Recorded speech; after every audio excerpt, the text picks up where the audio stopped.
Max Stirner. The Unique and Its Property. 1845 to My Sweetheart Marie Donhart. Translated, edited and introduced by Appio Lud aka Wolfie Landstreicher. Copy edited by Jan Stertzinger. With gratitude to Trevor Blake. Why a new translation?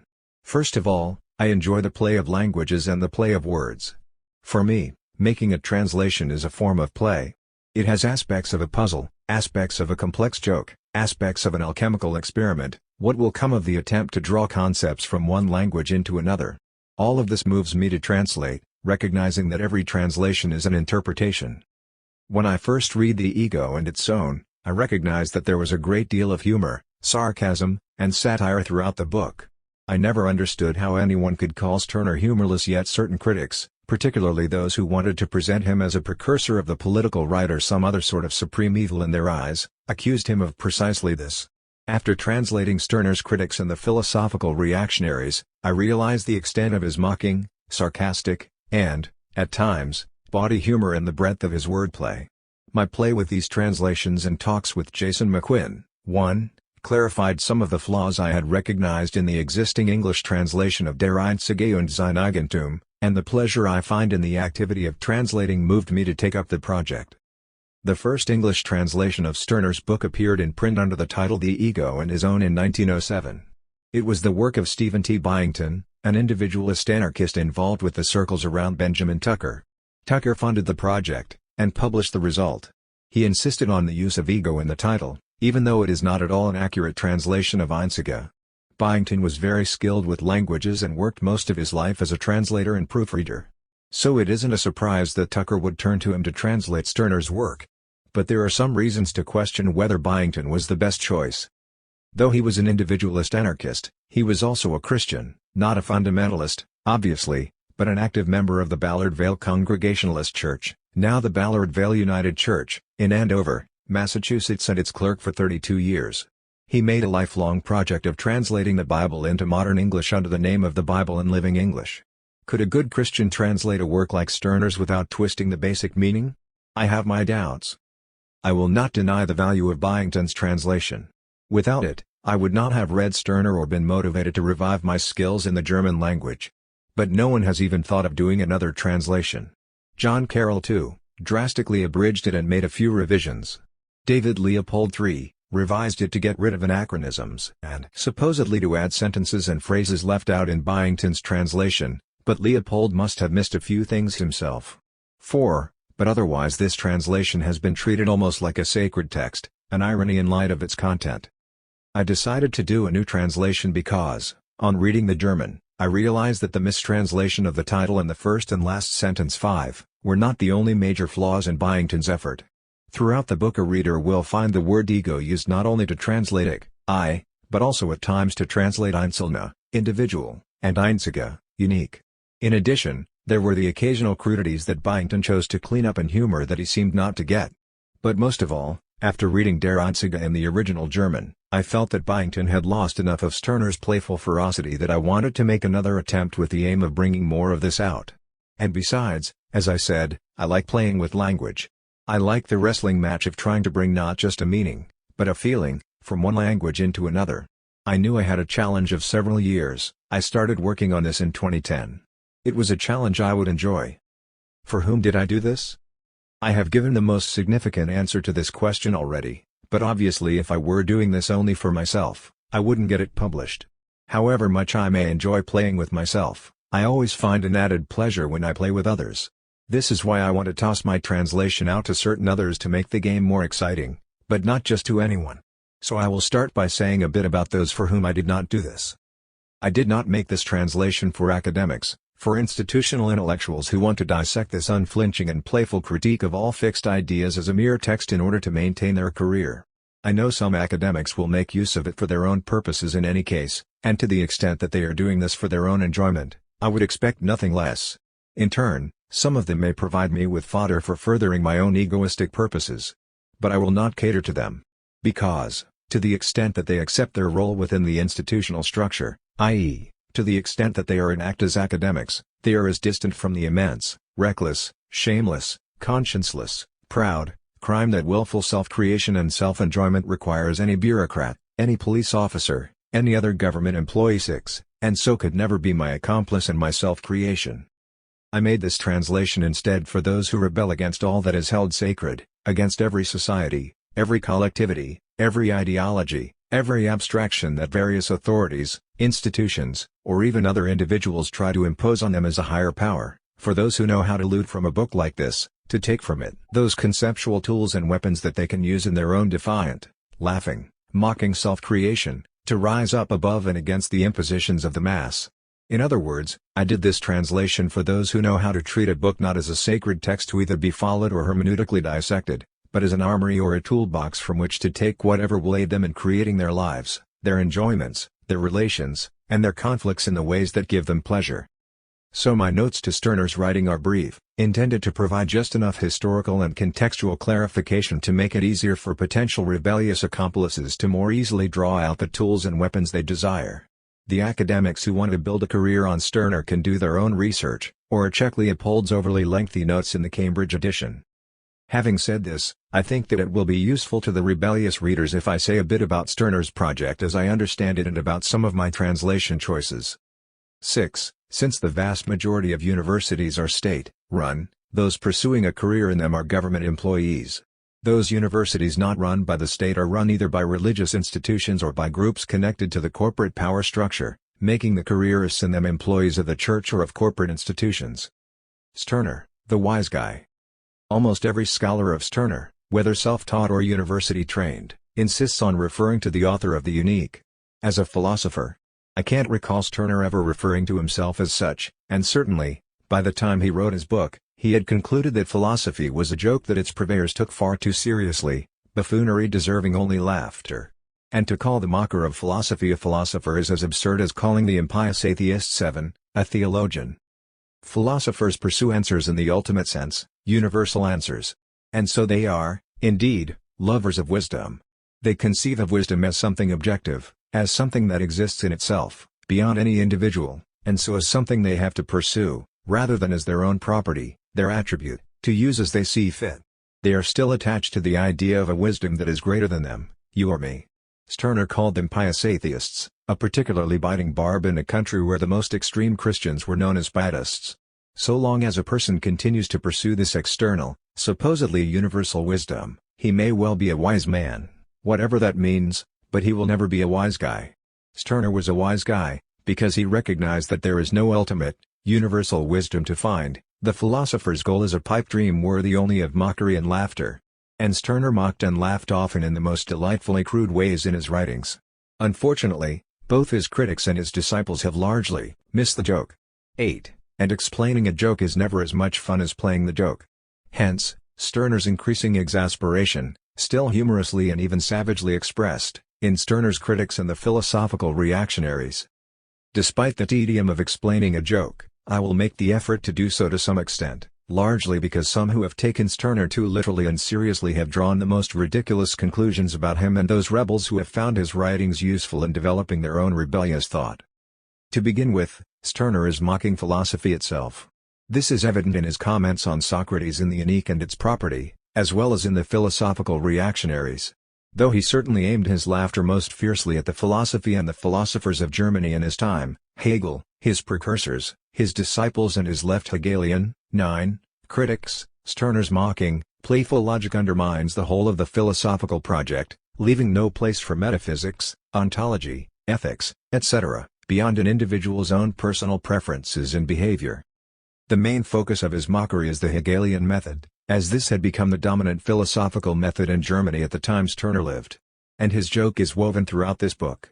First of all, he carefully constructed the outline of the Unique to parallel that of Hegel's The Phenomenology of the Spirit and Feuerbach's The Essence of Christianity, while undermining the foundations of both works. Some scholars have called him the ultimate Hegelian, because he makes use of Hegel's dialectical method 10, in his book. However, in the philosophical reactionaries, Stirner explains that this too was part of the joke. Do you philosophers actually have an inkling that you have been beaten with your own weapons?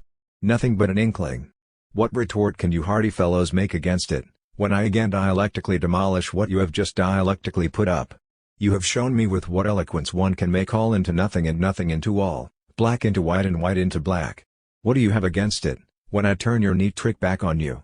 But with the dialectical trick of a philosophy of nature, neither you nor I will cancel the great facts of modern natural research, no more than Schelling and Hegel did. 11. Stirner chose to use the methods of those he was mocking to undermine what they claimed those methods showed, not because he believed in those methods, but because he wanted to show that, at best, they were mere intellectual tools, ones that could be turned to damn near any use in the realm of ideas. In fact, what Stirner has to say leaves no room for any sort of universal or historical progress, dialectical or otherwise. It is no accident that Stirner begins and ends his book with the same words, taken from Goethe's poem Vanitas. Vanitatum vanitas. I have translated these words, fairly literally, as, I have based my affair on nothing. Goethe's poem has the feel of a drinking song, something friends might sing laughingly together at a bar. Stirner's use of it at the beginning and the end of the book was a way of saying, I'm having fun, and that's all that matters, so don't take any of this too seriously. And what he proposes, fully aware self-enjoyment and self-creation for your own enjoyment, are as thoroughly ahistorical and anti-progressive, in any universal or historical sense, as moralists and ideologues of the left and right may claim. But this is what makes his proposal genuinely rebellious and genuinely anti-authoritarian. Because history and progress have always been the history and the progress of ruling powers who want everyone to live for them and the ideals and values they impose.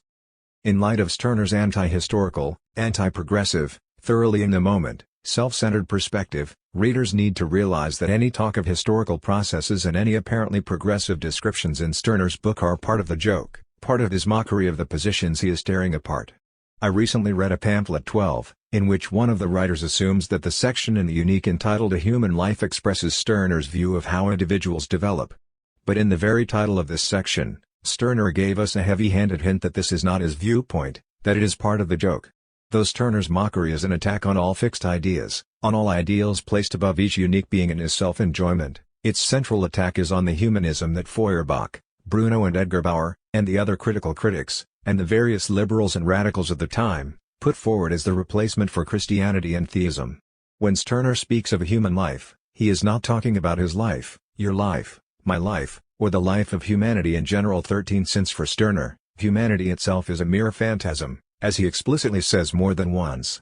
He is telling the reader who gets the joke that he is presenting a caricatured, mocking perspective of how his opponents view human development, with the intent of twisting it against them. In the same way, the picture Stirner presented of a supposed historical progress in Part 1, humanity, and particularly in the hierarchy, was not his own perspective on history. Stirner was quite intentionally ahistorical. Instead, he was making a mockery of Hegel's dialectically progressive view of history in order to twist it back on those who use this Hegelian view to support their perspectives.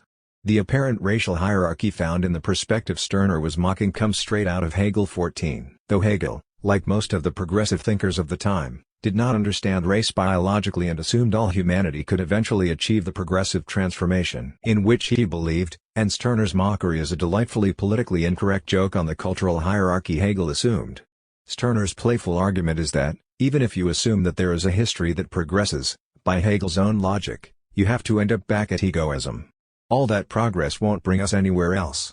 And his attribution of Mongolism to his German contemporary shows that even one of his tactics for avoiding the censors, using China or Japan instead of Germany whenever he was making a critical reference to the German authorities of his time, was part of the joke. In fact, Stirner may well have been making a deeper joke here. I realized on my first reading of Byington's translation of Stirner that there were many parallels between Stirner's ideas and aspects of Taoism and Buddhism. Already, in 1906, Alexandra David Neal 15, compared Stirner's ideas to those of the Taoist Yang Cho. Stirner emphasized the transience of each individual and rejected any crystallized, permanent I as much as any other permanent idea, seeing it as yet another phantasm. He saw getting beyond the limits of thought as a necessary part of living fully as one's transient self here and now. He saw self-enjoyment as most fully achieved in self-forgetfulness.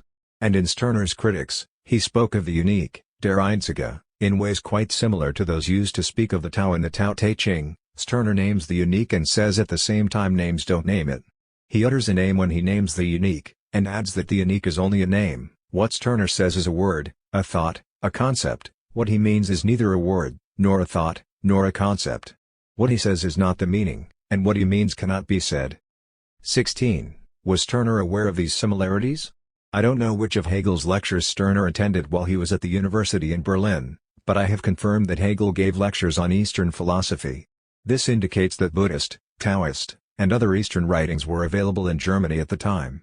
And I would like to think that Stirner read some of these and, as is appropriate for an egoistic self-creator, took what he found appealing and useful from these writings to enhance his own way of living and viewing the world. If so, this adds a certain ironic depth to his play on German Mongolism.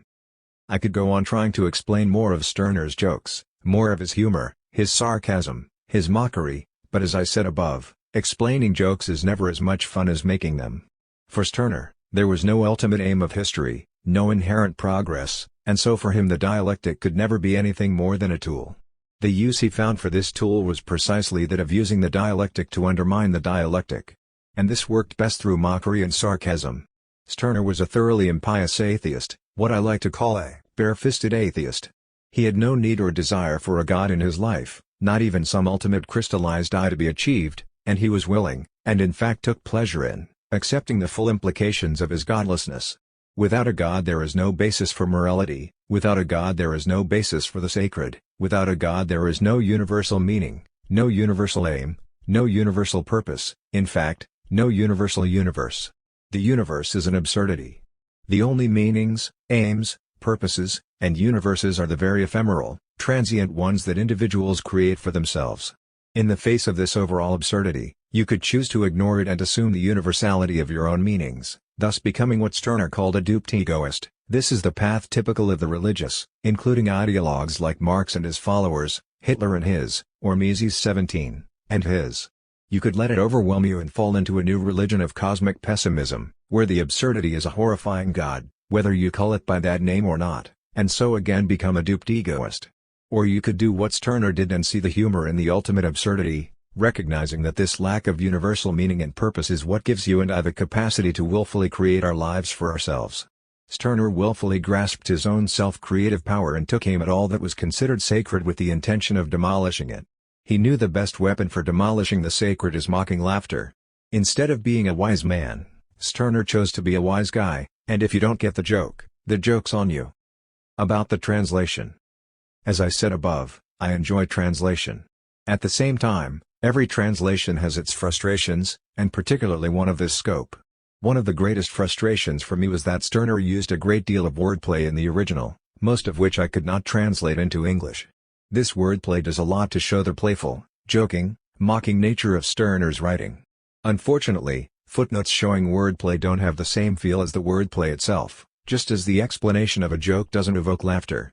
Nonetheless, I did put in footnotes intended to show the extent of the wordplay in this book. Where you see a series of footnotes in a passage that show only the German words, I intended this to show where Stirner was using wordplay. Another thing that could be frustrating for a translator is that translation is always, unavoidably, interpretation. I do not find this aspect frustrating, since I intend to make any writing I read and enjoy my own in any case. However, I do think it could be useful to readers for me to explain some of the choices I made in doing this translation. The title contains two of the words central to Stirner's intent. They are Einzige, 18, and Eigentum. In Stirner's critics, Stirner made it clear that Einzige was, for him, merely a name, a word used to point to something indescribable and inconceivable because it was incomparable, and every description, every conception, requires comparison. What is this inconceivable, indescribable, incomparable entity? It is me here and now in this moment, you here and now in this moment, each utterly transient individual being existing only in the immediate present. Any words used to describe this will be inadequate, because they will fall into a comparison and so alike. So Stirner chooses simply to give it a name. I found that there were a few ways to translate Einzige. In most instances, I chose to translate it as the unique. Not the unique one, because Stirner did not intend for Einzige to describe a being, but to rather simply to give a name to that which is beyond description in order to point to it in writing. In my translation the unique is that name. However, another possible way to translate Einzige is the only one. There are a few passages in the unique where this translation gets the sense across better, and there I use this phrase. Where Einzige is used as an adjective, I simply translate as unique. My choice to translate Eigentum as property was an easy choice. The German word, like the English property, has a broad spectrum of meanings not limited to the economic one. In Der Einzige und sein Eigentum, Stirner mostly used it in the broadest sense, to mean all the traits, experiences, actions, things, etc. that make an individual in the moment utterly unlike any other individual. How broadly Stirner understood both the unique and its property is quite clear in this passage from Stirner's critics. You, the unique, are the unique only together with your property. Meanwhile, it doesn't escape you that what is yours is still itself its own at the same time, i.e., it has its own existence, it is the unique the same as you. 19. So there is nothing humanistic in the unique. Every animal, every tree, every rock, etc. is also, for itself, the unique with its own property, its own world, that extends as far as its capacities, as Stirner would put it. And for Stirner, my property is precisely the whole of my world to the extent that I can grasp it. Your property is the whole of your world to the extent that you can grasp it. Property then is a phenomenology of perception combined with my capacity to take in and act on that perception. When I become aware of my own power in this, why would I ever choose to reduce my property to what the state permits to me? How could I ever limit it to economics? When Stirner talks about specifically economic property in my intercourse, he points out that private property is also state property, not my own property, because it exists only by law, that is, by permission of the state. For myself, I own worlds. To the state, I can only own what it permits, i.e., what those who benefit from the existence of those relationships you and I call the state allow. When Stirner talked about property, he was talking about the worlds of experience, perception, imagination, and action that you and I take and create, devour, and destroy for ourselves. This is what you have to keep in mind if you want to understand what Stirner said about property. Two other words of significance in Stirner's writing are egoismus and egoist. I don't bring these up because there is any question about how to translate them. Clearly, egoism and egoist are fine translations. But there are a few dunderheads around who seem to think that egoism means a belief in something called the ego and an egoist is a believer in this thing.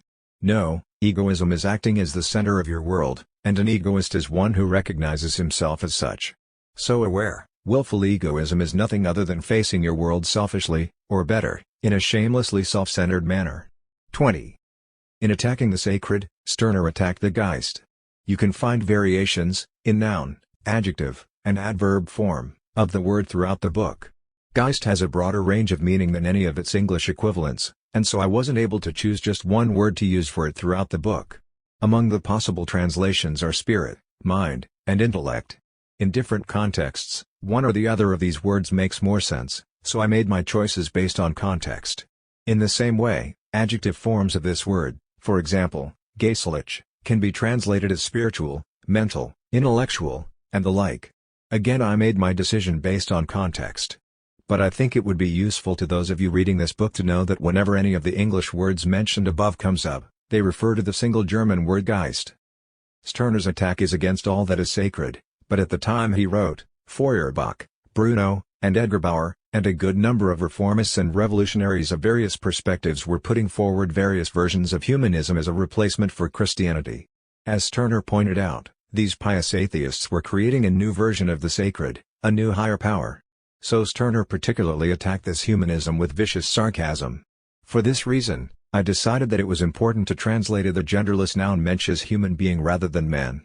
In addition, since Unmensch is specifically a German word that is used to name monsters, I felt I could more clearly express Stirner's intent in distinguishing the ideal Mensch from the actual Unmensch by using inhuman monster for the latter. Byington's Unman simply seemed to me to lack the sarcastic punch Stirner intended. Wesen, like Geist, is another term with great significance in Hegelian philosophy. In most cases, I have translated it as essence, because it does not refer to the actual being of flesh and blood individuals, but to a higher conception of what such individuals should be. The few times I use being rather than essence to translate Wesen are in passages in which Stirner used höchste Wesen, supreme being, to refer to God. Stirner made fairly frequent use of the word lump throughout the book. Byington translated this term as ragamuffin. I chose instead to translate it as pauper, because I think this latter term more clearly expresses what Stirner wanted to get across with this term, someone who identifies as a victim of the surrounding world and so is propertyless and therefore takes up begging as their way of life. Another term Stirner used frequently throughout the book is Spuk. This is actually the noun form of the German word Spuken, which would translate into English as to haunt. The most literal translation of Spuk would probably be haunting used as a noun, but although I felt that spook has too much of the connotation of some sort of haunting thing, I felt haunting wasn't quite concrete enough. So I chose to translate Spuk as phantasm. This term seems to me to express that for the believer this source of haunting seems concrete enough, but most likely it is all imaginary. The haunted person is being haunted by his own creation. Finally, I could have translated Bürger as bourgeois, citizen, or commoner, but the term always has the connotation of someone who owns legal property, as opposed to a proletarian which, in Stirner's time, referred to someone who was legally propertyless. Since Stirner made use of this distinction in a number of places in the book, after all, among those whose ideas he was criticizing were the communists of the time, I have usually translated the word as bourgeois, although occasionally, where it made more sense in context, I translated it as citizen. I think this is a sufficient explanation of my choices in this translation. I understand that each of these choices reflects an interpretation I have made. I made these interpretations because I think that they both more clearly reflect Stirner's intentions and make the book more useful for the self-creative rebels for whom I made this translation effort. 18. In German, all nouns other than pronouns are capitalized. When a German word is used both as a noun and as an adjective, you can tell the difference by whether it is capitalized or not. 19. Stirner, Op. Cit. p. 63. 20. This does not at all rule out generosity, love, friendship, association, etc. It simply means that I, as egoist, relate and interact, in whatever way I do, for the enjoyment I get out of it. A few final words. Though obviously anyone can read this book and use it as they see fit, I made this translation first of all for my own pleasure, and secondly as a gift to other aware, willful, and rebellious self-creators as a tool and a weapon in their project of creating their lives on their own terms against all that would impose upon them. Stirner's ideas and words have quite a bit to offer, but even more, his method provides a most useful and enjoyable weapon, merciless and mirthful mockery, the sarcastic use of his opponents' methods to twist their own ideas back against them, the cruel and joyful laughter of one who sees past the delusions that keep others in chains. Stirner combined the small jokes of wordplay, mostly, subtle lewdness, and sarcasm with an overarching joke that undermined the edifices of philosophy, religion, politics and all systems of overarching thought to demolish the foundations of the sacred. But this is a battle that each one of us has to fight for her or himself. Stirner found enjoyment in writing this. His grin stretches across the pages and reminds all of us who rebel and create for ourselves that this is all one great, wild, joyful joke played on every higher value, a book intended to pull the rug out from under everything that anyone holds sacred. Wolfie Landstreicher. The unique and its property. I have based my affair on nothing.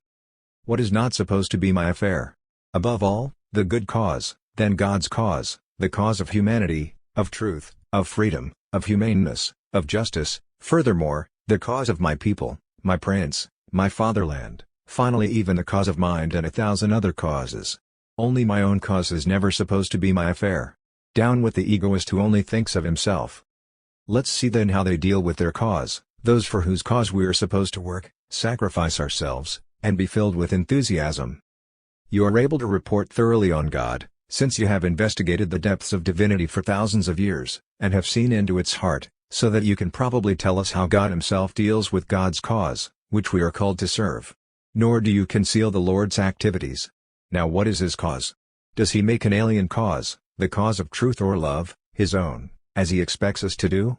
You are outraged at this misunderstanding, and you inform us that God's cause is indeed the cause of truth and love, but this cause cannot be called alien to him, because God himself is truth and love. You are outraged at the assumption that God might resemble us poor worms by promoting an alien cause as his own.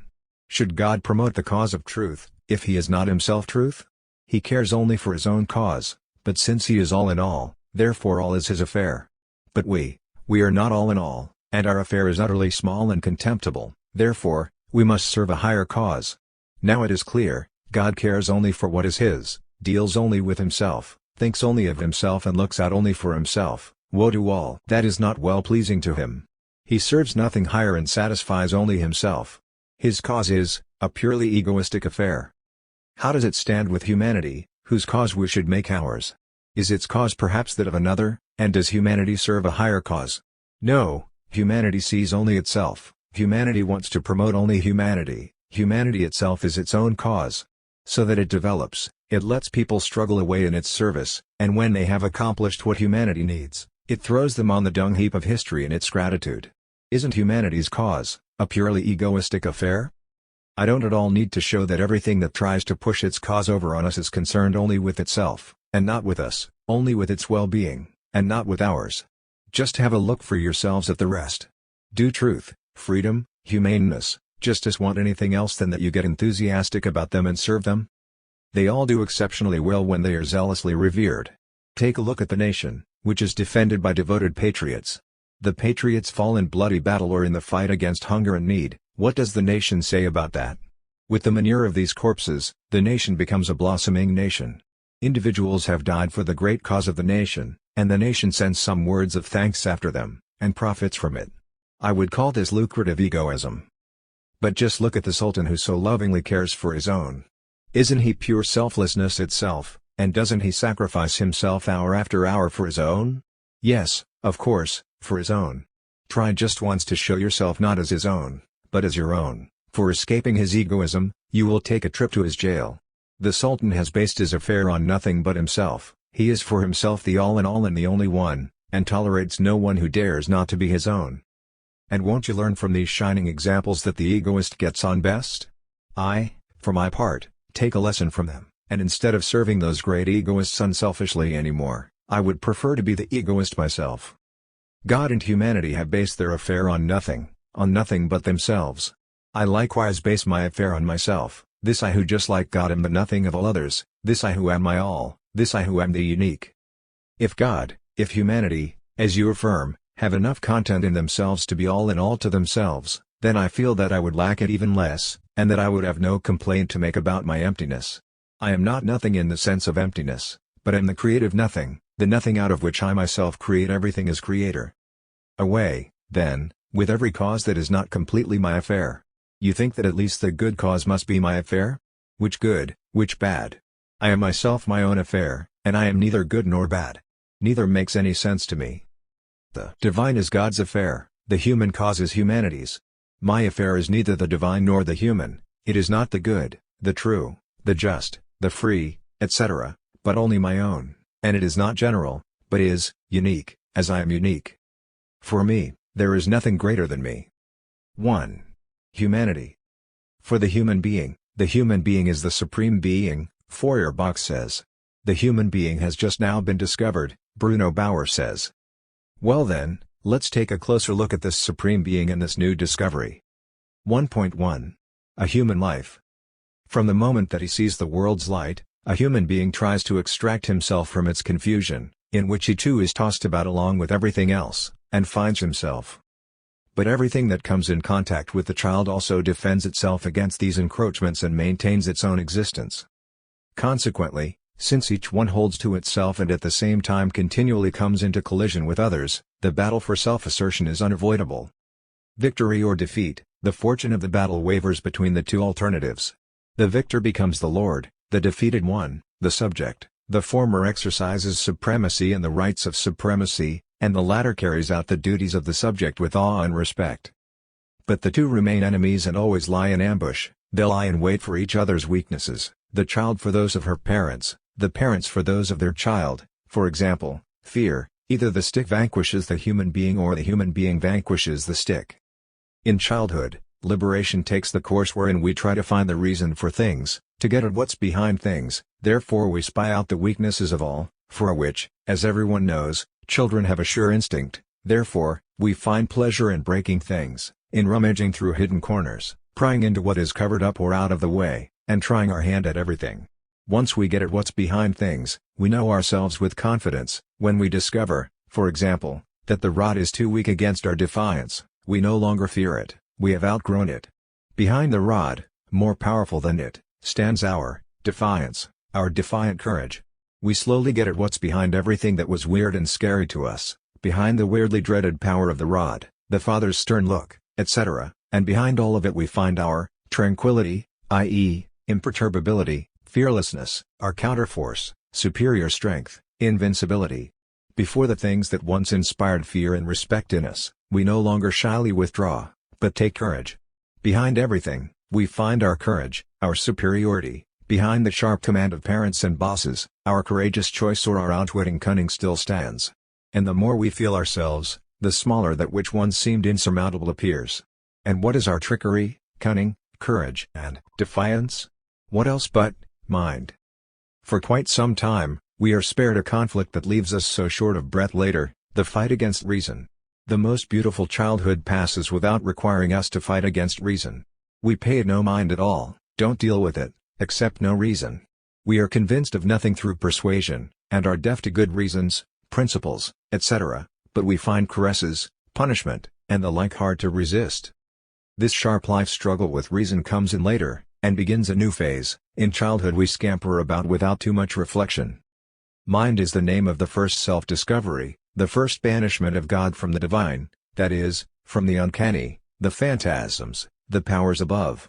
Our fresh feeling of youth, this feeling of self, is no longer impressed by anything. The world is explained to its discredit, because we are above it, we are mind.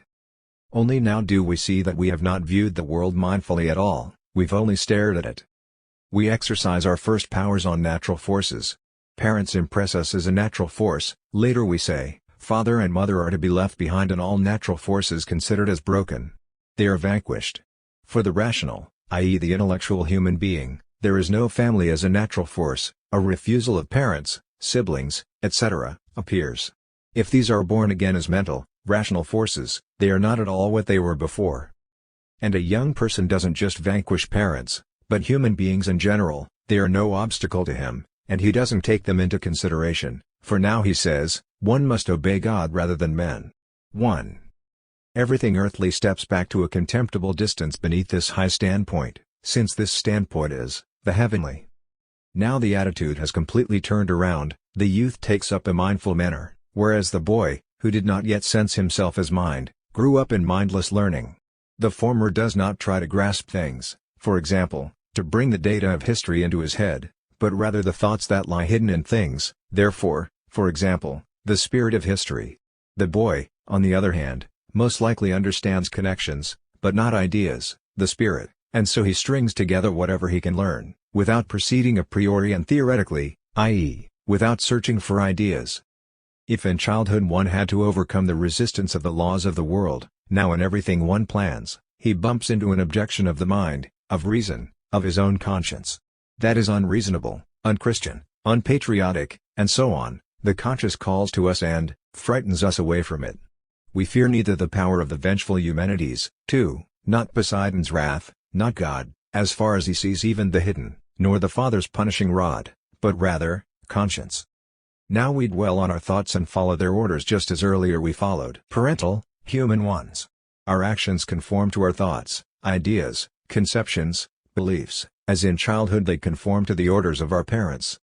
However, we were also already thinking as children, and our thoughts were not fleshless, abstract, absolute, i.e., nothing but thoughts, a heaven for itself, a pure world of thought, logical thoughts. On the contrary, they had only been thoughts that we had about a thing. We thought about the thing in this way or that. Thus we may have thought, the world we see there was made by God, but we didn't think of, investigate, the depths of divinity itself. We may have thought, this is true about this thing, but we didn't think about the true or truth itself, nor bring together in one sentence God is truth. We did not touch the depths of divinity, which is truth. Pilate doesn't linger over logical, i.e., theological, questions, what is truth, but has no hesitation, therefore, in determining in the individual case, what is true in the thing, i.e., whether the thing is true. Every thought tied to a thing is not yet nothing but a thought, absolute thought. To bring pure thought to light, or to cling to it, this is the desire of youth, and all the shining lights in the world of thought, like truth, freedom, humanity, the human being, etc., enlighten and inspire the youthful soul. But if the spirit is recognized as the essential thing, it still makes a difference whether the spirit is poor or rich, and therefore one tries to become rich in spirit. The spirit wants to spread out to found its empire, an empire not of this world, the world just vanquished. So then, it longs to be all in itself. In other words, although I am spirit, I am not yet perfectly spirit, and must first strive for the perfect spirit. But with that, I, who had just found myself as spirit, immediately lose myself again, in that I bow before the perfect spirit, not as my own, but as otherworldly. 3, and feel my emptiness. Indeed, spirit is essential for everything, but is every spirit also the right spirit? The right and true spirit is the ideal of the Spirit, the Holy Spirit. It is not my or your spirit, but simply, an ideal, otherworldly one. It is God. God is spirit. And this otherworldly Father in heaven gives to those who ask him. 4. The man is distinguished from the youth in that he takes the world as it is, instead of presuming that it is everywhere in the wrong, and wanting to improve it, to mold it to his ideal. In him, the view that one has to deal with the world according to his interest, and not his ideal, is established. As long as one knows himself only as spirit, and puts all his value in being spirit, it becomes a light thing for the youth to give his life, his bodily life, for nothing, for the silliest point of honor, for so long he also only has thoughts, ideas that he hopes to be able to realize once he has found a sphere of action. Thus, in the meantime, one has only ideals, unfulfilled ideas or thoughts. Only when one grows fond of himself in the flesh, and enjoys himself just as he is, but it is in mature years, in the man, that we find this, only then does one have a personal or egoistic interest, i.e., not only an interest of the spirit, for example, but rather total satisfaction of the whole fellow, a selfish interest. Just compare a man with a youth, and see if he doesn't seem harder, less noble, more selfish. Is he therefore worse? No, you say, he has only become more certain, or, as you also call it, more practical. But the main thing is this, that he makes himself more the center, than does the youth, who gets enthused about other things, for example, God, the fatherland, and so on. Therefore the man chose a second self-discovery. The youth found himself as spirit and lost himself again in the general spirit, the perfect, Holy Spirit, the human being, humanity, in short, every ideal. The man finds himself as embodied spirit. Boys had only non-intellectual interests, i.e. thoughtless and devoid of ideas. Youths had only intellectual interests. The man has bodily, personal, egoistic interests. If the child lacks an object to occupy itself with, it feels boredom, because it does not yet know how to occupy itself with itself. Conversely, the youth throws the object to the side, because for him, thoughts arose out of the object. He occupies himself with his thoughts, his dreams, occupies himself intellectually, or his mind is occupied. The young person deals with everything non-intellectual under the contemptuous name of outward appearances. 5. If he nonetheless sticks to the pettiest outward appearances, for example, student club 6, customs and other such formalities, it happens because and if he finds mind in them, i.e., if they are symbols to him. As I find myself behind things, that is, as mind, so I must later also find myself behind thoughts, namely, as their creator and owner. In the time of mind, thoughts grew in me until they were over my head, though they were its offspring, they hovered about me and shook me like the fever dreams, a horrifying power. The thoughts had become embodied for themselves, were ghosts, such as God, Emperor, Pope, Fatherland, etc. If I destroy their embodiment, then I take them back into my own, and say, I alone am embodied. And now I take the world as what it is to me, as mine, as my property. I relate everything to myself. If as spirit I push the world away in the deepest contempt, as owner, I push spirits and thoughts away in their vanity. They have no more power over me, as no earthly force has power over the spirit. The child was realistic, involved with the things of this world, until bit by bit he succeeded in getting at what was behind these very things. The youth was idealistic, enthused by thoughts, until he worked his way up to being the man, the egoistic one, who deals with things and thoughts according to his heart's desire, and places his personal interest above everything. Finally, the old man? When I become one, there'll be time enough to talk about that. 1.2. Human beings of ancient and modern times. How each of us developed, what he strove for, attained, or missed, what objectives he once pursued and what plans and wishes his heart is set on for the moment, what changes his views have gone through, what shocks his principles have suffered, in short, how he came to be today what he was not yesterday or years ago. He brings this back out again with more or less ease from his memory and feels with particular vividness the changes that have gone on in himself when he has another's life unrolling before his eyes. Let's look then into the activities which ensnared our ancestors. 1.2.1. The Ancients. Since tradition once gave our pre-Christian ancestors the name of the Ancients, we won't advance it against them that, in comparison with us experienced people, they actually should be called children, and instead still honor them as our fine ancients. But how have they come to be out of date, and who could edge them out with his alleged newness? We are quite familiar with the revolutionary innovator and disrespectful heir, who himself profaned the Sabbath of the fathers to sanctify his Sunday, and interrupted the flow of time to begin a new era with himself. We know him and recognize that he is, the Christian. But does he stay forever young, and is he still the new one today, or will he also be surpassed, as he surpassed the ancients? The ancients themselves were the ones who gave birth to the young one who carried them to the grave. So let's eavesdrop on this procreative act. To the ancients, the world was a truth, says Feuerbach, but he forgets to make the important addition, a truth whose untruth they tried to get behind, and finally actually did.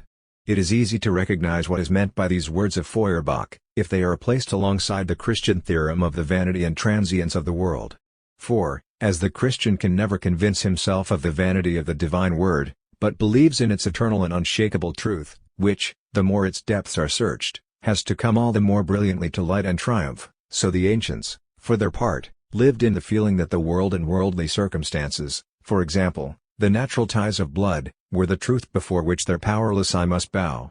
The very thing on which the ancients placed the greatest value is discarded as useless by the Christian, and what the former recognized as truth, the latter brand as idle lies. The importance of the fatherland disappears, and the Christian must view himself as a stranger on the earth. 7. The sanctity of funeral rites, from which arose a work of art like Sophocles' Antigone, is referred to as something wretched. Let the dead bury their dead. The inviolable truth of family ties is represented as an untruth from which one can't unchain oneself quickly enough. 8. And so on with everything. Seeing now that the two sides consider opposite things to be truth, the one side the natural, the other the spiritual, the one side earthly things and relations, the other heavenly, the heavenly fatherland, the Jerusalem that is above, etc., it still remains to be seen how the new time and that undeniable reversal could arise out of antiquity. But the ancients themselves worked to make their truth a lie. Let's plunge straight away into the midst of the most brilliant years of the ancients, into the century of Pericles. That's when sophistic culture proliferated, and Greece pursued as an amusement what had hitherto been a hugely serious matter to her. The fathers had been enslaved by the power of unshaken existence for too long for the descendants not to have to learn from bitter experience to feel themselves. Thus, the sophists, with courageous impudence, speak the encouraging words "don't be perplexed," and spread the enlightening teaching, "use your reason, your wit, your mind, against everything. With good and practiced reasoning one gets on best in the world, prepares for himself the best lot, the most pleasant life." They recognize in the mind the human being's real weapon against the world.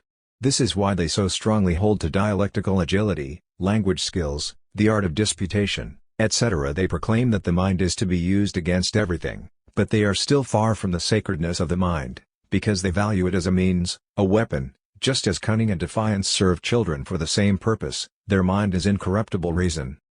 Nowadays we would call this a one-sided intellectual education, and would add this admonition: don't just cultivate your intellect, but also, and especially, your heart. Socrates did the same.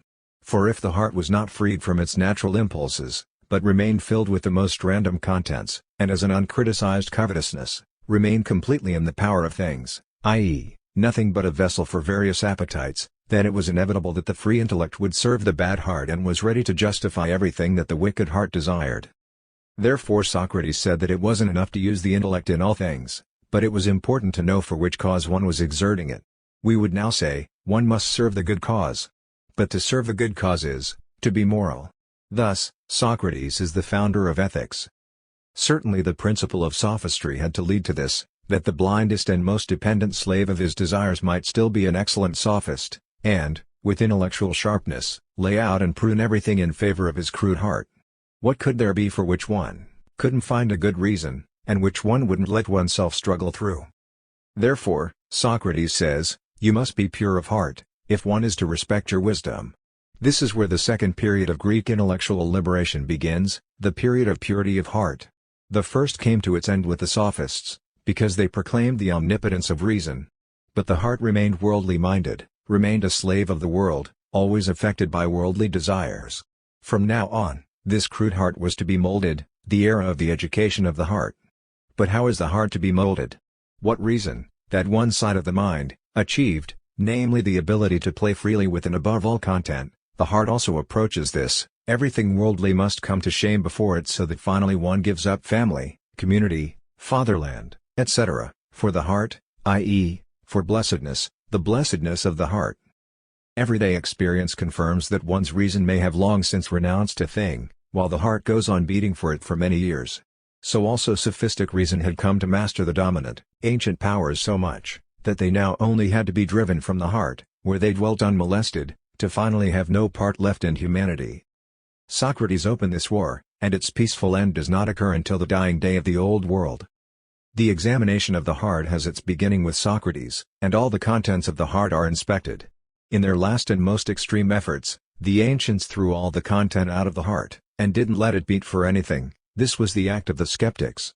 The same purity would be achieved for the heart in the skeptical age, as was achieved for reason in the sophistic age.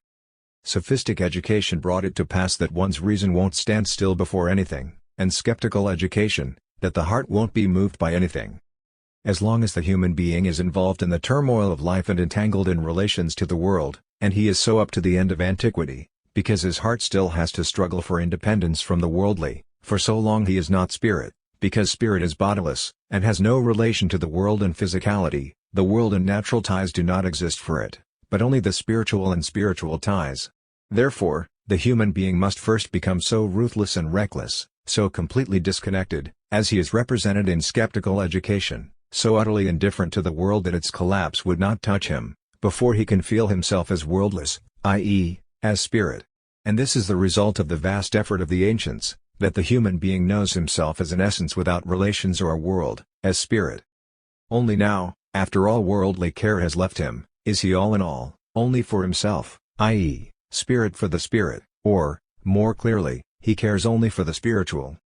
In the Christian wisdom of serpents and innocence of doves, the two sides of the ancient spiritual liberation are so perfected that they seem young and new again, and neither one lets itself be perplexed by the worldly and natural anymore. So the ancients also soared to spirit, and strove to become spiritual. But a person who wants to be active as a spirit is drawn to quite different tasks than he was able to set for himself before, to tasks which actually give the spirit something to do, and not just sense or keen perception, which only makes an effort to become the master of things. The spirit strives solely after the spiritual, and seeks in all things the traces of spirit. To the believing spirit, everything comes from God, and interests him only insofar as it reveals this origin. To the philosophic spirit, everything appears with the stamp of reason, and only interests him insofar as he can discover reason, i.e., spiritual content, in it. So the ancients did not exert the spirit, which has absolutely nothing to do with the unspiritual, with anything, but only with the essence that exists behind and above things, with thoughts, for they didn't yet have it. No, they only struggled toward it, longed for it, and therefore sharpened it against their overpowering enemy, the world of sense. But wouldn't this still have been sensual for them, since Jehovah or the gods of the pagans were still a long way from the conception God is spirit, since the heavenly fatherland had not yet taken the place of the sensible one, etc. They sharpened their sense, their keen perception, against the world of sense. Even today, the Jews, those precocious children of antiquity, have not come further, and with all the subtlety and strength of wisdom and reason, through which they become the master of things with little difficulty, and force these things to serve them, cannot find spirit, which makes nothing at all of things. The Christian has spiritual interests, because he allows himself to be a spiritual person. The Jew doesn't even understand these interests in their purity, because he doesn't let himself ascribe no value to things. He doesn't achieve pure spirituality, a spirituality like the one religiously expressed, for example, in the faith of Christians, which alone justifies, without works. Their lack of spirituality forever sets Jews apart from Christians, for the spiritual is incomprehensible to the unspiritual, as the unspiritual is contemptible to the spiritual. But the Jews only have the spirit of this world. The ancient sharpness and depth of perception lies as far from the spirit and the spirituality of the Christian world as earth lies from heaven. One who feels himself to be a free spirit does not get depressed or frightened by the things of this world, because he has no respect for them. If one still feels their burden, he must be narrow-minded enough to give them weight, as is evidently the case, when one is still concerned for his dear life. The one for whom everything depends on knowing and conducting himself as a free spirit raises few questions about how wretchedly it fares with him, and doesn't think at all of the arrangements he has to make to have a thoroughly free or enjoyable life. The inconveniences of a life dependent on things doesn't disturb him, because he lives only spiritually and on spiritual food, but aside from this, almost without knowing it, he merely feeds or gulps things down, and when the food gives out on him, of course, dies bodily, but as spirit he knows he is immortal and closes his eyes with a devotion or thought. His life is preoccupation with the spirit, is thought, the rest doesn't matter to him, if he may deal with the spiritual as he always can and wants, in devotion, in contemplation, in philosophical insight, His doing is always thinking, and thus Descartes, to whom this finally became clear, could put forth the proposition, I think, therefore I am. Here it says, my thinking is my being or my life, only when I live spiritually do I live, I truly am only a spirit, or, I am spirit through and nothing but spirit. Unlucky Peter Schlemihl, 9, who lost his shadow, is the portrait of this person who's become spirit, because the spirit's body is shadowless. In contrast, how different with the ancients.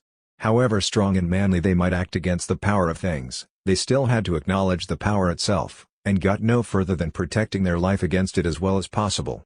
It was only later that they recognized that their true life was not the one they led in the struggle against the things of this world, but rather the spiritual life. When they turned away from these things, and saw them as they were, they become Christians, i.e., moderns and innovators against the ancients. But life turned away from things, spiritual life no longer draws any nourishment from nature, but rather lives only on thoughts, and so is no longer life, but thinking. But one shouldn't assume now that the ancients were unthinking, just as one shouldn't conceive of the most spiritual person as if he might be lifeless. Rather they had their thoughts about everything, about the world, human beings, the gods, etc., and proved themselves extremely active in bringing all this to their awareness. But they didn't know thought, even though they thought of all sorts of things and were plagued by their thoughts.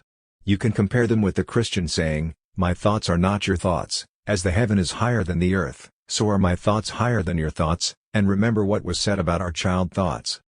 So what was antiquity seeking? The true enjoyment of life, the pleasure of living. In the end it will prove to be the true life. The Greek poet Simonides sings, health is the noblest good for mortal man, the next after this is beauty, the third is wealth acquired honestly, the fourth the enjoyment of social pleasures in the company of young friends. These are all the good things of life, the joys of life. What else was Diogenes of Sinope looking for if not the true enjoyment of life, which he found in having the least possible wants?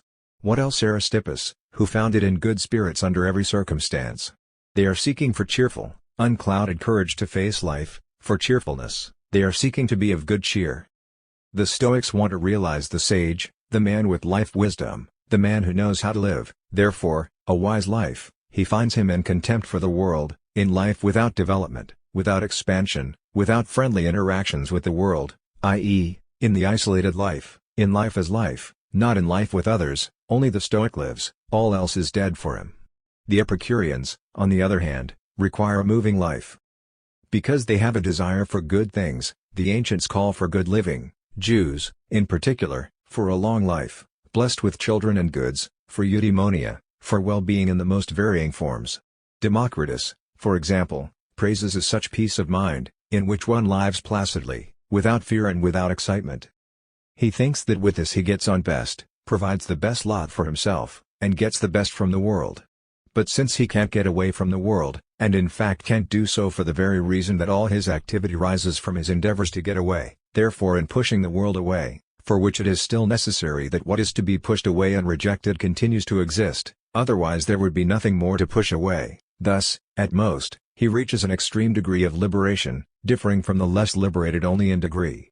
If he himself achieved the deadening of the earthly senses, which only allows the monotonous whispering of the word Brahm, he would still not differ essentially from the sensual human being. Even the Stoic attitude and manly virtue only go this far, that one has to maintain and assert oneself against the world, and the ethics of the Stoics, ethics was their only science, since they could tell nothing of the spirit except how it should behave toward the world, and nothing of nature, physics, except that the wise have to assert themselves against it, are not a teaching of the spirit, but only a teaching of disgust for the world and self-assertion against the world. And this consists in imperturbability and equanimity of life, and so in the most explicit Roman virtue. The Romans, Horace, Cicero, etc., took it no further than this life wisdom. The well-being, hedon, of the Epicureans is the same life wisdom the Stoics teach, only craftier, more deceitful. They only teach another behavior against the world, only admonish taking a cunning attitude against the world must be deceived, because it is my enemy. The break with the world is completely carried through by the skeptics. My whole relationship to the world is worthless and truthless. Timon says, the feelings and thoughts we gather from the world contain no truth. What is truth? Pilate cries. In Pyrrho's teaching, the world is neither good nor bad, neither beautiful nor ugly, rather these are attributes which I give to it. Timon says that, in itself nothing is either good or bad, But the human being only thinks of it as this or that. The only ways left for facing the world are ataraxia, imperturbability, and aphasia, becoming silent, or, in other words, isolated inwardness. There is no more truth to be recognized in the world, things contradict themselves, thoughts about things are undiscriminating, good and bad are all the same, so that what one calls good another finds bad, so knowledge of the truth has ended, and only the person without knowledge, the person who finds nothing to recognize in the world, remains, and this person just lets the truth-empty world be and takes no account of it. So antiquity finishes with the world of things, with the world order, with the world as a whole, but it isn't just nature that belongs to the world order or to the things of this world, but all the relationships into which the human being feels that nature places him, for example, the family, the community, in short the so-called natural bonds. Then Christianity begins with the world of the spirit. The person who still stands on guard against the world is the ancient, the heathen, to which the Jew too, as a non-Christian, belongs, the person who is guided by nothing except his heart's desire, his sympathy, his compassion, his spirit, is the modern, the Christian. As the ancients worked toward the conquest of the world and strove to release human beings from the heavy, entangling bands of relationship with others, so they came at last to the disintegration of the state and the preference for everything private. Communities, families, etc., as natural relationships, are tiresome inhibitions which curtail my spiritual freedom. 1.2.2. The Moderns. If any man be in Christ, he is a new creature, old things have passed away, behold, all has become new. 10. Since it was said above, for the ancients the world was a truth, we must say here, for the moderns the spirit was a truth, but here, as there, we mustn't omit the addition, a truth whose untruth they sought to get behind, and finally actually did. A course similar to that which antiquity took can also be detected in Christianity, in that up to the time preparatory for the Reformation, reason was held prisoner under the rule of Christian dogmas, but in the century before the Reformation reason rose up sophistically and pursued a heretical game with all dogmas. Thus, it was then said, especially in Italy and at the Roman court, if only the heart remained Christian-minded, the reason may, in any case, enjoy its pleasures. Long before the Reformation, people were so thoroughly accustomed to subtle squabbling that the Pope and most others at first looked on Luther's appearance as mere monkish squabbling. Humanism corresponds to sophistry, and as in the time of the sophists Greek life stood in its fullest bloom, the Periclean age, so the most brilliant things occurred in the time of humanism, or as one might also say, of Machiavellianism, the art of printing, the New World, etc. The heart at this time was still far from wanting to rid itself of its Christian content. But finally the Reformation, like Socrates, put the heart itself into action, and since then, the heart has become noticeably more unchristian. Since with Luther people began to take the thing to heart, this step of the Reformation would have to lead to this, that the heart would also be relieved of the heavy burden of Christianity. The heart, day by day more unchristian, loses the content with which it had occupied itself, until finally nothing is left to it but empty warm-heartedness, the thoroughly universal human kindness, the love of humanity, the consciousness of freedom, self-consciousness.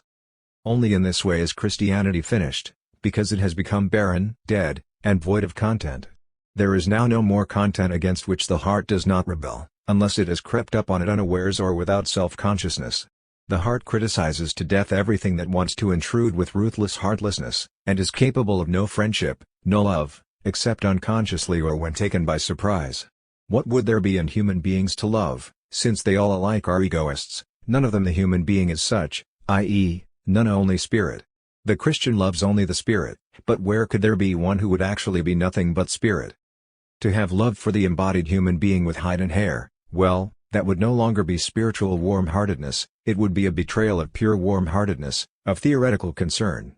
For one doesn't imagine pure warm-heartedness to be like that easygoing pleasantness which gives everyone a friendly handshake. On the contrary, pure warm-heartedness is warm-hearted to no one, it is only a theoretical concern, an interest in human beings as human beings, not as persons. The person is disgusting to it, because he is egoistic, because he is not this idea, the human being.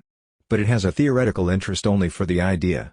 For pure warm-heartedness or pure theory, human beings are only there to be criticized, mocked, and thoroughly despised, they are for them, no less than for the fanatical priests, only filth and other such fine things. Pushed to the extremity of disinterested warm-heartedness, we must finally become aware that the spirit, which is all that the Christian loves, is nothing, or that the spirit is a lie. What has been insisted upon here, and mostly likely as yet dashed off incomprehensibly, will, I hope, become clear further on. Let's take up the inheritance left to us by the ancients, and, as active workers, do with it as much as can be done with it. The world lies despised at our feet, far beneath us and our heaven, into which her mighty arms no longer reach and her intoxicating scent does not penetrate.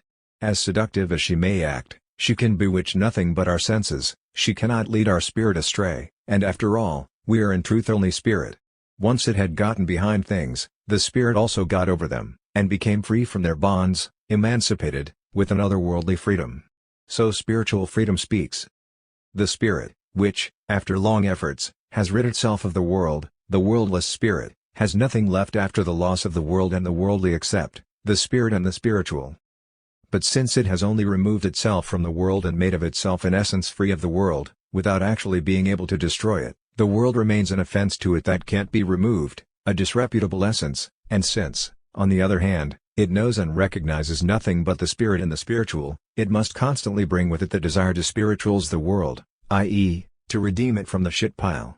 Therefore, it goes about like a young man with plans for the redemption or improvement of the world.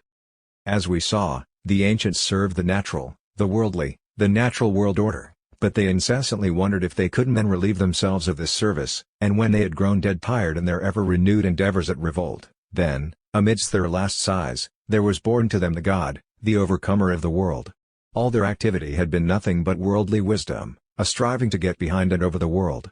And what is the wisdom of the many centuries that followed? What did the moderns try to get behind? No longer behind the world, since the ancients had achieved that, but rather behind the God which the ancients bequeathed to them, behind the God who is spirit, behind everything that is the spirits, the spiritual. The activity of the spirit, which investigates even the depths of the Godhead, is the study of divinity.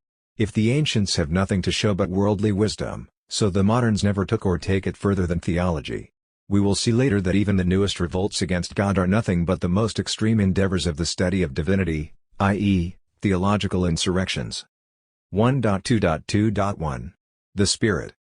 The realm of the spirit is tremendously large, there is an endless amount of the spiritual. Still, let's see what the spirit, this legacy from the ancients, really is. It emerged from their birth pangs, but they could not express themselves as spirit, they could give birth to it, but it had to express itself. The born God, the Son of Man first spoke the word that spirit, i.e., he, the God, has nothing to do with earthly things and earthly relationships, but only with the spirit and spiritual relationships. Is my courage, indestructible under all the world's blows, my inflexibility and defiance, already spirit in the full sense, since the world cannot touch it? In this way it would still be at enmity with the world, and its activity would be limited to not being defeated by it.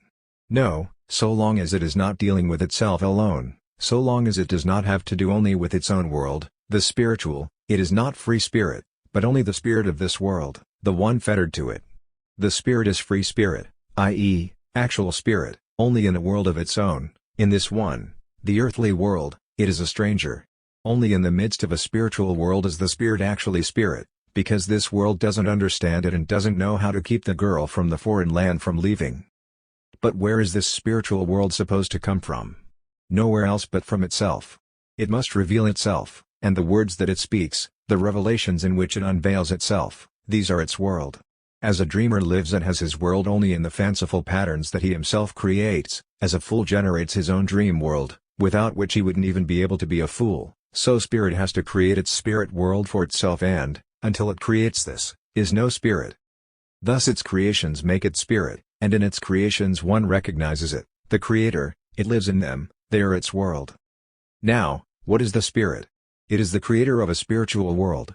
Also in you and me one first recognizes spirit when he sees that we have appropriated something spiritual to ourselves, for example, thoughts, although they were perhaps presented to us, we have nonetheless brought them to life in ourselves, since as long as we were children one could have presented us with the most edifying thoughts without our wanting or being able to recreate them in ourselves. So also the spirit only exists when it creates the spiritual, it is only actual together with the spiritual, its creation. Since we recognize it because of its works, the question is this, what are these works? But the works or children of the Spirit are nothing other than spirits. If I had Jews before me, Jews of the true metal, I would have to stop here and leave them standing before this mystery as they have remained standing before it, unbelieving and without knowledge, for almost 2,000 years. But since you, my reader, are at least not a full-blooded Jew, for such a one won't go this far astray, we'll go a little bit further together until you too perhaps turn your back on me, because I'm laughing in your face. If someone told you that you were Holy Spirit, you would take hold of your body and not believe him, but would answer, I probably have a spirit, but don't exist only as spirit, but rather as a human being with a body. You would still distinguish yourself from your spirit.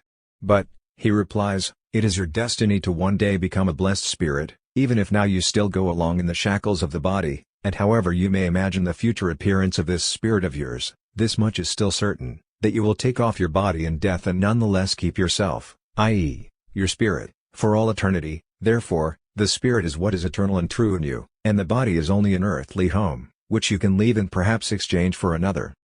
Now you believe him. For the present, indeed, you are not just spirit, but one day, when you have to leave your mortal body, then you'll have to make do without a body, and this is why it is necessary that you take care and provide for your true I in time. What would it profit a man if he gained the whole world but lost his soul? 11.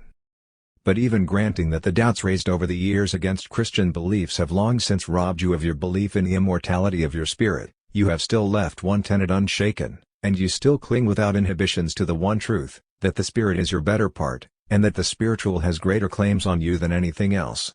Despite your atheism, you come together with the believers in immortality in your zeal against egoism. But whom do you imagine under the name of egoist? A human being who, instead of living an idea, i.e., a spiritual thing, and sacrificing his personal advantage to it, serves the latter. A good patriot, for example, brings his sacrifice to the altar of the fatherland, but it cannot be disputed that the fatherland is an idea, since for animals with no capacity for mind, or children who are still mindless, there is no fatherland and no patriotism. Now, if someone does not prove himself to be a good patriot, he betrays his egoism in relation to the fatherland. And so it goes in countless other cases. Whoever makes use of a privilege in human society sins egoistically against the idea of equality, whoever exercises dominance is chastised as an egoist against the idea of freedom, etc.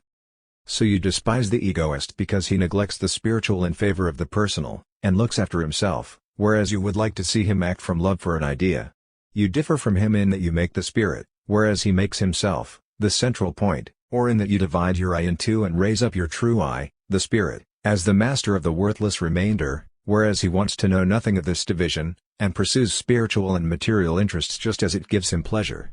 Indeed, you think that you are striking out only against those who have no spiritual interests at all, but in fact you curse at everyone who doesn't see the spiritual interest as his true and highest interest. You carry your nightly service for this beauty so far as to claim that she is the only beauty in the world. You don't live for yourself, but for your spirit and what is the spirit's, i.e., ideas. Since the spirit only exists while it creates the spiritual, let's look around us for its first creation. If it has first accomplished this, from then on a natural reproduction of creations follows, as according to the myth only the first human beings had to be created so that the rest of the race could reproduce itself. However, the first creation must arise out of nothing, i.e., the spirit has nothing but itself for its realization, or rather, it doesn't have itself yet, but must create itself. Its first creation is thus itself, the spirit. As mystical as this sounds, we nonetheless go through it as an everyday experience. Are you a thinking being before you think? When you create the first thought, you create yourself, the thinking being, because you don't think before you think a thought, i.e., have a thought. Isn't it your singing that makes you a singer, your speaking that makes you a speaking human being? Now, so too it is the producing of the spiritual that first makes you a spirit. Meanwhile, as you distinguish yourself from the thinker, singer, and speaker, you no less distinguish yourself from the spirit, and very much feel that you are something other than spirit. But just as, in the thinking eye, hearing and sight easily fade in the enthusiasm of thought, so spirit enthusiasm has seized you, and now you long with all your might to become Holy Spirit and to merge into spirit. The spirit is your ideal, the unattained, the otherworldly. Spirit is the name of your God, God is spirit. You are a fanatic against everything that is not spirit, and therefore you rail fanatically against yourself, as you aren't rid of a non-spiritual remainder. Instead of saying, I am more than spirit, you contritely say, I am less than spirit, and I can only think about spirit, pure spirit, or the spirit that is nothing but spirit, but am not this, and since I am not this, it is another, it exists as another, whom I call God. It lies in the nature of the thing, that the spirit which is supposed to exist as pure spirit must be an otherworldly one, for, since I am not it, it can only exist outside of me. Since a human being doesn't fully merge into spirit, then pure spirit, spirit as such, can only be outside of human beings, beyond the human world, not earthly, but heavenly. Only from this conflict in which I and the spirit lie, only because I and spirit are not names for one and the same thing, but different names for entirely different things, only because I am not spirit and spirit is not I, only from this does one get the completely tautological explanation of the need for the spirit to live in the other world, i.e., to be God. From this it also follows how thoroughly theological, i.e., based in the study of divinity, the liberation Feuerbach 12, strives to give us is. In particular, he says that we had only misjudged our own essence and therefore looked for it in the other world, but now, when we see that God is only our human essence, we have to again recognize it as our own and take it back from the other world into this one. Feuerbach names the God, who is spirit, our essence. Can we put up with this, that our essence is brought into opposition with us and that we get split up into an essential and a non-essential I? Don't we move back again in this way into the unhappy misery of seeing ourselves exiled from ourselves? What do we gain then, when, for a change, we install the divine that was outside us into ourselves? Are we that which is in us? As little as we are that which is outside us. I am as little my heart as I am my sweetheart, this other I have mine. Precisely because we are not the spirit that dwells in us, precisely for this reason we had to move it outside ourselves, it was not we, it did not come together as one with us, and therefore we could do nothing other than to think of it as existing outside of us, beyond us, in the other world. With the strength of desperation Feuerbach grips the whole substance of Christianity, not to throw it away, no, to usurp it, to pull it, the long-awaited, ever-distant, with one last effort out of its heaven and keep it with him forever. Isn't that a grip of final desperation, a life-or-death grip, and isn't it at the same time the Christian longing and desire for the other world? The hero doesn't want to go into the other world, but rather to draw the other world into himself, and force it to become this world. And since then, doesn't all the world cry, with more or less consciousness, that this world is what matters, and heaven must come down to earth and be experienced here? We will briefly set Feuerbach's theological view and our contradiction over against each other. The essence of the human being is humanity's highest essence. Now, of course, for religion, the highest essence is named God and is looked upon as an objective essence, but in truth it is only humanity's own essence, and therefore the turning point of world history is that from now on God should no longer appear to the human being as God, but rather the human being should appear as God. 13. To this we reply, the highest essence may be the human essence, but precisely because it is his essence and not he himself, it doesn't matter at all whether we see it outside him and view it as God, or find it in him and call it human essence or the human being. I am neither God nor the human being, neither the highest essence nor my essence, and so, on the whole, it doesn't matter whether I think of the essence as in me or outside of me. Indeed, we actually always think of the highest essence in both kinds of otherworldliness, the inner and the outer, at the same time, because God's Spirit, in the Christian view, is also our spirit and dwells in us. 14. It dwells in heaven and dwells in us, we poor things are just its dwelling, and if Feuerbach destroys its heavenly dwelling and forces it to move, lock, stock and barrel, into us, then we, its earthly lodgings, will be very much overcrowded. But after this digression, which, if we meant it all to go like clockwork, we would have had to save for later pages to avoid repetition, we return to the Spirit's first creation, the Spirit itself. The Spirit is something other than I, but this other, what is it? 1.2.2.2. The possessed. Have you ever seen a spirit? No, not I, but my grandmother. You see, it's the same with me too. I myself haven't seen any, but they ran every which way between my grandmother's feet, and from trust in our grandmother's honesty we believe in the existence of spirits. But didn't we have grandfathers, and didn't they shrug their shoulders every time our grandmothers talked about their ghosts? Yes, those were unbelieving men who have damaged our good religion, those Enlightenment philosophers. We'll feel that. What would form the basis then for this warm belief in ghosts, if not the faith in the existence of a spiritual essence in general, and isn't the latter itself disastrously shaken when one allows insolent rationalists to rattle the former? The Romantics thoroughly felt the blow the very belief in God suffered by the denial of the belief in spirits or ghosts, and sought to remedy the disastrous consequences not only through their reawakened fairy world, but finally, and particularly, through the intrusion of a higher world, through their somnambulists, visionaries of Prevorst, etc. The good believers and church fathers did not realize that along with the belief in ghosts, Religion would be deprived of its basis, and that since then it has been floating in the air. One who no longer believes in ghosts only needs to follow through consistently in his unbelief to see that there is no separate essence at all behind things, no ghost or, what is naively considered synonymous in our use of words, no spirit. Spirits exist. Look around in the world and tell yourself whether a spirit doesn't look at you out of everything. From the lovely little flower speaks the voice of the Creator, who has formed it so wonderfully. The stars proclaim the Spirit who has placed them in order. The spirit of grandeur blows down from the mountaintops, a spirit of longing rushes up from the waters, and, from human beings millions of spirits speak. The mountains may cave in, the flowers wither, the world of stars collapse, the human beings die. What does the downfall of these visible bodies matter? The Spirit, the invisible Spirit, remains eternally. Yes, the whole world is haunted. Only is haunted? No, it itself haunts. It is eerie through and through. It is the changing apparent body of a spirit. It is a phantasm.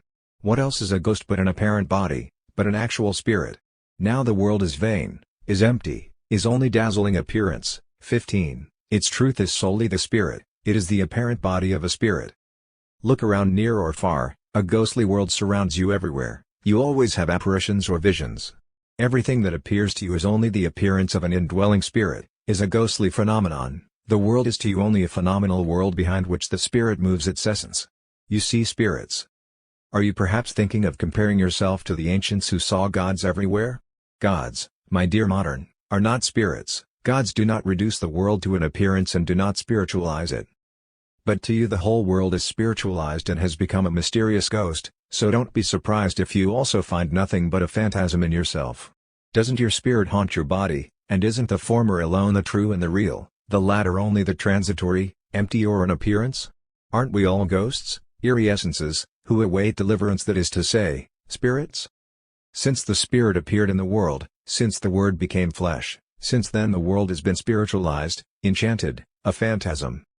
You have spirit, because you have thoughts. What are your thoughts? Spiritual essences. And so not things? No, but the spirit of things, the main point of all things, their innermost aspect, their idea. So what you think is not just your thought. On the contrary, it is the most real aspect, what is really true in the world, it is the truth itself. If I only truly think, I think the truth. Of course, I can be mistaken about the truth and fail to recognize it, but when I recognize it, then the object of my knowledge is the truth. 16. So do you strive at all times to recognize the truth? The truth is sacred to me. It may well happen that I find a truth imperfect and replace it with a better one. But I cannot abandon the truth. I believe in the truth, therefore I search into it. Nothing surpasses it, it is eternal. The truth is sacred, eternal, it is the sacred, the eternal. But you, who let yourself be filled and led by this sacred thing, yourself become sanctified. Also, the sacred is not for your senses, and you never as a sensual being discover its trace, but rather through your faith or, more particularly still, through your spirit, because it is itself a spiritual thing, a spirit. It is spirit through the spirit. The sacred in no way allows itself to be as easily gotten rid of as many who no longer take this unseemly word into their mouths presently claim. If even in a single respect I still get scolded as an egoist, then the thought remains of another that I am supposed to serve more than myself, and which must be more important. Through, it is the changing apparent body of a spirit, it is a phantasm. What else is a ghost but an apparent body, but an actual spirit? Now the world is vain, is empty, is only dazzling appearance. 15. Its truth is solely the spirit, it is the apparent body of a spirit. Look around near or far, a ghostly world surrounds you everywhere. You always have apparitions or visions. Everything that appears to you is only the appearance of an indwelling spirit, is a ghostly phenomenon. The world is to you only a phenomenal world behind which the spirit moves its essence. You see spirits. Are you perhaps thinking of comparing yourself to the ancients who saw gods everywhere? Gods, my dear modern, are not spirits. Gods do not reduce the world to an appearance and do not spiritualize it. But to you the whole world is spiritualized and has become a mysterious ghost, so don't be surprised if you also find nothing but a phantasm in yourself. Doesn't your spirit haunt your body, and isn't the former alone the true and the real, the latter only the transitory, empty or an appearance? Aren't we all ghosts, eerie essences, who await deliverance, that is to say, spirits? Since the Spirit appeared in the world, since the Word became flesh, since then the world has been spiritualized, enchanted, a phantasm. You have spirit, because you have thoughts. What are your thoughts? Spiritual essences. And so not things? No, but the spirit of things, the main point of all things, their innermost aspect, their idea. So what you think is not just your thought. On the contrary, it is the most real aspect, what is really true in the world, it is the truth itself. If I only truly think, I think the truth. Of course, I can be mistaken about the truth and fail to recognize it, but when I recognize it, then the object of my knowledge is the truth. 16. So do you strive at all times to recognize the truth? The truth is sacred to me. It may well happen that I find a truth imperfect and replace it with a better one. But I cannot abandon the truth. I believe in the truth, therefore I search into it, nothing surpasses it, it is eternal. The truth is sacred, eternal, it is the sacred, the eternal. But you, who let yourself be filled and led by this sacred thing, yourself become sanctified. Also, the sacred is not for your senses, and you never as a sensual being discover its trace, but rather through your faith or, more particularly still, through your spirit, because it is itself a spiritual thing, a spirit, it is spirit through the spirit. The sacred in no way allows itself to be as easily gotten rid of as many who no longer take this unseemly word into their mouths presently claim. If even in a single respect I still get scolded as an egoist, then the thought remains of another that I am supposed to serve more than myself, and which must be more important. Religious truths as revealed, one goes very wrong, and completely underestimates the breadth of the concept higher essence. The atheists carry on their mockery of the higher essence, which also gets worshipped under the name of the highest or etre supreme, 19, and trample one proof of its existence after another into the dust, without noticing that, out of a need for a higher essence, they only destroy the old one to make room for a new one. Isn't the human being a higher essence than an individual human being, and aren't the truths, rights, and ideas that arise from the concept of it supposed to be revered as revelations of this concept and, held as sacred? Because if one were to again abolish some truth that seemed to be manifested by this concept, this would only give evidence of a misunderstanding on our part, without in the least doing harm to the sacred concept itself or taking its sacredness from the truths that must rightly be seen as revelations of the same. The human being reaches beyond each individual human being, and though it is his essence, it is in fact not his essence, which would instead be as unique as he, the individual himself, but rather a universal and higher, indeed, for the atheists, the highest essence. And as divine revelations were not written down by God's own hand, but were revealed through the Lord's tools, so also the new highest essence doesn't write out its revelations itself, but lets the news reach us through true human beings. Only the new essence in fact betrays itself as a more spiritual conception than the old God, because the latter was still pictured with a kind of full-bodiedness or form, whereas the new has retained an unclouded spirituality, and no special material body is attributed to it. Still, it does not lack embodiment, which even becomes still more seductive, because it looks more natural and worldly, and consists in nothing less than every bodily human being or simply in humanity or all people. Thus, the phantasmicality of the spirit in an apparent body has become quite solid and popular once again. So the highest essence is holy, along with everything in which this highest essence reveals or will reveal itself, but those who recognize this highest essence together with its own, i.e., with the revelations of itself, are sanctified. The sacred in turn sanctifies its worshipper, who through worship becomes a sacred being himself, as likewise what he does is sacred, a sacred transformation, sacred thoughts and actions, writings and aspirations, etc. The conflict over what is worshipped as the highest essence can only be understood as meaningful, so long as the most embittered opponents concede to each other the main point, that there is a highest essence to which worship or service is due. If one smiles compassionately at the whole struggle over a highest essence, like a Christian, for example, at the war of words between a Shiite and a Sunni or a Brahmin and a Buddhist, then the hypothesis of a highest essence is empty for him, and the conflict over it an idle game. So whether the one or the triune God, whether the Lutheran God or the etre supreme or no God at all, but rather the human being may signify the highest essence, this makes no difference at all to the one who denies the highest essence itself, because in his eyes those servants of the highest essence are altogether pious people, the fiercest atheist no less than the most devout Christian. So in the foremost place in the sacred stands the highest essence and the belief in this essence, our holy faith. 1.2.2.2.1 The Phantasm. With ghosts we arrive in the spirit realm, the realm of essences. What haunts the universe, and creates its mysterious inconceivable essence, is precisely the arcane phantasm that we call the highest essence. And to get to the bottom of this phantasm, to conceive it, to discover actuality in it, To prove the existence of God, this is the task human beings have set for themselves for thousands of years, the awful. When one looks to the bottom of a thing, i.e., investigates its essence, one often discovers something entirely different than what it appears to be: honey-sweet speech and a lying heart, pompous words and miserable thoughts, etc. By emphasizing the essence, one thus degrades the previously misjudged phenomenon 22, to a mere appearance, to a deception. The essence of the world, so attractive and marvelous, is for the one who sees through it, vanity. Vanity is world essence, world activity. Now, one who is religious doesn't deal with deceptive appearance, nor with vain phenomena, but rather looks into the essence, and in the essence has the truth. The essences which arise from certain phenomena are bad essences, and conversely those from others are good. The essence of human feelings, for example, is love. The essence of human will is the good, that of his thought, the truth, etc. What was first taken for existence, such as the world and its like, now seems like mere appearance, and the truly existent is rather the essence, whose realm is filled with gods, spirits, demons, i.e., with good or bad essences. Only this inverted world, this world of essences, now truly exists. The human heart may be loveless, but its essence exists. The God who is love, human thought can wander into error, but its essence, truth, exists. God is truth, etc.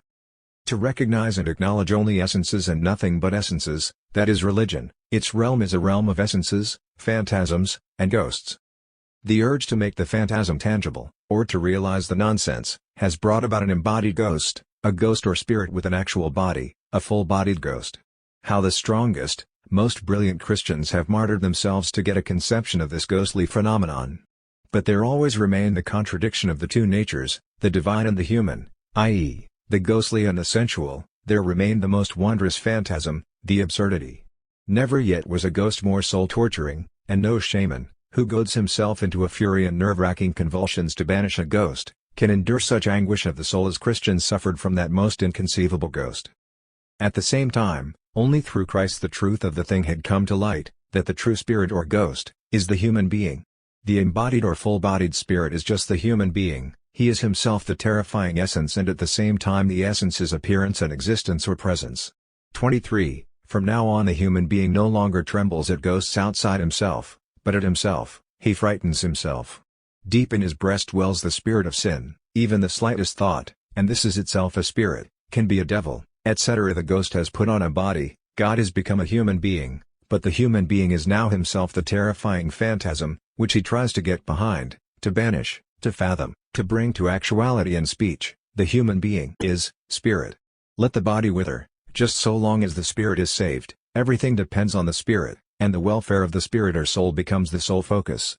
The human being has himself become a ghost, an eerie phantasm, to which a specific seat in the body is even assigned, though there is dispute over the seat of the soul, whether in the head, etc. You are not to me, and I am not to you, a higher essence. Nonetheless, a higher essence may be stuck in each of us, and call forth a mutual reverence. To immediately take the most general, the human being lives in you and me. If I didn't see the human being in you, what reason would I have to respect you? To be sure, you aren't the human being in his true and suitable figure, but only a mortal husk of his, from which he can withdraw without coming to an end. But still for now this general and higher essence dwells in you, and, since an imperishable spirit has assumed a perishable body in you, so that your figure is actually only an assumed one, you bring to my mind a spirit that appears in you, without being bound to your body and to this particular mode of appearance, thus a phantasm.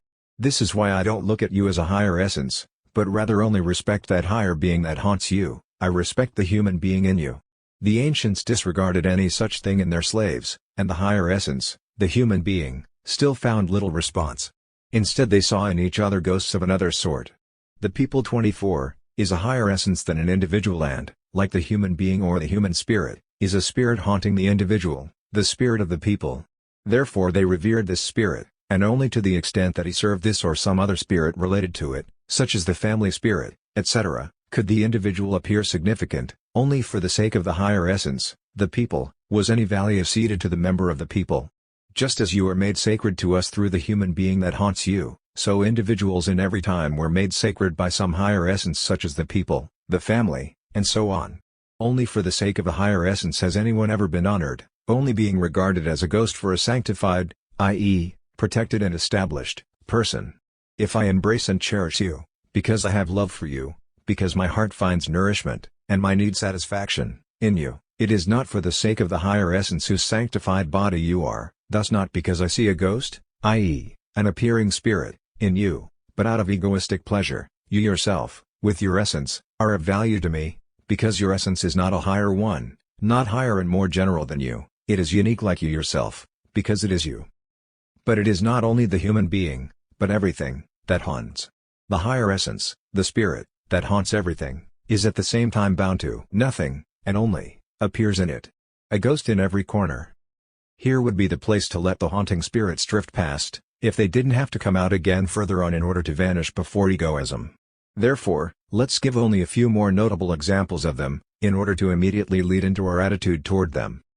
For example, above all, the Holy Spirit is sacred, the truth is sacred, right, law, the good cause, majesty, marriage, the common good, order, the fatherland, etc., etc., are sacred. 1.2.2.2.2 Bats in the belfry. Man, your head is haunted, you have bats in your belfry. 25. You're imagining big things and painting for yourself a whole world of gods that is there for you, a haunted realm to which you are called, an ideal that beckons to you. You have a fixed idea. Do not think that I am joking or speaking figuratively when I look upon those who cling to something higher, and, since this includes the vast majority, almost the whole human world, as veritable fools, fools in a madhouse. What, then, is called a fixed idea? An idea that has subjected people to itself. When you recognize such a fixed idea as folly, you lock its slave up in an asylum. And the truth of the faith, which one is not to doubt, the majesty of the people, which one must not question, whoever does so is a traitor to the crown, virtue, against which the censor must not let a word pass, so that morality will remain pure. Aren't these fixed ideas? Isn't all the foolish chatter, for example, in most of our newspapers, the babble of fools, who suffer from the fixed ideas of morality, legality, Christianity, etc., and only appear to walk about freely because the madhouse in which they wander covers such a vast space? If you touch the fixed idea of such a fool, you will immediately have to guard your back against the lunatic's treachery. In this as well, these great lunatics are like the little so-called lunatics, in that they treacherously attack anyone who touches their fixed idea. First they steal his weapon, steal his free speech from him, and then they fall upon him with their nails. Every day now reveals the cowardice and vindictiveness of these madmen, and the stupid populace cheers on their great measures. One only has to read the daily papers of this period, and hear the Philistines speak, to get the terrible conviction that one is locked in a house of fools. You shall not call your brother a fool, if you do, etc. 26. But I do not fear the curse, and I say my brothers are arch-fools. Whether a poor fool in the madhouse is possessed by the delusion that he is God the Father, Emperor of Japan, the Holy Spirit, etc., or whether a comfortable bourgeois imagines that it is his purpose to be a good Christian, a faithful Protestant, a loyal citizen, a virtuous person, etc. In both cases, these are one and the same fixed idea. Anyone who has never tried and dared not to be a good Christian, a faithful Protestant, a virtuous person, etc., is imprisoned and entangled by faith, virtue, etc. Just as the scholastics only philosophized within the faith of the Church, just as Pope Benedict XIV wrote huge tomes within the papist superstition, without ever calling this belief into question, just as authors fill whole volumes on the state without questioning the fixed idea of the state itself, just as our newspapers are filled with politics because they are bewitched with the delusion that the human being was created to be his own politicon. 27. So also subjects vegetate in subjection, virtuous people in virtue, liberals in humanity, etc., without ever having put the sharp knife of critique to these fixed ideas of theirs. Unshakable. 28. Like a madman's delusion, those thoughts are on firm footing, and anyone who doubts them, attacks the sacred. Yes, the fixed idea, this is truly the sacred. Do we only ever encounter those possessed by the devil, or do we just as often encounter those possessed by the opposite, possessed by the good, by virtue, by morality, by the law, or by any other principle? Possessions by the devil are not the only ones. God acts in us, and so does the devil, the former, acts of grace, the latter, acts of the devil. Possess 29, people are set in their opinions. If you don't like the word possession, then call it prepossession. Indeed, since the Spirit possesses, and all inspirations come from it, call it exaltation and enthusiasm. I add that complete enthusiasm, since one can't stop with the lazy and halfway sort, is called fanaticism. Fanaticism is at home precisely among refined people, because the human being is refined to the extent to which he is interested in spiritual things, and an interest in spiritual things, when it is lively, is and must be fanaticism. It is a fanatical interest in the sacred, phantom. 30. Observe our liberals, look into Die Sache and Vaterlandsblatter, hear what Schlosser says.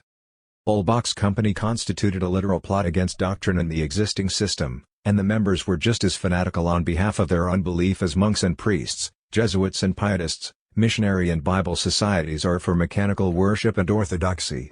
31. Pay attention to how a moral person behaves, who today often thinks that he is done with God and throws off Christianity as something spent. If you ask him whether he's ever doubted that copulation between siblings is incest, that monogamy is the truth of marriage, that filial piety is a sacred duty, etc., a moral shudder would come over him at the idea that one may touch his own sister also as a wife, etc. And whence this shudder? Because he believes in those moral commandments. This moral faith is deeply rooted in his chest. As much as he rails against pious Christians, he himself still remains as much a Christian, namely a moral Christian. In the form of morality, Christianity holds him captive, and indeed a captive under faith. Monogamy is supposed to be something sacred, and whoever lives in bigamy gets punished as a criminal, whoever commits incest suffers as a criminal. Those who are always shouting that religion should not be seen in the state, and that the Jew should be a citizen equally with the Christian, show themselves to be in agreement with this. Isn't this perspective on monogamy and incest a dogma? Touch it, and you will find out how this moral hero is also a hero of faith, despite a Krummacher, despite a Philip II. These fight for the faith of the Church, he for the faith of the state, or the state's moral laws, for articles of faith. Both condemn anyone who acts differently than what their faith will allow. The stigma of crime is stamped upon him, and he may languish in houses of correction, in prisons. Moral faith is as fanatical as religious faith. It is called freedom of belief then, when a brother and sister are thrown into prison for a relationship that they had settled with their own conscience. But they set a pernicious example. Yes, indeed, others could also come to think that the state does not have to interfere in their relationship, and from this moral purity would collapse. So the religious heroes of faith crusade for the sacred God, the moral ones for the sacred good. The zealots for some sacred thing often don't look very much like each other. How the strict Orthodox or Old Believers differ from the fighters for truth, light and justice, from the Philolethes, the friends of light, the rationalists, 32, etc. And yet how utterly unessential this difference is. If one calls single traditional truths, for example, miracles, the absolute princely power, etc., into question, the rationalists also call them into question, and only the Old Believers wail. But if one calls truth itself into question, he immediately has both, as believers, for opponents. So with moralities, strict believers are severe, clearer heads are more tolerant. But anyone who attacks morality itself gets to deal with both. Truth, morality, right, light, etc. are supposed to be and remain sacred. What one finds to reproach in Christianity is simply supposed to be unchristian in the view of these rationalists, but Christianity must remain the pillar, and to call it into question is outrageous. It is an outrage. To be sure, the heretic against pure faith is no longer exposed to the earlier fury of persecution, but now it is applied all the more to the heretic against pure morals. For a century, piety has received so many blows, and has had to hear its superhuman essence berated as inhuman so often, that one can't feel tempted to expound against it again. And yet it has almost always only been moral opponents who have appeared in the arena to contest the highest essence in favor of another highest essence. So Proudhon boldly says, humanity is destined to live without religion, but the moral law, la morale, is eternal and absolute. Who today would dare to attack morality? 33. The moral people skimmed off the best fat from religion, enjoyed it themselves, and are now having a hard time getting rid of the resulting scrofula. So if we point out that religion is a long way from being hurt at its heart as long as one reproaches it only for its superhuman essence, and that it ultimately appeals to the spirit alone, for God is spirit, then we have sufficiently indicated its ultimate harmony with morality, and we can leave its stubborn battle with the latter behind us. It's a question of a supreme essence for both, and whether this is superhuman or human matters little to me since it is in any case an essence over me, an over mine one, so to speak. In the end the demeanor of the human essence or humanity, as soon as it has shed the snakeskin of the old religion, will yet again wear a religious snakeskin. So Feuerbach instructs us that, if one only reverses speculative philosophy, i.e., always makes the predicate into the subject, and so makes the subject into the object and principle, one has the undisguised, the pure, naked truth. 34. With this, indeed, we lose the narrow religious standpoint, lose God, who is the subject from this standpoint, but we only exchange it for the other side of the religious standpoint, the moral standpoint. For example, we no longer say God is love, but rather love is divine. If we further replace the predicate divine with the synonymous sacred, then the matter returns again to all the old ways. According to this, love is supposed to be the good in the human being, his divinity, that which does him honor, his true humanity. It makes him human for the first time makes a human being out of him. So it would be said more precisely that love is the human in the human being, the inhuman is the loveless egoist. But everything that Christianity, along with speculative philosophy, i.e., theology, offers as the good, as the absolute, is, in self-ownership, simply not the good, or, to say the same thing, is merely the good. Therefore, by changing the predicate into the subject, the Christian essence, and indeed, the predicate contains the essence, is only more oppressively fixed. God and the divine would thus entwine themselves more inextricably with me. To expel God from his heaven and rob him of his transcendence cannot yet establish a claim to complete victory, if with this it is only chased into the human breast and endowed with indelible immanence. Now it is said, the divine is truly human. The same people who oppose Christianity as the foundation of the state, i.e., who oppose the Christian state, don't get tired of repeating that morality is the cornerstone of social life and of the state. As if the rule of morality were not completely a rule of the sacred, a hierarchy. So here one can mention the enlightening movement that, after theologians had long insisted that faith alone was able to grasp religious truths, that God only revealed himself to believers, etc., and therefore that only the heart, the feelings, the believing imagination were religious, burst out with the assertion that the natural understanding, human reason, was also able to recognize God. What else does this mean but that reason laid claim to being just as much a dreamer as the imagination? In this sense Reimarus wrote his noblest truths of natural religion. 35. It had to happen that the whole human being with all his abilities turned out to be religious, heart and soul, understanding and reason, feeling, knowledge and will, in short, everything in the human being appeared religious. Hegel has shown that philosophy itself is religious. And what today is not called religion? The religion of love, the religion of freedom, political religion, in short, every enthusiasm.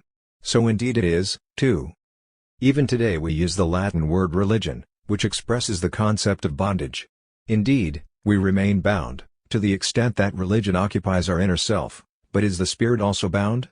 On the contrary, it is free, it is the sole master, it is not our spirit, but absolute.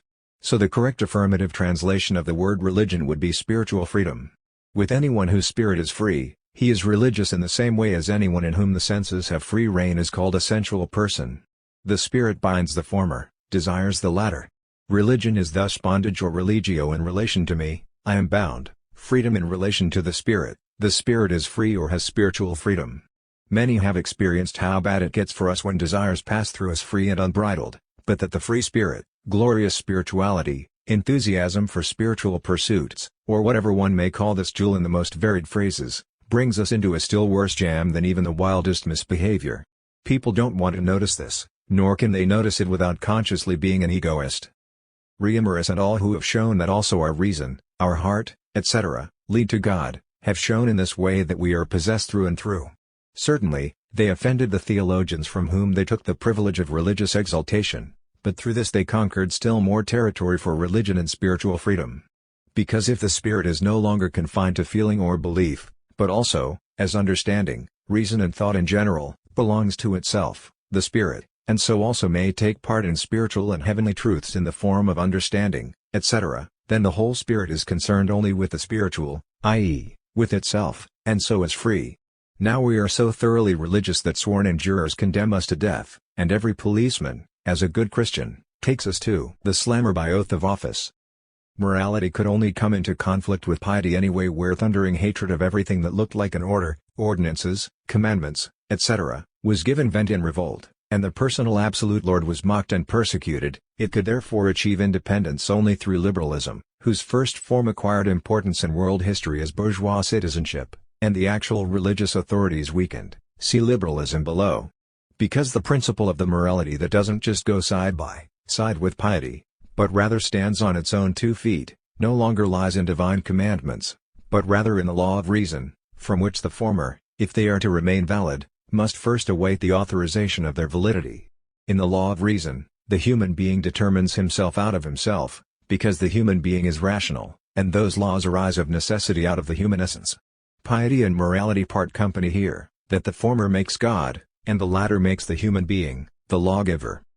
From a certain standpoint of morality, one argues approximately this: either the human being's sensuality drives him, and in following it, he is immoral, or he is driven by the good, which, when taken up into the will, is called moral conviction and partiality for the good, then he proves himself to be moral. From this point of view, for example, can Sand's act against Kotzebue be called immoral? 36. It most certainly was what people commonly understand as unselfish, to the same extent as, among other things, Saint Crispin's robberies in favor of the poor. He shouldn't have killed, for it is written, "Thou shalt not kill." So to serve the good, the welfare of the people, as Sand at least intended, or the welfare of the poor, like Crispin, is moral, but murder and theft are immoral, the aim moral, the means immoral.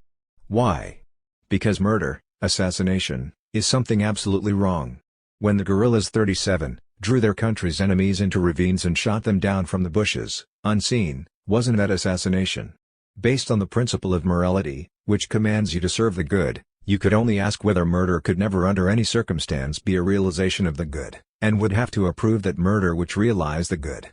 You can't condemn Sand's deed at all. It was moral because it was in the service of the good, because it was unselfish. It was an act of punishment that the individual carried out, an execution carried out at the risk of his own life. What else had his undertaking been in the end, but that he wanted to suppress writings with brute force? Aren't you familiar with the same procedure as a legal and sanctioned one? And what can you argue against it from your principle of morality? But it was an illegal execution. So the immoral aspect in this was the illegality, the disobedience to the law? So you admit that the good is nothing other than the law, morality nothing other than loyalty. Your morality must also sink down to this outward appearance of loyalty, to this sacred work of fulfillment of the law, except that the latter is both more tyrannical and more revolting than the old-time sacred work. Because this only required the act, but you require the attitude as well. One is supposed to carry the law, the statute, within himself. Whoever is most legally minded is the most moral. Even the final serenity of Catholic life must perish in Protestant legality. Here finally the rule of law is complete for the first time. Not I live, but the law lives in me. So I have really come so far, only to be the vessel of its, the law's, glory. Every Prussian carries his gendarme in his breast, says a high Prussian officer. Why don't certain opposition movements flourish? Merely for the reason that they don't want to leave the path of morality or legality. Thus, the excessive hypocrisy of devotion, love, etc., from whose repulsiveness one can daily get the most thorough disgust for this corrupt and hypocritical relationship of legal opposition. In the moral relationship of love and faithfulness a conflicting, an opposing will cannot occur. The lovely relationship is disturbed when one wills this and the other wills the opposite. But now, according to the existing practice and the old prejudice of the opposition, the moral relationship is to be preserved above all. What then is left to the opposition? Perhaps this, the will to have a freedom, when the beloved decides to refuse it. By no means. It must not will to have a freedom, it can only wish, and thus petition, for it, mumble a please, please.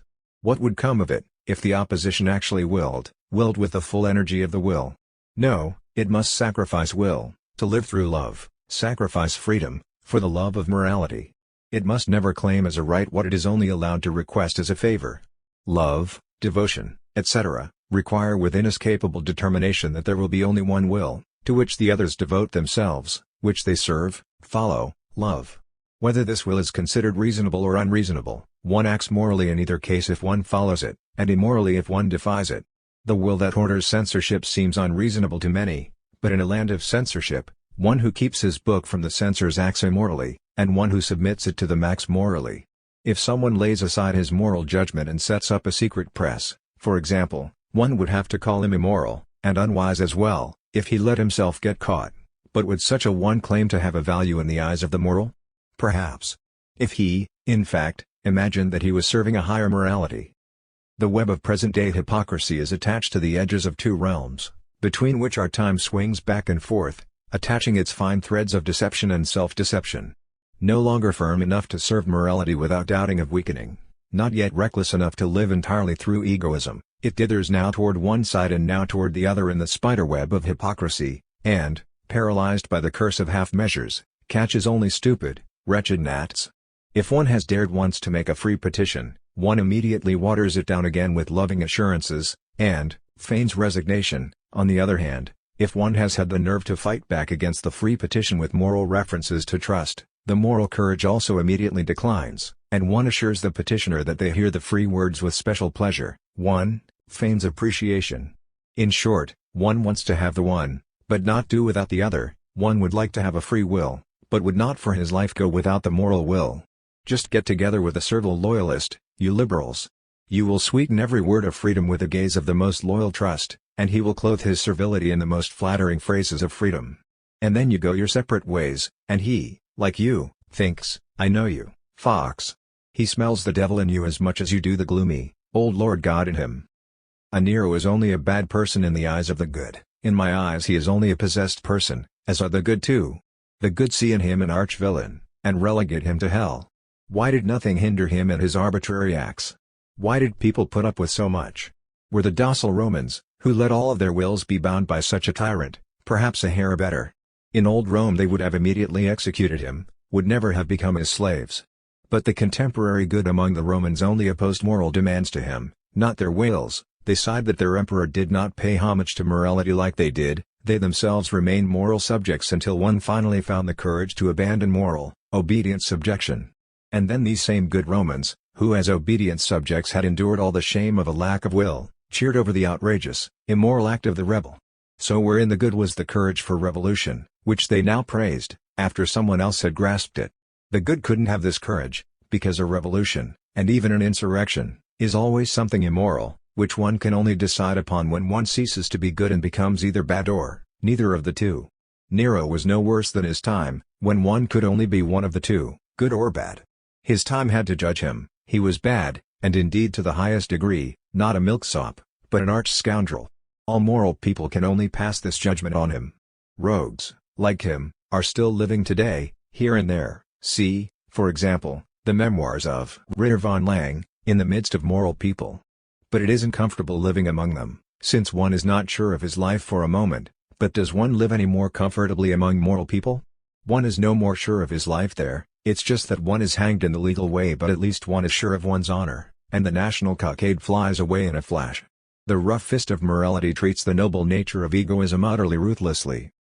But still, you can't put a rogue and an honest man on the same level. Now, no one does this more often than you judges of morals. Yes, even more than that. You lock up an honest man who talks openly against the existing state constitution, against the sanctified institutions, etc., as a criminal, and you leave your portfolios and even more important things with a mischievous rogue. So in practice you have nothing to reproach me for. But in theory. Now, there I indeed put both on the same level as two opposite poles, namely both on the level of moral law. They have meaning only in the moral world, just as in the pre-Christian era. A law-abiding Jew and a law-breaking Jew had meaning and significance only with regard to the Jewish law, for it, before Jesus Christ, the Pharisee was no more than the publican and sinner. So also before self-ownership, the moral Pharisee counts for as much as the immoral sinner. Nero became very unpleasant through being possessed. But a self-owning person would not stupidly oppose the sacred to him, so as to whine when the tyrant doesn't pay attention to the sacred, but rather his will. How often the sacredness of the inalienable rights of man has been held up before their enemies, and some liberty or other proven and demonstrated to be a sacred human right. Those who do this deserve to be laughed at, as they actually are, if they did not truly still follow the path that leads to the goal, even if unconsciously. They have guessed that if only the majority is won over to that liberty, it will also will it, and will take what it wills to have. The sacredness of the liberty and every possible proof of this sacredness will never obtain it. Whining and petition only show beggars. The moral person is necessarily narrow-minded in that he knows no other enemy than the immoral person. Whoever is not moral is immoral, consequently degenerate, contemptible, etc. Therefore, the moralist can never understand the egoist. Isn't sexual intercourse outside of wedlock an immorality? The moral person may turn as he pleases, he will have to stand by this statement. Amelia Galoti 38, gave up her life for this moral truth. And it's true, it is an immorality. A virtuous girl may become an old maid. A virtuous man may pass the time grappling with his natural impulses until he has perhaps evaporated them. He may castrate himself for the sake of virtue as Saint Origen did for the sake of heaven. He thereby honors sacred marriage, sacred chastity, As inviolable, he is moral. Unchastity can never become a moral act. However leniently the moral person may judge and pardon the one who committed it, it is still an offense, a sin against the moral order. There is still an indelible stigma attached to it. As chastity once belonged to the monastic vow, so now it belongs to the moral way of life. Chastity is a good. For the egoist, on the contrary, chastity likewise is not a good without which he could not get by, he couldn't care less about it. Now what follows from this for the moral person's judgment? This, that he throws the egoist into the only class of people that he knows other than moral people, into that of the immoral people. He can do nothing else, he must find the egoist immoral in everything in which the egoist pays no regard to morality. If he didn't find him so, he would have already become an apostate to morality without admitting it, he would not longer be a truly moral person. Nevertheless, one should not let himself be led astray by such phenomena, which today certainly no longer belong among the rare, and remember that one who relents on any point of morality can as little be counted among the truly moral, since Lessing, who in the well-known parable compares the Christian religion, as well as the Muslim and Jewish religions, to a counterfeit ring was a Christian. People are often already further than they dare to admit to themselves. Because in culture Socrates stood on the level of morality, it would have been an immorality if he had been willing to follow Crichton's seductive advice and escape from the dungeon. Staying was the only moral thing. But it was solely because Socrates was a moral person. The immoral, ruthless men of the Revolution, on the other hand, had sworn loyalty to Louis XVI, and decreed his ouster and indeed his death, but the act was an immoral one, at which moral people will be horrified for all eternity. But all this, more or less, only hits on bourgeois morality, on which the freer people look down with contempt. It is, to be exact, like its native ground, the bourgeois way of life in general, still too little removed and free from the religious heaven not to transplant the laws of the latter without criticism or further considerations over here in its domain instead of generating its own independent teachings. Morality looks quite different when it achieves consciousness of dignity, and raises its principle, the human essence, or humanity, to be the only authoritative power. Those who have worked their way through to such a resolute consciousness break completely with religion, whose God no longer finds any place beside its humanity, and, as they scuttle the ship of state itself, see below, they also crumble the morality that thrives only in the state, and consistently shouldn't make further use even of its name. For what these critical ones call morality is quite conclusively distinguished from so-called bourgeois or political morality, and must appear to the citizen as a senseless and unbridled freedom. But basically, it only has the advantage of the purity of principle, which, freed from its contamination by the religious, has come to omnipotence now in its refined determination as humanity. Therefore, one shouldn't wonder that the name morality is also retained alongside others, like freedom, humanitarianism, self-consciousness, etc., and will only occasionally be provided with the addition, a free morality, just as also, although the bourgeois state is disparaged, still the state is supposed to arise again as a free state, or even if not in this way, still as a free society. Because this morality perfected into humanity has fully dealt with the religion out of which it historically developed, nothing prevents it from becoming a religion on its own account. Because a difference prevails between religion and morality only so long as our relationships with the human world are governed and sanctified by a relationship to a superhuman essence, or as long as our doing is doing for God's sake. But if it comes to this, that to the human being the human is the highest essence, then this difference vanishes, and morality, removed from its subordinate position, is perfected into religion. For then the higher essence that had up to now been subordinated to the highest essence has climbed to the absolute height, and we behave toward it as toward the highest essence, i.e., religiously. Morality and piety are now just as synonymous as in the beginning of Christianity, and it is only because the highest essence has become something else that a sacred way of life is no longer called sacred, but human. If morality has conquered, then a complete change of masters has occurred. After the annihilation of faith, Feuerbach imagines entering into the supposedly safe harbor of love. The first and highest law must be the love of man for man. Homo homini deus is 39. This is the supreme practical principle, this is the turning point of world history. 40, but actually only that God has changed, the deus, the love has remained, their love for the superhuman God, here love for the human God, for homo as deus. Thus, the human being is to me, sacred. And everything truly human is to me, sacred. Marriage is sacred of itself. And so it is with all moral relationships. Friendship is and must be sacred for you, and property, and marriage, and the welfare of every human being, but sacred in and of themselves. 41. Don't we have the priest there again? Who is his God? The human being. What is the divine? The human. So the predicate 42 has indeed only changed into the subject, and, instead of the phrase God is love, one says love is divine. Instead of God has become human, the human being has become God, etc. It is just a new religion. All moral relationships are ethical, are cultivated with moral sense, only where they count in themselves, without the religious consecration of the priest's blessing, as religious. Feuerbach's proposition, theology is anthropology, only means religion must be ethics, ethics alone is religion. Altogether Feuerbach only brings about a transposition of subject and predicate, a preferential treatment of the latter. But, since he himself says, love is not sacred, and has never been considered sacred by human beings, by being an attribute of God, but it is an attribute of God because it is divine in and of itself, thus, he could find that the fight against the attributes themselves, against love and all sacredness, must be opened. How could he hope to turn people away from God, when he left them the divine? But if, as Feuerbach says, God himself has never been the main issue to them, but only his attributes, then he could have at least left them the bubble a bit longer, since the doll, the real kernel, nonetheless still remained. He also recognizes that with him it is only about the destruction of an illusion, but he thinks that it has utterly ruinous effects on people, because even love, in itself the innermost, truest disposition, becomes, through religiosity, an insignificant, illusory one, since religious love only loves the human being for God's sake, thus only apparently loves the human being, but in truth loves only God. 43. Is this different with moral love? Does it love the human being, this human being, for this human being's sake, or for the sake of morality, for the human being's sake, and so, for homo homini deus, for God's sake? The Belfry bat has a lot of other formal aspects, some of which it might be useful to briefly mention here. Thus, self-denial is common to the holy along with the unholy, the pure and the impure. The impure person denies all better feelings, all shame, even natural timidity, and follows only the desire that rules him. The pure person denies his natural relationship to the world, denies the world, and follows only the aspiration that rules him.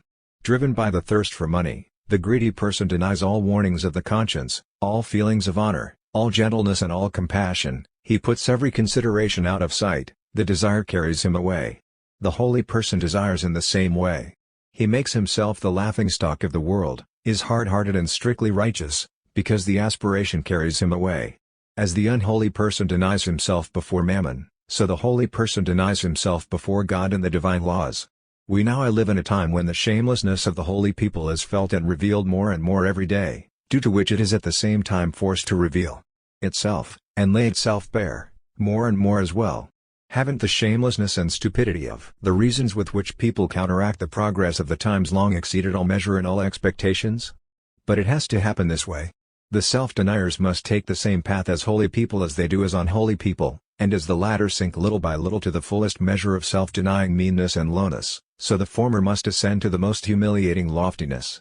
The earthly mammon and the heavenly God both demand exactly the same degree of self-denial. The lowly, like the lofty, reach out for a good, the former for the material good, the latter for the ideal, the so-called highest good, and in the end, both also complete each other again. Since the materially minded person sacrifices everything to an ideal specter, his vanity, and the spiritually minded person to a material enjoyment, good living. Those who call people to altruism believe that they are saying something quite uncommon. What do they understand by this? Probably something similar to what they understand by self-denial. But who is this self that is supposed to be denied and to have no benefit? It seems that you yourself are supposed to be it. And for whose benefit do they recommend altruistic self-denial to you? Again for your good, except that you obtain your true benefit through altruism. You are supposed to benefit yourself and yet you are not to seek your benefit. People regard the benefactor of humanity as altruistic, a Frank who founded an orphanage, an O'Connell who works tirelessly for his Irish people, but also the fanatic, who, like Saint Boniface, risks his life for the conversion of the heathen, or, like Robespierre, sacrifices everything to virtue, like Stirner, dies for God, king, and fatherland. Therefore, O'Connell's enemies, among others, try to attribute some selfishness or profit-seeking to him, for which the O'Connell Fund seemed to give them a basis, because if they succeeded in casting suspicion on his altruism, they would easily separate him from his followers. But what more could they show than that O'Connell was working toward another goal than the professed one? But whether he aims to make money or to liberate the people, that he is striving for a goal, and indeed his goal still remains certain, self-interest here as there, but his national self-interest would be good for others too, and so would be the common interest. Now is altruism perhaps unreal and existent nowhere? On the contrary, nothing is more common. One could even call it a fashion accessory of the civilized world, that people take to be so indispensable that, if it costs too much in solid substance, they will at least deck themselves out with its tinsel imitation and feign it. Where does altruism start? Precisely where a goal ceases to be our goal and our property, which, as owner, we can deal with as we like, where it becomes a fixed goal or a fixed idea, where it begins to enthrall and enthuse, fanaticize us, in short, where it comes out as our dogmatism and becomes our master. A person is not altruistic so long as he keeps the goal in his power. One becomes so only through that here I stand, I can do no other. 44, the basic maxim of all the possessed. One becomes so, with the sacred goal, through the corresponding sacred zeal. I am not altruistic so long as the goal remains my own, and instead of stooping to being the blind means of its fulfillment, I always leave it open to question.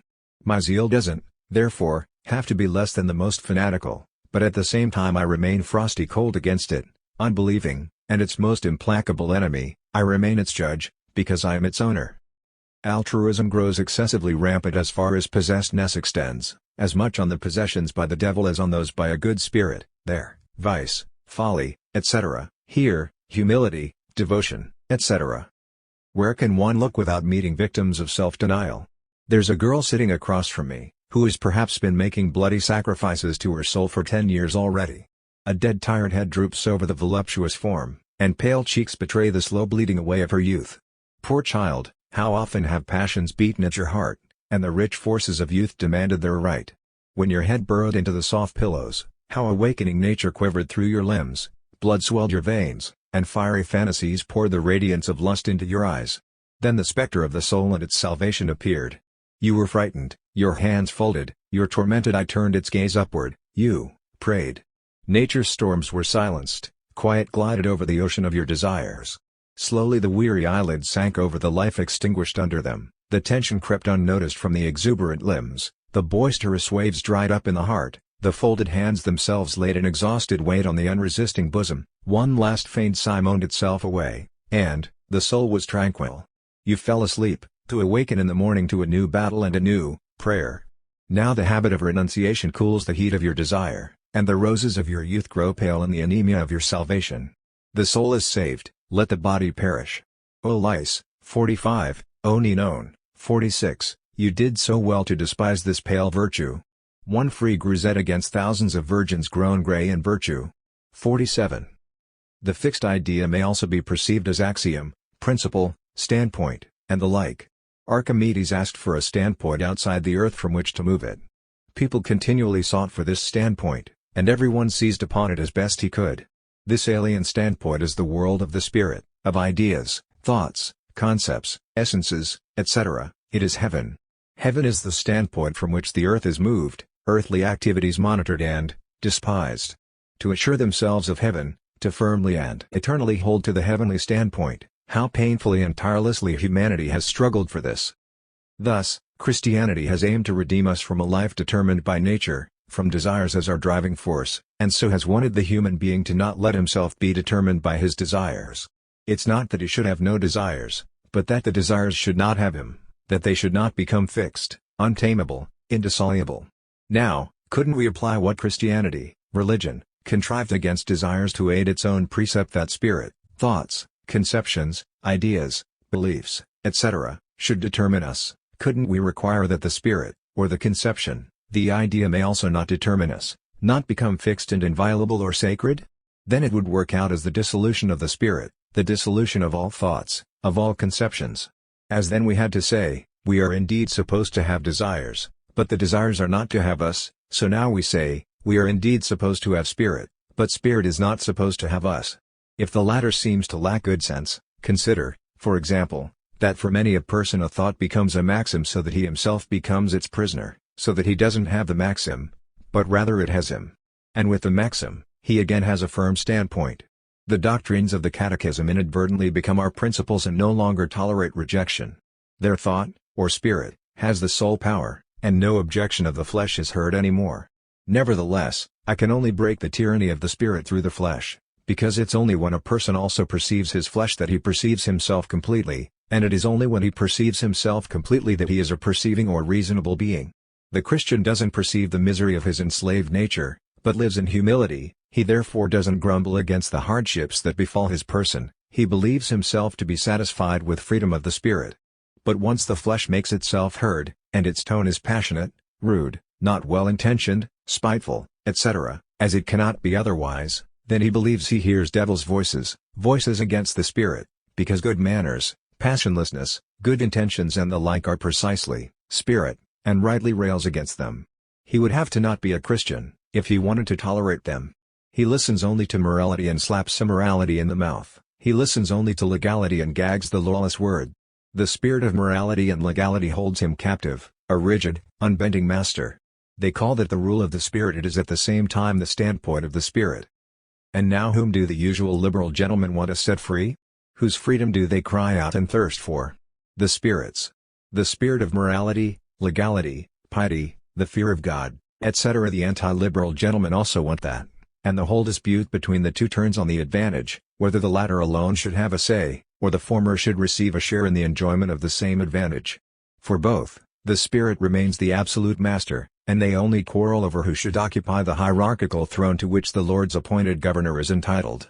The best of it is that one can watch the goings-on, calm in the certainty that the wild beasts of history will tear each other to pieces, as is their nature. Their decomposing carcasses fertilize the soil for our crops. We'll come back later to many other belfry bats, like those of the calling, truthfulness, love, etc.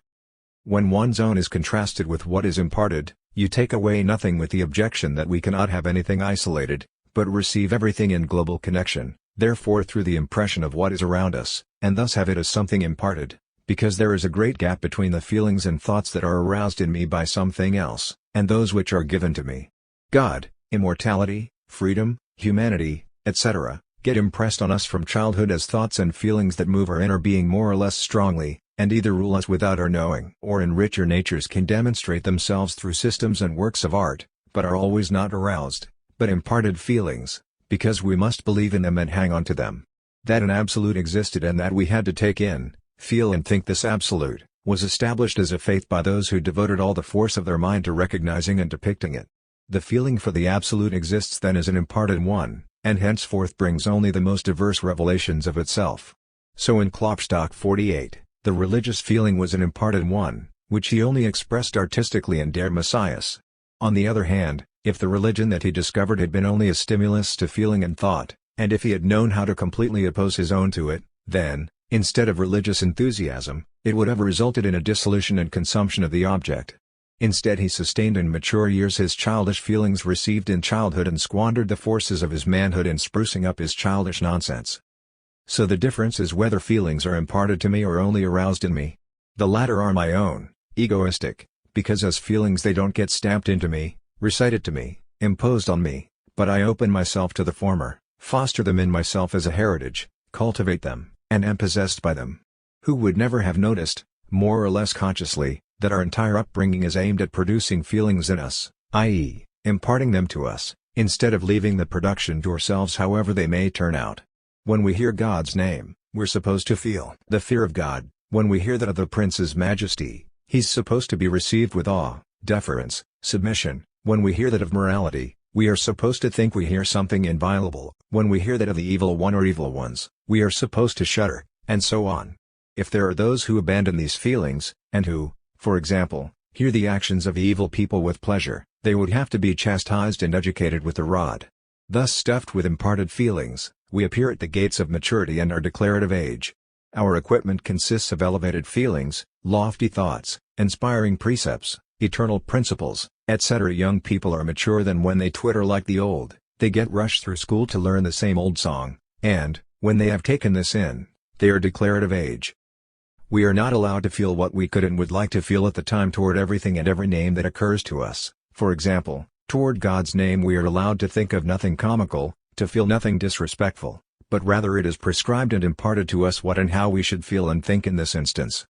This is the meaning of spiritual guidance. 49. That my soul or my spirit would be tuned as others think right, not as I myself would like it. How much effort does it not cost one to at least ensure oneself a feeling of one's own about one name or another, and to laugh in the face of many who expect from us a holy face and an ungrinning expression at their speeches. What is imparted is alien to us, is not our own, and therefore it is sacred, and it's a heavy thing to cast aside the sacred awe before it. Nowadays we hear again the praise of seriousness about highly important topics and debates. German seriousness, etc. This kind of seriousness clearly expresses how old and serious lunacy and possessedness have already become.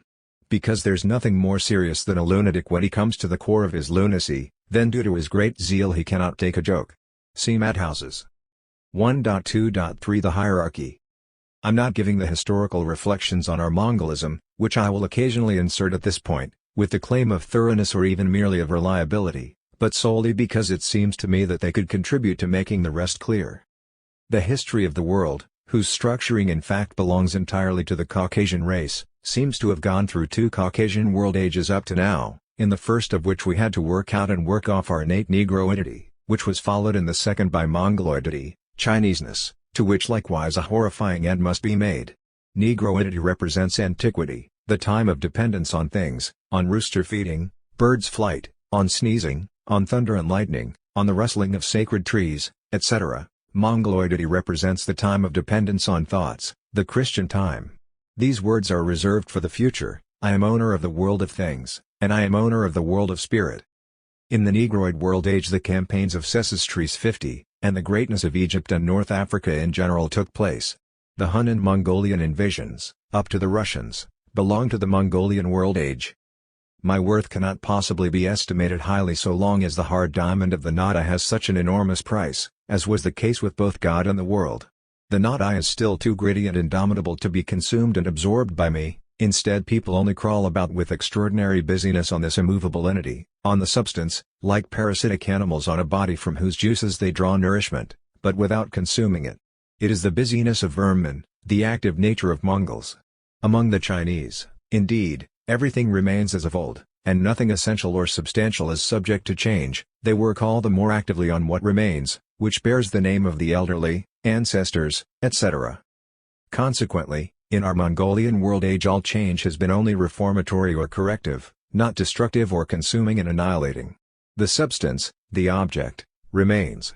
All our busyness was only the activity of ants and the jumping of fleas, jugglers' tricks on the immovable tightrope of the objective, forced labor under the rule of the immutable or eternal. The Chinese are most likely the most positive people, because totally buried in statutes, but the Christian world age has also not come out from the positive, i.e., from restricted freedom within certain limits. At the most advanced level of education, this activity earns the name of scientific activity, as work on an unmoving premise, an irrefutable hypothesis. In its first and most incomprehensible form morality presents itself as habit. Acting according to the custom 51, and habit of one's country, is to be moral there. That is why pure moral action, sincere, genuine morality, is practiced most plainly in China. They stick to the old habit and custom and hate every innovation as a crime worthy of death. Because innovation is the mortal enemy of habit, of the old, of permanence. In fact, it is also not open to any doubt that the human being, through habit, secures himself against the intrusiveness of things, of the world, and establishes his own world in which he alone is and feels at home, i.e., builds himself a heaven.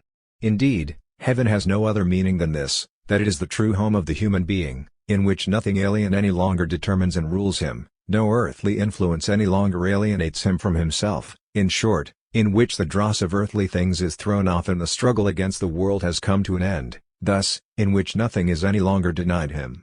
Heaven is the end of renunciation, it is free enjoyment. There the human being no longer denies himself anything, because nothing is any longer alien and hostile to him. But now habit is another nature, which removes and releases human beings from their first and original natural condition, in that it secures them against all of its contingencies.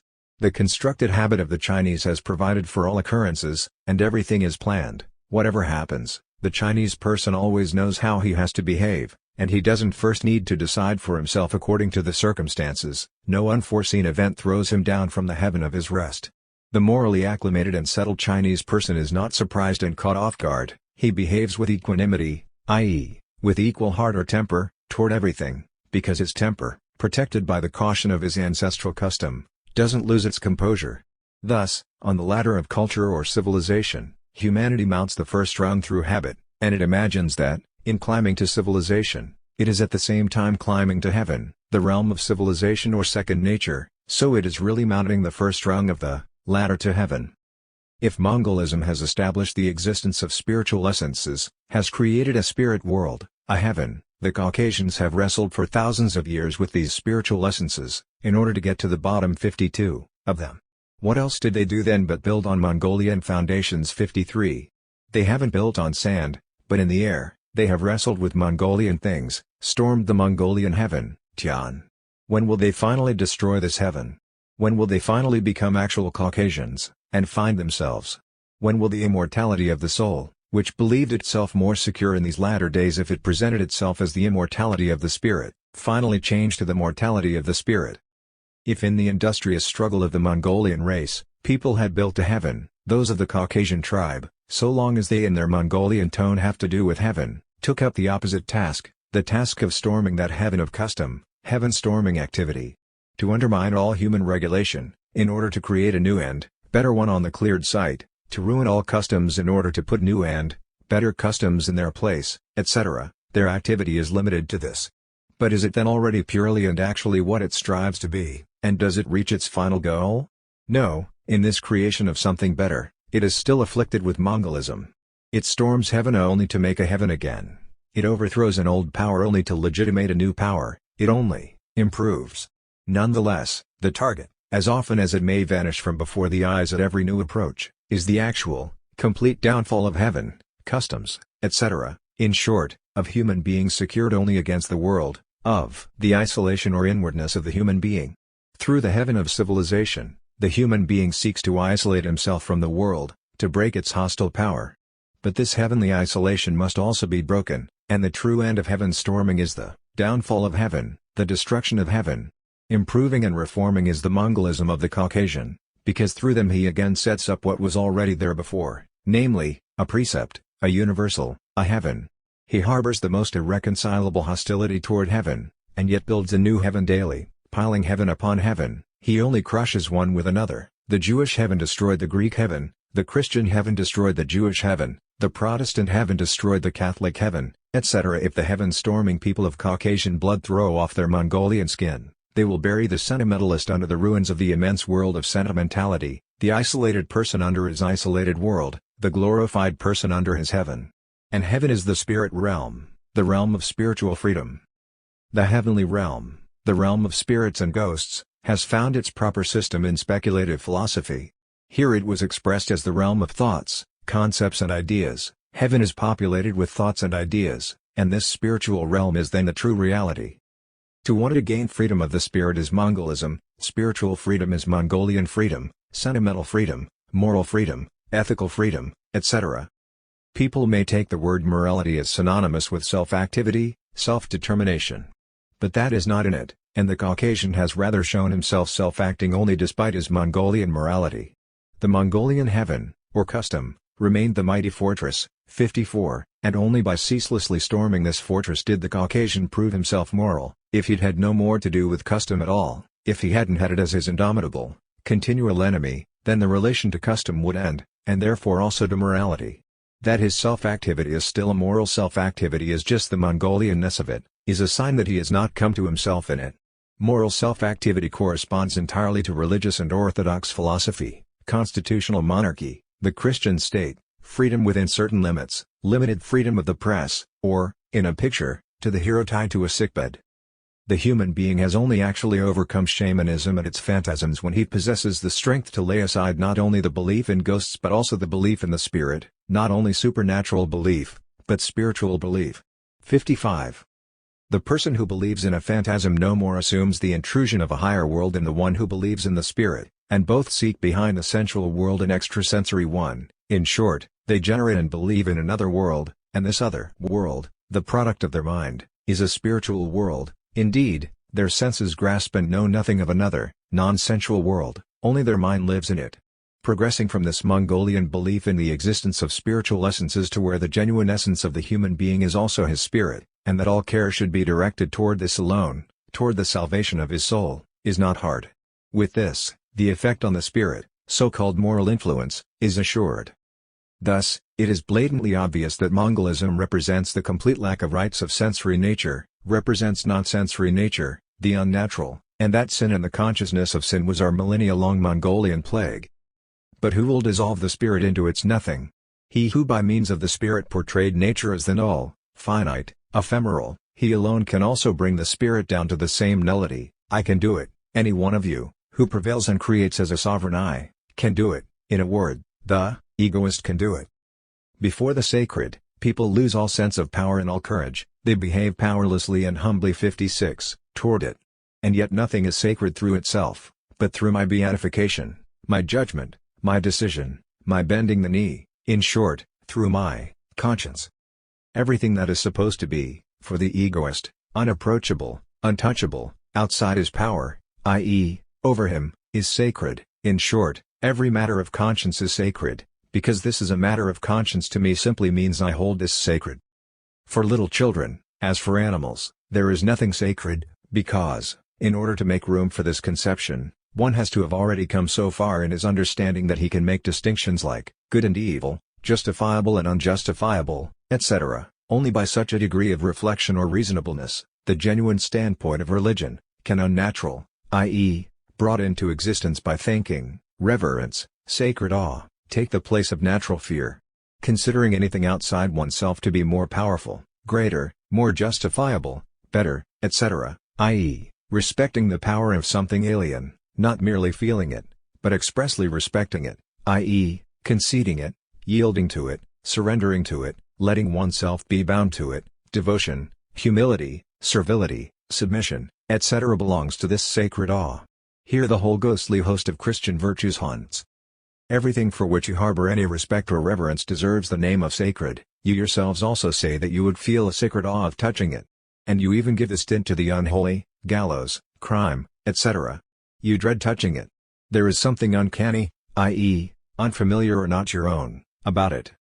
If something didn't count as sacred for people, indeed the floodgates would open to willfulness, to boundless subjectivity. Fear 57, makes the beginning, and one can make oneself fearful to the rudest people, so already they are a dam against one's impudence.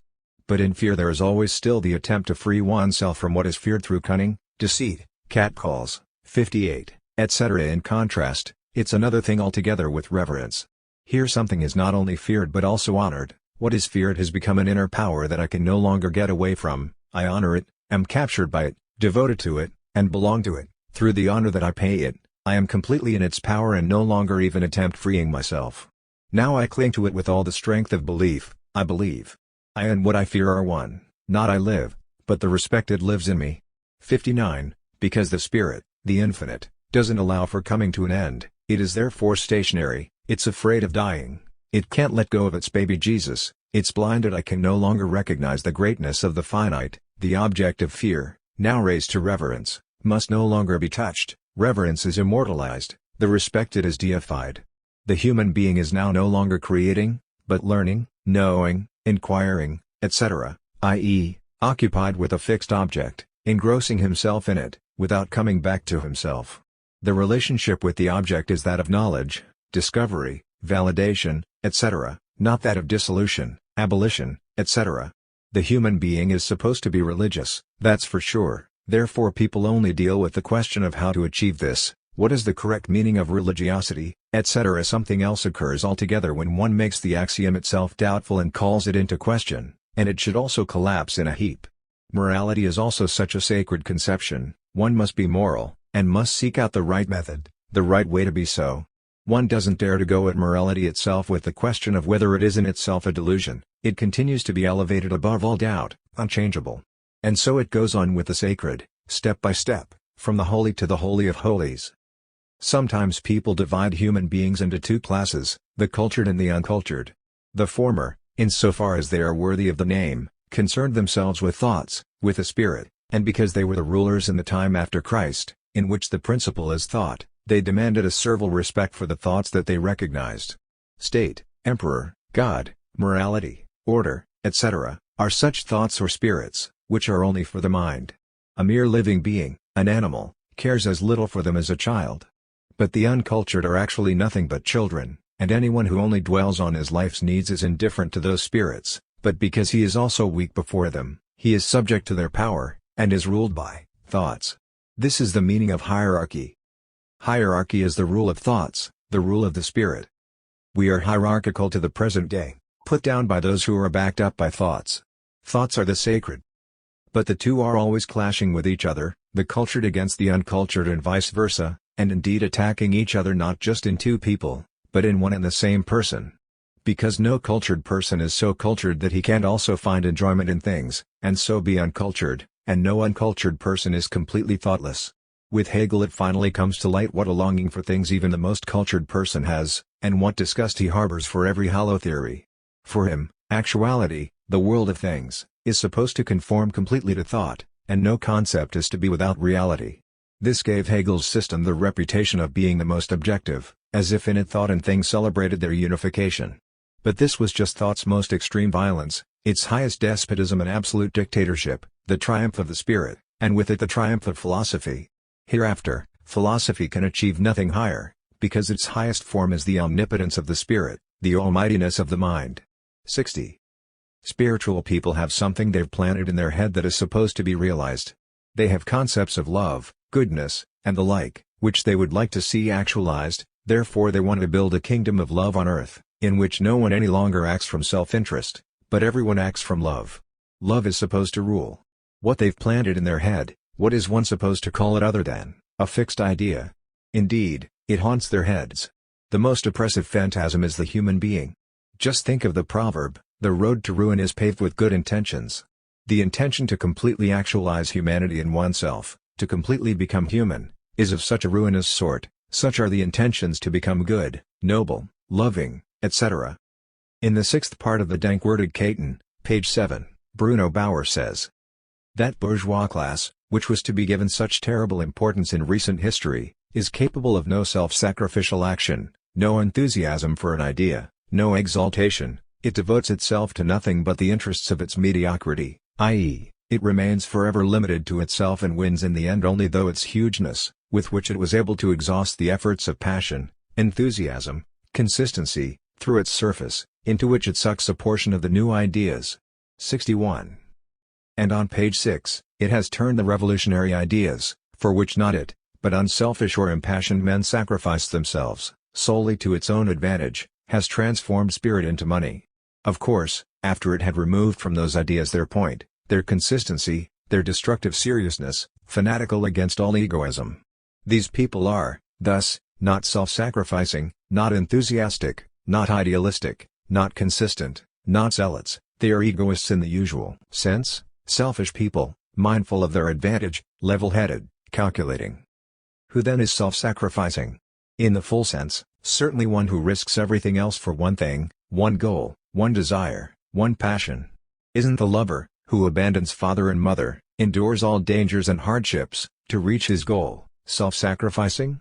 Or the ambitious person, who offers up all desires, wishes, and satisfactions to the single passion, or the miser who denies himself everything to gather treasures, or the pleasure-seeker, etc. He is ruled by a passion to which he brings the others as sacrifices. And are these self-sacrificing people perhaps not selfish, not egoists? Since they have only one ruling passion, they provide only for one satisfaction, but for this one all the more eagerly, they're completely absorbed in it. All that they do is egoistic, but it is one-sided, close-minded, bigoted egoism, it is being possessed. Well, those are petty passions, by which, in contrast, the human being should not let himself be enslaved. The human being must make sacrifices for a great idea, a great cause. A great idea, a good cause, might be the glory of God, for which countless people went to their death, Christianity, which has found its willing martyrs, the one true church, which has greedily demanded the sacrifice of heretics, liberty and equality, which had the bloody guillotine in their service. Anyone who lives for a great idea, a good cause, a doctrine, a system, a lofty calling, may not let any worldly desires, any self-seeking interests, arise in himself.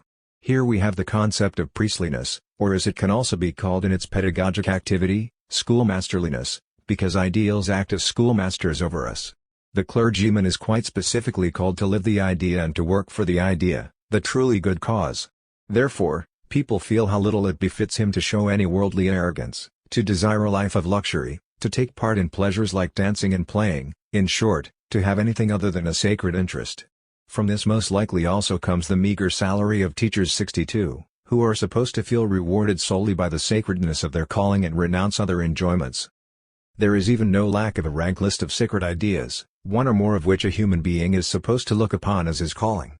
Family, fatherland, science, etc., may find in me a servant faithful to his calling. Here we come upon the age-old madness of the world, which has not yet learned to do without priestliness, to live and to create for an idea, that is the human being's calling, and his human worth is measured by the faithfulness of his compliance. This is the rule of the idea, or priestliness. Robespierre, for example, Saint Just, etc., were priests through and through, inspired by the idea, enthusiasts, consistent tools of this idea, ideal human beings. So Saint Just proclaims in a speech, "There is something terrible in the sacred love of country, it is so exclusive that it sacrifices everything to the public interest without mercy, without fear, without human consideration. It hurls Manlius 63, into the abyss, it sacrifices its private inclinations, it leads Regulus 64, to Carthage, throws a Roman into the chasm, and sets Marat, 65, as a victim of his devotion, in the Pantheon." A world of countless personal profane interests now stands against these representatives of ideal or sacred interests. No idea, no system, no sacred cause is so great as to never be outpaced and modified by personal interests. Even if they momentarily, and in times of rage and fanaticism, remain silent, they still soon come out on top again through the sound sense of the people. Those ideas only win completely when they are no longer hostile to personal interests, i.e., when they satisfy egoism. The man who's crying kippers just outside my window has a personal interest in good sales, and when his wife or anyone else wishes him the like, it remains a personal interest nonetheless. On the other hand, if a thief stole his basket from him, then there would immediately arise an interest of the many, of the whole city, of the whole country, or, in a word, of all who abhor theft, an interest in which the kipper seller's person would become indifferent, and in its place the category of the robbery victim would come to the fore. But even here it could all come down to a personal interest, as each participant thinks that he must agree to the punishment of the thief, because otherwise unpunished stealing might become general and he too might be robbed of his own. But such a calculation can hardly be assumed for the many, and one will instead hear the cry, "The thief is a criminal." Here we have a judgment before us, as the thief's action receives its expression in the concept crime. Now the matter is posed like this: even if a crime didn't cause the least bit of damage either to me or to any of those in whom I take an interest, I would still condemn it. Why? Because I am enthusiastic for morality, I am filled with the idea of morality, I persecute what is hostile to it. Proudhon, for example, because for him theft counts as unquestionably despicable, believes that with the sentence property is theft he has already denounced property. In the priestly sense, theft is always a crime, or at least an offense. Here personal interest is at an end. This particular person who has stolen the basket is completely indifferent to my person, I take an interest only in the thief, this concept of which that person portrays a specimen.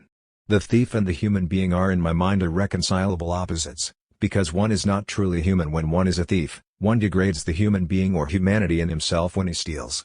Falling outside of personal concern, one gets into philanthropy, human kindness, which is usually misunderstood, as if it were a love for human beings, for each individual, whereas it is nothing but a love for the human being, the fictitious concept, the phantasm.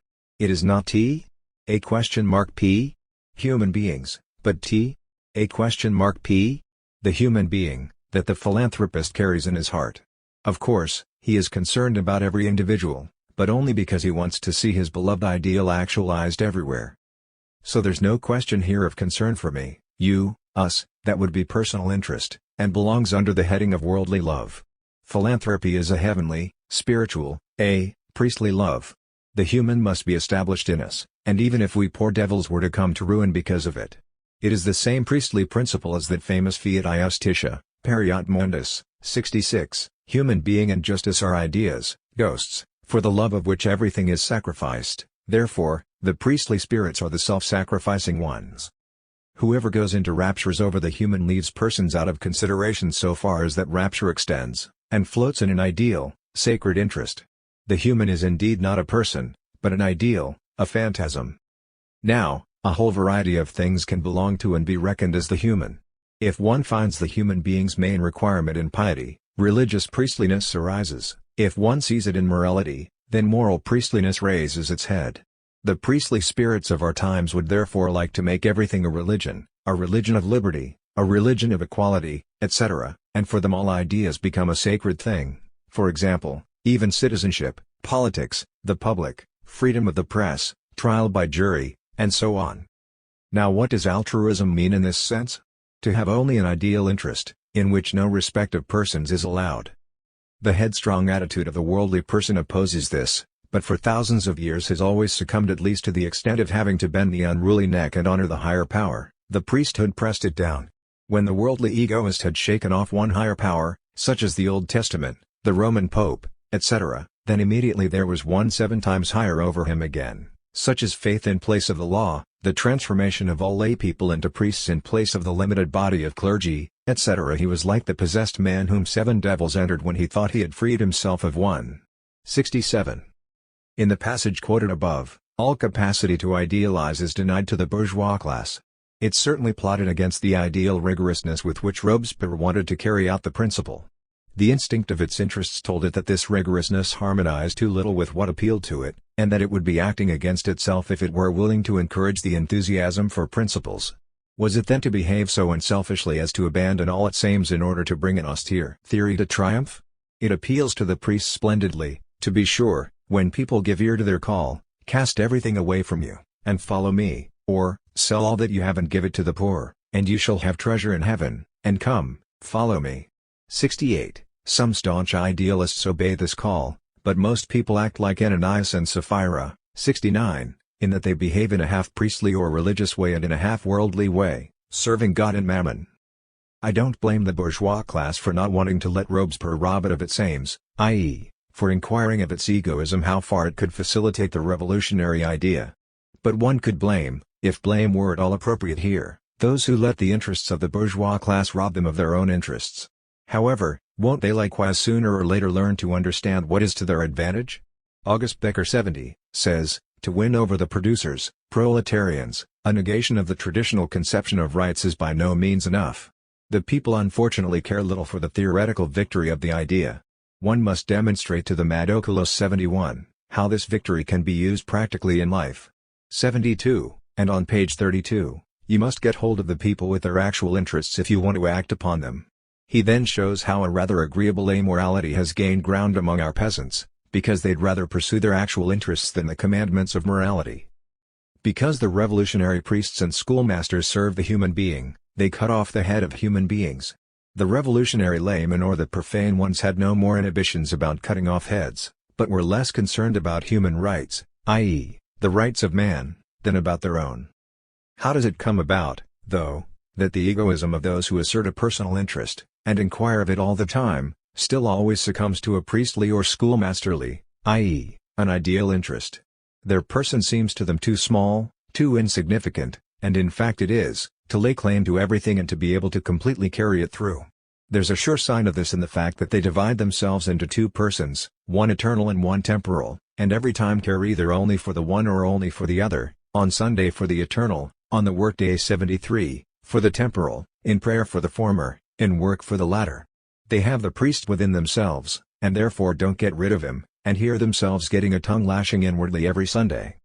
How people have struggled and calculated to determine these dualistic essences. Idea followed upon idea, principle upon principle, system upon system, and none were able to hold down the contradiction of the worldly person, the so-called egoist, for long. Doesn't this prove that all those ideas were too powerless to take up my whole will into themselves and satisfy it? They were and remained hostile to me, even if the hostility lay concealed for a long time.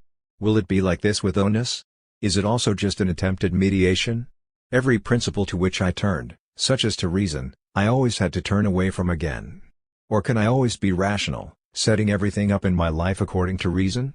I can certainly strive for rationality, I can love it, just as I can also love God and every other idea. I can be a philosopher, a lover of wisdom, as I love God. But what I love, what I strive for, is only in my idea, my conception, my thoughts, it is in my heart, in my head, it is in me like the heart, but it is not I am not it. To the activity of priestly spirits belongs particularly what one often hears being called moral influence. Moral influence takes its start where humiliation 74 begins. Indeed, it is nothing more than this humiliation itself, the breaking and bending of courage down into humility. If I shout to someone to get out of there when a rock is about to be blasted, I'm exerting no moral influence with this demand. If I say to a child, "You'll go hungry if you don't eat what is put on the table," this is not moral influence. But if I tell him, "You're going to pray, honor your parents, respect the crucifix, speak the truth," etc., because this belongs to the human being and is the human calling, or even, this is God's will, then moral influence is complete. A person should bend to the human calling, should be obedient, become humble, should give up his will to an alien one which is set up as rule and law. He should abase himself before something higher, self-abasement. He who abases himself shall be exalted. 75. Yes, in time children must be required to practice piety, godliness, and respectability. A person of good upbringing is one into whom good principles have been instilled and impressed, drummed, rammed, and preached. If one shrugs his shoulders about it, the good immediately wring their hands and cry, but, for heaven's sake, if one should give children no good teachings, then they would run straight away into the jaws of sin and become good-for-nothing brats. Not so fast, you prophets of doom.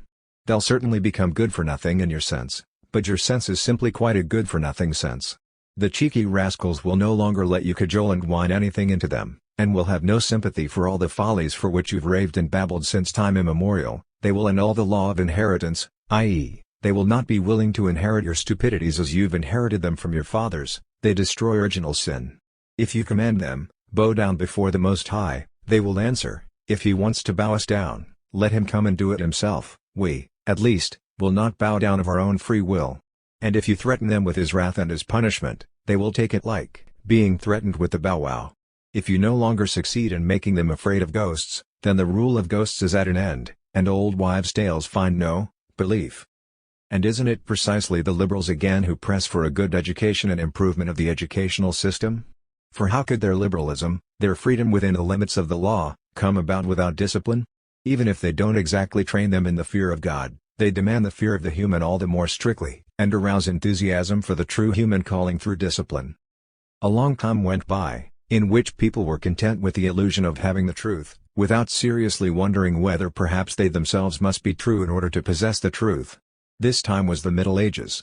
With the common, 76, i.e., the material consciousness, the consciousness that is receptive only to things, or to what is sensuous and obvious, 77, they thought to grasp the immaterial and the non-sensuous. As one certainly strains his eye to see what is distant, or laboriously exercises his hand until the fingers press the keys skillfully, so they mortified themselves in the most diverse ways so that they would be able to take the supernatural completely into themselves. However, what they mortified was still only the sensual human being, the common consciousness, so-called finite or objective thinking. But because this thinking, this understanding, which Luther raspberries, 78, under the name of reason, is incapable of perceiving the divine, its mortification contributed just as much to understanding the truth as if one exercised the feet year in and year out and hoped in this way that they would finally learn to play the flute. Luther, with whom the Middle Ages ended, was the first to realize that the human being himself must become something other, if he wanted to perceive the truth, namely, just as true as the truth itself. Only those who already have the truth on faith, only those who believe in it, can become partakers of it. In other words, only the believer finds it accessible and sounds its depths. Only the human organ that is able to blow out of the lungs can also achieve flute playing, and only the person who has the right organ for it can become a partaker of truth. One who is able to think only of sensuous, objective, material things, also imagines only material things in truth. But truth is spirit, utterly non-sensuous, therefore only for the higher consciousness, not for the earthly minded. Therefore, with Luther, the realization arises that truth, since it is a thought, is only for the thinking person. And this means that the human being must from now on take an utterly different standpoint, namely, the heavenly, believing, scientific standpoint, or the standpoint of thinking in relation to its object, the thought, the standpoint of the spirit in relation to the spirit. Thus, only like recognizes being threatened with the bow-wow. If you no longer succeed in making them afraid of ghosts, then the rule of ghosts is at an end, and old wives' tales find no belief. And isn't it precisely the liberals again who press for a good education and improvement of the educational system? For how could their liberalism, their freedom within the limits of the law, come about without discipline?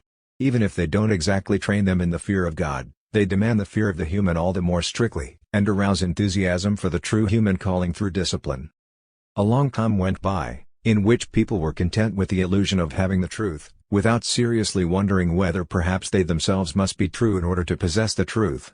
This time was the Middle Ages. With the common, 76, i.e., the material consciousness, the consciousness that is receptive only to things, or to what is sensuous and obvious, 77, they thought to grasp the immaterial and the non-sensuous. As one certainly strains his eye to see what is distant, or laboriously exercises his hand until the fingers press the keys skillfully, so they mortified themselves in the most diverse ways so that they would be able to take the supernatural completely into themselves. However, what they mortified was still only the sensual human being, the common consciousness, so-called finite or objective thinking.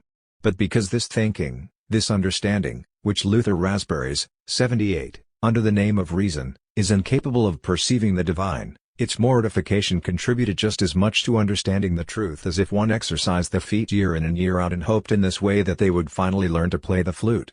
Luther, with whom the Middle Ages ended, was the first to realize that the human being himself must become something other, if he wanted to perceive the truth, namely, just as true as the truth itself.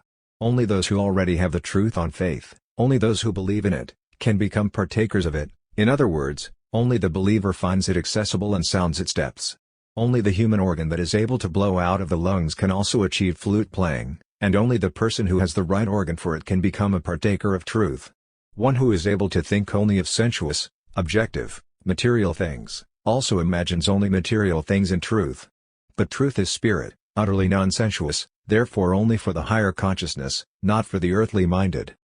Therefore, with Luther, the realization arises that truth, since it is a thought, is only for the thinking person. And this means that the human being must from now on take an utterly different standpoint, namely, the heavenly, believing, scientific standpoint, or the standpoint of thinking in relation to its object, the thought, the standpoint of the spirit in relation to the spirit.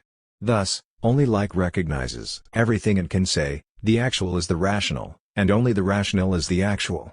81. So it has finally brought the spirit, reason, to victory, and everything is spirit because everything is rational. All nature, as well as even the most preposterous opinions of human beings, contains reason, because it all indeed must serve for the best, i.e., lead to the victory of reason. Descartes' Dubitaire contains the firm statement that only cogitaire, thought, spirit, is. A complete break with that common consciousness which ascribes actuality to irrational things.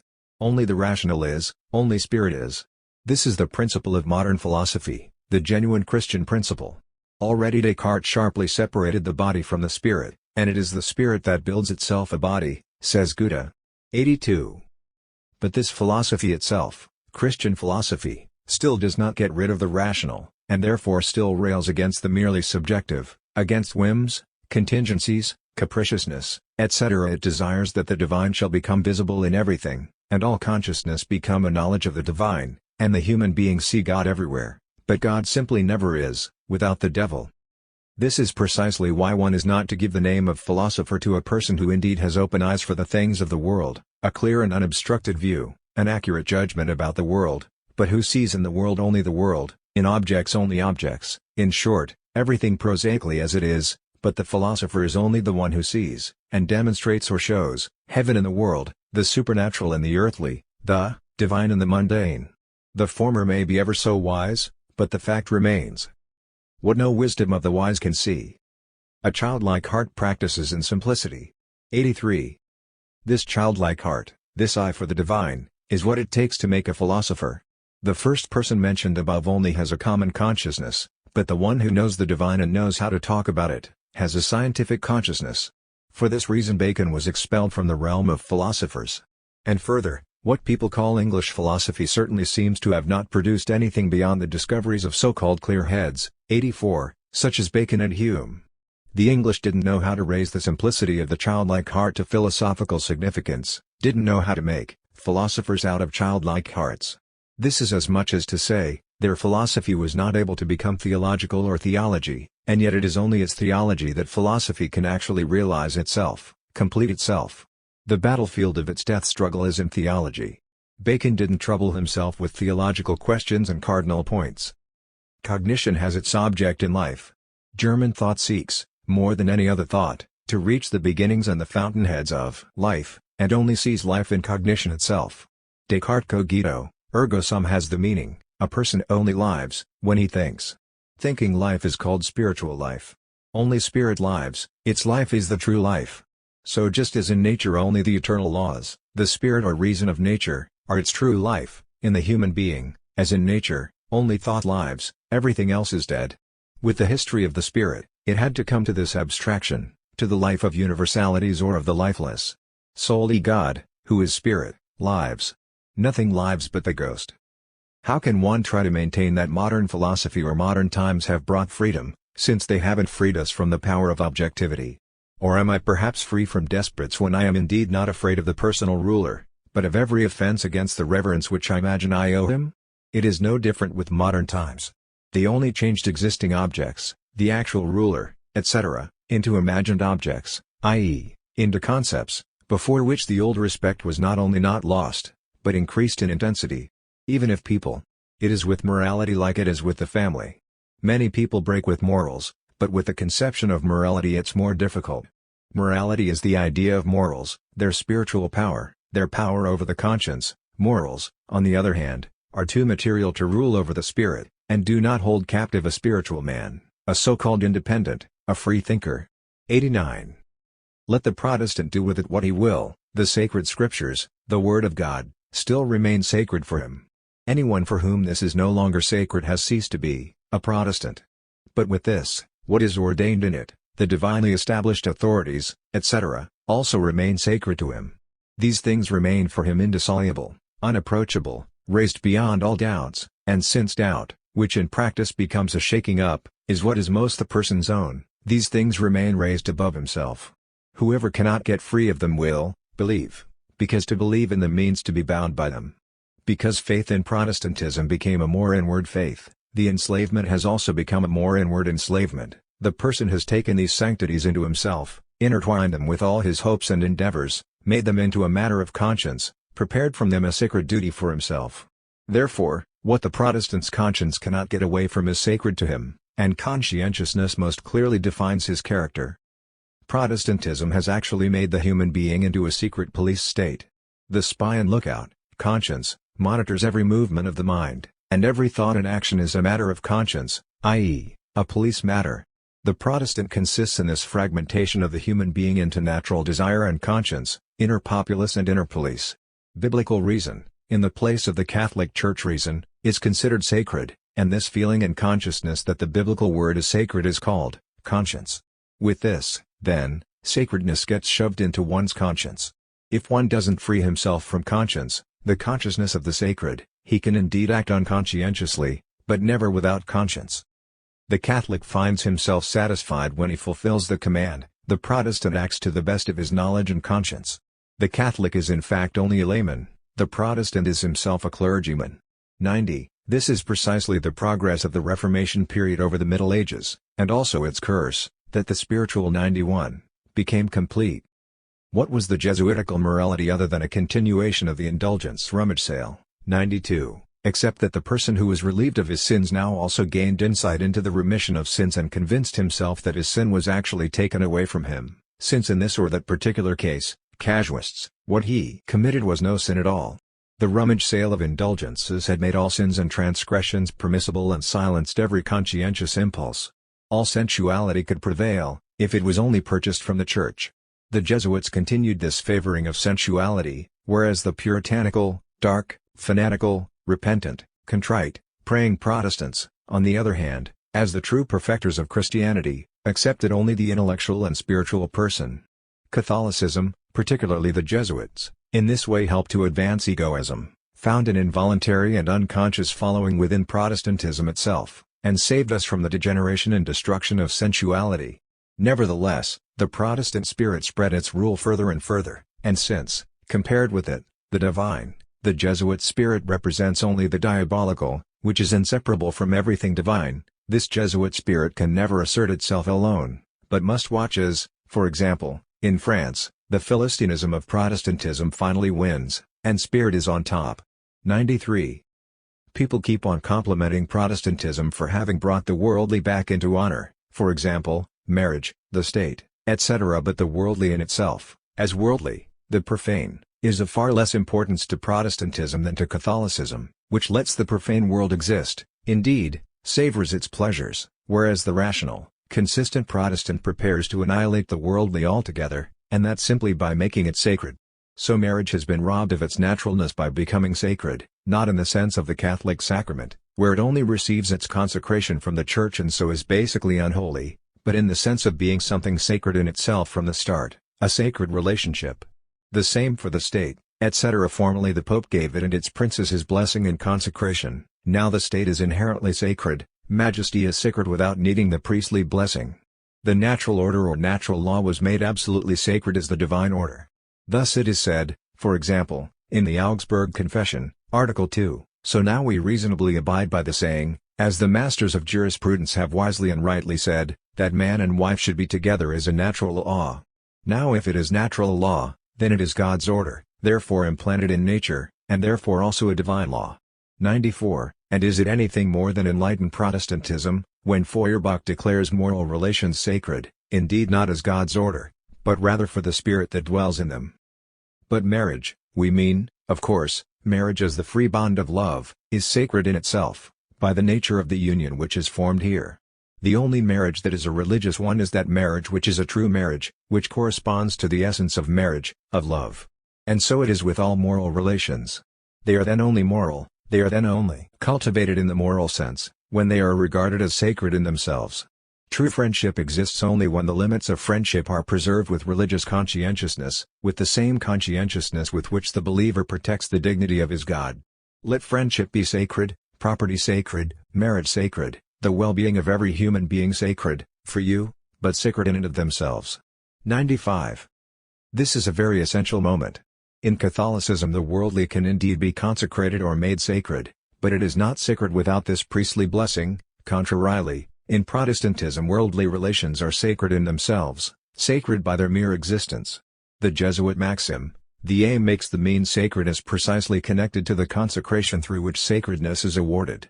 No means are holy or unholy in themselves, but their relationship to the Church, their usefulness to the Church, makes the means sacred. Regicide was declared to be such. If it was done for the benefit of the Church, then its sanctification by the Church would be certain, even if not openly expressed. For the Protestant, majesty counts as sacred; for the Catholic, only the majesty consecrated by the pontiff could count as such, and it counts as such only because the Pope, even when it is without a special act, grants this sacredness to it once and for all. If he withdrew his consecration, the king would be left for the Catholic as just a man of the world or layman, an unconsecrated man. If the Protestant seeks to discover sacredness in the sensual itself, so that he is then connected only to what is sacred, the Catholic instead strives to expel the sensual from himself into a specific region, where it, like the rest of nature, keeps its value for itself. The Catholic Church eliminated worldly marriage from its consecrated orders, and withdrew its own from the worldly family. The Protestant Church declared marriage and the family bond sacred, and therefore not unsuitable for its clergy. A Jesuit may, as a good Catholic, make everything sacred. He need only say to himself, for example, I as a priest am necessary to the Church, but I serve it more zealously when I satisfy my desires properly, therefore, I will seduce this girl, have my enemy poisoned, etc. My end is sacred, because it is a priest's, and therefore makes the means sacred. Indeed, in the end, it is still done for the benefit of the Church. Why should the Catholic priest shrink from handing Emperor Heinrich VII 96, the poisoned wafer for the Church's well-being? The properly churchly Protestants railed against every innocent pleasure, because only the sacred, the spiritual, could be innocent. What they couldn't verify the Holy Spirit in, the Protestants had to reject: dancing, theater, pageantry, in the Church, for example, and the like. Compared to this puritanical Calvinism, Lutheranism is again more on the religious, i.e., spiritual, path, is more radical. That is, the former immediately excludes a lot of things as sensual and worldly and purifies the Church. Lutheranism, on the other hand, tries to bring spirit into all things as much as possible, to recognize the Holy Spirit as the essence in everything, and so to make everything worldly sacred. No one can resist an honorable kiss. The spirit of the honorable makes it sacred, therefore the Lutheran Hegel, he explains this in some place or other, he will remain a Lutheran, succeeded in the complete realization of the concept in everything. Reason, i.e., the Holy Spirit, is in everything, or the actual is rational. Which is to say, the actual is in fact everything, therefore in each thing. For example, the truth can be detected in each lie, there is no absolute lie, no absolute evil, and the like. Great spiritual works were created almost exclusively by Protestants, because they alone were the true followers and perfecters of spirit. How little the human being is able to conquer. He must let the sun run its course, the sea swell its waves, the mountains rise to the sky. So he stands powerless before the unconquerable. Can he resist the impression that he is helpless against this gigantic world? It is a fixed law to which he must submit, it determines his fate. Now what did pre-Christian humanity work toward? Toward getting rid of the bombardments of fortune, not letting themselves be upset by them. The Stoics achieved this through apathy, declaring nature's attacks indifferent, and not letting themselves be affected by them. Horace utters the famous Nil admirari, 97, in which he likewise announces the indifference of the other, the world. It is not supposed to influence us or rouse our astonishment. And that Impavidum feriant ruini 98, expresses the very same unshakability as Psalm 46:3, we do not fear though the earth should perish. In all this the space is opened for the Christian principle that the world is vanity, for the Christian contempt of the world. The unshakable spirit of the wise, with which the old world worked toward its end, now experienced an inner shaking against which no emotional tranquility, no stoic courage, was able to protect it. The spirit, safe against all the world's influences, impervious to its shocks, raised above its attacks, admiring nothing, not to be disconcerted by any collapse of the world, inexorably frothed over again, because in its inner being gases, spirits, developed, and, after the mechanical shock which comes from outside became ineffective, chemical tensions, which agitate from inside began to carry out their wonderful play. In fact, ancient history ends with this, that I have won my ownership of the world. All things have been handed over to me by my Father. 99. It has stopped being overpowering, unapproachable, sacred, divine, etc., to me. It is godless, and now I treat it so utterly as I please that, if it mattered to me, I could exercise every miraculous power, that is, power of the Spirit, over it, remove mountains, command mulberry trees to rip themselves up and plant themselves in the sea. 100, and do all that is possible, thinkable. All things are possible to him who believes. 101, I am the Lord. 102, of the world, mine is the glory. 103, the world has become prosaic, because the divine has vanished from it, it is my property, which I manage as I, that is, the Spirit, see fit. When I had raised myself to being the owner of the world, egoism had won its first complete victory, had overcome the world, had become worldless, and had put the acquisitions of a long world era under lock and key. The first property, the first glory, has been acquired. But the Lord of the world is not yet Lord of his thoughts, his feelings, his will. He is not the Lord and owner of the Spirit, because the Spirit is still sacred, the Holy Spirit, and the worldless Christian is not able to become godless. If the ancient struggle was a struggle against the world, the medieval, Christian, struggle is a struggle against oneself, the Spirit, the former against the outer world, the latter against the inner world. The medieval person is the inward, looking person, the thoughtful, meditative person. All wisdom of the ancients is worldly wisdom, all wisdom of the moderns is divine scholarship. The pagans, including the Jews, got finished with the world, but now it was also important to get finished with self, the spirit, to become spiritless or godless. For nearly 2,000 years we've been working to subjugate the Holy Spirit to ourselves, and bit by bit we have torn off many pieces of sacredness and trampled them underfoot, but the enormous enemy always rises anew under a changed form and name. The Spirit is not yet godless, desecrated, profaned. True enough, it no longer flutters as a dove over our heads, true enough, it no longer only blesses the saints, but also lets itself be captured by the laity. But as the spirit of humanity, as the human spirit, as the spirit of the human, it still remains an alien spirit to me, to you, still a long way from becoming our unrestricted property, which we deal with at our pleasure. However, one thing certainly happened, and obviously guided the course of post-Christian history, and this one thing was the endeavor to make the Holy Spirit more human, and bring it closer to human beings, or human beings closer to it. Thus, it came about that it could finally be understood as the spirit of humanity, and under various expressions, like idea of humanity, humanness, humanitarianism, universal love of humanity, etc., appeared more appealing, more familiar, more accessible. Wouldn't you think that now everybody could possess the Holy Spirit, take the idea of humanity up into himself, bring humanness to form and existence in himself? No, The spirit is not stripped of its sacredness and robbed of its inaccessibility. It is not within our reach, not our property, because the spirit of humanity is not my spirit. It can be my ideal, and as a thought I call it mine. The thought of humanity is my property, and I prove this well enough by putting it forward completely according to my viewpoint, and laying it out this way today, and tomorrow differently. We imagine it in the most varied ways. But it is at the same time a restricted inheritance, which I can neither sell off nor get rid of. Under many transformations, in time the Holy Spirit became the absolute idea, which again, in various mutations, broke apart into the different ideas of love of humanity, rationality, civic virtue, etc. But can I call the idea my property if it is the idea of humanity, and can I consider the spirit to be overcome if I am supposed to serve it, to sacrifice myself to it? Antiquity, when it came to an end, had gained its ownership over the world only when it had broken the world's supremacy and divinity, recognized its powerlessness and vanity. The situation with the spirit corresponds. When I have degraded it to a phantasm and its power over me to bats in the belfry, then I can view it as profaned, desecrated, godless, and then I can use it as one uses nature at his pleasure without scruples. The nature of the matter, the concept of the relationship, is supposed to guide me in my treatment of the matter or consummation of the relationship. As if a concept of the matter existed in itself, and was not rather the concept one forms of the matter. As if a relationship which we enter into was not itself unique, because of the uniqueness of those who enter into it. As if it depended on how others categorize it. But as people separated the essence of the human being from actual human beings, and judged the latter according to the former, so they also separate his action from him, and assess it according to human value. Concepts are to decide everywhere, concepts are to regulate life, concepts are to rule. This is the religious world, to which Hegel gave a systematic expression, by bringing method into the nonsense, and by perfecting the conceptual rules into a rounded, firmly established dogmatic theology. Everything is cranked out according to concepts, and the actual human being, i.e., I, am forced to live according to these conceptual rules.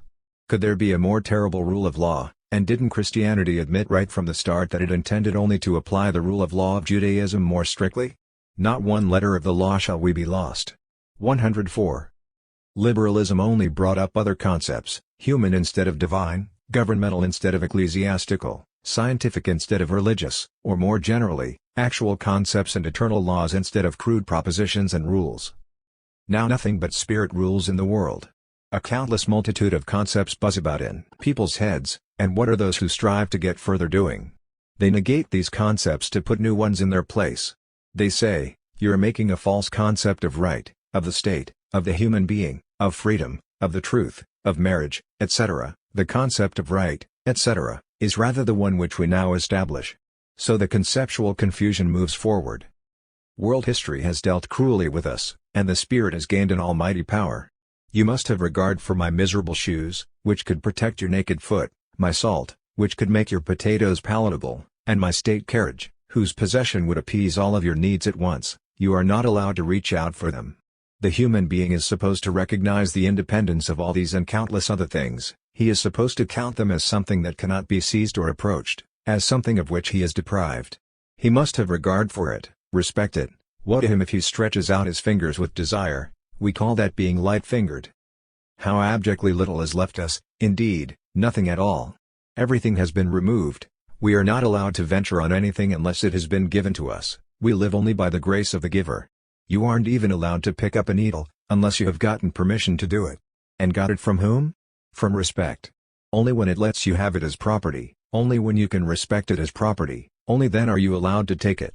And again, you are supposed to form no thought, speak no syllable, commit no action, that would have their guarantee solely in you, instead of receiving it from morality or reason or humanity. Happy lack of inhibition of the desirous human being, how mercilessly they have tried to slaughter you on the altar of inhibition. But around the altar a church bulges its arches, and its walls are moving further and further out. What they enclose is sacred. You can no longer reach out for it, no longer touch it. Howling with a devouring hunger you wander round about these walls, searching for the little that is profane, and the circles of your path keep on extending further and further. Soon that church will embrace the whole world, and you'll be driven out to the furthest edge. One more step, and the world of the sacred has triumphed. You sink into the abyss. So take courage while there is still time, stray no longer in the overgrazed profane, dare the leap, and rush in through the gates into the sanctuary itself. When you devour the sacred, You have made it your own. Digest the sacramental wafer, and you are rid of it. 1.3 The free. Since the ancients and moderns were presented above in two sections, it might seem that the free were to be passed off here in the third section as independent and separate. This is not so. The free are only the more modern and most modern among the moderns, and are put in a separate section merely because they belong to the present, and what is present, above all, claims our attention here. I give the free only as a translation of the liberals, but with regard to the concept of freedom, as with generally so many other things whose anticipatory mention I can't avoid, I must refer to what comes later. 1.3.1 Political liberalism. After people had drained the goblet of so-called absolute monarchy pretty much down to the dregs, they became too clearly aware that their drink didn't taste human not to begin craving a different glass. Since our fathers were after all human beings, they finally demanded also to be regarded as such. Whoever sees something other than human beings in us, in him we will likewise not see a human being, but an inhuman monster, and will meet him as an inhuman monster. On the other hand, whoever recognizes us as human beings and protects us against the danger of being treated inhumanly, we will honor as our true protector and patron. So let's stick together and protect the human being in each other, then we find the necessary protection in our sticking together, and in ourselves, the ones who stick together, a community of those who know their human dignity and stick together as human beings. Our sticking together is the state, we who stick together are the nation. In our coming together as nation or state we are only human beings. How we behave in other ways as individuals and what self-seeking impulses we may succumb to there belongs solely to our private life. Our public or state life is a purely human one. Anything inhuman or egoistic that clings to us is degraded to a private matter, and we meticulously distinguish the state from civil society. 105, where egoism pursues its essence. The true human being is the nation, but the individual is always an egoist. Therefore cast off your individuality or separation in which egoistic inequality and discord dwell, and devote yourself entirely to the true human being, the nation, or the state. Then you will count as human beings and have all that is the human beings. The state, the true human being, will entitle you to all that belongs to it, and give you human rights. The human being gives you its rights. Such is the speech of the bourgeoisie. The bourgeoisie is nothing other than the thought that the state is all in all, the true human being, and that the human value of the individual consists of being a citizen of the state. He seeks his highest honor in being a good citizen, beyond which he knows nothing higher than, at the highest, the antiquated being a good Christian. The bourgeoisie developed itself in the struggle against the privileged classes, by which it was cavalierly treated as the third estate and thrown together with the canaille. 106, in other words, up to now the state had recognized the inequality of persons. The nobleman's son was selected for positions to which the most distinguished bourgeois citizen aspired in vain. The bourgeois sensibility revolted against this. No more distinction, no preferential treatment of persons, no class difference. Let all be alike. No special interest should be pursued anymore, but rather the general interest of all. The state should be a community of free and equal human beings, and everyone should devote himself to the good of the whole, merge into the state, make the state his aim and ideal. State. State. Such was the universal call, and from then on people sought for the right state form, the best constitution, and so the state in its best formulation. The thought of the state penetrated into every heart and awakened enthusiasm. To serve it, this worldly God, became the new divine service and worship. The genuine political epoch had dawned. To serve the state or the nation became the highest ideal, state interest the highest interest, state service, for which one does not by any means need to be an official, the highest honor. So private interests and personalities were then chased away, and sacrifice to the state became the shibboleth. One must give up himself, and live only for the state. One must act with disinterest, must not seek to benefit himself, but rather the state. Through this, it has become the true person, before which the individual personality vanishes. Not I live, but it lives in me. Therefore if one compared this to the earlier self-seeking, it was selflessness and impersonality itself. Before this God, state, all egoism vanished, and before it all were equal, they lacked any other distinction, human beings, nothing but human beings. The revolution was ignited from the flammable material of property. The government needed money. Now it has to prove the proposition that it is absolute, and so the master of all property, the sole property owner, it has to take for itself its money, which was only in the possession of the subjects, not their property. Instead of this, it calls the Estates General, to let this money be granted to it. The fear of the final consequence destroyed the illusion of an absolute government, One who must let something be granted to him cannot be regarded as absolute. The subjects recognized that they were the actual property owners, and that was their money the government demanded. The former subjects acquired the awareness that they were property owners. Bailly describes this in a few words: "If you can't dispose of my property without my agreement, how much less can you dispose of my person, of all that concerns my mental and social standing? All this is my property, like the piece of land that I till, and I have a right, an interest, to make the laws myself." 107. Bailly's words certainly sound as if everyone was now a property owner. However, instead of the government, instead of the prince, the property owner and master was now the nation. From now on the ideal is called popular freedom, a free people, etc. As early as July 8, 1789, the declaration of the Bishop of Audun and Barrière destroyed the pretense of the importance of each one, the individual, in legislation. It showed the complete powerlessness of the delegates. 108. The majority of the representatives had become master. As on July 9 the plan for working on the Constitution is carried forward, Mirabeau remarks, "The government has only power." 109, not rights. The source of all right is to be found only in the people. 110. On July 16, the very same Mirabeau cries out, "Is not the people the source of all power?" 111. So the source of all right and the source of all power. By the way, here the substance of right comes to light. It is power. The one who has power has right. The bourgeoisie is the heir of the privileged classes. In fact, the rights of the barons, which were taken from them as usurpations, only passed over to the bourgeoisie, because the bourgeoisie was now called the nation. All prerogatives were given back into the hands of the nation. As a result, they ceased to be prerogatives, they became rights.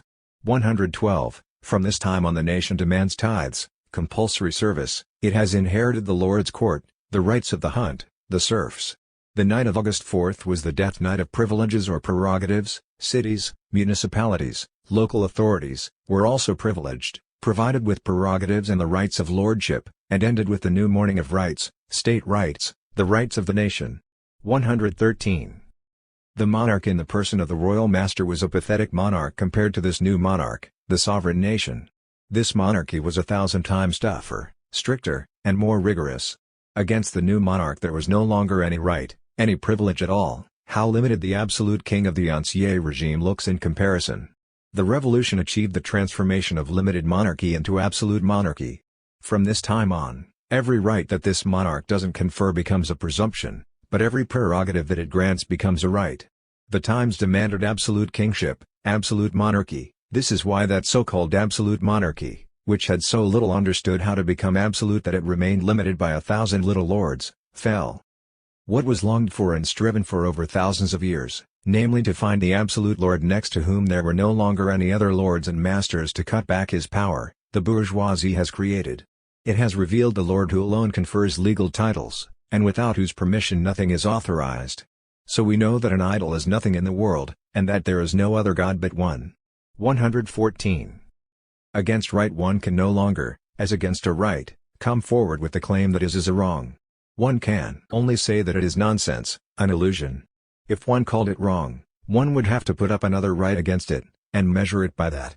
If, on the other hand, one rejects right as such, right in and of itself, completely, then one also rejects the concept of wrong, and eliminates the whole concept of right, to which the concept of wrong belongs. What does it mean to say that we all enjoy equality of political rights? Just this, that the state shows no consideration for my person, that to it I am, like everyone else, just a human being, without having any other significance to impress it. I don't impress it as an aristocrat, as a nobleman's son, or even as an official whose office belongs to me by inheritance, as did the countships, etc., in the Middle Ages, and later under absolute kingship, where hereditary offices occurred. Now the state has a countless number of rights to award, for example, the right to lead a battalion, a company, etc., the right to lecture at a university, etc. It has them to award because they are its own, i.e., state rights or political rights. In this regard, the state doesn't care who receives them, so long as the recipient fulfills the duties that arise from the rights that were accorded. Before it, we are all right and equal, one worth no more nor less than another. It's all equal to me who receives the command of the army, says the sovereign state, so long as the grantee duly understands the matter. Equality of political rights therefore has the meaning that anyone may acquire every right that the state has to grant, if he just fulfills the conditions attached to it, conditions which are to be sought only in the nature of each right, not in a preference for the person, persona grata, the nature of the right to become an officer, for example, brings with it the necessity that one possess healthy limbs and an appropriate level of knowledge, but it doesn't have noble birth as a condition. If, on the other hand, even the most deserving commoner could not attain this rank, then an inequality of political rights would occur. Among the present-day states, some have carried out the principle of equality more, others less. The monarchy of estates 115, this is what I'll call absolute kingship, the time of the kings before the revolution, kept the individual dependent on a lot of little monarchies. These were cooperatives, societies, like the guilds, the nobility, the priesthood, the bourgeoisie, cities, municipalities, etc. Everywhere the individual had to look upon himself first as a member of this little society, and render unquestioning obedience to its spirit, the esprit de corps, as his monarch. His family, the honor of his clan, must be worth more to the individual nobleman than he himself. Only by means of his corporation, his estate, did the individual relate to the greater corporation, the state. As in Catholicism, the individual only deals with God through the priest. The Third Estate, now showing the courage to negate itself as an estate, put an end to this. It decided to no longer be and call itself an estate beside other estates, but to glorify and generalize itself into the nation. Thus it created a much more complete and absolute monarchy, and the whole previously ruling principle of estates, the principle of little monarchies within the big one, perished. One cannot say that the revolution had taken aim at the first two privileged estates, rather it took aim at the little monarchies of the estates in general. But if the estates and their tyranny were broken, the king too was only a king of estates, not a citizen king. The individuals freed from the inequality of the estates were left. Were they now supposed to be without estate and going wild, no longer bound by any estate, status, without a common bond? No, because the Third Estate had declared itself a nation only in order not to remain an estate beside other estates, but to become the sole estate.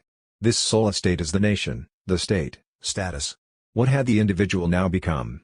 A political Protestant, because he had come into direct connection with his God, the state.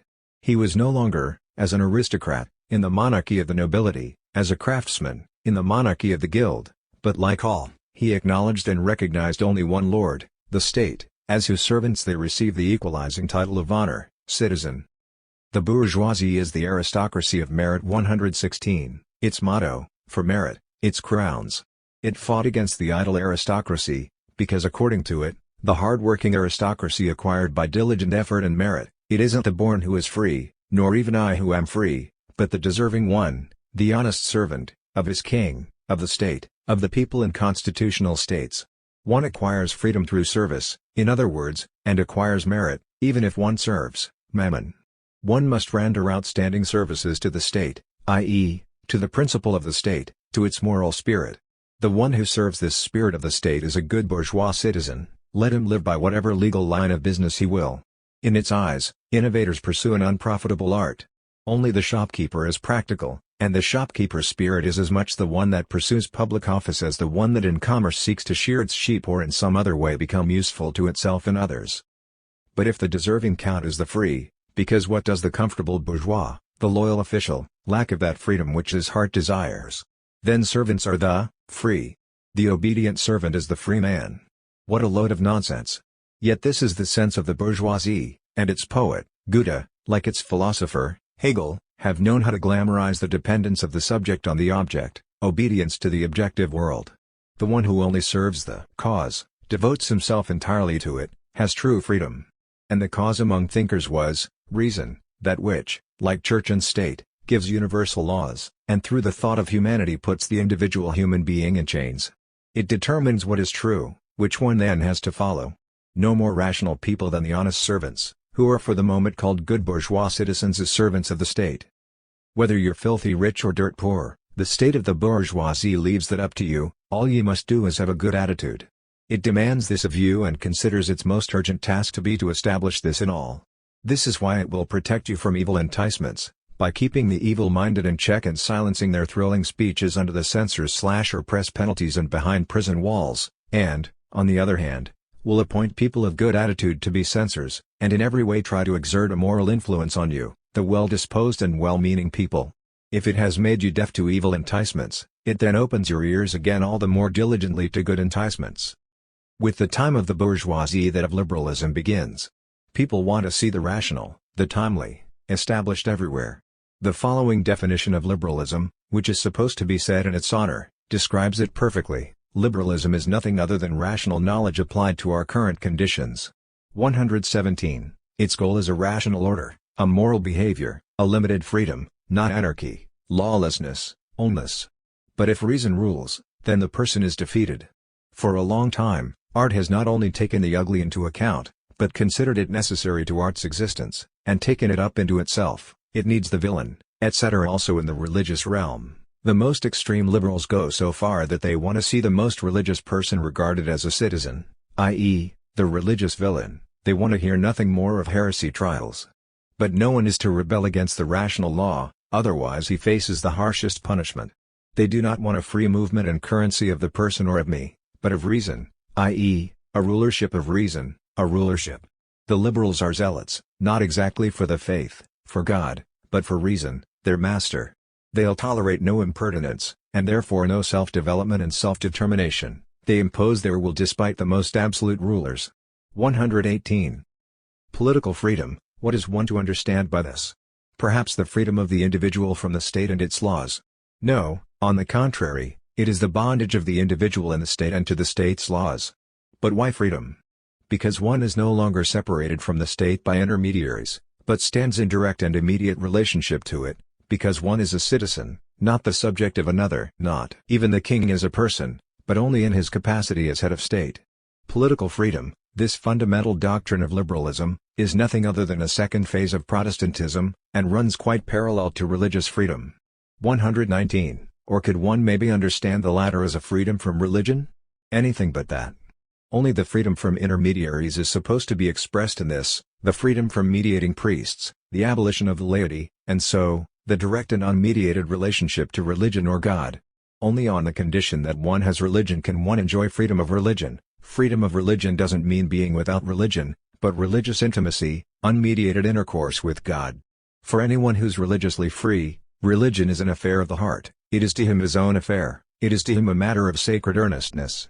So too for one who's politically free, the state is a matter of sacred earnestness, it is his heart's affair, his chief affair, his own affair.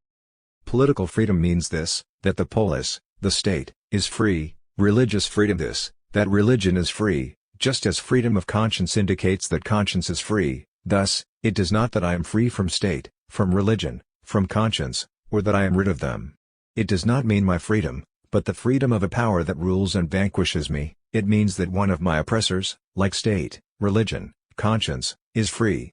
State, religion, conscience, these oppressors, make me a slave, and their freedom is my slavery. That in this they necessarily follow the principle, the end sanctifies the means, goes without saying. If the welfare of the state is the end, then war is a sanctified means. If justice is the state's end, murder is a sanctified means, and is called by its sacred name execution. The sacred state makes sacred everything that is useful to it.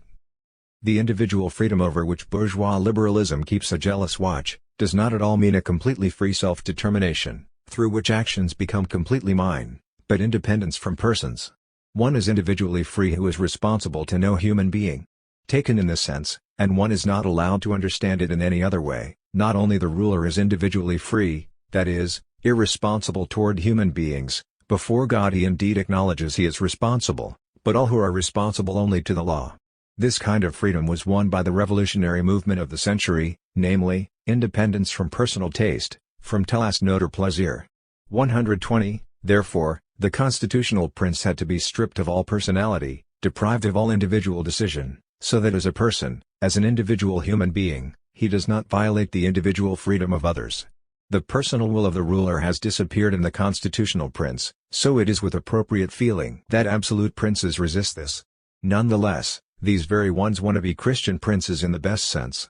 But for this they would have to become a purely spiritual power, since the Christian is subject only to the Spirit, God is Spirit. The purely spiritual power is consistently represented only by the constitutional prince, he who stands there spiritualized, without any personal significance, to the degree that he can count as a perfect, unearthly spirit, as an idea. The constitutional king is the truly Christian king, the genuine consequence of Christian principles. In constitutional monarchy individual rulership, that is, the actual ruler who wills, has found its end. Therefore here individual freedom prevails, independence from every individual master, from everyone who could command me with a téleste note or plaisir. It is the consummate Christian life of the state, a spiritualized life. The bourgeoisie's behavior is liberal through and through.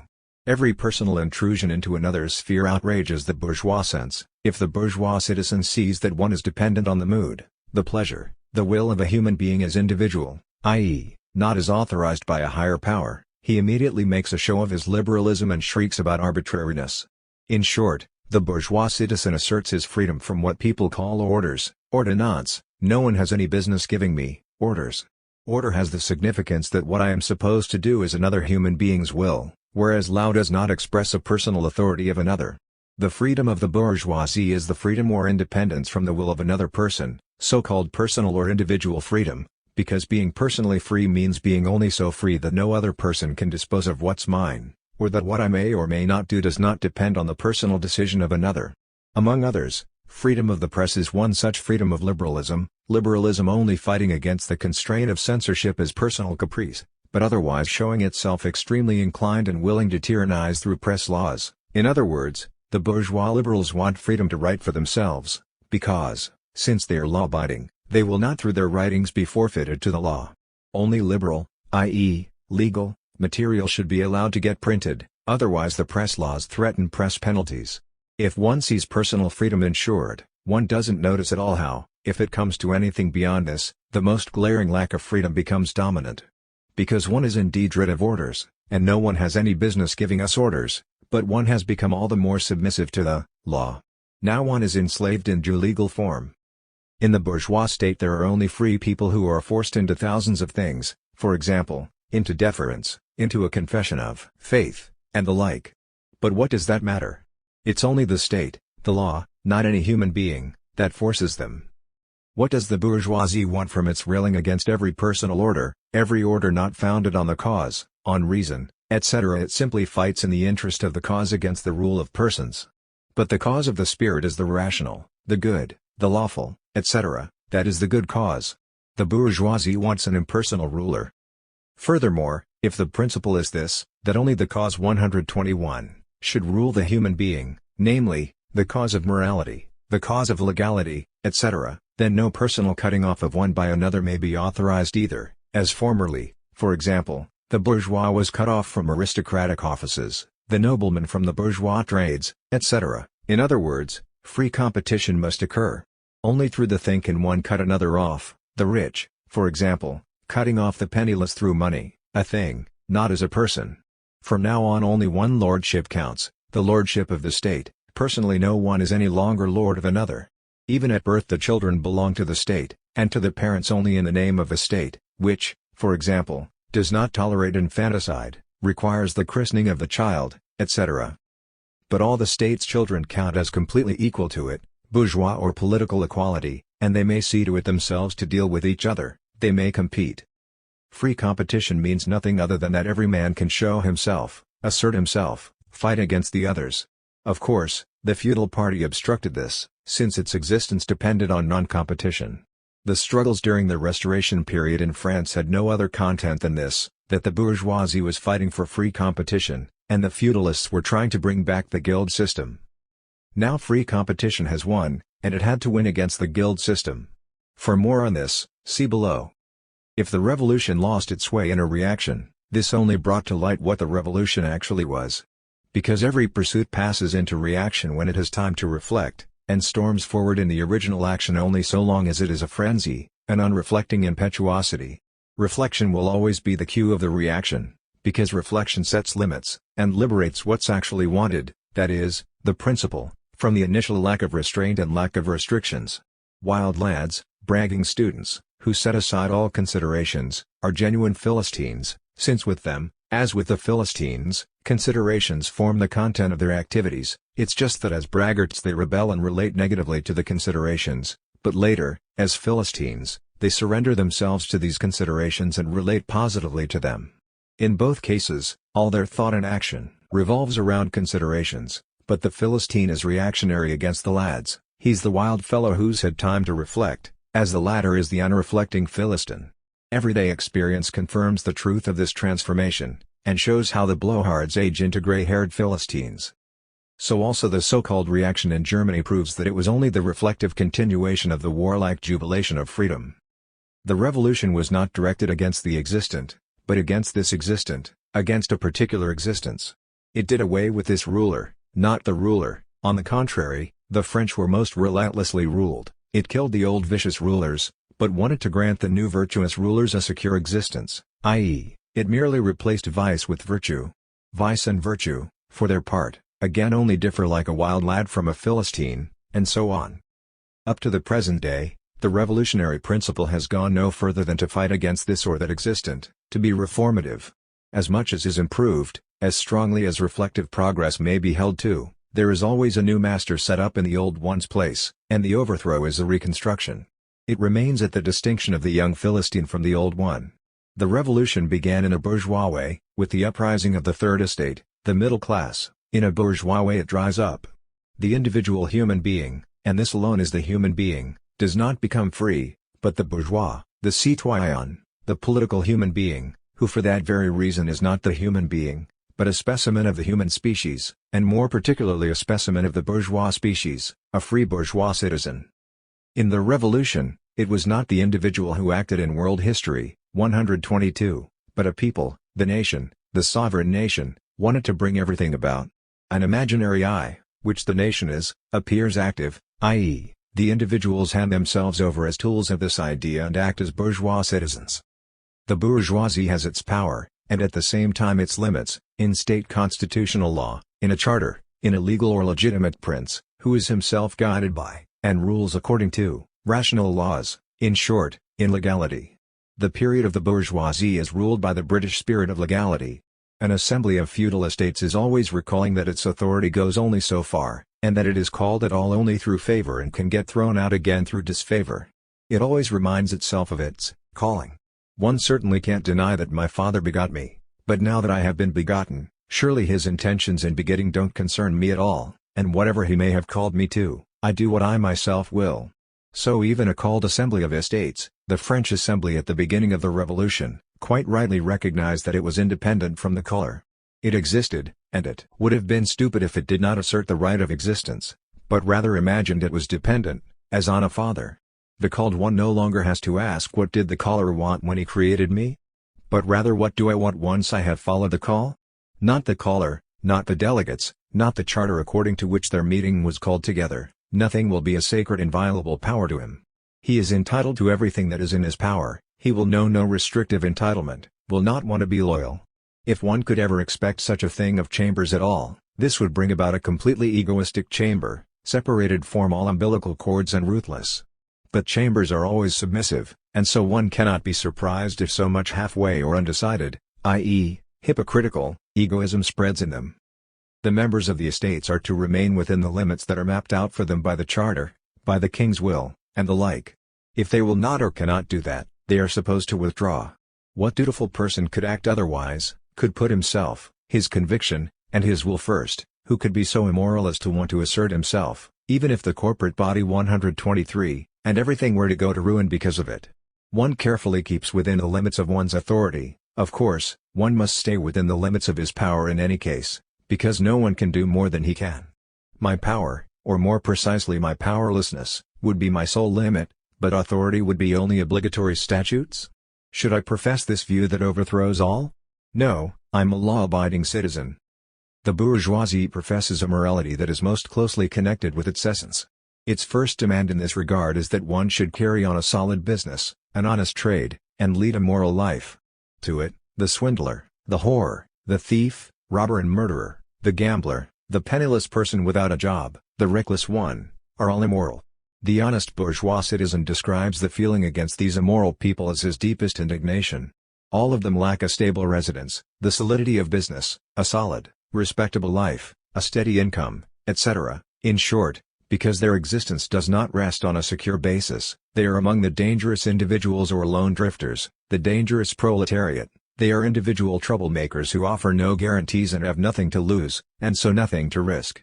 The formation of family ties, for example, binds the human being, the one tied down holds to a pledge, can be understood? Not so with the prostitute.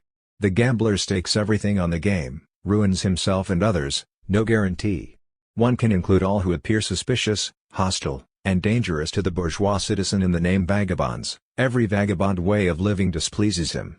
Because there are also intellectual vagabonds to whom the ancestral home of their fathers seems too cramped and oppressive for them to be willing to content themselves with a limited space anymore. Instead of staying within the bounds of a moderate way of thinking, and taking as inviolable truth what grants consolation and reassurance to thousands, they leap over all boundaries of tradition and run wild with their impudent criticism and untamed skepticism, these extravagant vagabonds.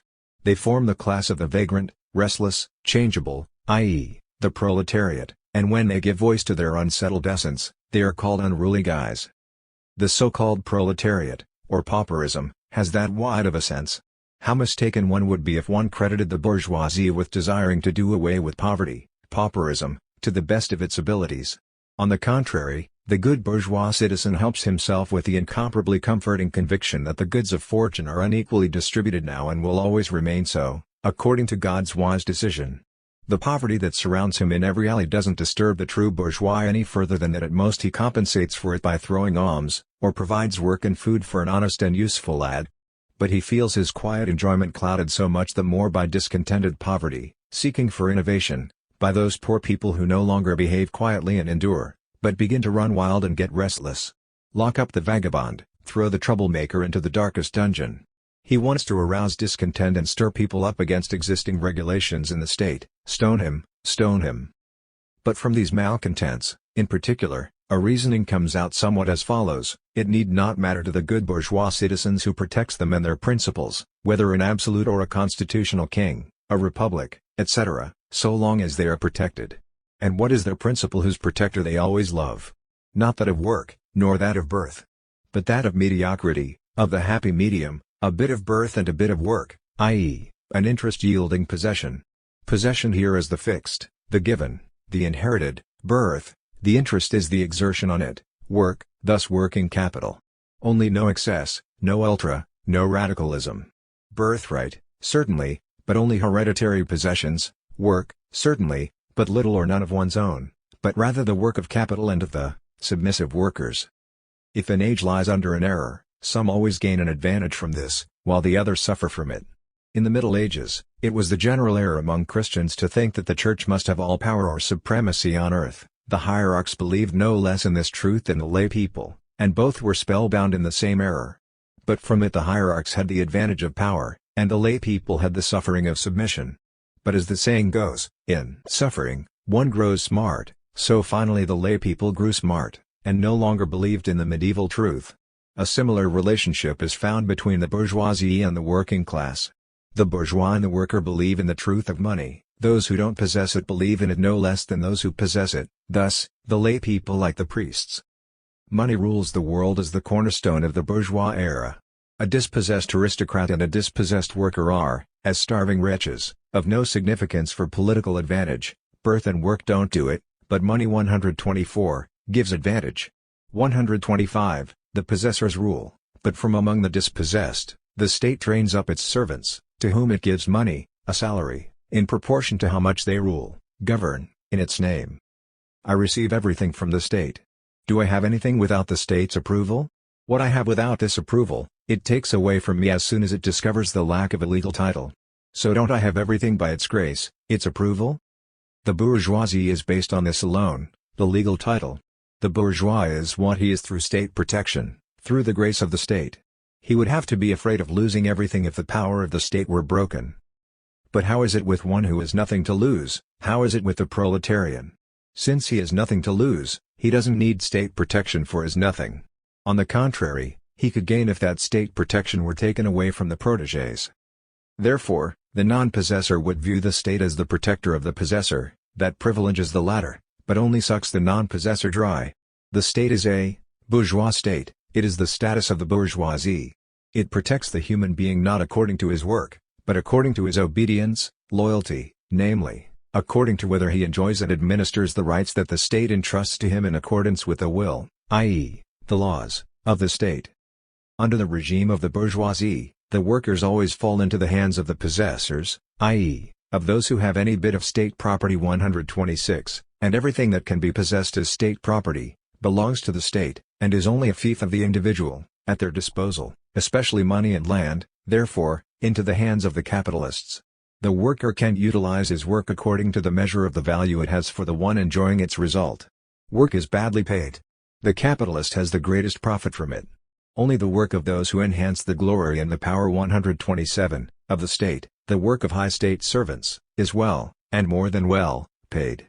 The state pays well so that its good bourgeois citizens, the possessors, can pay badly without danger. Through good pay, it secures for itself its servants, from which it forms a protecting power, a police. To the police belong soldiers, officials of all kinds, i.e., of justice, education, etc. In short, the whole machinery of state. 128, for the good bourgeois citizens, and the good bourgeois citizens gladly pay high taxes to it in order to pay so much lower wages to their workers. But the class of workers, because they are unprotected in what they essentially are, since they don't enjoy state protection as workers, but as subjects of the state they have a share in the enjoyment of the police, a so-called legal protection, remains a hostile power against this state of possessors, this bourgeois monarchy. Its principle, work, is not recognized according to its value, it is exploited 129, a spoil of war 130, of the possessors, the enemy. The workers have the most enormous power in their hands, and if one day they became truly aware of it and used it, then nothing could resist them. They would only have to stop work and look upon the products of work as their own and enjoy them. This is the meaning of the labor unrest that is looming here and there. The state is founded on the slavery of labor.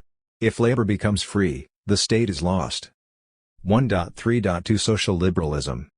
We are free-born human beings, and wherever we look we see ourselves made into servants of egoists. Shall we therefore also become egoists? Heaven forbid. We would prefer to make egoists impossible. We want to make them all into paupers, all will have nothing, so that all may have. So say the socialists. 131.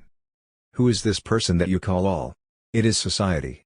But then is it a bodily being? We are its body. You all. 132? You all are not yourselves a body. You, Mr., are certainly a bodily being, you too, madam, and you, but you altogether are only bodies, not a body. Therefore, society would certainly have bodies at its service, but not any body of its own. Like the nation of the politicians, it will turn out to be nothing but a spirit, its body only a sham.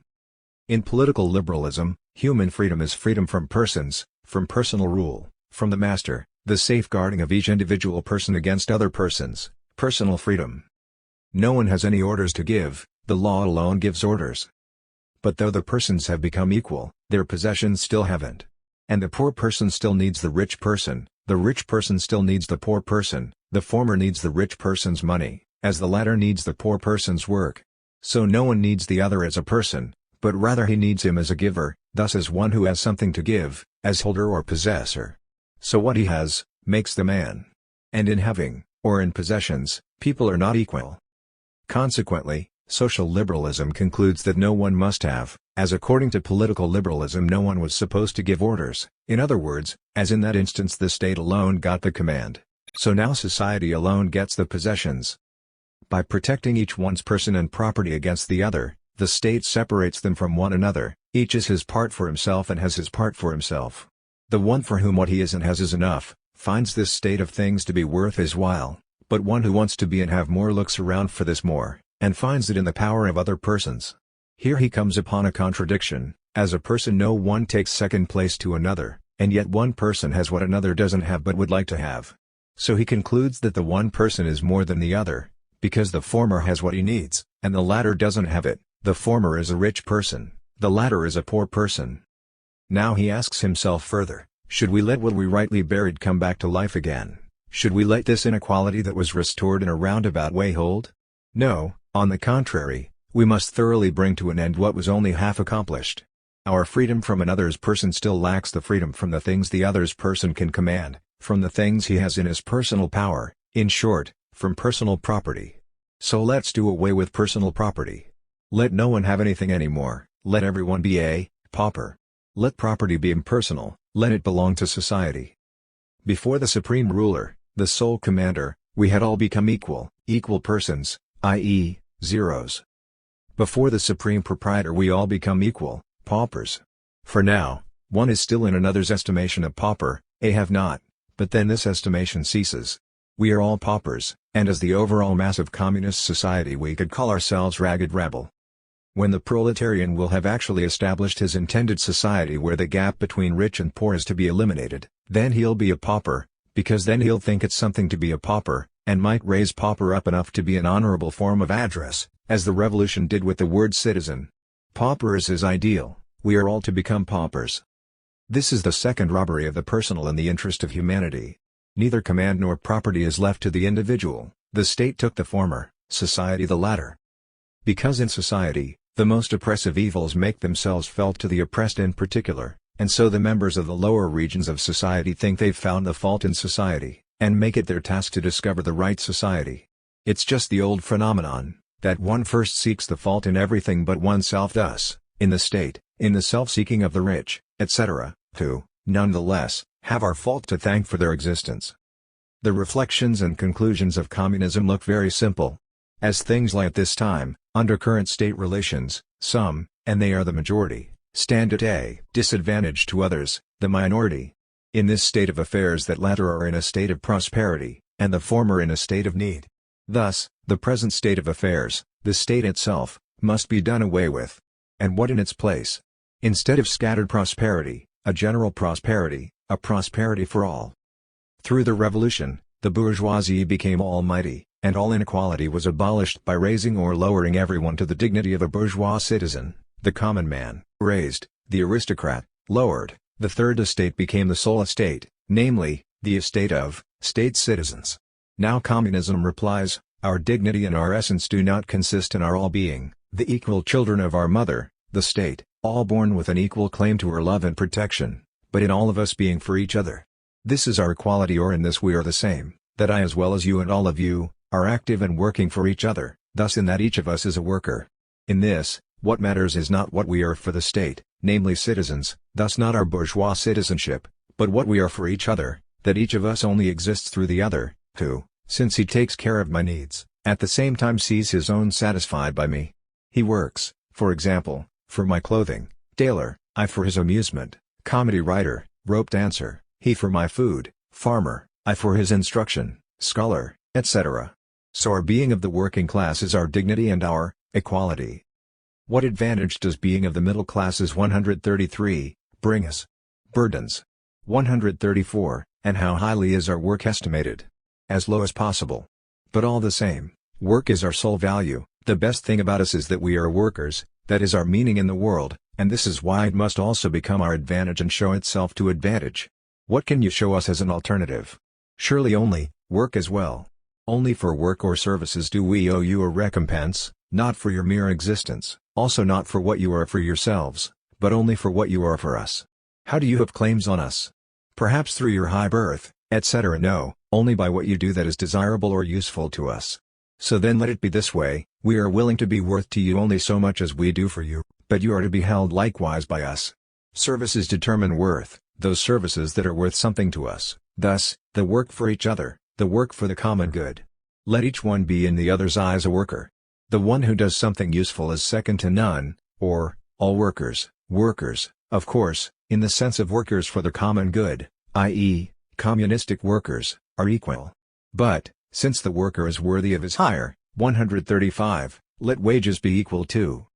As long as faith was enough for the honor and dignity of human beings, no objection could be made against any work, however strenuous, if it only did not hinder a person in his faith. However, now that everyone is supposed to develop himself into a human being, relegating human beings to machine-like work amounts to the same thing as slavery. If a factory worker has to make himself dead tired for 12 hours and more, he is kept from becoming a human being. All work should have the aim of satisfying the person. Therefore, he must also become a master in it, i.e., be able to create it as a totality. One who only puts on the heads, only draws the wire, etc., in a pin factory, works mechanically, like a machine, he remains a dabbler, doesn't become a master, his work cannot satisfy him, it can only tire him out.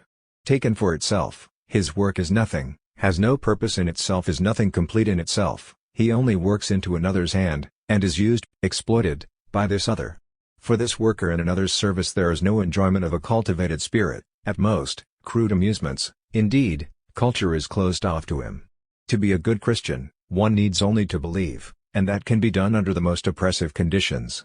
Thus, the Christian-minded are only concerned with the piety of the oppressed workers, their patience, submission, etc. The downtrodden classes could endure all their miseries only so long as they were Christians, because Christianity does not let their grumbling and their outrage arise. Now the pacifying of desires is no longer enough, but their satiation is demanded. The bourgeoisie has proclaimed the gospel of the enjoyment of the world, of material enjoyment, and is now surprised that this doctrine finds adherents among us poor people. It has shown that not faith and poverty, but culture and possessions, make one blessed. We proletarians also understand this. The bourgeoisie liberated us from the command and arbitrariness of individuals. But the arbitrariness that springs from the conjuncture of conditions, and which could be called the contingency of circumstances, remained, favoring fortune, and those favored by fortune still remain.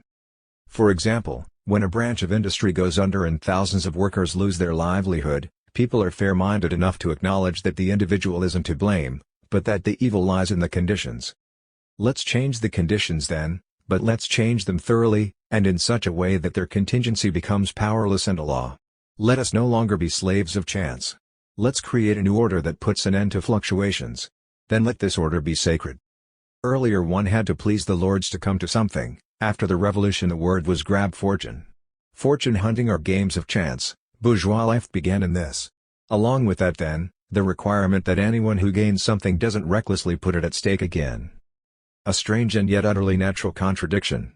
Competition, in which bourgeois or political life solely operates, is a game of chance through and through, from stock market speculation all the way down to applications for official positions, the hunt for customers, the job search, the pursuit of promotions and decorations, the rummaging of the haggling junkman, etc. If one succeeds in pushing out and outbidding his rivals, then a lucky throw is made, because it must already be taken as a stroke of luck that the winner feels himself gifted with an ability, even if cultivated with the most careful diligence, against which the others don't know how to rise, so that none more gifted are found.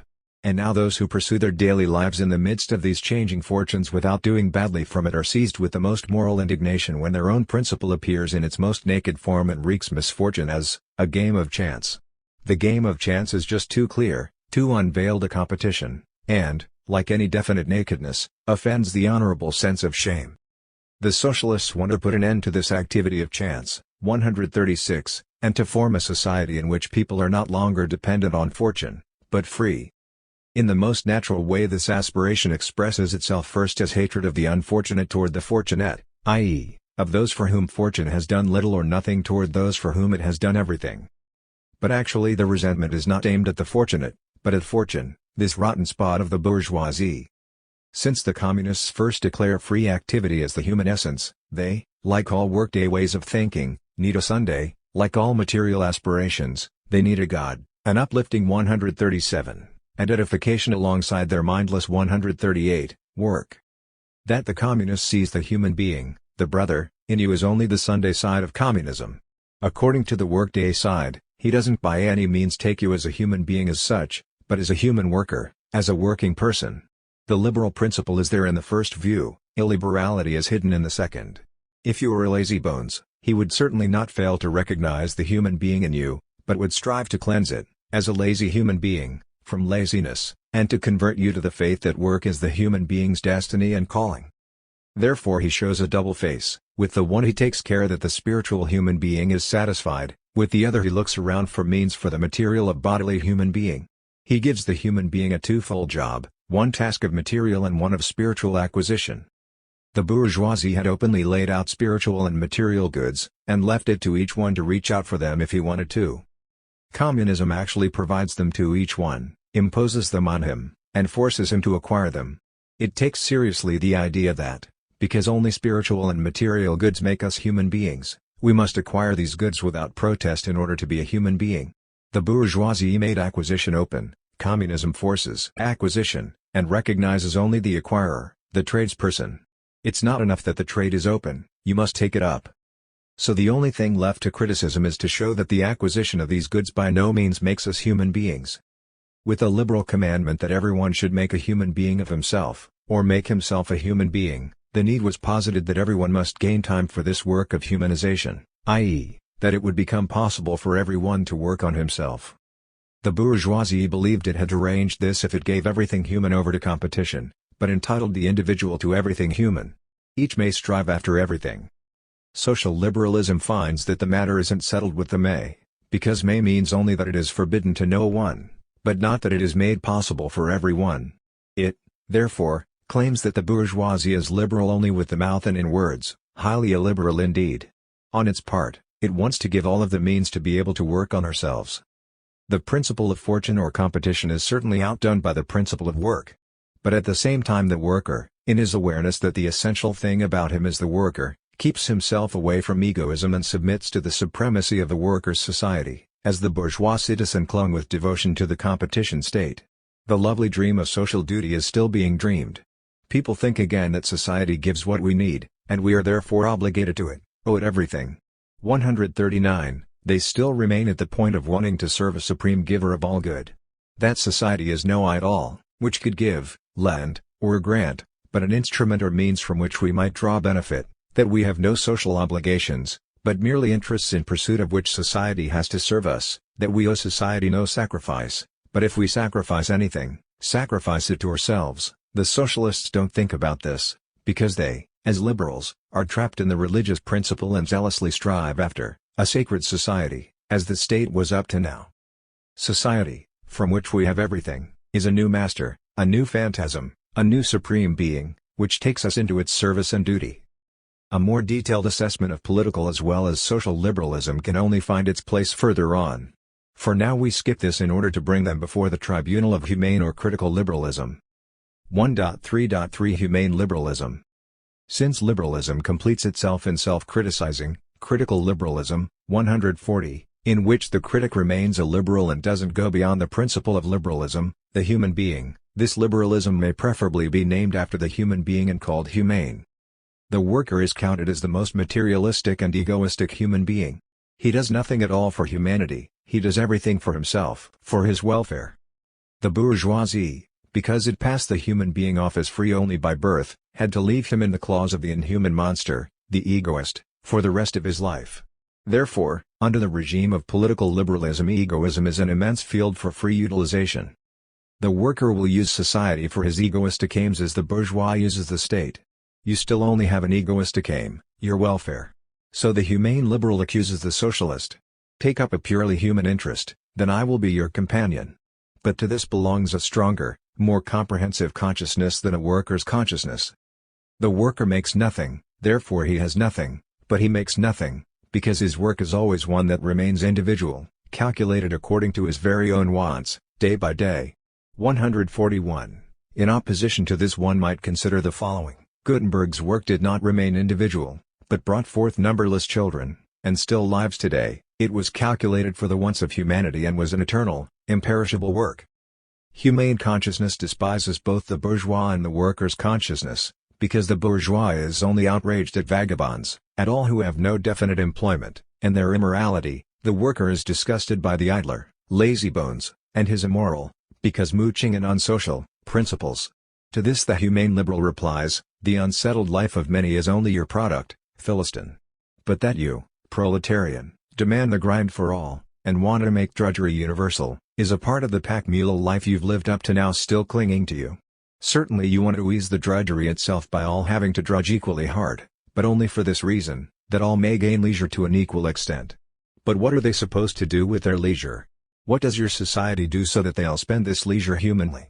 It must again leave the leisure gain to egoistic taste, and the very gain that your society promotes falls to the egoist, as the gain of the bourgeoisie, the masterlessness of human beings, could not be filled with human content by the state, and was therefore left to arbitrary choice. It is certainly necessary that the human being be masterless, but therefore the egoist should not become master over the human being again, but rather the human being master over the egoist. Certainly the human being must find leisure, but if the egoist takes advantage of it, it will be lost to the human being, therefore you would have to give leisure a human meaning. But you workers also undertake your work from an egoistic impulse, because you want to eat, drink, live. How are you supposed to be less egoistic in your leisure? You only work, because after a day's work is done, revelry, loafing about, is good, and how you while away your leisure time is left to chance. But if every door is to be locked to egoism, One must strive for completely disinterested action, total disinterestedness. This alone is human, because only the human being is disinterested, the egoist is always interested. If we let disinterestedness stand for the time being, we ask, will you take no interest in anything, not get enthusiastic for anything, not for freedom, for humanity, etc. Oh, yes, but that is no egoistic interest, no interestedness, but a human, i.e., a theoretical interest, namely, an interest not for an individual or individuals, all, but for the idea, for the human being. And you don't notice that you are also only enthusiastic for your idea of freedom?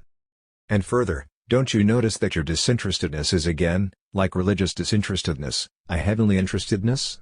The benefit of the individual certainly leaves you cold, and abstractly you could cry fiat libertas, pereat mundus. 142. You don't worry about the coming day either, and have no serious concerns at all for the individual's desires, neither for your own good living nor that of others, but you just make nothing from all of this, because you are a dreamer. Would the humane liberal perhaps be so liberal as to pass everything possible to human beings off as human? On the contrary. Indeed, he doesn't share the Philistine's moral prejudice about the whore, but that this woman makes her body into a money-making machine. 143, makes her despicable to him as a human being. He judges, the whore is not a human being, or, so far as a woman is a whore, that far she is inhuman, dehumanized. Further, the Jew, the Christian, the privileged person, the theologian, etc., is not a human being, so far as you are a Jew, etc., you are not a human being. Again the imperious postulate, cast everything distinctive away from you, criticize it away. Don't be a Jew, a Christian, etc., but be a human being, nothing but a human being. Assert your humanity against every limiting designation, by means of it, make yourself a human being, and free from those limitations, make yourself a free human being, i.e., recognize humanity as your all-determining essence. I say, you are certainly more than a Jew, more than a Christian, etc., but you are also more than a human being. Those are all ideas, but you exist in the flesh. Do you then think that you can ever become a human being as such? Do you think that our descendants will not find any prejudices and limits to get rid of for which our forces were not enough? Or do you perhaps believe that in your 40th or 50th year you'll have come so far that the following days would have nothing more to clear away in you, and that you would be a human being? The people of the future will yet win many freedoms that we don't even miss. What do you need these later freedoms for? If you want to regard yourself as nothing before you've become a human being, you would have to wait until the last judgment, until the day that the human being, or humanity, will have attained perfection. But since you'll surely die before that, where's your victory prize? So rather, turn the matter around, and tell yourself, I am a human being. I don't need to first produce the human being in me, because it already belongs to me, like all my qualities. But, the critic asks, how can one be a Jew and a human being at the same time? In the first place, I answer, one cannot be either a Jew or a human being at all. If one and Jew or a human being are to mean the same thing, one always reaches beyond those designations, and let Isaacs be ever so Jewish, a Jew, nothing but a Jew, he can never be, simply because he is this Jew. In the second place, as a Jew, one certainly can't be a human being, if being a human being means not being anything special. But in the third place, and this is what matters, as a Jew, I can be entirely what I can be. From Samuel or Moses 144, and others, you hardly expect that they were supposed to have raised themselves above Judaism, although you must say that they were not yet human beings. They simply were what they could be. Is it different with present-day Jews? Because you have discovered the idea of humanity, does it follow from this that every Jew can become a convert to it? If he can, he doesn't fail to do so, and if he fails to, then, he can't. What does your unreasonable demand, what does the call to be a human being which you issue to him, concern him? In the human society that the humane liberal promises, nothing special which one or the other has should ever find recognition, nothing that has the character of private should ever have value.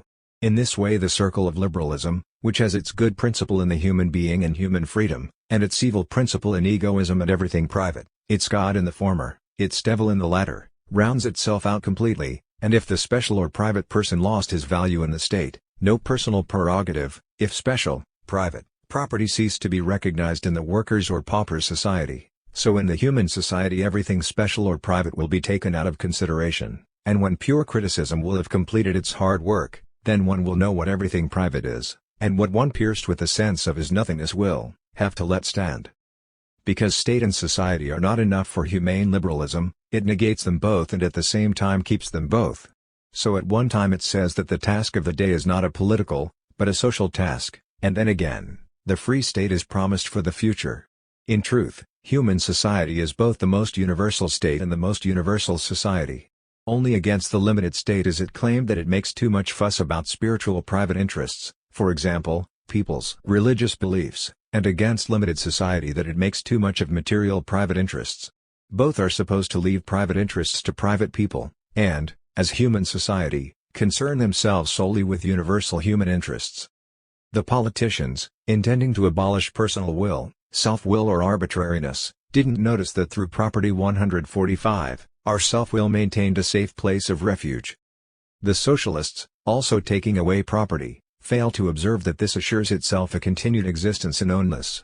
Are only money and goods a property then, or is every view my thing, a thing of my own? So every view must be abolished or made impersonal. The person is entitled to no view, but as self-will was transferred to the state, property to society, so the view must also be transferred to something universal, the human being, and thus become a universal human view. If the view goes on existing, then I have my God, indeed God only exists as my God, He is a view or my faith, and so my faith, my religion, my thoughts, my ideals. Therefore, a universal human faith must arise, the fanaticism for freedom. This would indeed be a faith that corresponded to the human essence, and because only the human being is reasonable, you and I can be very unreasonable, a reasonable faith. As self-will and property become powerless, so must ownness or egoism in general. In this supreme development of the free human being, egoism, ownness, is fought on principle, and such subordinate aims as the social welfare of the socialists, etc., vanish before the sublime idea of humanity. Everything that is not a universal human thing is something distinct, satisfies only some or one, or if it satisfies all, it does this to them only as individuals, not as human beings, and is therefore called an egoistic thing.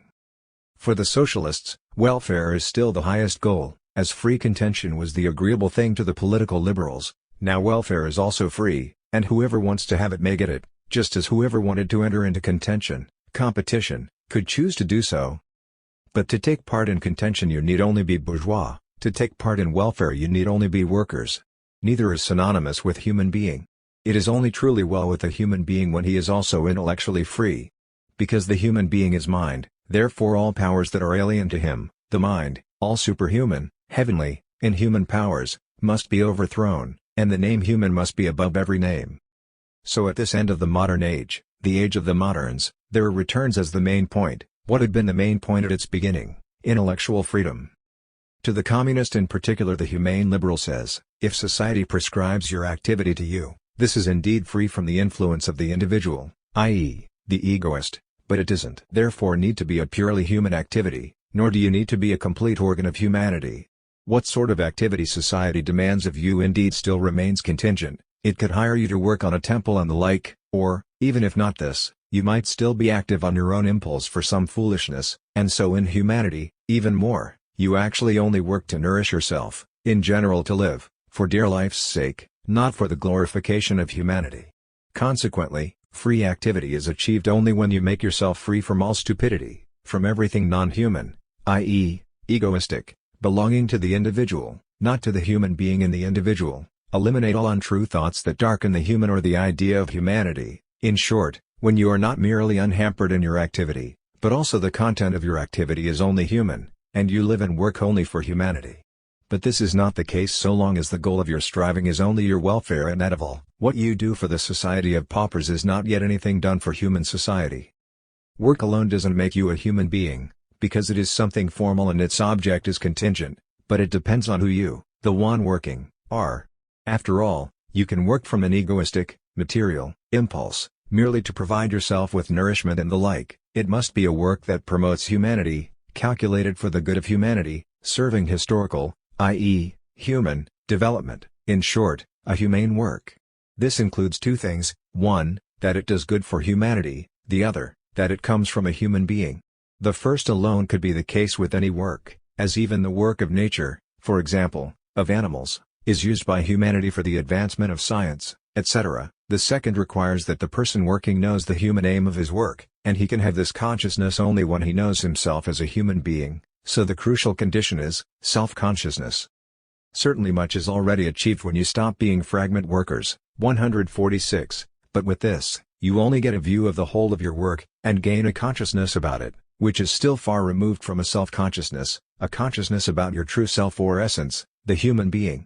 The worker continues to have the desire for a higher consciousness, which he satisfies in a time of revelry, because work activity is unable to quench it.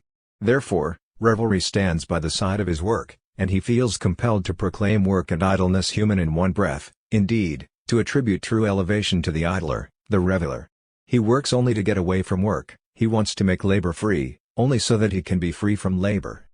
Enough, his work has no satisfying content, because it is only assigned by society, is only a stint, a task, an occupation, and, conversely, his society doesn't satisfy him, because it gives only work. Work therefore need to be a purely human activity, nor do you need to be a complete organ of humanity. What sort of activity society demands of you indeed still remains contingent. It could hire you to work on a temple and the like, or, even if not this, you might still be active on your own impulse for some foolishness, and so in humanity, even more, you actually only work to nourish yourself, in general to live, for dear life's sake, not for the glorification of humanity. Consequently, free activity is achieved only when you make yourself free from all stupidity, from everything non-human, i.e., egoistic, belonging to the individual, not to the human being in the individual. Eliminate all untrue thoughts that darken the human or the idea of humanity. In short, when you are not merely unhampered in your activity, but also the content of your activity is only human, and you live and work only for humanity. But this is not the case so long as the goal of your striving is only your welfare and that of all. What you do for the society of paupers is not yet anything done for human society. Work alone doesn't make you a human being, because it is something formal and its object is contingent, but it depends on who you, the one working, are. After all, you can work from an egoistic, material, impulse, merely to provide yourself with nourishment and the like. It must be a work that promotes humanity, calculated for the good of humanity, serving historical, i.e., human, development, in short, a humane work. This includes two things: one, that it does good for humanity, the other, that it comes from a human being. The first alone could be the case with any work, as even the work of nature, for example, of animals, is used by humanity for the advancement of science, etc. The second requires that the person working knows the human aim of his work, and he can have this consciousness only when he knows himself as a human being, so the crucial condition is self-consciousness. Certainly much is already achieved when you stop being fragment workers. 146. But with this, you only get a view of the whole of your work, and gain a consciousness about it, which is still far removed from a self-consciousness, a consciousness about your true self or essence, the human being. The worker continues to have the desire for a higher consciousness, which he satisfies in a time of revelry, because work activity is unable to quench it. Therefore, revelry stands by the side of his work, and he feels compelled to proclaim work and idleness human in one breath, indeed, to attribute true elevation to the idler, the reveler. He works only to get away from work, he wants to make labor free, only so that he can be free from labor. Enough, his work has no satisfying content, because it is only assigned by society, is only a stint, a task, an occupation, and, conversely, his society doesn't satisfy him, because it gives only work. Work the best of his powers. So he works for his own sake and for the satisfaction of his need. That in this he was also useful to others, indeed, to future generations, does not take the egoistic character from his work. In the next place, if he still also only worked for his own sake, why would his act be human, those of the others inhuman, i.e., egoistic? Perhaps because this book, painting, symphony, etc., is the work of his whole being, because he has done his best in it, he has laid himself out completely and is to be completely known in it, while the work of a craftsperson reflects only the craftsperson, i.e., the skill in the craft, not the human being. In his poems we have the whole Schiller, in so many hundred stoves. On the other hand, we have before us only the stove maker, not the human being. But does this mean any more than, in the one work you see me as completely as possible, in the other only my skill? Am I not again what the act expresses? And isn't it more egoistic to present oneself to the world in a work, to work out and shape oneself than to remain hidden behind one's work? Of course, you say that you are revealing the human being. But the human being that you reveal as you reveal only yourself, but with this distinction from the craftsperson, that he doesn't understand how to compress himself into a single work, but to be recognized as himself, must be visited in his other life relationships, and that your need, through whose satisfaction this work came into being, was a theoretical need. But you will reply that you reveal quite another human being, a worthier, higher, greater human being, a human being that is more human than that other. I will assume that you perform the humanly possible, that you bring to pass what no one else succeeds in. In what then does your greatness consist? Precisely in this, that you are more than other human beings, the masses, than human beings ordinarily are, more than ordinary human beings, precisely in your elevation above human beings. You distinguish yourself before other human beings not by being a human being, but because you are a unique human being. You show very well what a human being can achieve, but because you, a human being, achieve it, therefore others, also human beings, are in no way able to achieve it. 150. You have carried it out only as a unique human being, and are unique in it. The human being doesn't determine your greatness, but rather you create it, because you are more than the human being, and more powerful than other human beings. People believe that one cannot be more than human. Rather, one cannot be less. People also believe that whatever one achieves is good for the human being. Insofar as I remain at all times a human being, or like Schiller, a Swabian, like Kant, a Prussian, like Gustavus Adolphus, 151, a short-sighted person, through my merits I certainly become an outstanding human being, Swabian, Prussian, or short-sighted person. But it isn't much better with that than with Frederick the Great's cane, which became famous for Frederick's sake. To give God the glory corresponds the modern give the human being the glory. But I intend to keep it for myself. Criticism, in issuing the demand to human beings to be human, declares the necessary condition for sociability, because only as a human being among human beings is one companionable. With this it makes its social aim known, the establishment of human society. Among social theories, criticism is indisputably the most complete, because it removes and undermines everything that separates human being from human being, all prerogatives down to the prerogative of faith.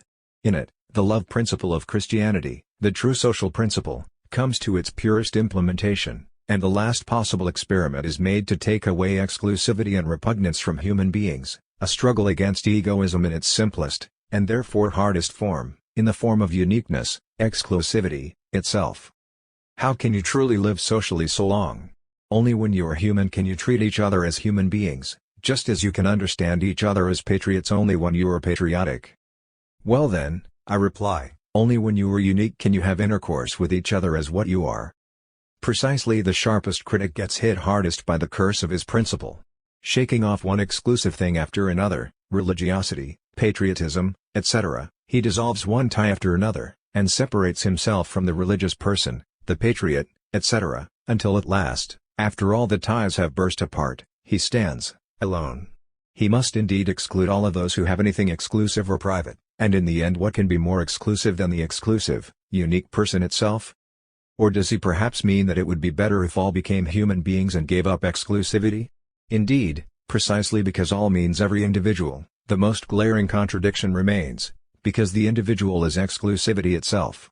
If the humane liberal no longer allows anything private, anything exclusive, any private thoughts, any private follies to the individual, if he criticizes everything in front of his face away, because his hatred of the private is an absolute and fanatical hatred, if he knows no tolerance toward the private, because everything private is inhuman, he can still not criticize the private person itself away, because the hardness of the individual person resists his criticism, and he must be satisfied with declaring this person a private person and actually let him have everything private again.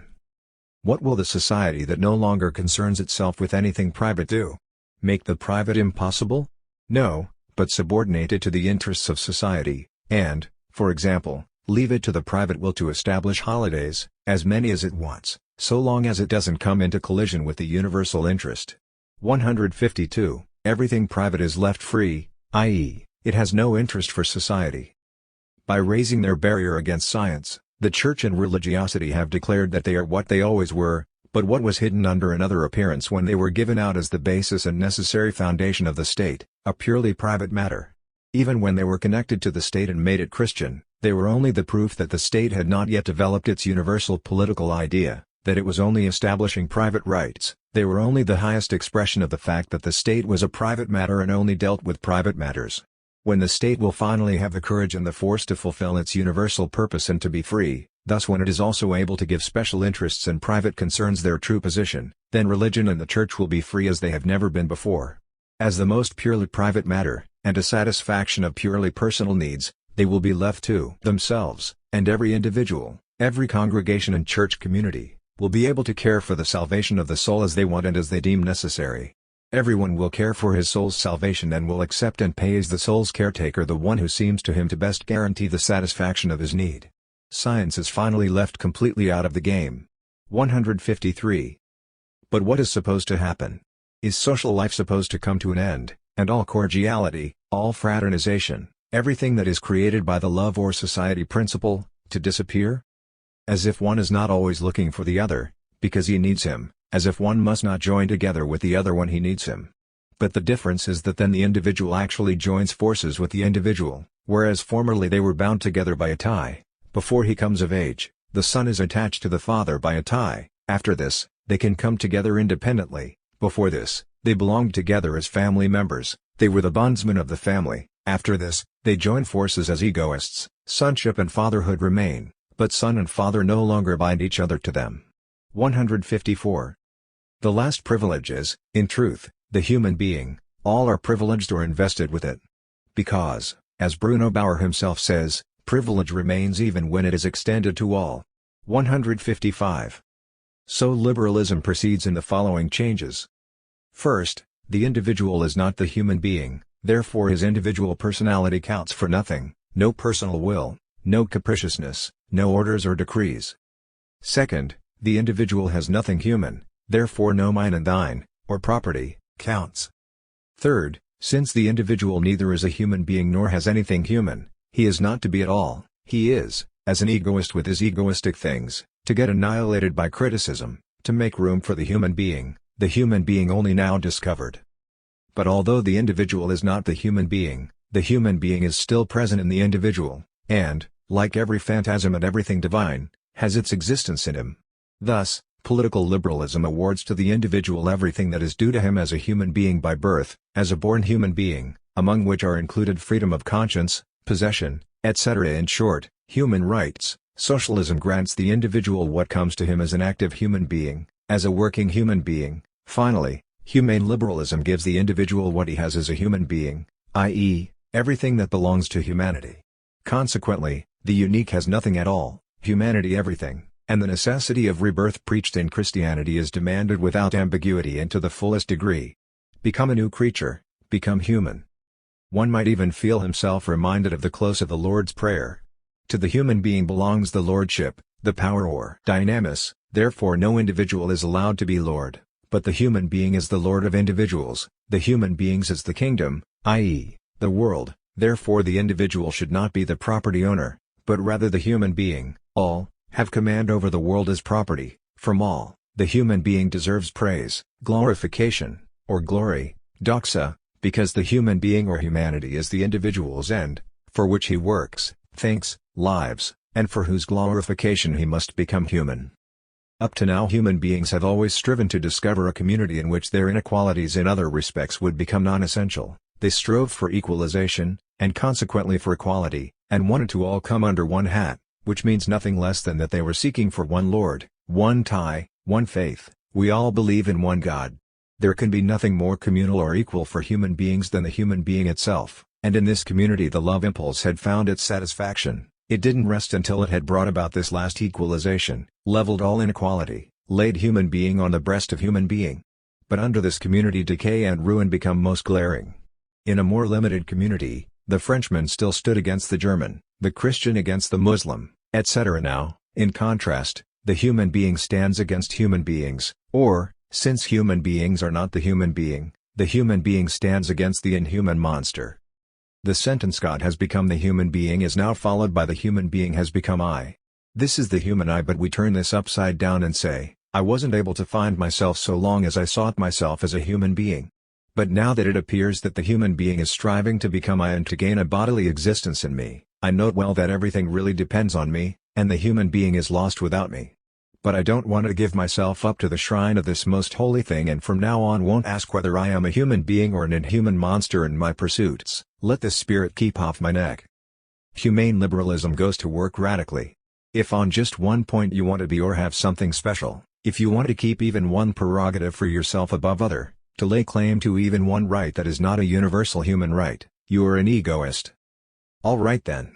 I don't want to have or be anything special above others, I don't want to claim any prerogatives against them, but I also don't measure myself by others, and don't want to have any right whatsoever. I want to be and have everything that I can be and have. If others are and have something similar, what do I care? Something equal, the same, they can neither be nor have.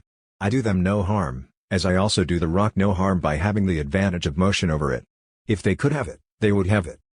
To do other people no harm. This is what the demand to possess no prerogative boils down to renounce all having the advantage, the strictest theory of renunciation. One is not supposed to think of himself as anything special, for example, a Jew or a Christian. Now I don't think of myself as anything special, but as unique. Without a doubt, I am similar to others, however, this holds good only for comparison or reflection. In fact, I am incomparable, unique.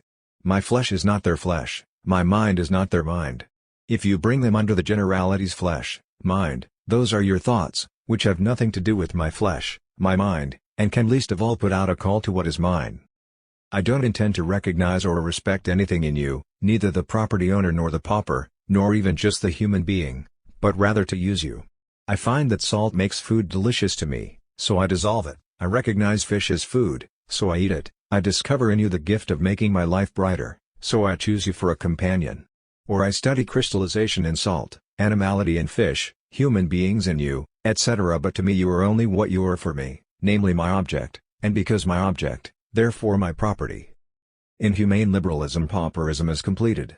We first have to come down to the most pauperish, poverty-stricken condition if we want to attain ownness, because we have to strip away everything alien.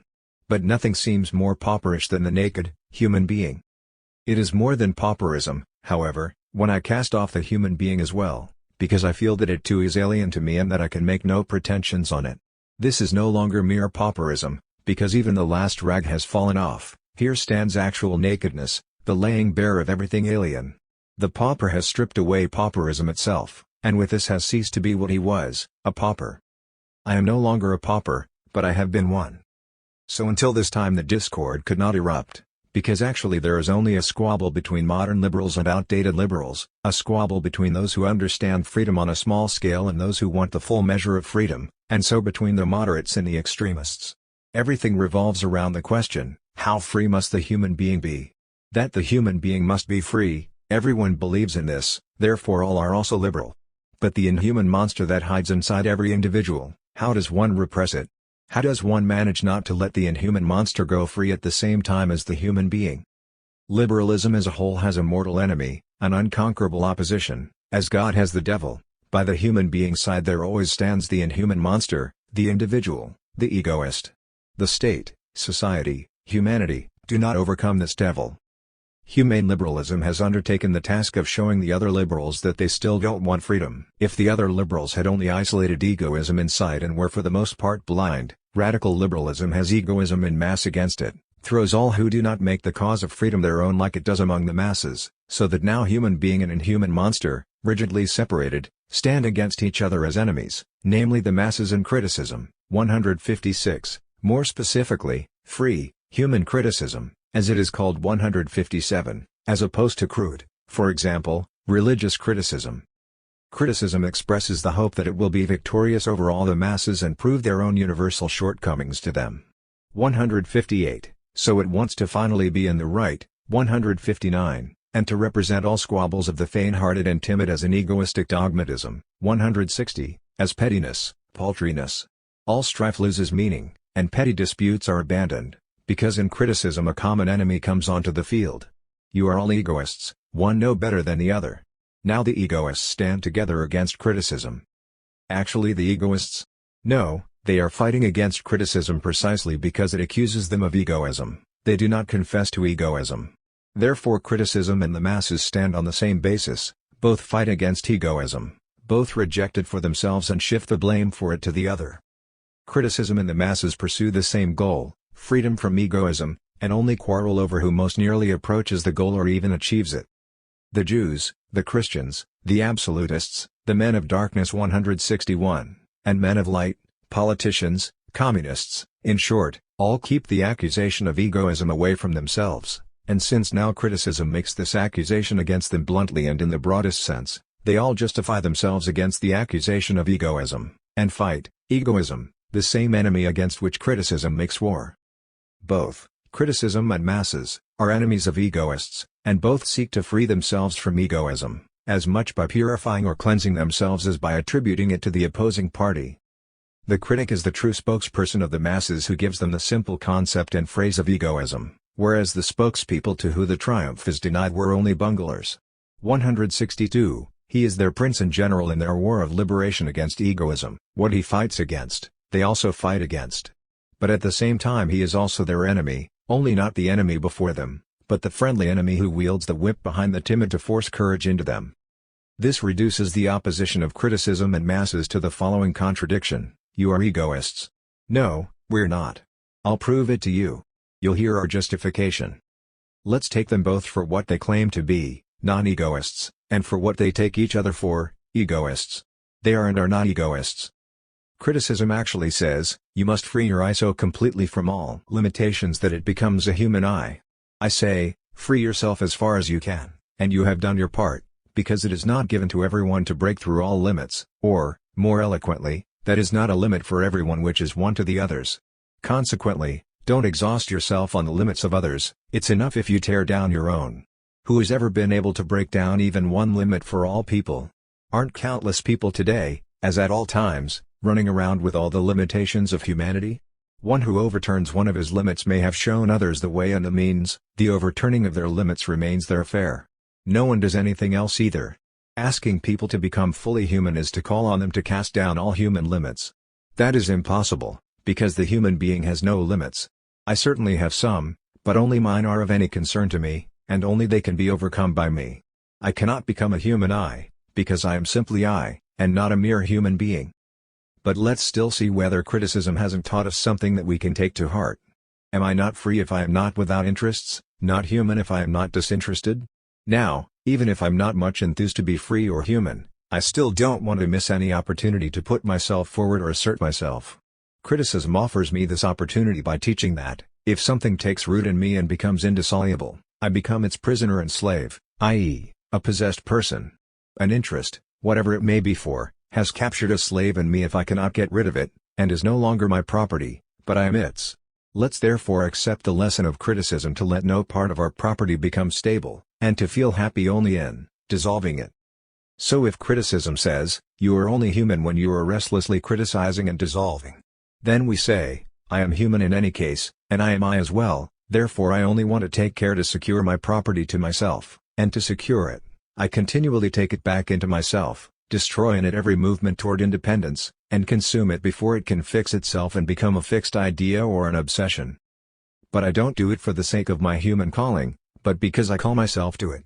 I don't strut about dissolving everything that it's possible for a human being to dissolve, and, for example, while not yet 10 years old, I don't criticize the nonsense of the commandments, but I am nevertheless a human being, and act humanly precisely in this, that I still leave them uncriticized. In short, I have no calling, and follow none, not even the calling to be human. Do I now reject what liberalism has gained in its various efforts? May it never be that anything gained should be lost. Only, after the human being has become free through liberalism, I turn my look back at myself and tell myself frankly, what the human being seems to have gained, only I have gained. The human being is free when the human being is to the human being the supreme being. So it is part of the completion of liberalism that every supreme being gets destroyed, theology overturned by anthropology, God and His grace laughed at, atheism made universal. The egoism of property has lost its last thing when even the my God has become meaningless, because God only exists when He has the individual's salvation at heart, as the latter seeks his salvation in Him. Political liberalism abolished the inequality of masters and servants. It made people masterless, anarchic.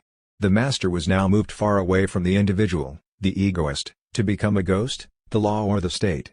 Social liberalism abolishes the inequality of possession, of the rich and the poor, and makes people possessionless or propertyless. Property is taken away from the individual and handed over to ghostly society. Humane liberalism makes people godless, atheistic.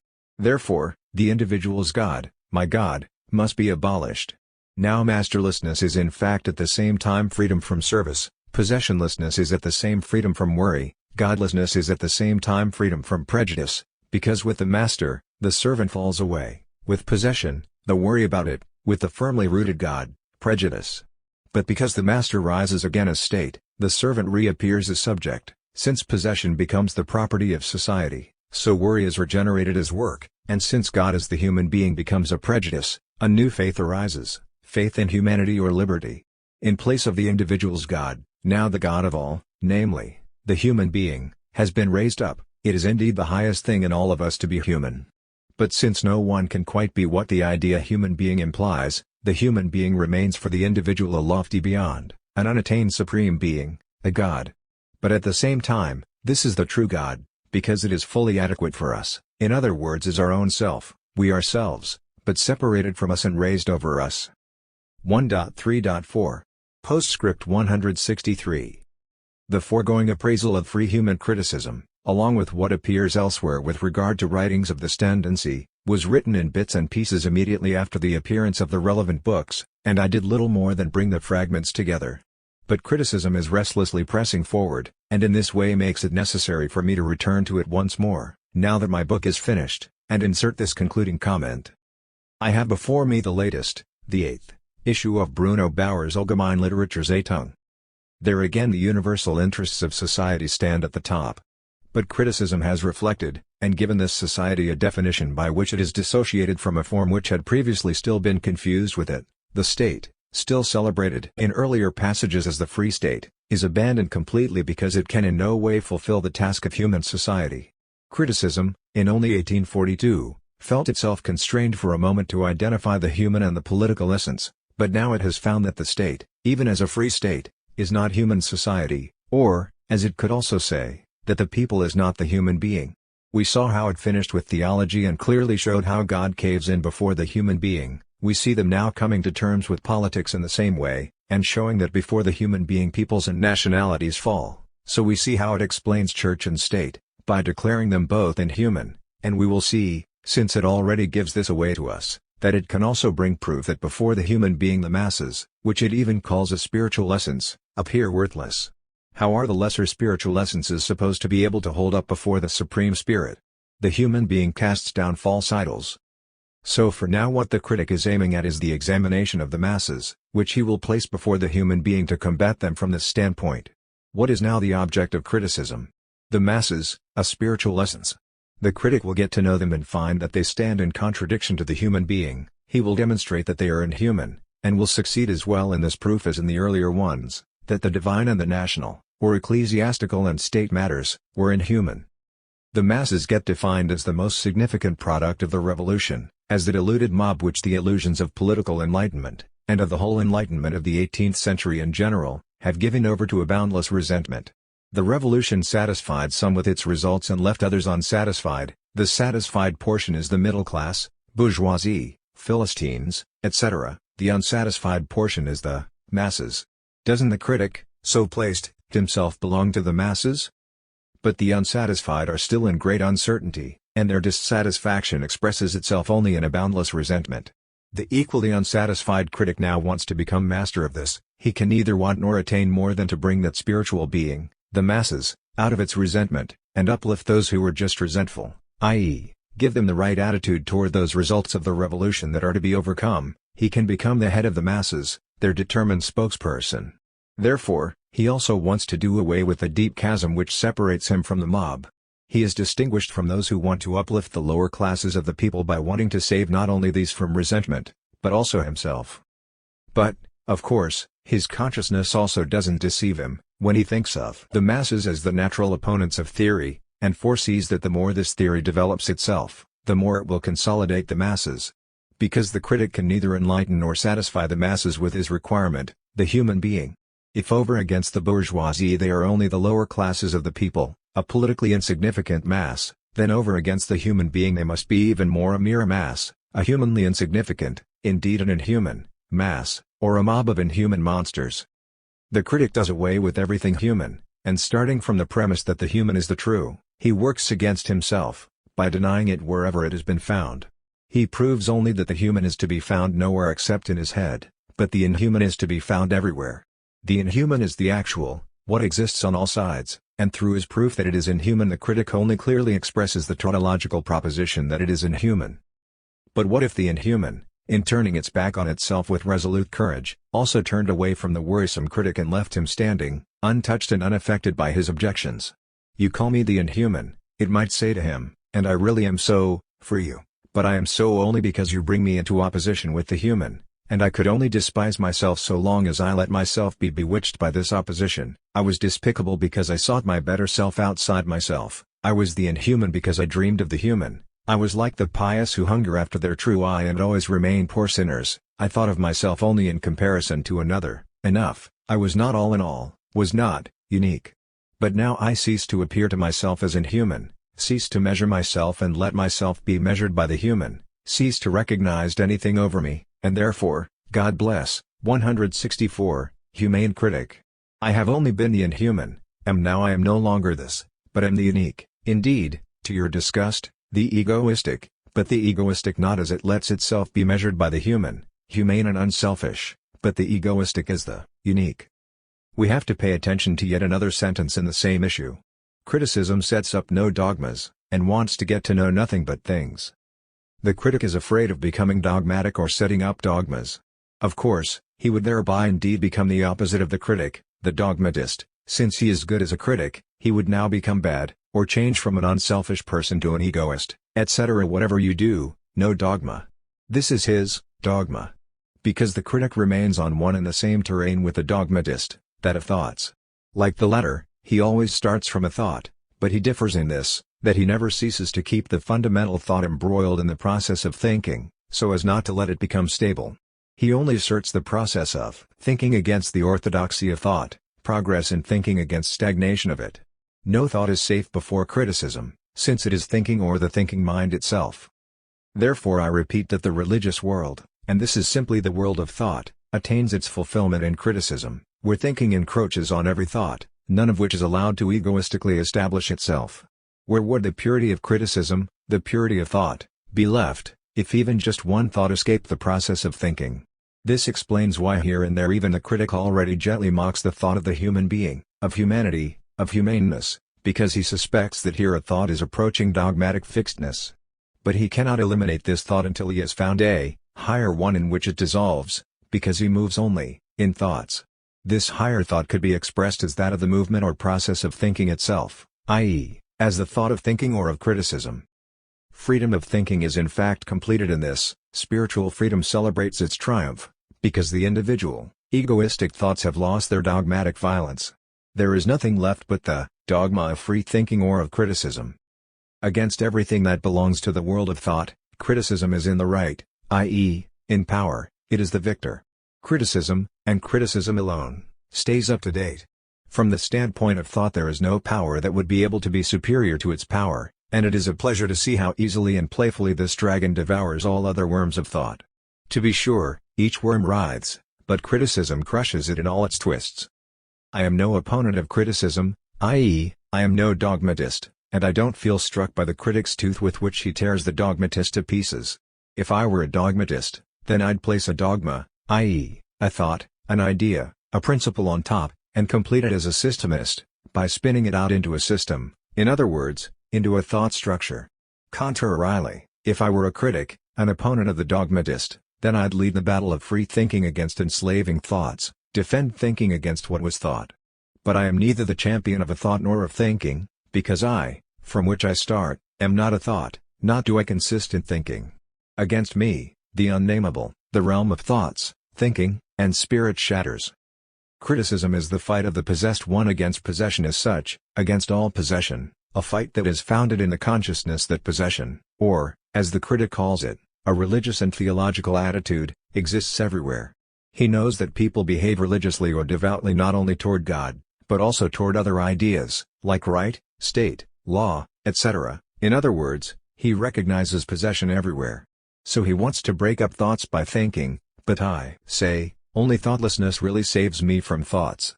It isn't thinking, but my thoughtlessness, or I, the unthinkable, inconceivable, that frees me from possession.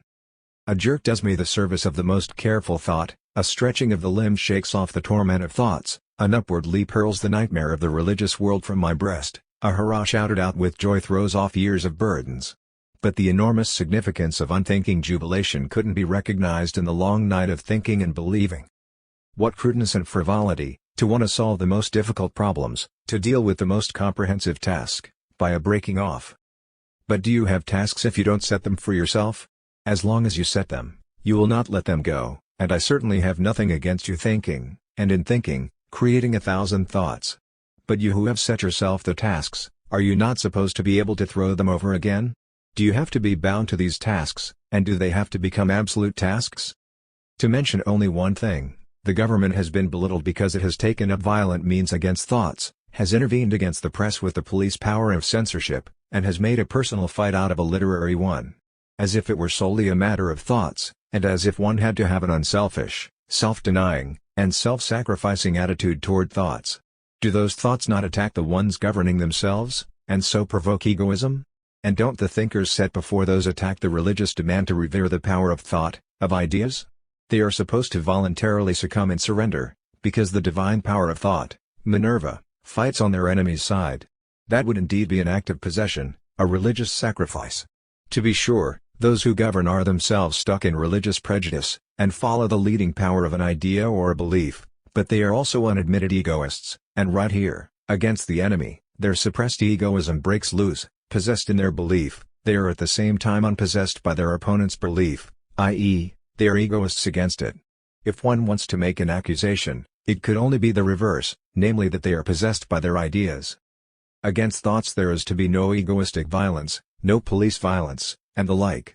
So the believers in thinking believe. But thinking and its thoughts are not sacred to me, and I also defend my skin against them. That may be an unreasonable defense, but if I am obligated to reason, then I, like Abraham, must sacrifice my dearest to it. In the kingdom of thought, which, like that of belief, is the kingdom of heaven, everyone is certainly wrong if he uses unthinking force, just as everyone is wrong if in the kingdom of love he acts unlovingly, or, although he is a Christian, and so lives in the kingdom of love, still acts in an unchristian way. In these kingdoms, to which he feels he belongs and nonetheless evades their laws, he is a sinner or egoist. But he can only escape the rule of these kingdoms when he becomes a criminal against them. Here the result is also this, that the struggle of the thinkers against the government is indeed in the right, namely in power, to the extent that it is waged against the government's thoughts. The government falls silent and has no idea how to make a significant literary objection. On the other hand, it finds itself in the wrong, namely, in powerlessness, to the extent that it knows how to bring nothing but thoughts into the field against a personal power. The egoistic power plugs the thinkers' mouths. The theoretical fight can't complete the victory, and the sacred power of thought is defeated by the force of egoism. Only the egoistic fight, the fight of egoists on both sides, makes everything clear. This last now, making thinking a matter of egoistic taste, a matter of the unique, a mere pastime or hobby as it were, and taking from it the significance of being the last decisive power, this debasement and desecration of thinking, this equalization of the unthinking and thoughtful eye, this crude but actual equality criticism is not able to produce, because it is itself only the priest of thinking, and sees nothing beyond thinking but the deluge. Criticism indeed claims, for example, that free criticism may triumph over the state, but at the same time it defends itself against the accusation, which is made against it by the state government, that it is caprice and impudence, so it thinks that caprice and impudence may not triumph, only it may. It is rather the reverse, the state can actually be defeated only by impudent caprice. To close with this, it may now be clear that the critic, in his new turn of phrase, 165, has not transformed himself, but has only made good a mistake, sorted out a subject, and says too much when he talks about criticism criticizing itself. It, or rather he, has only criticized its mistakes and cleansed it of its inconsistencies. If he wanted to criticize criticism, he would have to look and see whether there was anything in its assumptions. I, for my part, start from an assumption in assuming myself, but my assumption does not struggle for its perfection, like the human being struggling for its perfection, but only serves me to enjoy and consume it. I consume nothing but my assumption, and exist only by consuming it. But for this reason that assumption is no assumption at all, because since I am the unique, I know nothing of the duality of an assuming and an assumed I, an incomplete and a complete I or human being, but that I consume myself means only that I am. I do not assume myself, because in each moment I am really setting up or creating myself for the first time, and am only I, not by being assumed, but by being set up, and again set up only in the moment when I set myself up, i.e., I am creator and creature in one. If the previous assumptions are to melt away in a complete dissolution, they cannot again be dissolved into a higher assumption, i.e., a thought, or thinking itself, criticism. That dissolution should benefit me, otherwise they only belong to the series of innumerable dissolutions which declared old truths to be falsehoods and did away with long-nurtured assumptions in favor of others, such as precisely the human being, God, the state, pure morality, etc. 2. I. At the entrance of the modern era stands the God-man. 166. Will only the God in the God-man evaporate at its exit, and can the God-man really die if only the God in him dies? They didn't think of this question, and considered themselves finished, when in our day they brought the work of the Enlightenment, the overcoming of God, to a victorious end. They didn't notice that the human being has killed God in order to now become, sole God on high. The other world outside us is indeed swept away, and the great enterprise of the men of the Enlightenment is accomplished, but the other world inside us has become a new heaven and calls us forth to storm the heavens once again. God has had to make way, but not for us, rather for humanity. How can you believe the God-man has died before the man in him, as well as the God, has died? 166. Though I am generally translating Mensch as human being, in this specific case, the reference to the God-man of Christian theology calls for this translation. 2.10 167. Doesn't the mind thirst for freedom? Oh, not just my mind, but my body also thirsts for it, hour after hour. When I stand before the fragrant castle kitchen and my nose tells my palate of the tasty dishes being prepared there, my palate, stuck with only dry bread, feels a terrible yearning. When my eyes tell my calloused back about the soft down upon which it might lie more delightfully than on its crushed straw, a grim fury seizes it. But let's not follow the pains any further. And you call that a longing for freedom? Then what do you want to get free from? From your hardtack and straw bed? Then throw them away. But that doesn't seem to serve your purpose. Instead you want to have the freedom to enjoy delicious food and downy beds. Are people supposed to give you this freedom? Are they supposed to permit it to you? You don't hope for that from their charity, because you know that they all think like you, each is nearest to himself. So how do you plan to achieve the enjoyment of such food and beds? Most likely no other way than by making them your property. If you reflect on it correctly, you don't want the freedom to have all these fine things, for with this freedom you do not have them. You actually want to have these things, to call them yours and possess them as your property. What use is a freedom to you, if it contributes nothing? And if you became free from everything, you would no longer have anything, because freedom is lacking in content. For one who doesn't know how to use it, this useless permission has no value, but how I make use of it depends on my ownness. I have no objection to freedom, but I want more than freedom for you. You should not just be rid of what you don't want, you should also have what you want. You should not just be a freeman, you should also be an owner. Free, from what? Oh, what is there that cannot be shaken off?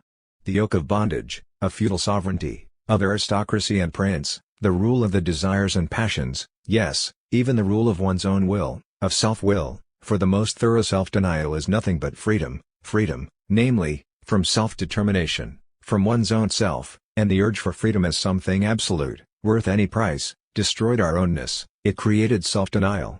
But the freer I become, the more constraint piles up before my eyes, the more powerless I feel. The unfree son of the wilderness feels nothing yet of all the limits that press on the educated human being. He seems freer to himself than the latter. To the extent that I gain freedom for myself, I create new limits and tasks for myself. If I've invented railroads, I feel weak again because I still can't sail through the air like a bird, and if I have solved a problem whose obscurity disturbed my mind, I then expect to quickly solve countless others whose mysteriousness hinders my progress, dims my free view, and makes the limits of my freedom too painfully obvious to me. Now that you have become free from sins, you have become servants of righteousness. 168. Don't Republicans, in their broad freedom, become servants of the law? How true Christian hearts longed at all times to become free, how they pined to see themselves released from the bonds of earthly life. They looked out toward the land of freedom.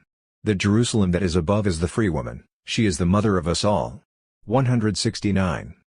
Being free from something means only being unattached to or rid of it. He is free from a headache is the same as he is rid of it. He is free of this prejudice is the same as he has never held it or he has rid himself of it. Unless, 170, we complete the freedom Christianity recommends, in sinless, godless, morality-less, etc. Freedom is the doctrine of Christianity. Ye, dear brethren, are called to freedom. 171, so speak and so do, as those who are to be judged by the law of freedom. 172. So must we give up freedom because it betrays itself as a Christian ideal?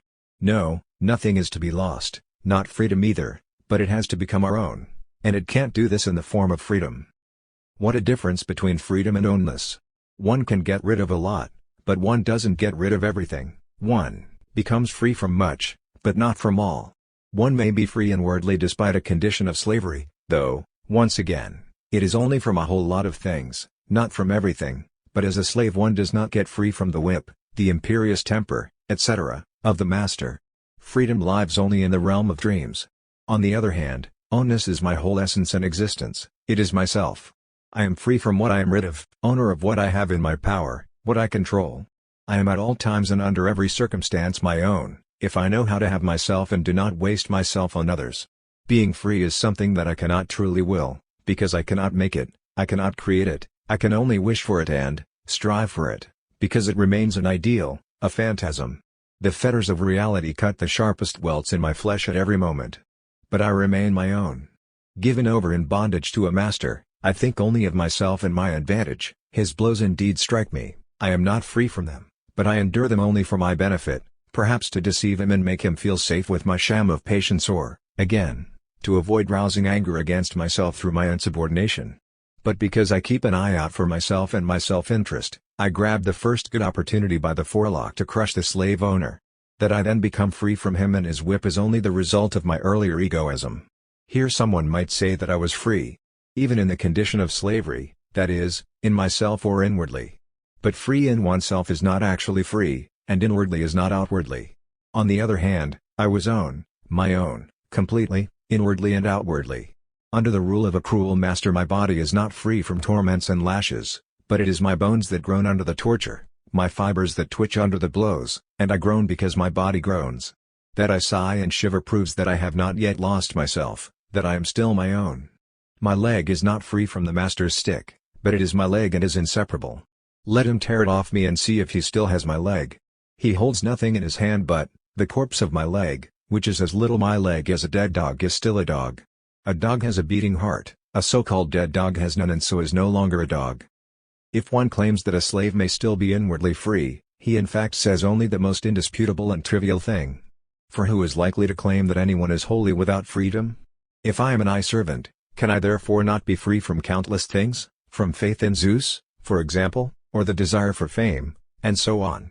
So why shouldn't a whipped slave also be able to be inwardly free from an unchristian attitude, from hatred for his enemies, etc.? He then has Christian freedom, is rid of the unchristian, but is he absolutely free from everything, for example, from the Christian delusion, or from bodily pain, etc.? Meanwhile, this all seems to be said more against the name than against the thing. But is the name unimportant, and hasn't a word, a shibboleth, always inspired and beguiled people? But between freedom and ownness, there is still a deeper gap than the mere difference between the words. The whole world wants freedom, everyone longs for its reign to come. Oh, enchantingly beautiful dream of a flowering reign of freedom, a free human race. Who has not dreamed of it? So human beings should become free, entirely free, free from all constraint. From all constrained, really, from all? Should they never put any constraints on themselves anymore? Oh, yes, that, of course, don't you see that isn't constrained at all? Well then, at any rate, they should get free from religious belief, from the strict duties of morality, from the inexorability of the law, from, what a dreadful misunderstanding. Well then, what are they supposed to get free from, and what not? The charming dream melts away, awakened, one rubs one's half-open eyes and stares at the prosaic questioner. What should people be free from? From blind belief, one cries. What's that? Another exclaims, all faith is blind belief, they must become free from all faith. No, no, for God's sake, the first goes off again, don't throw all faith away from you, otherwise the power of brutality breaks in. We must have the Republic, a third can be heard, and get free, from all commanding lords. That's no help at all, Says a fourth, we just get a new lord then, a ruling majority, rather let us free ourselves from this dreadful inequality. Oh, unhappy equality, again I hear your uncouth roar. How I had dreamed just now so beautifully of a paradise of freedom, and what, impudence and lack of restraint now raise their wild hue and cry. So the first laments, and pulls himself together to take up the sword against excessive freedom. Quickly we hear nothing but the clashing swords of the disagreeing dreamers of freedom.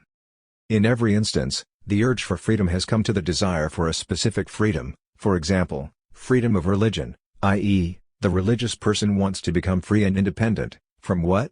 Perhaps from faith? No. But from religious inquisitors. So now political or bourgeois freedom. The bourgeois wants to become free, not from the bourgeoisie, but from the rule of functionaries, the arbitrariness of princes, etc. Prince Metternich 173, once said that he had found a way that was suitable for leading people on the path of genuine freedom for all the future. The Comte de Provence 174, ran away from France at the very moment that it began to prepare the reign of freedom, and said, "My captivity had become intolerable for me, I had but one passion, the desire for freedom, I thought only of this." The urge for a specific freedom always entails the aim of a new rule, as then the revolution could give its defenders the uplifting feeling that they were fighting for freedom, but truthfully only because they were after a specific freedom, and thus a new rule, the rule of law. You all want freedom, you want freedom. So why do you haggle over more or less? Freedom can only be the whole of freedom, a piece of freedom is not freedom. Do you despair of the possibility of getting the whole of freedom, freedom from all, indeed do you take it for madness to even wish for it? Well then, give up chasing after phantoms, and spend your efforts on something better than the unattainable. Yes, but there is nothing better than freedom. So what do you have when you have freedom, namely, since here I will not speak of your piecemeal bits of freedom, complete freedom. Then you are rid of everything that has encumbered you, and there would probably be nothing that does not encumber you once in your life and make you uncomfortable. And for whose sake do you want to get rid of it? Clearly, for your own sake, because it is in your way. But if something wasn't the least bit uncomfortable to you, but on the contrary quite as you like it, for example, the gentle, but irresistibly commanding gaze of your lovers, then you would not want to be rid of and free from it. Why not? Again for your own sake. So you take yourselves as the measure and judge over all things. You gladly let freedom go when unfreedom, the sweet labor of love, suits you, and you take up your freedom again when it begins to suit you better, assuming, that is, which is not the point here, that you have no fear of such a repeal of the Union for other, perhaps religious, reasons. Why don't you want to take courage now to actually make yourselves completely and utterly the central point and the main thing? Why snatch at freedom, your dream? Are you your dream? Don't first inquire after your dreams, your visions, 175, your thoughts, because this is all hollow theory. Ask yourselves and ask after yourselves, this is practical and you know you would very much like to be practical. But there one listens for what is God, of course, whatever he imagines with the name God as his God, is likely to say about it, and another for what his moral feeling, his conscience, his sense of duty may decide about it, and a third calculates what the people would think of it, and when each has thus asked his Lord God, the people are as good a Lord God as, and indeed more solid than, the other worldly and imaginary one, Vox Populi, Vox Dei 176, he then adapts himself to his Lord's will and does not listen at all to what he himself would like to say and decide. Therefore turn to yourselves rather than to your gods and idols. Bring out of yourselves what is in you, bring it to light, bring yourselves out as manifestation 177. How a person acts only from himself, and asks after nothing else, Christians have depicted in God. He acts as it pleases him. And the foolish human being, who could do exactly the same thing, is instead supposed to act as it pleases God. If one says, God also proceeds according to eternal laws, that is fitting for me too, since I also can't leave my skin, but have my law in my whole nature, i.e., in myself. But one only needs to remind you of yourselves to immediately bring you to despair. What am I? Each of you then asks himself. An abyss of lawless and unregulated impulses, desires, wishes, passions, a chaos without light or a guiding star. How am I supposed to get a correct answer if, without regard for God's commandments or the duties that morality prescribes, without regard for the voice of reason, which in the course of history, after bitter experiences, has raised the best and most reasonable things into law, I simply ask myself? My passion would advise me to do the most senseless thing. So each one considers himself to be the devil, because if, from a lack of concern for religion, etc., he only considered himself an animal, he would easily find that the animal, which only follows its impulses, its advice, so to speak, doesn't advise or impel itself to do the most senseless things, but rather takes very appropriate steps. But the habit of religious thinking has biased our minds so grievously that in our nakedness and naturalness, we terrify ourselves. It has degraded us so that we consider ourselves depraved, born devils. Of course, it comes to you at once that your calling requires you to do the good, the moral, the right. Now, if you ask yourselves what to do, how can the right voice sound forth from you, the voice that points out the path of the good, the right, the true, etc.? How do God and Belial 178 harmonize? But what would you think if someone told you that one is supposed to listen to God, conscience, duties, laws, etc., is nonsense with which people have stuffed you, head and heart, and made you crazy? And if he asked you how it is that you know so surely that the voice of nature is a seducer? And if he even demanded that you turn the thing around and actually consider the voice of God and conscience to be the devil's work? There are such graceless people, how will you deal with them? You cannot appeal to your clergymen, parents, and good people, because these are precisely the ones they designate as your seducers, as the true seducers and corrupters of youth, who diligently sow the tares of self-loathing and reverence for God, clogging young hearts and making young heads stupid. But now those people go on and ask, for whose sake do you trouble yourself over God's and other commandments? Surely you don't think this is done merely as a favor to God? No, again you do it, for your own sake. So here again you are the main thing, and everyone must tell himself, I am my everything and I do everything for my own sake. If one day it became clear to you that God, the commandments, etc., only harm you, that they reduce and ruin you, indeed, you would cast them off from you just as the Christians condemned Apollo or Minerva or heathen morality. Admittedly, they put Christ and then Mary, as well as Christian morality, in their place, but they did this also for their soul's welfare, thus from egoism or ownness. And it was through this egoism, this ownness, that they got rid of the old world of gods and became free from it. Ownness created a new freedom, because ownness is the creator of everything, as brilliance, a particular ownness, which is always originality, has for a long time been considered the creator of new, world historical productions. If your efforts are ever to make freedom count, then exhaust its demands. Who is supposed to be free? You, I, we! Free from what? From everything that is not you, not I, not we. So I am the core that is to be delivered from all wrappings, that is to be set free from all cramping shells. What is left when I have been freed from everything I am not? Only I and nothing but I. But freedom has nothing to offer this I itself. As to what more is supposed to happen now, since I have become free, freedom is silent, as are governments. When a prisoner's time is up, just release him and cast him out into desolation. Now if one strives for freedom out of love for the I, why not choose the I itself as beginning, middle and end? Am I not worth more than freedom? Am I not the one who makes myself free? Am I not the first? Even unfree, even in 1,000 fetters, still I am, and I do not, like freedom, only exist as a future thing, in hopes, but even as the most degraded slave I am also, present. Think it over well and decide whether you want to put on your banner the dream of freedom or the resolution of egoism, of ownness. Freedom rouses your rage against everything that is not you, egoism calls you to joy over yourselves, to self-enjoyment.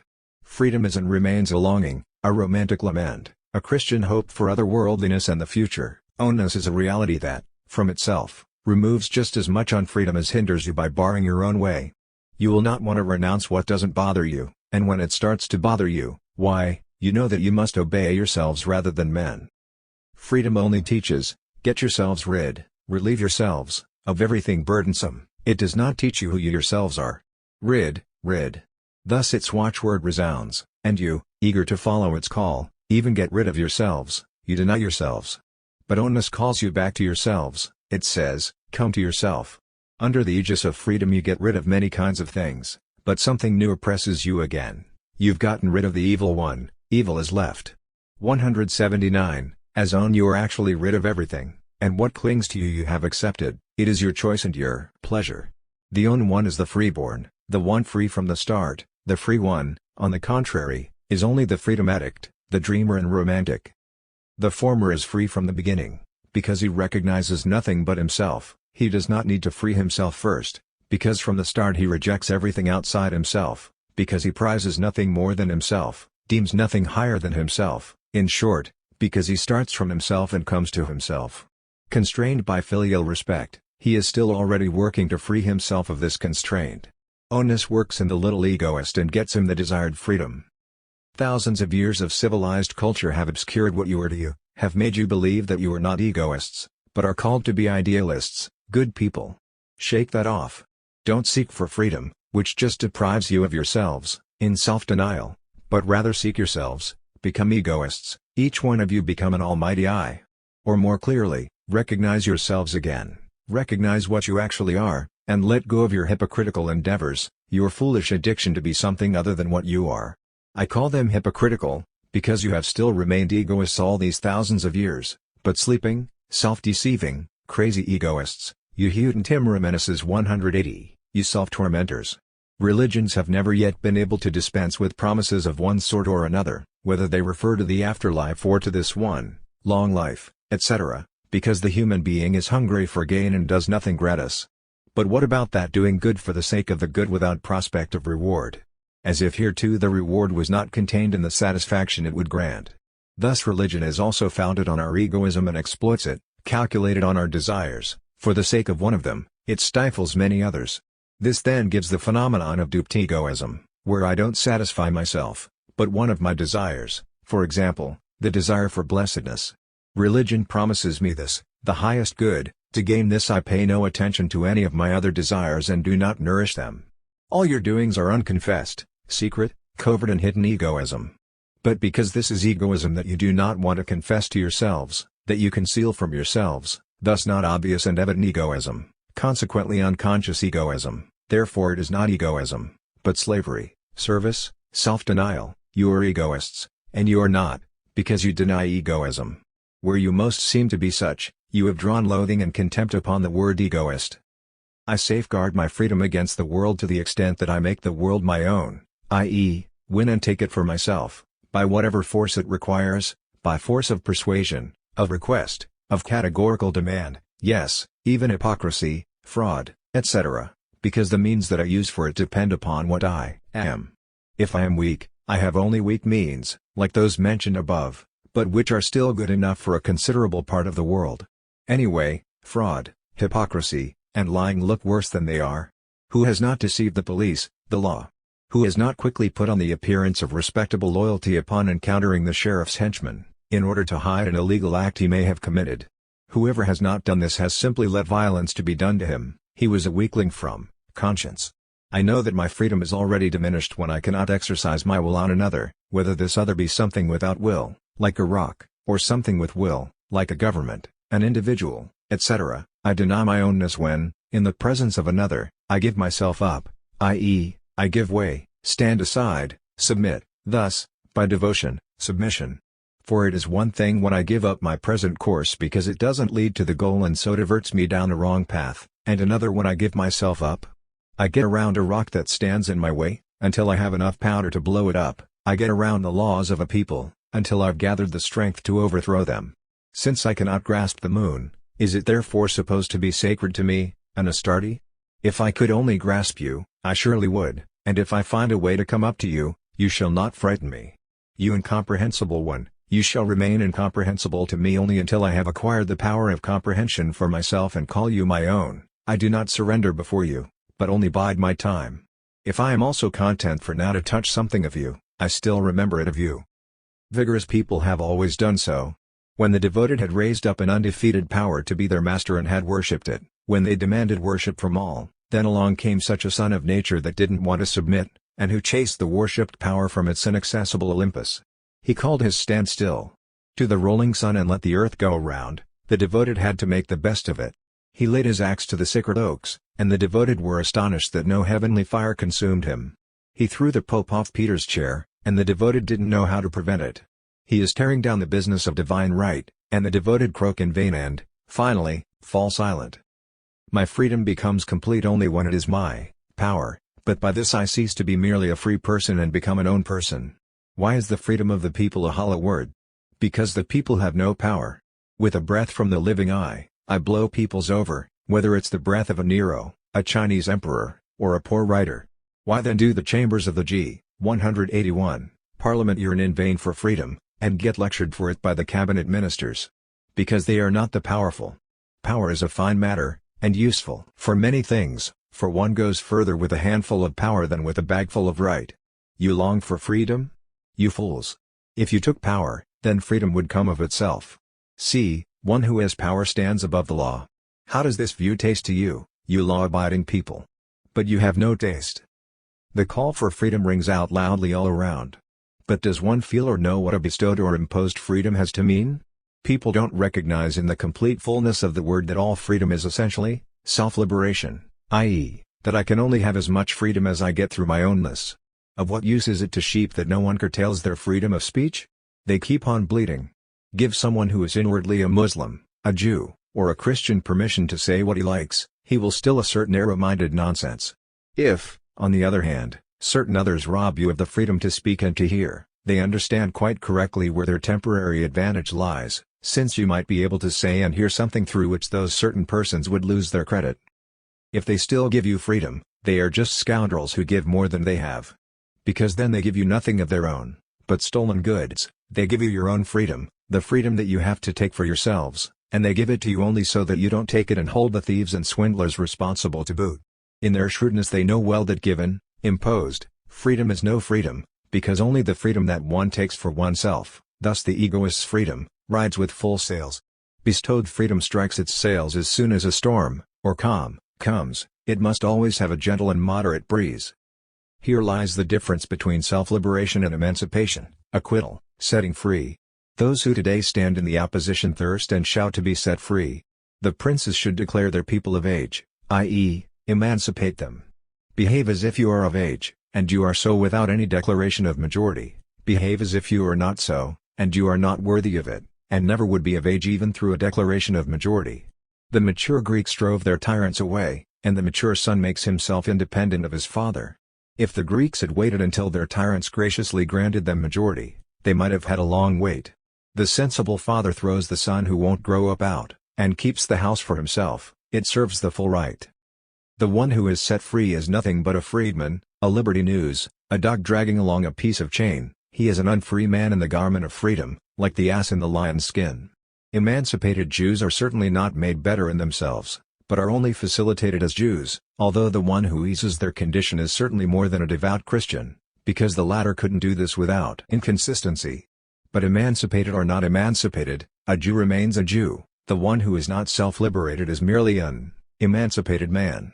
The Protestant state can certainly set the Catholics free, emancipate them, but since they do not free themselves, they remain merely Catholics. Selfishness and unselfishness have already been talked about. The friends of freedom are enraged against selfishness because in their religious striving after freedom, they cannot free themselves from the sublime self-denial. The anger of the liberal is aimed at egoism, because the egoist, indeed, never strives for anything for the thing's sake, the thing must serve him. It is egoistic to ascribe no value of its own, no absolute value to a thing, but rather to seek its value in me.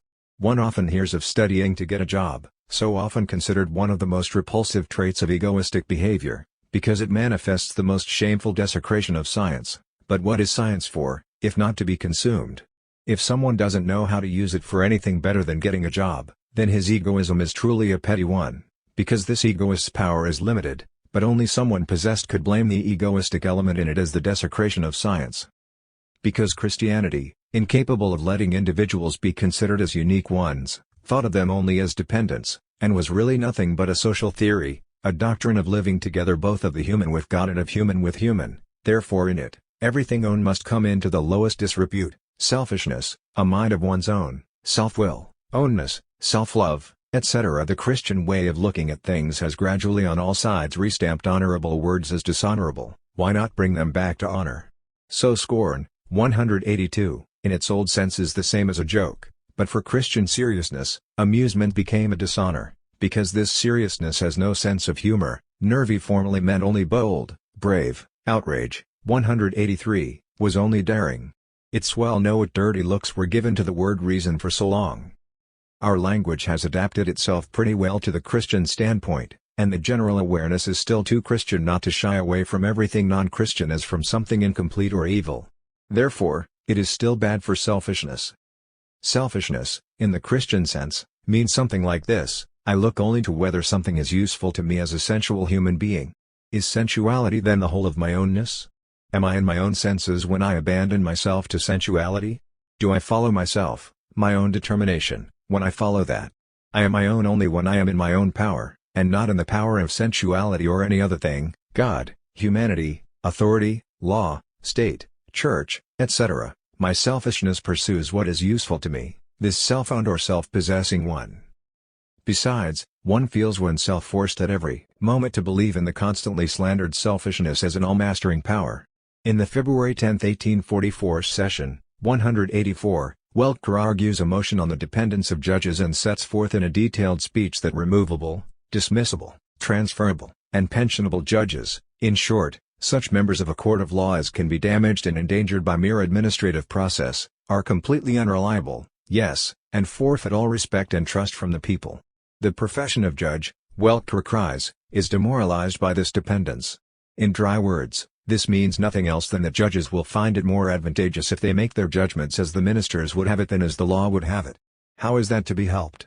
Perhaps by reminding the judges of the shame of their venality, and then cultivating the confidence that they will stop and think, and from now on deem justice higher than their own selfishness? No, the body of the people does not achieve this romantic trust, because it feels that selfishness is stronger than any other motive. Thus, the same people who have been judges up to now may remain so, however much one has convinced himself that they acted as egoists, only they must no longer find their selfishness benefiting from the venality of justice, but stand so independent from the government that with a proper judgment they don't overshadow their own thing, their well-understood interest, but rather gain a comfortable combination of a good salary and esteem among the citizens. So Welker and the citizens of Baden consider themselves secure only when they can count on selfishness. What is one supposed to think then of the countless phrases of unselfishness that overflow from their mouths at other times? I have a different relationship to a cause that I am pursuing selfishly than to one that I am serving unselfishly. One can cite the following identification marks: I can sin or commit a sin against the latter, but I can only lose, push away, or deprive myself of the other, i.e., act imprudently. Free trade is considered in both ways, being looked upon in part as a freedom which may be granted or withdrawn under certain circumstances, in part as one which is to be held sacred in all instances. If I am not concerned about a thing in and for itself, and do not desire it for its own sake, then I desire it only for the advantage it gives, for its usefulness, for the sake of another end, such as oysters for a pleasant flavor. Now won't everything whose final end he himself is, serve the egoist as means?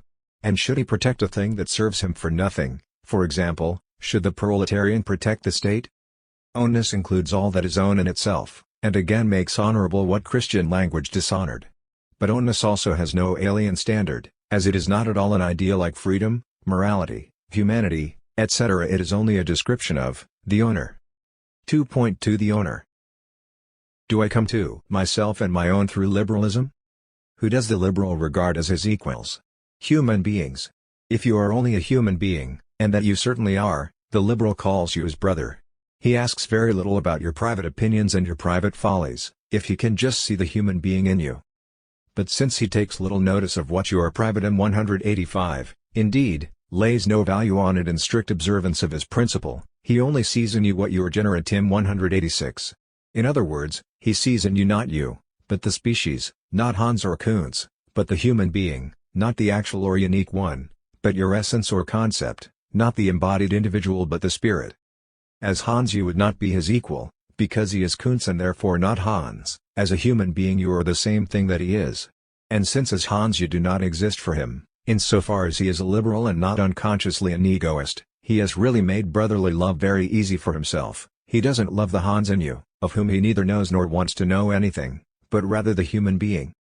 To see nothing more in you and me than human beings is to carry on the Christian point of view, according to which one is for the other nothing but a concept, for example, one appointed to salvation, etc., to extremes.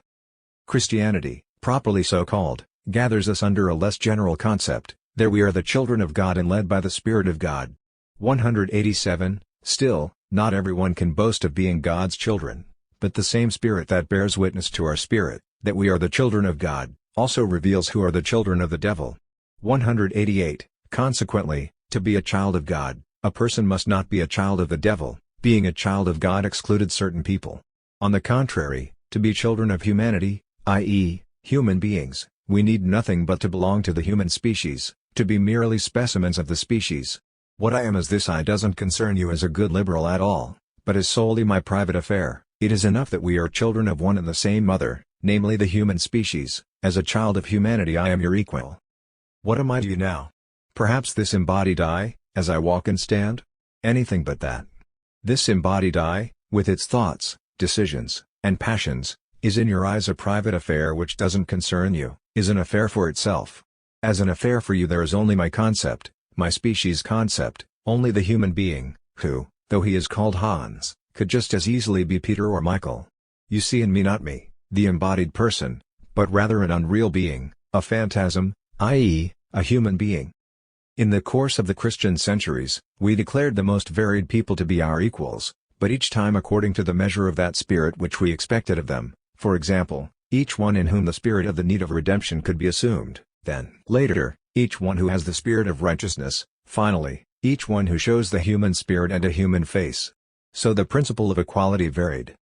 Since equality is now understood as a quality of the human spirit, an equality that includes all human beings has certainly been discovered, for who could deny that we human beings have a human, i.e., nothing other than a human, spirit? But are we therefore now any farther along than at the beginning of Christianity?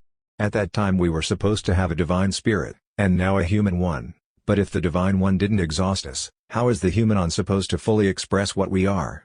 Feuerbach, for example, thinks that if he humanizes the divine, he has found the truth. No, if God has tormented us, the human being is capable of pressing on us more agonizingly. To put it briefly, that we are human beings, that is the slightest thing about us, and only has meaning insofar as it is one of our qualities, our property. Indeed, among other things, I am a human being, as I am, for example, a living being, therefore an animal or beast, or a European, a Berliner, etc. But anyone who would choose to have regard for me solely as a human being or a Berliner would pay me a regard which would matter little to me. And why? Because he only has regard for one of my qualities and not for me. It's also like this with the spirit. A Christian spirit, an upright spirit, and the like could likely be my acquired quality, i.e., my property, but I am not this spirit, it is mine, I am not its. Hence, we have in liberalism only the continuation of the old Christian disdain for the I, the embodied Hans. Instead of taking me as I am, one looks merely at my property, my qualities, and enters into an honest alliance with me only for the sake of my possessions. One marries, as it were, what I have, not what I am. The Christian clings to my spirit, the liberal to my humanity. But if the spirit, which is not treated as the property of the embodied I, but rather as the true I itself, is a ghost, so also the human being, which is not recognized as my property, but rather as the true I, is nothing but a phantasm, a thought, a concept. This is why the liberal also revolves around the same circle as the Christian. Since the spirit of humanity, the human being, dwells in you, you are a human being, just as when the spirit of Christ dwells in you, you are a Christian, but since it dwells in you only as a second I, even though as your true or better I, it remains otherworldly to you, and you must strive to become completely human. A striving as useless as that of the Christian to completely become a blessed spirit. Now, after liberalism has proclaimed the human being, one can declare that with this it has only carried out the final consequence of Christianity, and that in truth Christianity originally set itself no other task than to realize the human being, the true human being. Hence then, the deception that Christianity sets an infinite value on the I, for example in the doctrine of immortality, in pastoral care, etc., comes to light.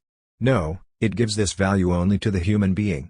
Only the human being is immortal, and only because I am a human being, am I also so.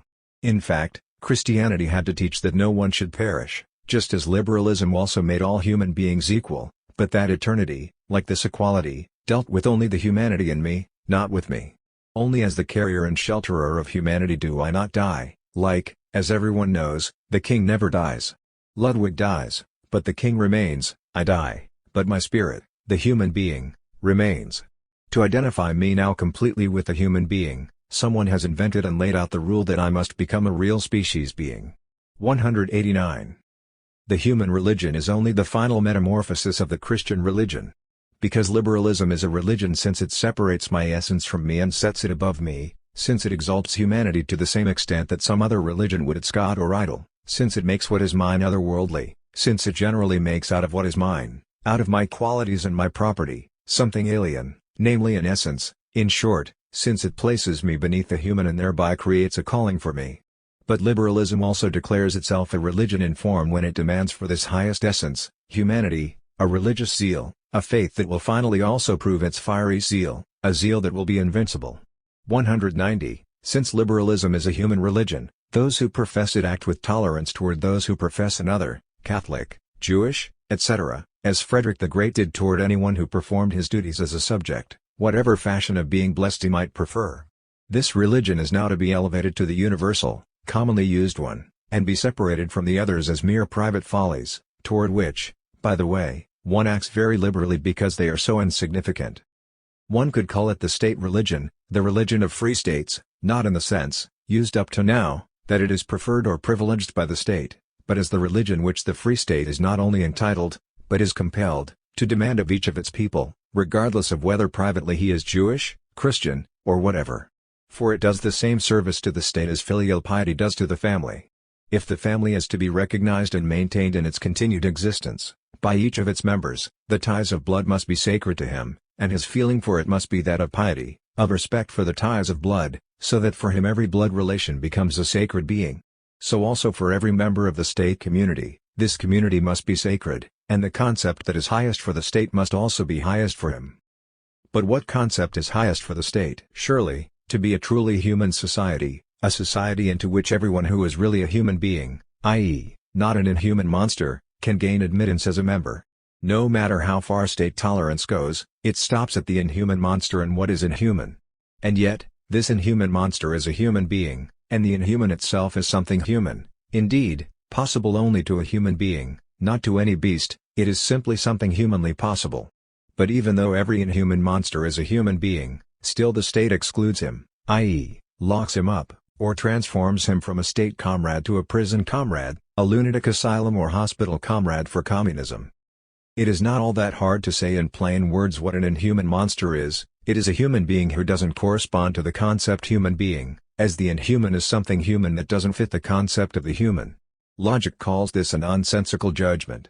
Would one be able to make this judgment that one can be a human being without being a human being, if one did not admit to the hypothesis that the concept of the human being can be separated from the existence, that the essence could be separated from the appearance?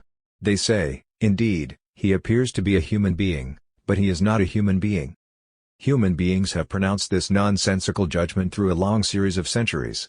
Indeed, what is still more, in this long time there were only inhuman monsters, which individuals would have corresponded to its concept. Christianity knows only one human being, and this one, Christ, is straightway again an inhuman monster in the reverse sense, namely, a superhuman human being, a god. Only the inhuman monster is an actual human being. Human beings who are not human beings, what else would they be but ghosts? Every actual human being, because he doesn't correspond to the concept human being, or because he is not the human species, is a phantasm. But would I still remain an inhuman monster if I reduced humanity, which only towered over me and remained otherworldly to me as my ideal, my task, my essence or concept, to my own quality, inherent in me, so that the human being is nothing other than my humanity, my human condition, and everything that I do is therefore human, simply because I do it, but not because it corresponds to the concept human being? I am actually the human being and the inhuman monster in one, because I am a human being and at the same time more than a human being, I am the I of this, my mere quality. It had to come to this at last, that we were no longer only expected to be Christians, but to become human beings, since, though we could never really even become Christians, but always remained poor sinners, for the Christian was also just an unattainable ideal, still the absurdity of this did not come to our awareness and the deception was easier than now, when the demand is made on us, who are human beings and act humanly, and indeed cannot do otherwise than to be such an act so, that we should be human beings, actual human beings. Indeed, our present-day states, since all sorts of things from their churchly mother still stick to them, impose on their members various obligations, for example, churchly religiosity, which really don't at all concern these states, but still, on the whole, they do not deny their significance, because they want to be seen as human societies, of which the human being as human being can be a member, even if he is less privileged than other members. Most allow followers of every religious sect, and accept people without distinction of race or nation, Jews, Turks, Moors, etc. can become French citizens. The state in its acceptance only observes whether one is a human being.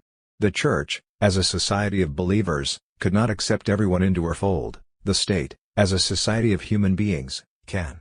But when the state has fully carried out its principle, assuming that all its members are nothing but human beings, up to now, even the North Americans assume their own members have religion, at least the religion of uprightness, of honesty, then it has dug its own grave. While it will imagine that in its members it possesses nothing but human beings, in the meantime these have become nothing but egoists, each of whom uses it for his egoistic powers and ends. Human society is shipwrecked on the egoists, because they no longer relate to each other as human beings, but appear egoistically as an I against AU, and yours is altogether different from me and opposing me. If the state must count on our humanity, then it's the same when one says, it must count on your morality. To see the humanity in each other and to act as human beings toward each other, this is called moral behavior. It is in every way the spiritual love of Christianity. If, thus, I see the humanity in you, as I see the humanity in me, and see nothing but the humanity, then I take care of you the way I'd take care of myself, because we both signify nothing but the mathematical proposition, A equals C and B equals C, therefore A equals B, i.e., I am nothing but a human being and you are nothing but a human being, thus I and you are the same. Morality is not compatible with egoism, because it doesn't accept me, but only the humanity in me. But if the state is a society of human beings, not a union of is, each of whom only looks out for himself, then it cannot exist without morality and must attach importance to morality. Therefore, the two of us, the state and I, are enemies. For me, the egoist, the welfare of this human society is not in my heart. I sacrifice nothing to it, I only use it, but to be able to use it completely, I transform it instead into my property and my creation, in other words, I destroy it and in its place form the association of egoists. So the state betrays its hostility against me by demanding that I should be a human being, which assumes that I am not one and can count for it as an inhuman monster. It imposes being human on me as a duty. Further, it requires that I do nothing which would stop it from persisting. Its continued existence is supposed to be sacred for me. Then I should not be an egoist, but an honest, upright, i.e., moral human being. Enough, I am supposed to be powerless and respectful before it and its continued existence. This state, indeed not an existing one, but one still in need of being created, is the ideal of progressive liberalism. It is supposed to be a true human society, in which every human being finds a place. Liberalism intends to realize humanity, i.e., create a world for it, and this would be the human world or the universal, communist, human society. Someone has said, the Church could only take the spirit into account, the state should take the human being into account. 191. But isn't the human being spirit? The core of the state is precisely the human being, this unreality, and is itself only a human society. The world which the believer, believing spirit, creates is called the Church, the world which the human being, human or humane spirit, creates is called the state. But that is not my world. I never accomplish anything human in the abstract, but always my own things, i.e., my human action is different from every other human action and only through this difference an actual action belonging to me. The human in it is an abstraction and, as such, a spirit, i.e., an abstracted essence. Bruno Bauer declares, for example on page 84 of Die Judenfrage, that the truth of criticism is the final truth, and in fact the truth that Christianity itself was seeking, namely the human being. He says, The history of the Christian world is the history of the highest struggle for truth, for in it, and only in it, is the concern for the discoverer of the final or the first truth, humanity and freedom. Well then, we'll acquiesce to this gain and take humanity as the newfound result of Christianity and of the religious or ideal strivings of humanity in general. Who is now the human being? I am. The human being, the end and the outcome of Christianity, is, as I, the beginning and the usable material of the new history, a history of enjoyment after the history of sacrifices, a history not of human beings or humanity, but of my own. The human being is considered as the universal. Now then, I and the egoistic are actually universal, because everyone is an egoist and goes for himself about everything. The Jewish man is not purely egoistic, because the Jew still devotes himself to Jehovah. The Christian is not so, because the Christian lives by the grace of God and submits himself to Him. As a Jew and as a Christian alike, a human being only satisfies certain of his wants, only a certain need, not himself, a half-egoism, because it is the egoism of a half-human being, of half himself, half Jew, half self-owner, half-slave. This is also why Jews and Christians always half-exclude each other. In other words, they recognize each other as human beings, but they exclude each other as slaves, because they are servants of two different masters. If they could be complete egoists, they would totally exclude each other and so hold more firmly together. Their shame is not that they exclude each other, but that they only do it halfway. Bruno Bauer, on the other hand, says that Jews and Christians can only consider and mutually treat each other as human beings if they give up the particular essence which separates them and binds them to eternal segregation, recognize the universal essence of humanity, and regard this as their true essence. In his account, the fault of Jews and Christians alike lies in their wanting to be and have something distinctive, instead of just being human beings and striving for what is human, namely, universal human rights. He thinks their basic error consists in their belief that they are privileged, possess prerogatives, generally in the belief in prerogative. He opposed this with universal human rights. Human rights. The human being is the human being in general, and to this extent, everybody is human. Now, according to the communists, everybody is supposed to have eternal human rights, and enjoy themselves in the perfect democracy, or as one ought to more properly call it, anthropocracy. But only I have everything that I get for myself, as a human being I have nothing. One wants to let everything good flow to every human being, merely because he has the title human being. But I place the emphasis on me, not on my being human.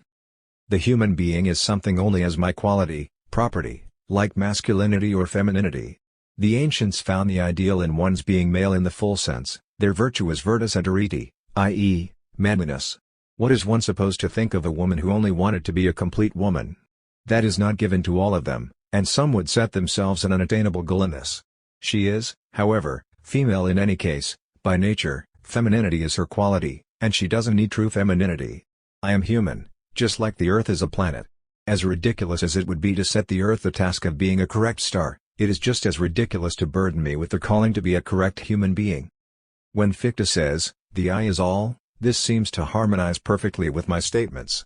But it's not that the I is all, but the I destroys all, and only the self-dissolving I, the never-being I, the finite I is actually I. Fichte speaks of the absolute I, but I speak of me, the transient I. How readily the opinion suggests itself that human being and I say the same thing, and yet one sees, for example, in Feuerbach, that the expression human being, of half himself, half Jew, half self-owner, half slave. This is also why Jews and Christians always half-exclude each other. In other words, they recognize each other as human beings, but they exclude each other as slaves, because they are servants of two different masters. If they could be complete egoists, they would totally exclude each other and so hold more firmly together. Their shame is not that they exclude each other, but that they only do it halfway. Bruno Bauer, on the other hand, says that Jews and Christians can only consider and mutually treat each other as human beings if they give up the particular essence which separates them and binds them to eternal segregation, recognize the universal essence of humanity, and regard this as their true essence. In his account, the fault of Jews and Christians alike lies in their wanting to be and have something distinctive, instead of just being human beings and striving for what is human, namely, universal human rights.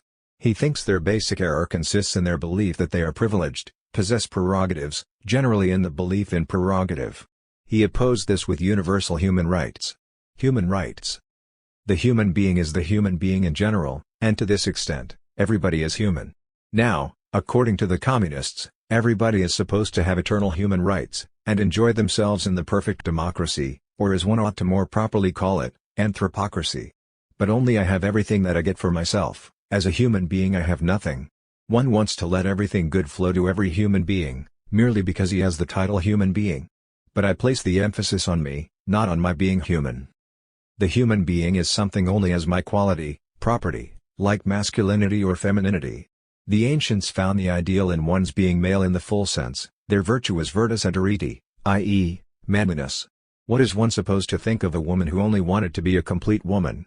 That is not given to all of them, and some would set themselves an unattainable goal in this. She is, however, female in any case, by nature, femininity is her quality, and she doesn't need true femininity. I am human, just like the Earth is a planet. As ridiculous as it would be to set the Earth the task of being a correct star, it is just as ridiculous to burden me with the calling to be a correct human being. When Fichte says, "The I is all," this seems to harmonize perfectly with my statements. But it's not that the I is all, but the I destroys all, and only the self-dissolving I, the never-being I. The finite I is actually I. Fichte speaks of the absolute I, but I speak of me, the transient I. How readily the opinion suggests itself that human being and I say the same thing, and yet one sees, for example, in Feuerbach, that the expression human being calling. Now I know what I am supposed to do, and the new catechism can be written. Again the subject is subservient to the predicate, the individual to something universal, rule is again protected by an idea, and the foundation of a new religion laid. This is a step forward in the religious, and especially Christian, realm, not a step beyond it. The step beyond leads into the unspeakable. 194. For me, miserable language has no word, and the word, the logos, is for me a mere word. One seeks for my essence. If it isn't the Jew, the German, etc., then, at any rate, the human being. The human being is my essence. I am abhorrent or repugnant to myself, I am horrified and disgusted with myself, I am an abomination to myself, or, I am never enough for myself and never do enough for myself. From such feelings springs self-dissolution or self-criticism. Religiousness begins with self-denial and ends with completed criticism. I am possessed and want to get rid of the evil spirit. How do I get started? I confidently commit the sin that to the Christian seems the worst, the sin and blasphemy against the Holy Spirit. He who blasphemes against the Holy Spirit has no forgiveness forever, but is guilty before the eternal judgment. 195. I want no forgiveness and have no fear of the judgment. The human being is the last evil spirit or phantasm, the most deceptive and the most intimate, the craftiest liar with the honest face, the father of lies. Since the egoist turns against the impositions and concepts of the present, he relentlessly carries out the most unbridled desecration. Nothing is sacred to him. It would be foolish to maintain that there is no power above mine. Only the attitude that I take toward it will be quite different than that of the religious age. I will be the enemy of every higher power, whereas religion teaches us to make it our friend and to humble ourselves before it. The desecrator tenses his strength against any fear of God, because fear of God would determine him in everything that he kept as sacred. Whether in the God-man the God or the man exercises sanctifying power, whether anything is thus held sacred for God's or for the human being's, humanity's, sake, this doesn't change the fear of God, because the human being is revered as the supreme being. 196. As much as from the specifically religious standpoint God as supreme being requires our fear and reverence. 197, and both make an impression on us. The fear of God, as such, suffered a shock long ago, and a more or less conscious atheism, externally recognizable in a widespread unchurchliness, has involuntarily become the tone. But what was taken from God has been added to the human being, and the power of humanity increased to the same degree as that of piety lost weight. The human being is the God of today, and fear of humanity has taken the place of the old fear of God. But since the human being only signifies another supreme being, in fact, nothing has occurred but a metamorphosis in the supreme being, and the fear of humanity is merely a modified form of the fear of God. Our atheists are pious people. If in the so-called feudal time we held everything as a fief from God, we find in the liberal period the same feudal relationship occurring with humanity. God was the Lord, now the human being is the Lord, God was the mediator, now the human being is, God was the Spirit, now the human being is. In this threefold way, the feudal relation has undergone a transformation. For now, first of all, we hold our power as a fief from all-powerful humanity, and because this power comes from a higher being, it is not called power or force, but rather right, human rights. We further hold our position in the world as a fief from it, because it, the mediator, mediates our intercourse, which therefore may not be other than human. Finally, we hold ourselves as a fief from it, that is, our own value, or all that we are worth, for we are worth exactly nothing when it does not dwell in us, and when or where we. My power is my property. My power gives me property. My power am I myself, and through it I am my property. 2.2.1 My power. Right. 198, is the spirit of society. If society has a will, this will is simply right, it exists only through right. But since it exists only by exercising a dominance over individuals, right is its sovereign will. Aristotle says justice is the advantage of society. All existing right is alien right, it is a right that someone gives me, does right by me. But would I therefore be in the right if all the world granted right to me? And yet what else is the right that I obtain in the state, in society, other than a right from strangers? When a blockhead makes me out to be right, I grow suspicious of my right, I don't like his accepting that I'm right. But even when a wise man grants that I'm right, I am still not right because of this. Whether I am right is completely independent of the fool's or the wise man's granting it. Nevertheless, we have striven for this right up to now. We seek for right and turn to the court for that purpose. To which? To a royal, a papal, a people's court, etc. Can a sultanic court speak of another right than the one that the sultan has proclaimed as right? Can it grant that I'm right when I seek for a right which doesn't agree with the sultan's right? Can it grant me, for example, high treason as a right, since it's certainly not a right to the sultan's mind? As the censorship court, can it grant me the free expression of opinion as a right, since the sultan doesn't want to hear anything about this right of mine? What do I seek from this court? I'm seeking sultanic right, not my right. I'm seeking alien right. As long as this alien right agrees with mine, to be sure, I will find the right in it too. The state does not allow you to clash man to man, it opposes the duel. Even a scuffle, though neither of the fighters calls for the police, will be punished, except when it is not an I thrashing AU, but, say, a head of the family thrashing a child. The family is entitled to this 199, and in its name the father, I as unique am not. The Fossisch 200, presents to us the state of rights. There everything is supposed to be decided by the judge and a court. The Supreme Court of Censorship counts for it as a court where right gets dispensed. What sort of right? The right of censorship. To recognize the judgments of that court as right, one must regard censorship as right. But people still believe that this court offers a protection. Yes, protection against an individual censor's error. It only protects the censorship legislator against the wrong interpretation of his will, but makes his law firmer against writers through the sacred power of right. Whether I am in the right or not, there is no judge other than myself. About that others can only judge whether they agree with my right, and whether it exists for them as a right too. Now let's take the matter yet another way.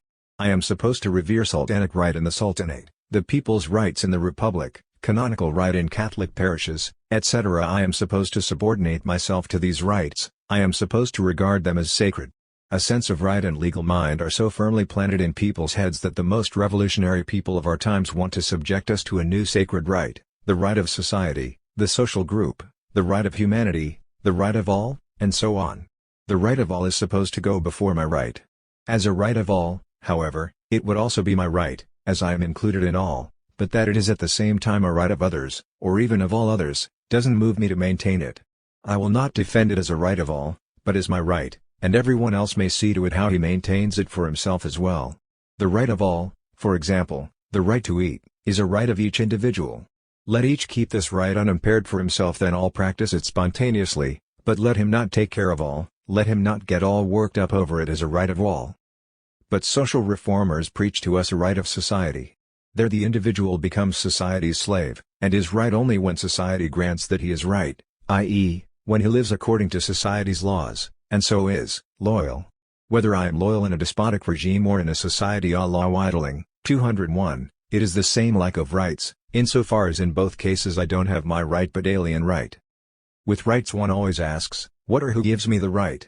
Answer, God, love, reason, nature, humanity, etc. No, only your power, your strength gives you the right. Your reason, for example, may give it to you. Communism, which assumes that human beings have equal rights by nature, refutes its own propositions to the point that human beings have no rights at all by nature. Because it doesn't want to recognize, for example, that parents have rights by nature against their children or the children against their parents, it abolishes the family. Nature gives parents, siblings, etc., no rights at all. Anyway, this whole revolutionary or Baboovist 202, Principle 203, rests on a religious, i.e., false viewpoint. Who can ask for rights if he is not himself coming from a religious standpoint? Isn't the right a religious concept, i.e., something sacred?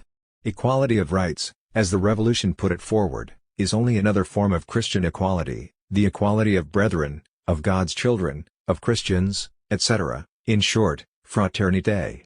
Each and every inquiry after rights deserves to be lashed by Schiller's words. Many a year I've used my nose to smell the onion and the rose. Is there any proof that shows that I've a right to the same nose? 204. When the revolution stamped equality as a right, it fled into the religious sphere, the region of the sacred, of the ideal. Thus, since then, the fight for sacred, inalienable human rights against eternal human rights, the well-earned rights of the existing order, are asserted quite naturally and with equal right, right against right, where of course one is denounced by the other as wrong. This has been the contest of rights 205, since the revolution. You want to be in the right against the rest. You can't do this, against them you remain forever in the wrong, since indeed they wouldn't be your opponents if they weren't in their right too, they will always make you out to be in the wrong. But your right against the rest is a higher, greater, more powerful right, is it not? Not at all. Your right is not more powerful if you are not more powerful. Do Chinese 206 subjects have a right to freedom? Just grant it to them then, and see how great a mistake you've made in this, because they don't know how to use freedom, they have no right to it, or, more clearly, because they don't have freedom, they don't have the right to it. Children have no right to majority because they are immature, i.e., because they are children. Peoples who let themselves be kept in immaturity have no right to majority, only when they cease to be immature would they have the right to majority. 207, this means nothing else than, what you have the power to be, you have the right to.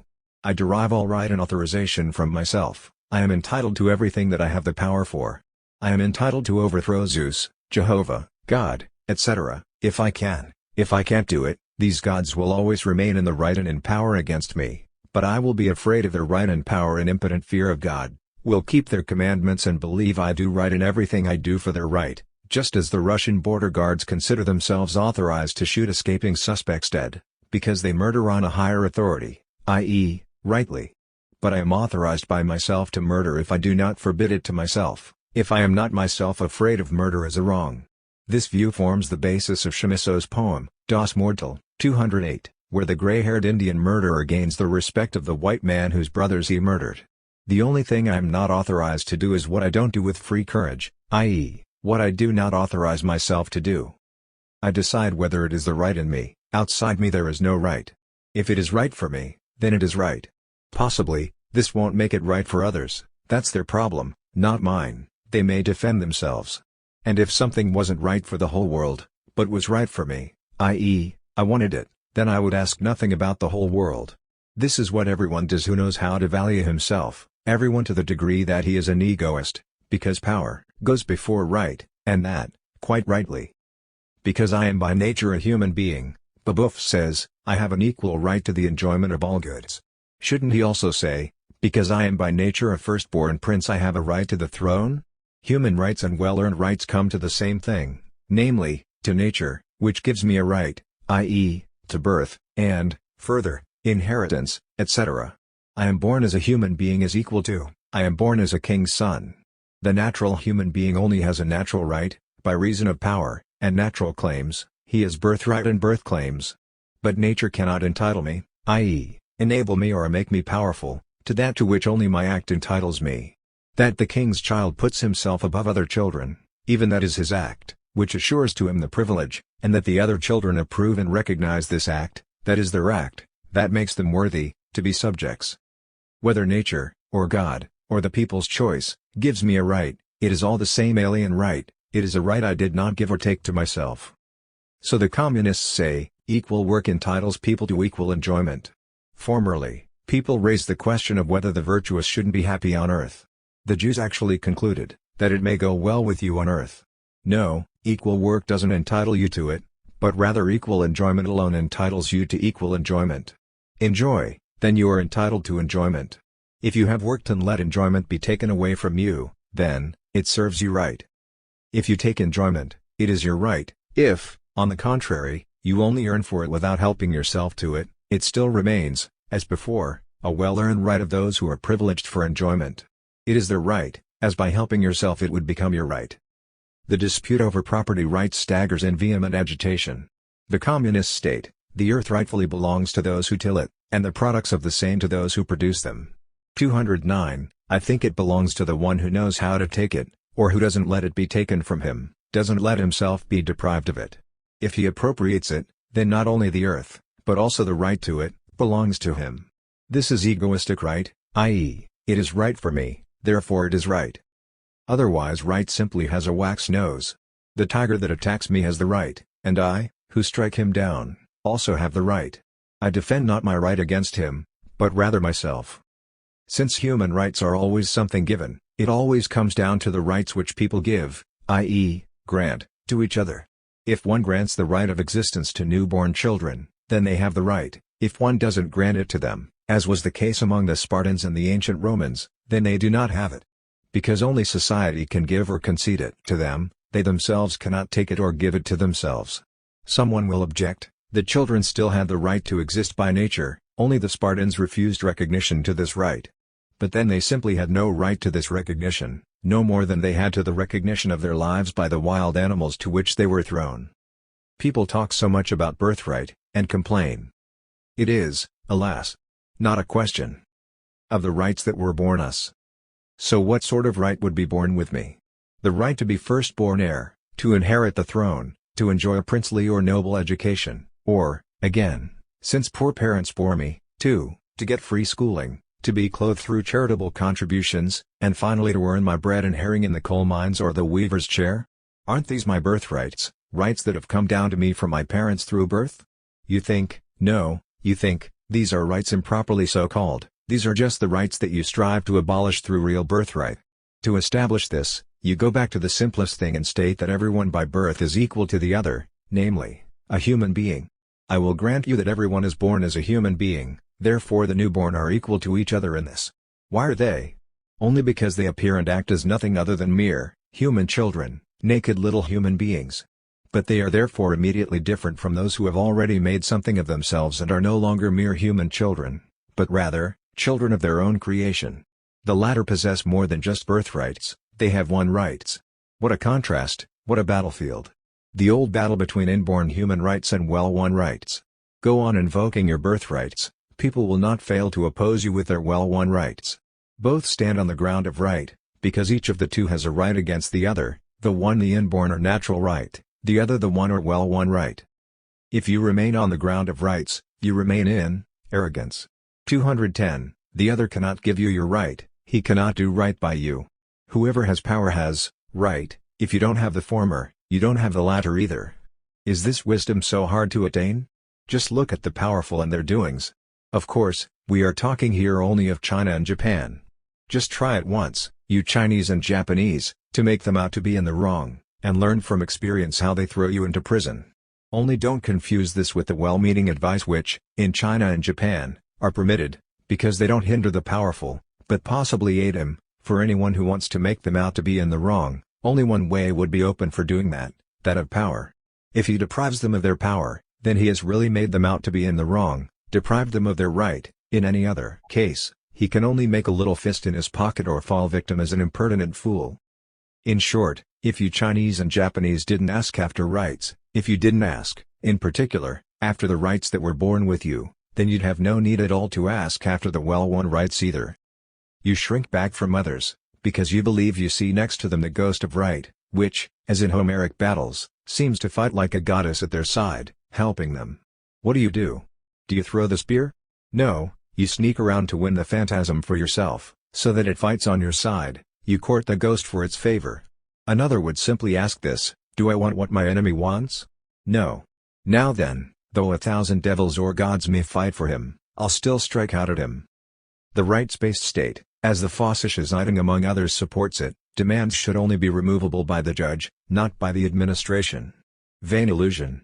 If it were determined by law that an official who is seen drunk once should lose his office, the judge would have to sentence him on the word of the witnesses, etc. In short, the legislator would only have to give all possible reasons which entail the loss of office, however laughable they might be, for example, one who laughs in his superiors' faces, one who does not go to church every Sunday, one who does not take communion every 4 weeks, one who runs up debts, one who involves himself in dirty dealings, one who shows no determination, etc., should be removed.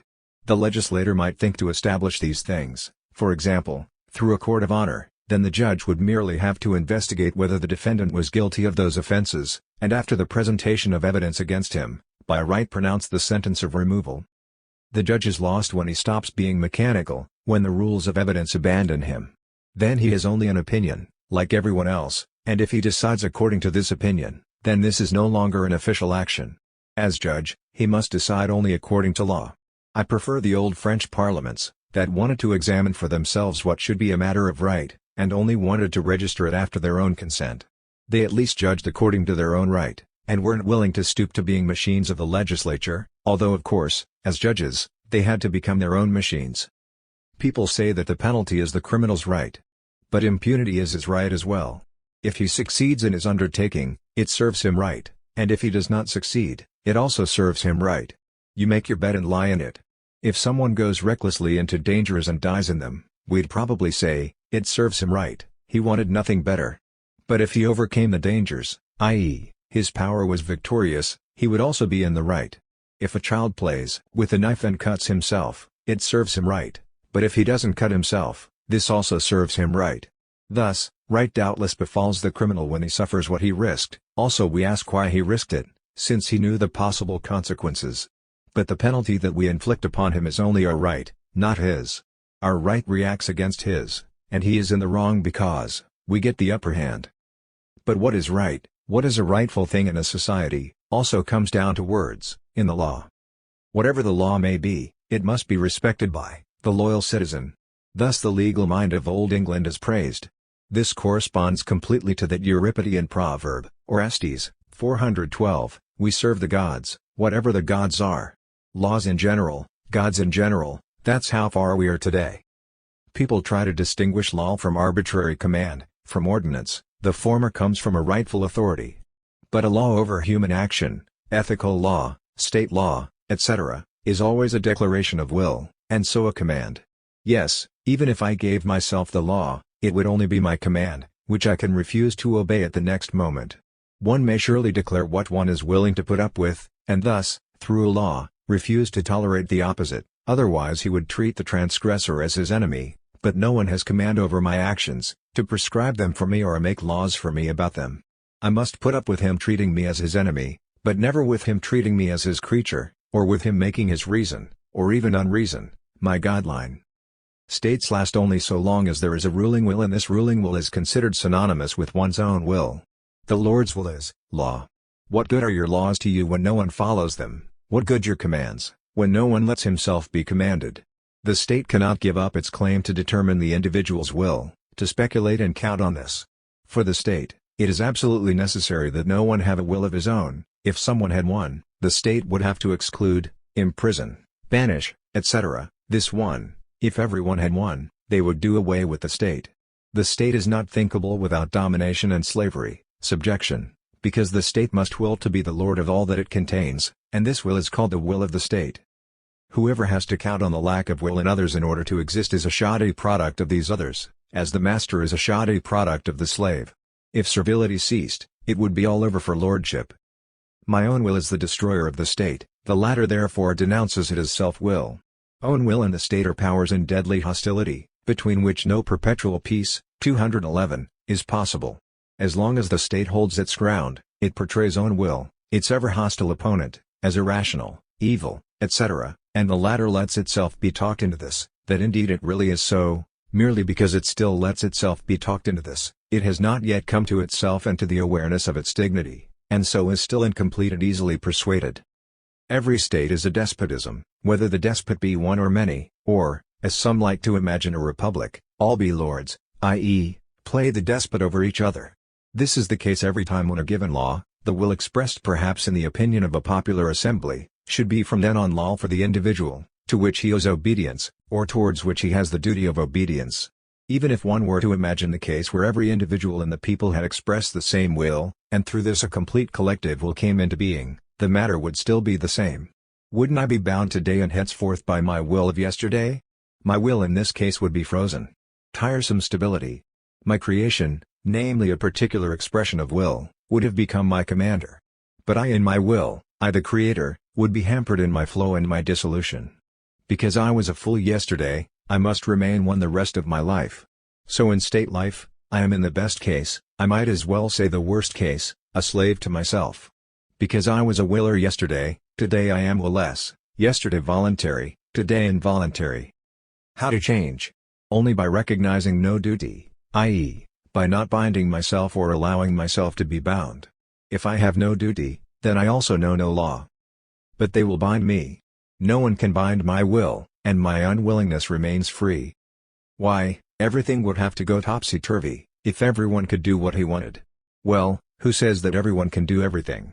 What are you there for then, you who don't need to put up with everything? Defend yourself, and no one will do anything to you. Anyone who wants to break your will is dealing with you, and is your enemy. Act against him as such. If a few million stand behind you for your protection, then you are an imposing power and will have an easy victory. But even if you impress your opponent as a power, still you are not therefore a sacred authority. He must then be a thief. He does not owe you respect or esteem, so long as he looks out for your power. We are accustomed to classifying states according to the different ways in which the supreme power is distributed. If one individual has it, monarchy; if all, democracy, etc. So the supreme power. Power against whom? Against the individual and his self-will. The state practices violence, the individual should not do this. State behavior is an act of violence, and it calls its violence legal right, that of the individual, crime. Crime, so the violence of the individual is called, and he overcomes state violence only through crime, when he is of the opinion that the state is not above him, but that he is above the state. Now if I wanted to act ridiculously, as a well-meaning person, I could admonish you to make no laws that impair my self-development, self-activity, self-creation. I don't give this advice. Because if you followed it, you would be unwise, and I would be cheated out of my entire profit. I demand nothing of you, because no matter what I asked for, you would still be domineering legislators, and it has to be so, because a raven can't sing, and a robber can't live without robbery. Rather, I ask those who want to be egoists what they think is more egoistic, allowing you to give them laws, and respecting those given, or to practice unruliness, yes, complete disobedience. Good-hearted people think the laws should only prescribe what is deemed just and proper in the feeling of the people. But of what concern is it to me what is deemed valid in and by the people? The people will perhaps be against the blasphemer, thus a law against blasphemy. Should I, therefore, not blaspheme? Should this law be more to me than a command? I question it. Only from the principle that all right and all power belong to the collectivity of the people do all governments arise. Because none of them lacks this appeal to the collectivity, and the despot as well as the president or any aristocracy, etc., acts and commands in the name of the state. They are in possession of state power. And it wouldn't matter at all whether, if it were possible, the people as a collectivity of all individuals exercise this state power, or only the representatives of this collectivity, be there many of them, as in aristocracies, or one, as in monarchies. Always the collectivity is above the individual, and has a power which is called rightful, i.e., which is right. As opposed to the sacredness of the state, the individual is only a vessel of dishonor, in which all that is left are exuberance, malice, compulsive mockery and disparagement, frivolity, etc., once he doesn't find the sacred shrine, the state, worthy of acknowledgement. The spiritual arrogance of the servants and subjects of the state has exquisite penalties against unspiritual exuberance. When the government declares all mental play against the state punishable, then the moderate liberals come and say, whimsy, satire, wit, humor, etc., must still gush forth, and genius must enjoy freedom. So, indeed, not the individual human being, but genius should still be free. Completely in its right, here the state, or in its name the government, says, he who is not with me is against me. Whimsy, wit, etc., in short, making a farce of state essence has always undermined the state, it isn't innocent. And furthermore, what boundaries should be drawn between guilty and innocent wit, etc. The moderates are greatly perplexed by this question, and it is all reduced to the request that the state, the government, might not be so sensitive, so ticklish, that it might not immediately sniff out malice in harmless things and might be generally a little more tolerant. Exaggerated sensitivity is certainly a weakness, its avoidance may be a praiseworthy virtue, but in times of war one cannot be gentle, and what may be allowed under peaceful conditions ceases to be permitted once a state of siege is declared. Because the well-meaning liberals most likely feel this, they are quick to explain that indeed, due to the devotion of the people, there is no danger to be feared. But the government will be wiser, and not let itself be talked into such a thing. It knows too well how people feed one fine words, and will not let itself be satisfied with these dishes for display. But they want to have their playground, because they are children and can't settle down like an old man. Boys will be boys. 212. They bargain only for this playground, only for a few hours of merrily jumping about. They only ask the state not to be too grumpy, like a grouchy papa. It should permit some processions of the ass and some fool's plays, as the Church allowed them in the Middle Ages. But the times when it could grant this without danger are past. Children who now come into the open once, and spend an hour without the rod, are not willing to be kept cloistered. For the open is now no longer a supplement to the monk's cell, not a refreshing recreation, but its opposite, an either-or. In short, The state must either no longer put up with anything, or put up with everything and go to ruin. It must either be utterly sensitive, or as insensitive as one who's died. Tolerance is finished. If the state just holds out a finger, they'll immediately take the whole hand. There is no more to joke about, and all joking, like whimsy, wit, humor, etc., turns to bitter earnest.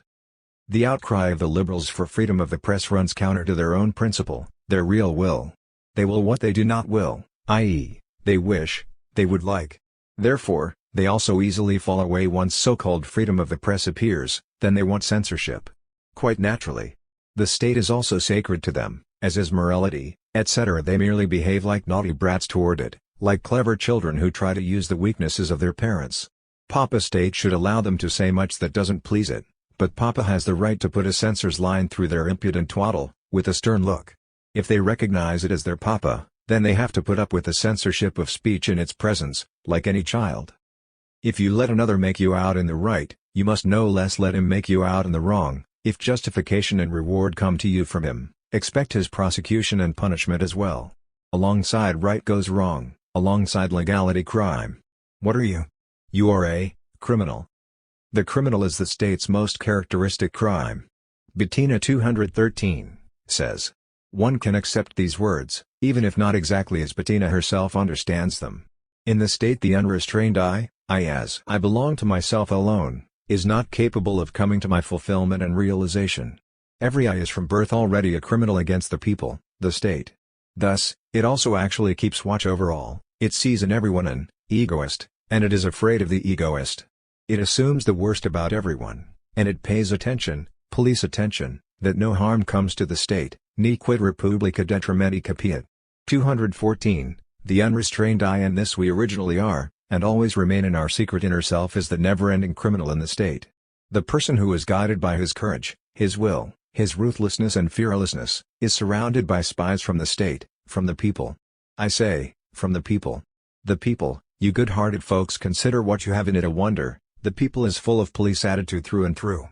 Only the one who denies his I, who practices self-denial, is agreeable to the people.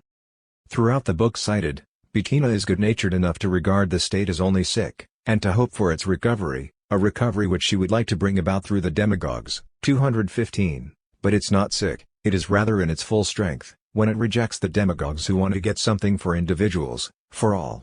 In its believers, it is equipped with the best demagogues, leaders of the people. According to Bettina, the state should develop humanity's seed of freedom, otherwise it is a raven mother. 216, and provides raven fodder.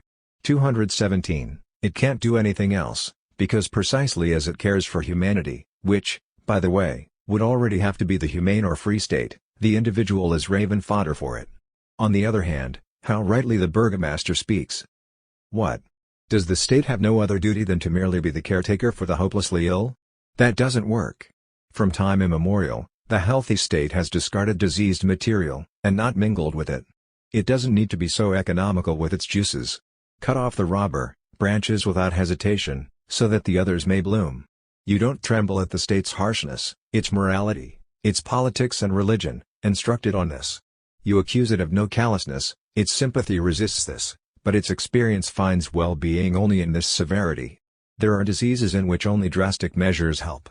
The physician who recognizes the disease as such, but tentatively turns to palliatives, will never get rid of the disease, but will probably make the patient succumb after a shorter or longer illness.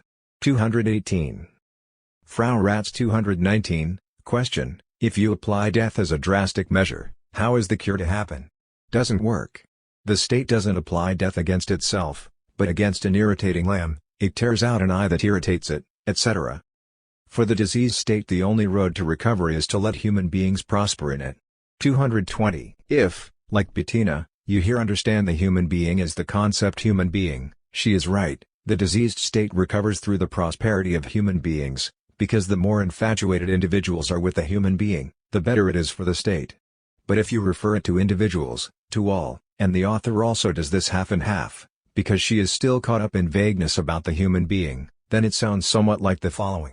For a diseased band of robbers the only road to recovery is to let the loyal bourgeois flourish in it.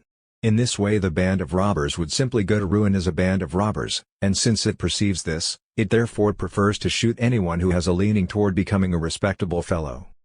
In this book, Bettina is a patriot, or what's little more, a philanthropist, a benefactor of humankind. She is dissatisfied with the existing order in much the same way that the ghost of her book's title 221, is, along with all who would like to bring back the good, old faith and what goes with it. Only she thinks, contrarily, that the politicians, civil servants, and diplomats corrupted the state, while these same ones push the malicious, the demagogues, into these shoes.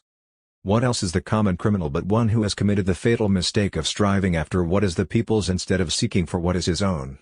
He has sought despicable alien goods, has done what believers do, seeking after what is God's. What does the priest who admonishes the criminal do?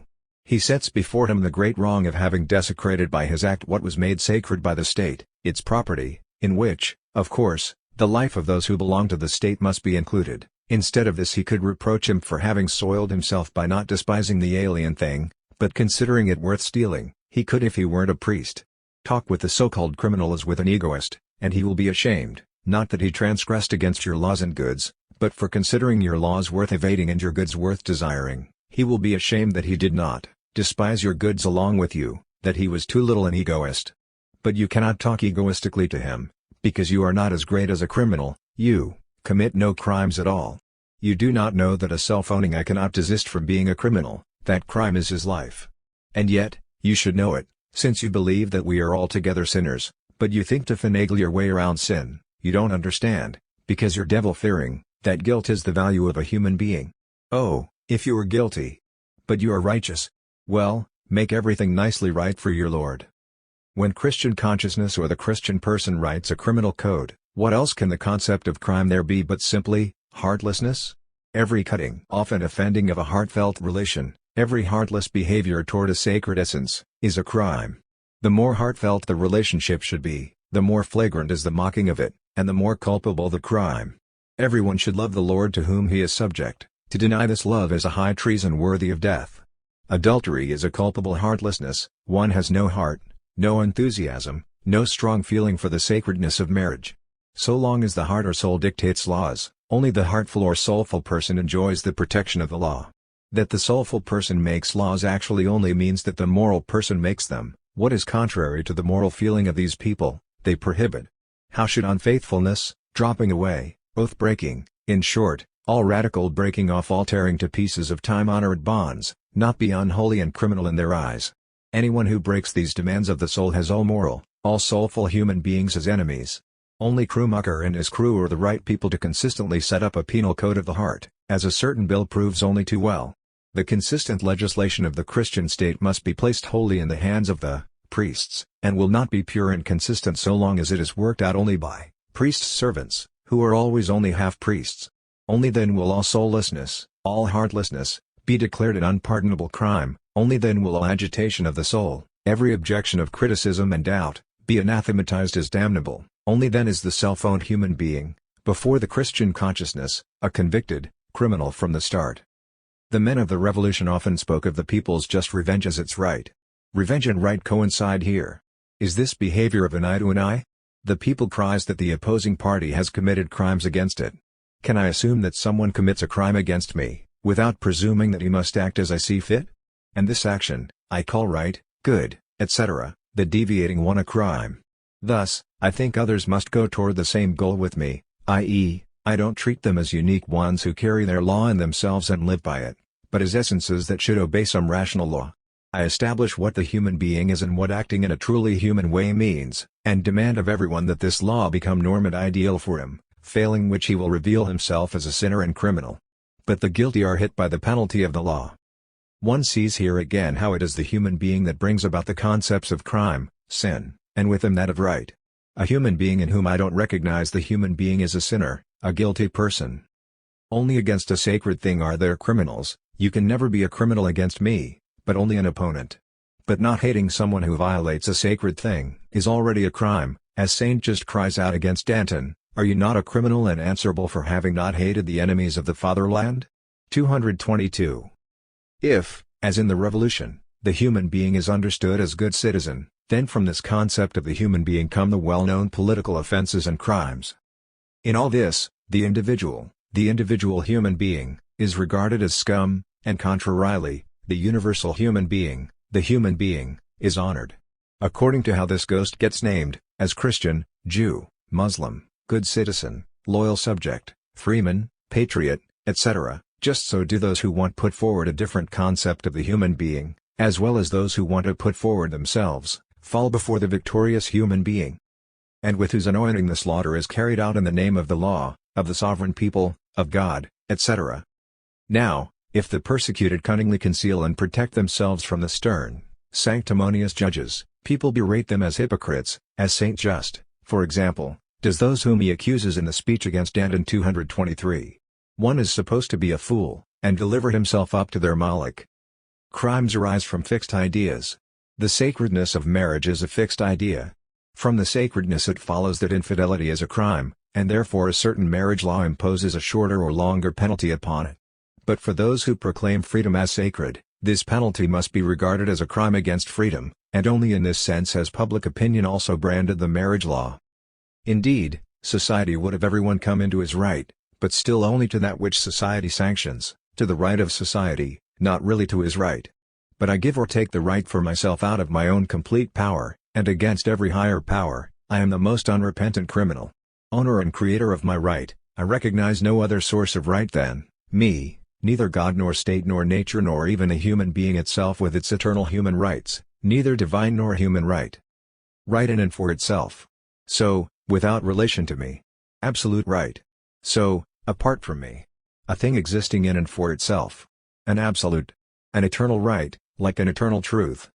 According to the liberal way of thinking, right is to be obligatory for me, because it is set up this way by human reason, against which my reason is unreason. People used to rail in the name of divine reason against weak human reason, now in the name of strong human reason, they rail against egoistic reason, which they reject as unreason. And yet nothing else is actual except this very unreason. Neither divine nor human reason, but only your and my reason at any given time, is actual, as in because you and I are actual. The idea of right is originally my idea, or it has its origin in me. But if it has sprung out of me, when the word is out, then it has become flesh, a fixed idea. Now I no longer get away from the idea, whichever way I turn, it stands before me.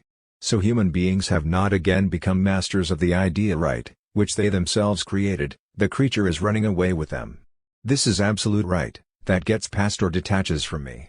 While we revere it as absolute, we cannot consume it again, and it deprives us of the creative power. The creation is more than the creator, it is in and for itself.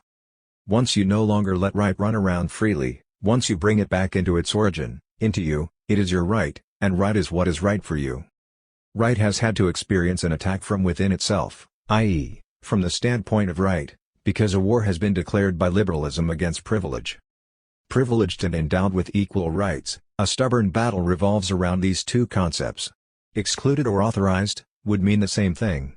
But where would there be a power, whether imaginary like God, law, or actual, like I, you, before which all would not be endowed with equal rights, i.e., no respect of persons would not hold. Everyone is equally dear to God, if they adore Him, equally acceptable to the law, if they are law-abiding, whether the lover of God or the law is hunchbacked or lame, whether he is rich or poor, etc., amounts to nothing for God and the law. In the same way, when you are about to drown, a Negro as a rescuer is as dear to you as the most excellent Caucasian. Indeed, in this situation, a dog is no less to you than a human being. But for whom, on the contrary, wouldn't everyone also be a more preferred or a more neglected person? God punishes the wicked with His wrath, the law flogs the lawless. You'll let one speak with you at any time and show the other the door.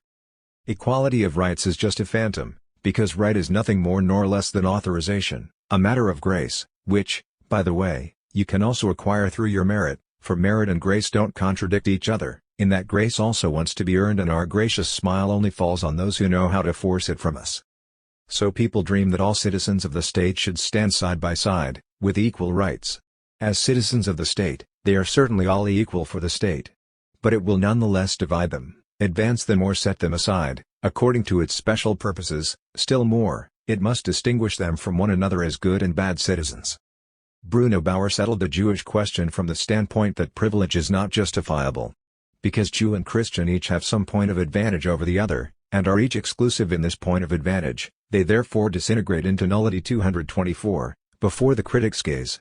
With them the state lies under equal blame, since it justifies their having advantages and stamps it as privilege or prerogative, but in this way, it stunts its calling to become a free state. But now everyone has some point of advantage over the other, namely himself or his uniqueness. In this everyone remains exclusive. And again, before a third party, everyone asserts his peculiarity as well as possible, and if he wants to win him over, strives to make it appear attractive to him. Now, is the third party supposed to be insensitive to the difference of the one from the other? Does one ask this of the free state or of humanity? Then these would have to be virtually without self-interest, and incapable of expressing any concern for anyone.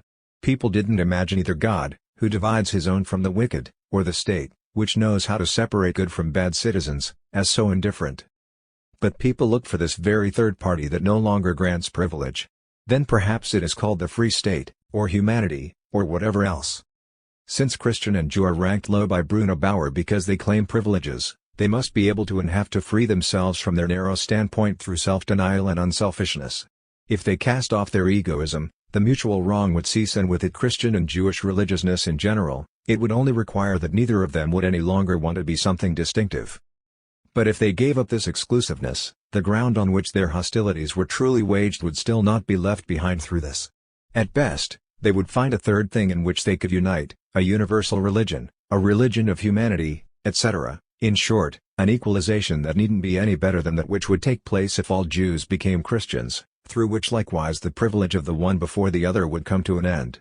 Indeed, the tension would be removed, but the essence of the two did not consist in this, but rather only their proximity. When they are distinguished from each other, they must necessarily tense up, and the dissimilarity will always remain. It is truly not a defect in you that you tense yourself against me and assert your distinctness or peculiarity. You don't need to give way or deny yourself. People understand the significance of the conflicts too formally and weakly if they only want to dissolve them in order to make room for a unifying third thing. The conflict deserves rather to be intensified. As Jew and Christian you are in too slight a conflict and are only arguing about religion, about the emperor's beard as it were, about a trifle. In religion, indeed, enemies, but in everything else you remain good friends, and, for example, as human beings, are equal to each other. Nevertheless, everything else is also unlike in each, and you will only come to no longer conceal your conflict when you fully recognize it, and everyone asserts himself from head to toe as unique. Then the earlier conflict will certainly be dissolved, but only because a stronger one has taken it up into itself.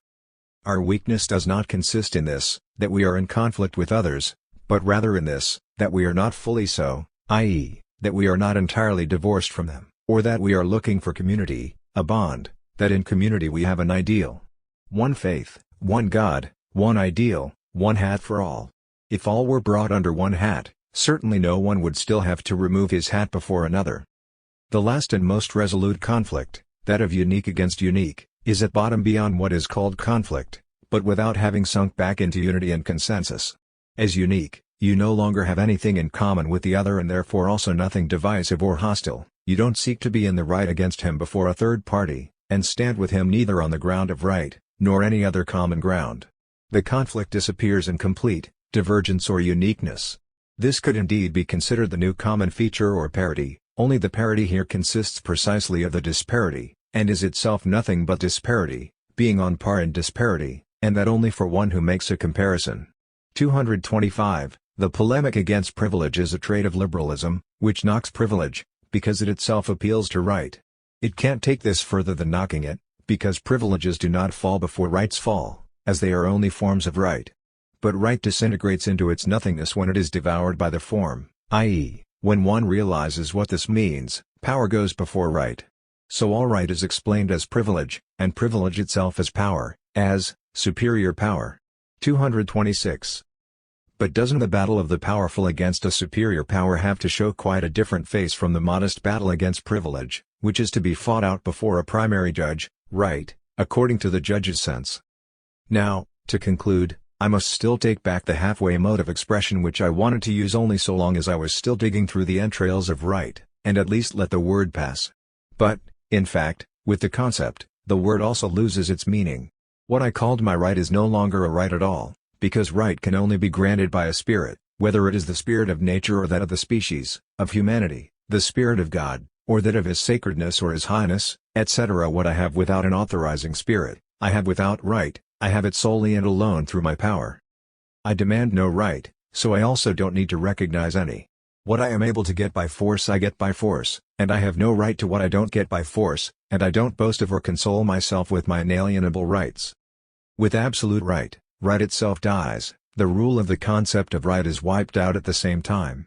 For it is not to be forgotten that up to now concepts, ideas, or principles have ruled us, and that among these rulers, the concept of right, or of justice, played one of the most important roles.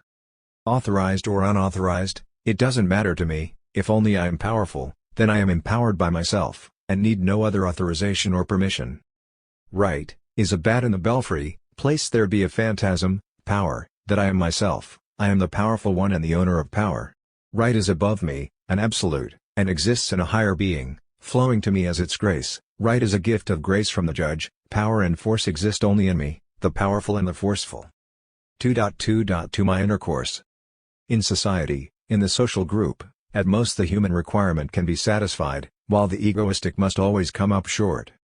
Because it can hardly escape anyone at the present shows such a living interest for no other question as for the social question, so a person has to direct his attention particularly upon society. Indeed, if the interest taken in it were less passionate and blind, then when dealing with society, people would not so often lose sight of the individuals in it, and would recognize that a society cannot become new so long as those who form and constitute it remain old. If there should arise, for example, in the Jewish people a society that spread a new faith over the earth, these apostles would really have to not remain Pharisees. As you are, so you present yourself, so you behave toward people, a hypocrite as a hypocrite, a Christian as a Christian. Therefore, the character of a society is determined by the character of its members, they are its creators. You would have to recognize this much at least even if you did not want to examine the concept society itself. Always far from letting themselves come to their full development and value, human beings have not yet been able to base their societies on themselves, or rather, they have only been able to found societies and to live in societies.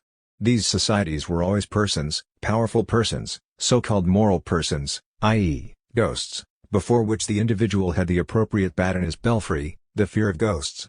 As such ghosts, they can most properly be called by the respective names people, 227, and tribe, 228, the people of the patriarchs, the people of the Hellenes, etc. Finally, the human people, humanity. Anacharsis Clootz raved about the nation of humanity, then every subdivision of this people, which could and must have its particular societies, the Spanish, the French people, etc., within these as well, the estates, the cities, in short all kinds of corporations, last, at the extreme point the small tribe of the family. Instead of saying that the person haunting all societies up to now has been the people, hence also the two extremes could be named, namely either humanity or the family, the two most natural units. We choose the word people because its origin has been brought together with the Greek poioi, the many or the mass, but more so because national aspirations are at present the order of the day, and also because even the latest rebel has not yet shaken off this deceptive person, although, on the other hand, the latter consideration would have to give the advantage to the term humanity, because on all sides people are starting to rave over humanity. So the people, humanity or the family, have up to now, as it seems, played at history. No egoistic interest was supposed to arise in these societies, but only universal, national or popular interests, class interests, family interests, and universal human interests. But who has brought the peoples, whose ruin history relates, to their downfall? Who else but the egoist, who sought his own satisfaction? Once an egoistic interest crept in, the society was spoiled and headed towards its disintegration, as, for example, the Roman world proves with its highly developed system of private rights, or Christianity with the inexorably gushing rational self-determination, self-consciousness, the autonomy of the spirit, etc.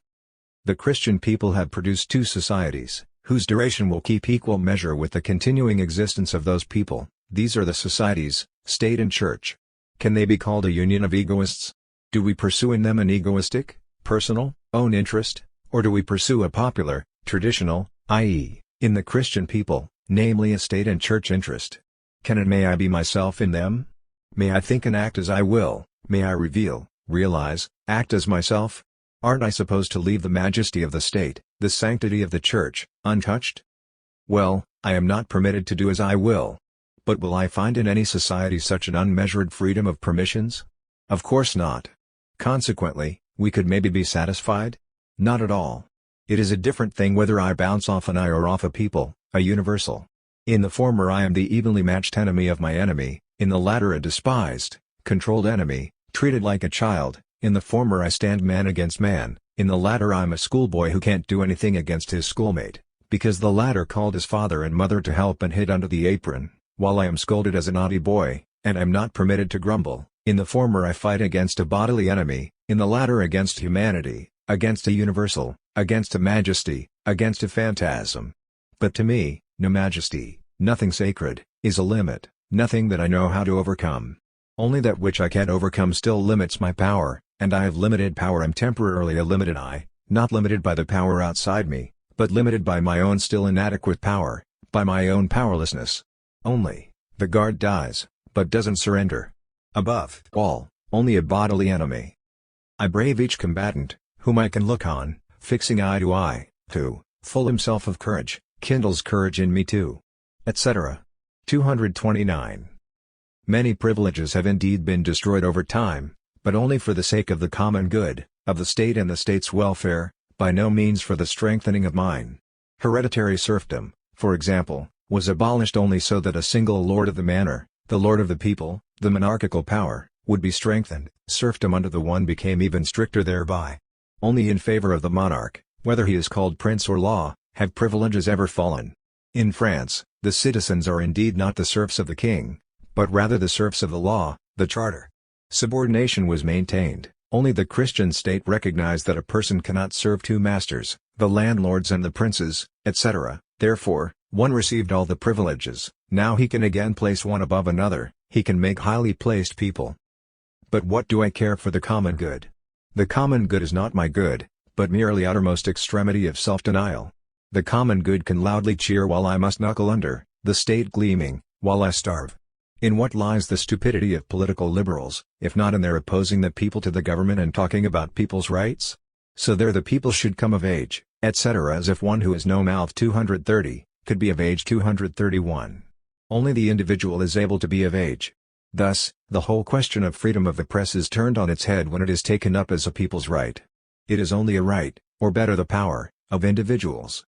If a people has freedom of the press, then, even in the midst of this people, I do not. A freedom of the people is not my freedom, and freedom of the press is a freedom of the people must have at its side a press law directed against me. This must ever be asserted against the present-day efforts for freedom. Freedom of the people is not my freedom. Let's allow these categories, freedom of the people and right of the people, for example, the right of the people that everyone may bear arms. Doesn't one forfeit such a right? One cannot forfeit one's own right, but I may well forfeit a right that does not belong to me but to the people. I can be locked up for the sake of the freedom of the people, and as prisoner lose the right to bear arms. Liberalism appears to be the last attempt of the creation of the freedom of the people, a freedom of the community, of society, of the universal, of humanity, the dream of a humanity, a people, a community, a society, that has come of age. A people cannot be free except at the expense of the individual, because the individual is not the main point of this freedom, but rather the people. The freer the people, the more bound the individual. The people of Athens, precisely at its freest time, created ostracism, banished atheists, poisoned the most honest thinker. How they do praise Socrates for his conscientiousness, which allows him to resist the advice to escape from the dungeon. He is a fool for granting the Athenians the right to condemn him. That's why it certainly serves him right, so why does he remain on the same ground with the Athenians? Why doesn't he break with them? Had he known, and been able to know, what he was, he would have granted such judges no claim, no right.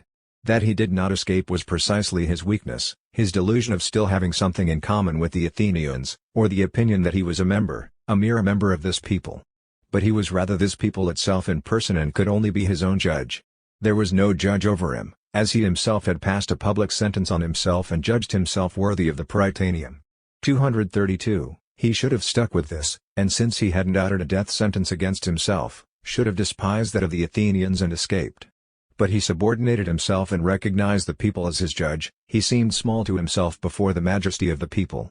That he subjected himself to power, to which he could only lose, as to a right, was self-betrayal, it was virtue. The narrators ascribe the same scrupulousness to Christ, who supposedly abstained from using the power over his heavenly legions. Luther acted very well and wisely in having the safety of his journey to Worms guaranteed to him in writing, and Socrates should have known that the Athenians were his enemies, he alone his judge. The self-deception of a legal position, laws, etc., should have given way to the understanding that the relation was a relation of power. With quibbling and intrigues Greek freedom ended. Why? Because the ordinary Greeks were much less able to reach the conclusion which even their hero of thought, Socrates, wasn't able to draw. What then is quibbling but a way of using an existing thing without doing away with it?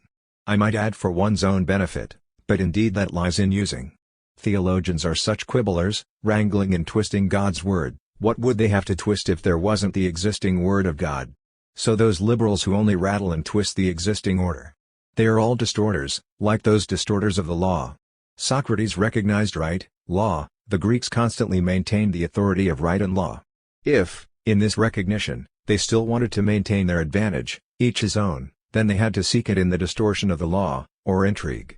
Alcibiades, 233, a brilliant intriguer, introduces the period of Athenian decay. The Spartan Lysander 234, and others show that intrigue became universally Greek.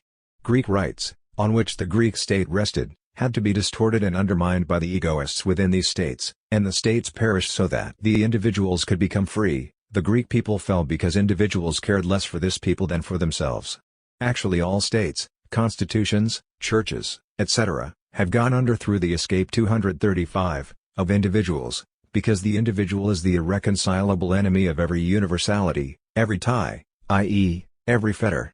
Yet people imagine to this day that the human being needs sacred ties, he, the mortal enemy of every tie.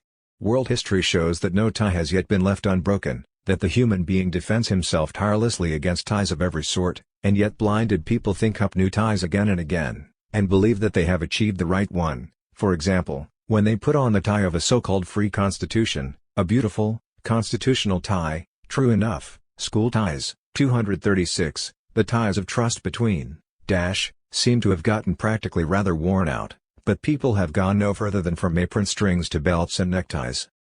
Everything sacred is a tie, a fetter. Everything sacred is and must be distorted by the distorters of the law, therefore our present time has loads of such distorters in every sphere. They're preparing for the violation of the law, for lawlessness. Poor Athenians, who are accused of quibbling and sophistry, poor Alcibiades, who is accused of intrigue. That was just your best point, your first step in freedom. Your Aeschylus, 237, Herodotus, 238, etc., only wanted to have a free Greek people. You were the first to hint at your freedom. A people suppresses those who tower up above its majesty, by ostracism against the powerful citizens, by the Inquisition against the heretics of the Church, by the Inquisition against traitors in the state. Because all that matters to the people is its self-assertion, it demands patriotic sacrifice from everyone. Consequently, for it everyone in himself is indifferent, a nothing, and it cannot do, nor even allow, what the individual and he alone must do, namely, realize himself. Every people, every state is injurious to the individual. As long as even one institution exists which the individual may not dismantle, my ownness and self-possession are still very far away. How can I be free when I must bind myself under oath to a constitution, a charter, a law, devote myself body and soul to my people? How can I be my own when my abilities are only allowed to develop so far as they do not disturb the harmony of society, whitling? The downfall of peoples and humanity will invite me to my rise. Listen, even as I write this, the bells begin to ring for tomorrow, jingling in the celebration of the 1,000 years of existence of our dear Germany. Ring out its funeral dirge.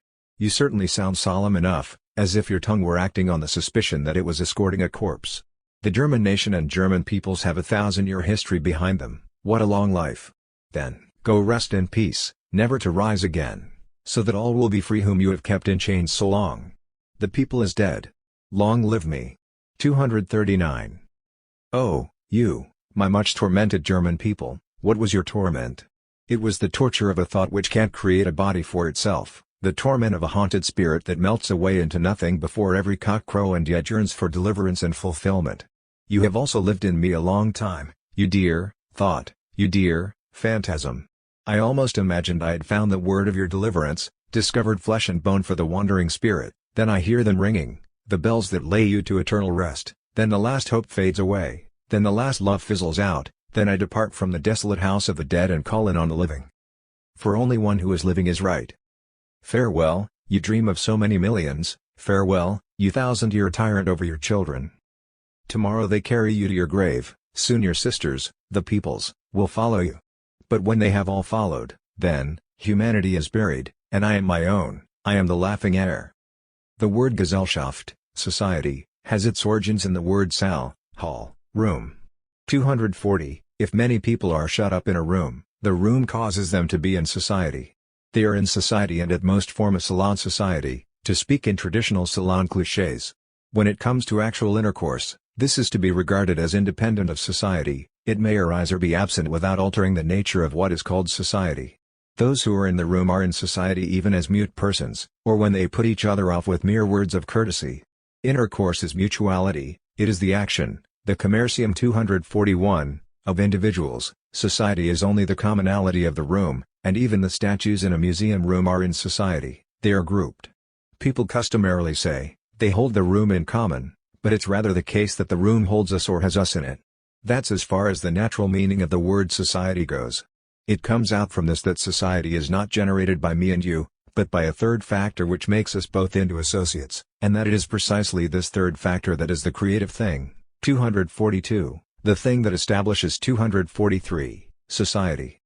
It's very like a prison society or prison collective. 244, those who enjoy 245, the same prison. Here we get into a third factor even richer than the merely local one, the room, was. Prison no longer just means a space, but a space with express reference to its residents. It is indeed only a prison because it is intended for prisoners, without whom it would be a mere building. What gives a common stamp to the collectivity in it? Obviously, the prison, since they are prisoners only by means of the prison. So what determines the way of life of prison society? The prison. What determines their intercourse? Perhaps also the prison? Of course, they can only carry on intercourse as prisoners, i.e., only as far as prison laws allow it, but that they themselves hold intercourse, I with you, this the prison cannot bring about. On the contrary, it must take care to prevent such egoistic, purely personal intercourse, and only as such is it actual intercourse between you and me.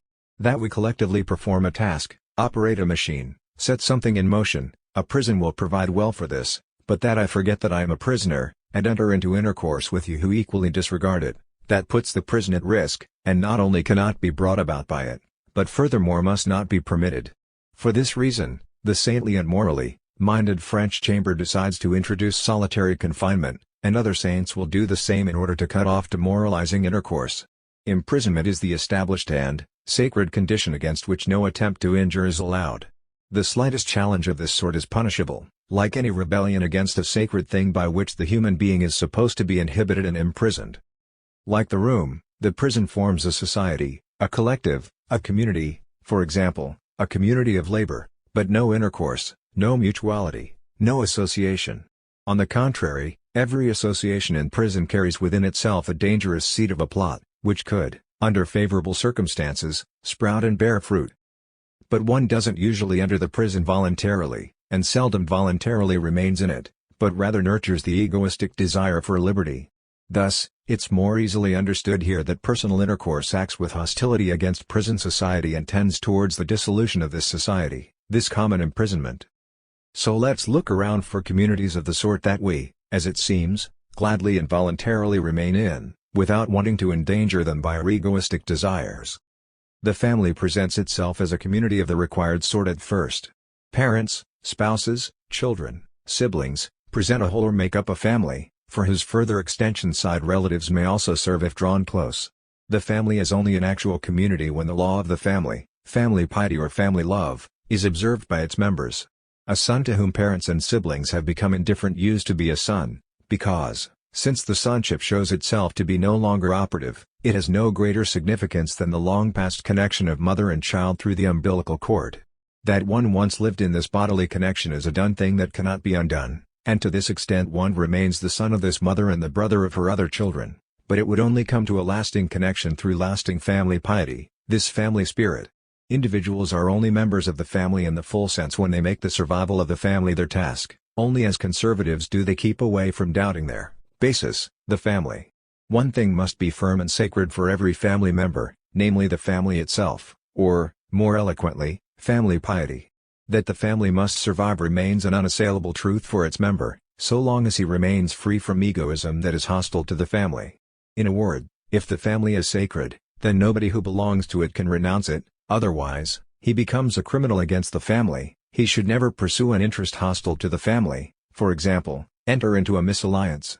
246. One who does this has dishonored the family, brought it to shame, etc.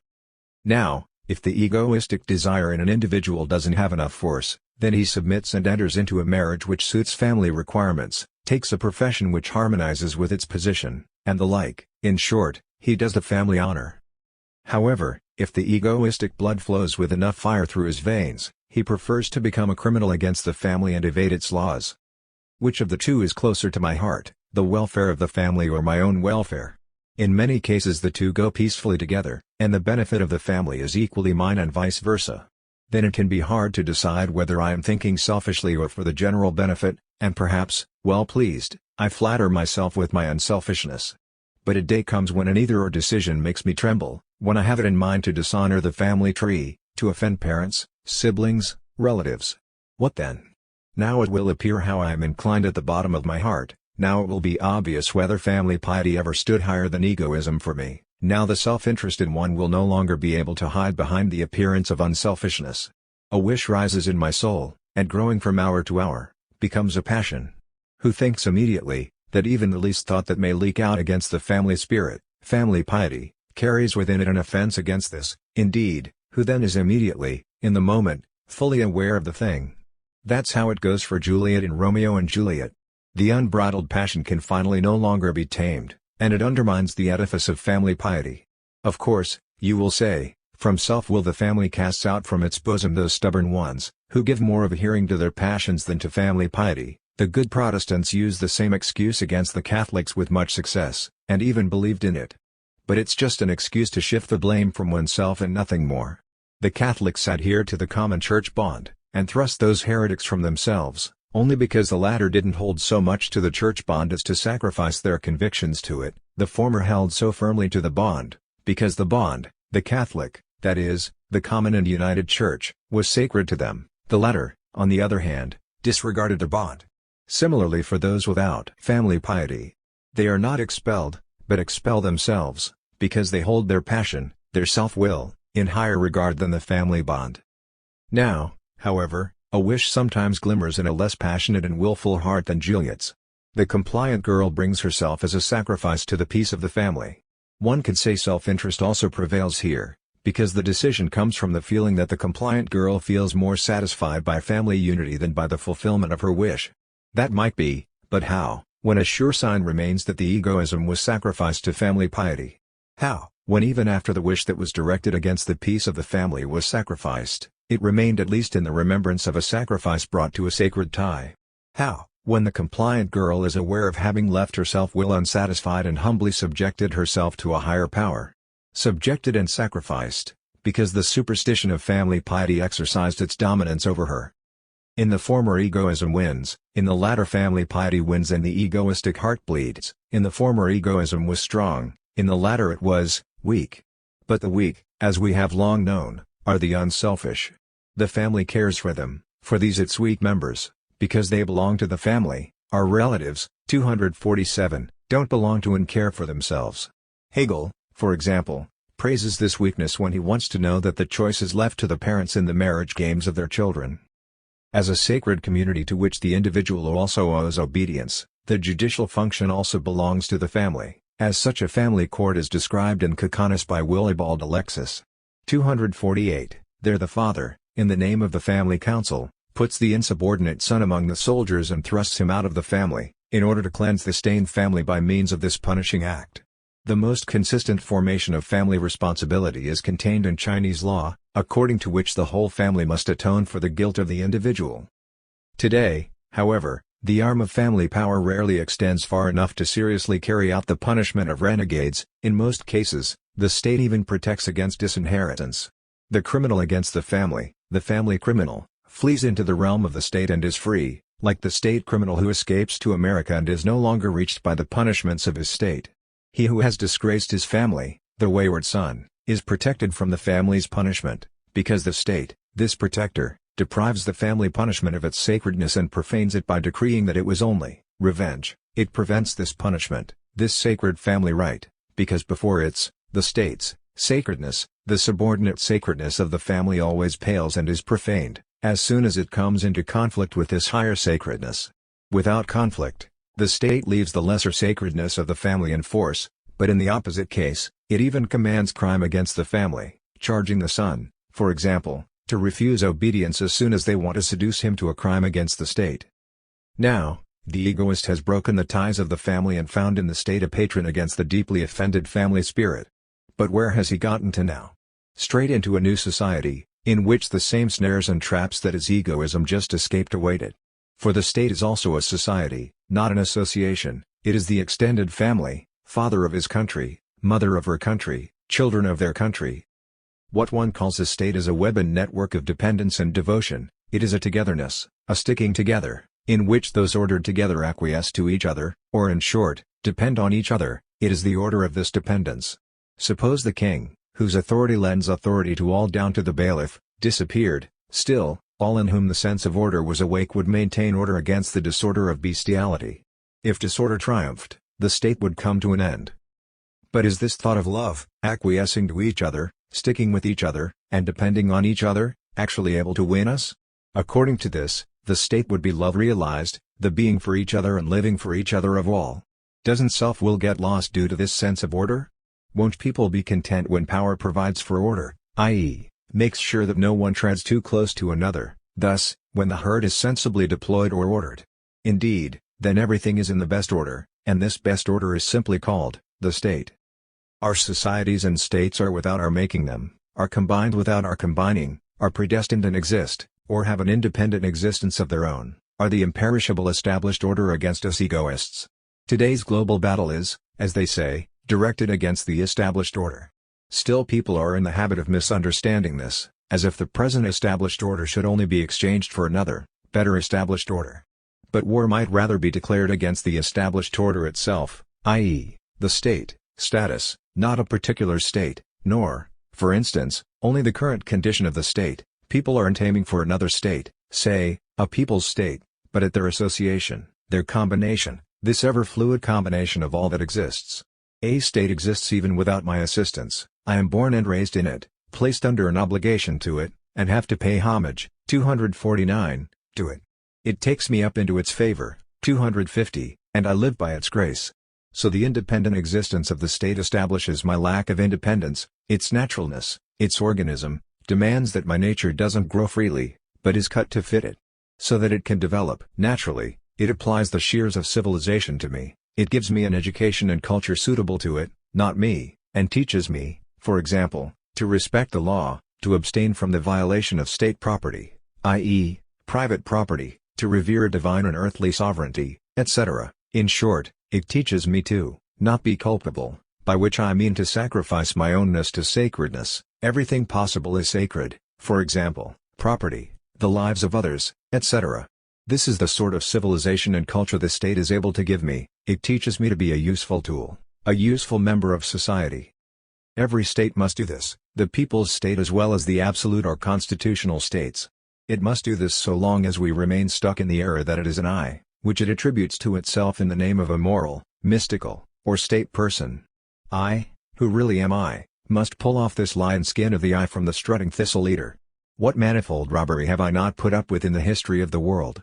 There I allowed sun, moon and stars, cats and crocodiles, to have the honor of being considered as I, then Jehovah, Allah, and our Father came and they were presented with the I, then families, tribes, nations, and finally even humanity came and were honored as is, then the state, the church came with the pretension of being I, and I watched it all quietly. No wonder if then there was also always an actual I that stepped up there and asserted to my face that it was not my you but my own I. The Son of Man had done the same par excellence, why shouldn't a Son of Man do it too? So I always looked for my I above and outside myself and could never actually come to myself. I never believed in me, I never believed in my present, I saw myself only in the future. The boy believes that he'll only become a proper I, a proper guy, when he becomes a man.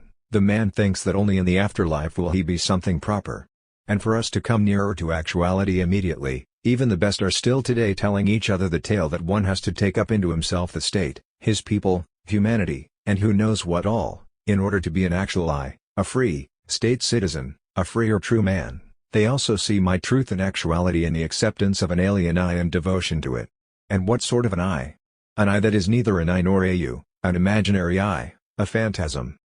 During the Middle Ages the Church could well tolerate many states living united in it. Likewise, after the Reformation, and especially after the 30 Years' War, states learned to tolerate many churches, denominations, being gathered under one crown.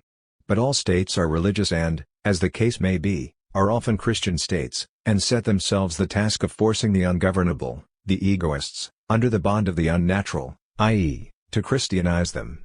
All institutions of the Christian state have the objective of Christianizing the people.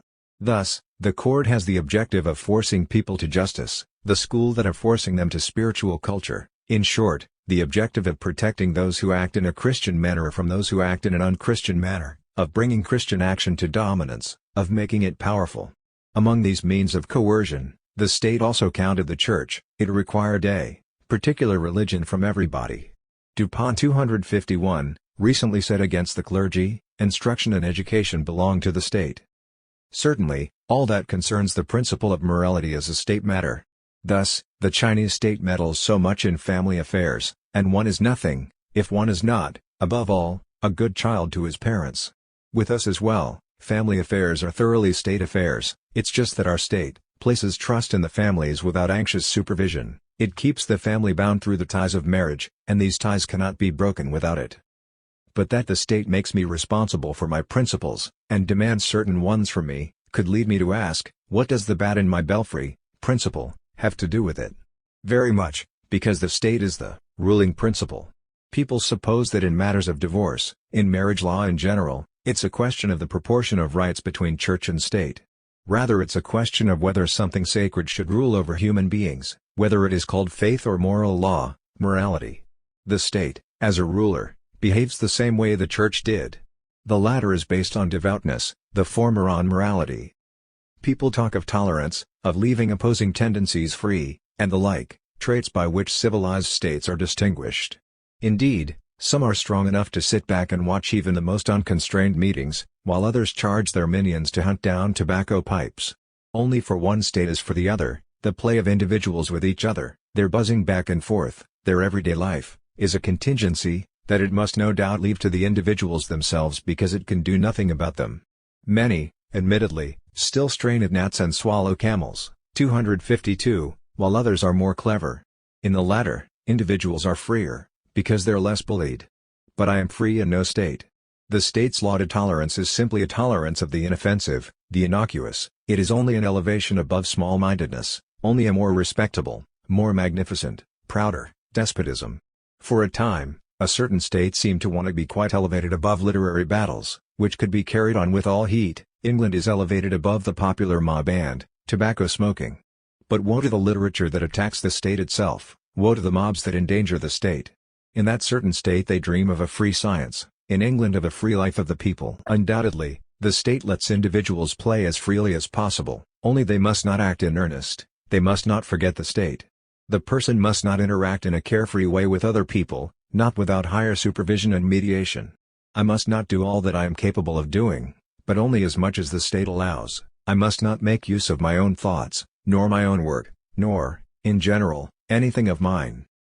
The state always has the sole purpose of limiting, taming, subordinating the individual, of making him subservient to some universality or other. It lasts only so long as individuals are not all in all, and is only the clearly marked limitation of me, my restriction, my slavery. Thus, the state has never aimed to bring about the free activity of individuals, but always that bound to the state purpose. Nor, through the state, does anything in common come to be, as little as you can call a fabric the common work of all the individual parts of a machine. It is rather the work of the whole machine as a unit, machine work. In the same way too, everything is done by the state machine, because it moves the cogs of the individual minds, none of which follow their own impulses. The state seeks to inhibit all free activity through its censorship, its supervision, its police, and considers this inhibition its duty, because in reality it is the duty of self-preservation. The state wants to make something out of human beings, and so only made human beings live in it, Everyone who wants to be himself is its enemy and is nothing. He is nothing means as much as, the state doesn't use him, doesn't grant him any position, office, trade, and the like. Edgar Bauer still dreams in Die liberalen Bestrebung in 253, of a government which, arising from the people, could never stand in opposition to it. 254, it's true, he himself takes back the word government.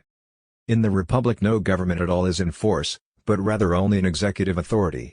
An authority that arises purely and solely from the people, which has no independent power, no independent principles, no independent officials over against the people, but which rather has its basis, the source of its power and its principles, in the sole, supreme authority of the state, the people. The concept of government does not at all fit into the people's state. 255. But the thing remains the same. That which arose, was based, had its source become something independent and, like a child delivered from the womb, immediately enters into opposition. Government, if it were nothing independent and opposing, would be nothing at all. In the free state there is no government, etc. 256, this actually implies that the people, when it is the sovereign, doesn't let itself be led by a higher authority. Is it somehow different in the absolute monarchy? Is there perhaps a government there for the sovereign, standing over him? Over the sovereign, whether he is called prince or people, there is never a government standing, that is understood in itself. But there will be a government standing over me in every state, in the absolute as well as in the republican or free. I am as bad off in one as in the other. The republic is nothing else but absolute monarchy, because it makes no difference whether the monarch is called prince or people, since both are a majesty. Constitutionalism itself shows that no one is willing and able to be only a tool. The ministers dominate over their master the prince, and the representatives dominate over their master the people. Well, here at least the parties are already free, namely, the party of officials, the so-called People's Party. The prince must submit to the will of the ministers, the people must dance to the pipe of the chambers. Constitutionalism is further along than the republic, because it is the state in the process of disintegration. Edgar Bauer denies 257, that the people is a personality in the constitutional state. By contrast, then, to the republic? Well, in a constitutional state the people is a party, and a party is surely a personality, once one wants to talk of a state, 258, as a moral person at all. The thing is that a moral person, whether it is called a people's party, or the people, or even the Lord, is in no way a person, but a phantasm. Furthermore, Edgar Bauer goes on, paternalism 259, is the characteristic of government. 260, indeed, it's even more that of a people and a people's government, it is the characteristic of all rule. A people's state, which unites all absolute power within itself, the absolute master, can't let me become powerful. And what a chimera, to no longer be willing to call the people's officials servants, tools, because they carry out the free, rational law will of the people. 261, he says, only when all official circles subordinate themselves to the government's views can unity be brought to the state. 262, but his people's state is also supposed to have unity, how would the lack of subordination be allowed there? Subordination to the people's will. In the constitutional state it is the ruler and his basic attitude that the whole government structure rests on in the end. 263, how would that be different in the people's state? Wouldn't I be governed there by the people's basic attitude, and does it make any difference for me, whether I see myself kept in dependence by the prince's attitude or by the people's attitude, so-called public opinions? If dependence means basically a religious relationship, as Edgar Bauer rightly puts forward, then in the people's state the people remain for me the higher power, the majesty, for God and the prince have their real essence in majesty, to which I stand in religious relations. Like the sovereign, whether he is called prince or people, there is never a government standing, that is understood in itself. But there will be a government standing over me in every state, in the absolute as well as in the republican or free. I am as bad off in one as in the other. The republic is nothing else but absolute monarchy, because it makes no difference whether the monarch is called prince or people, since both are a majesty. Constitutionalism itself shows that no one is willing and able to be only a tool. The ministers dominate over their master the prince, and the representatives dominate over their master the people. Well, here at least the parties are already free, namely, the party of officials, the so-called People's Party.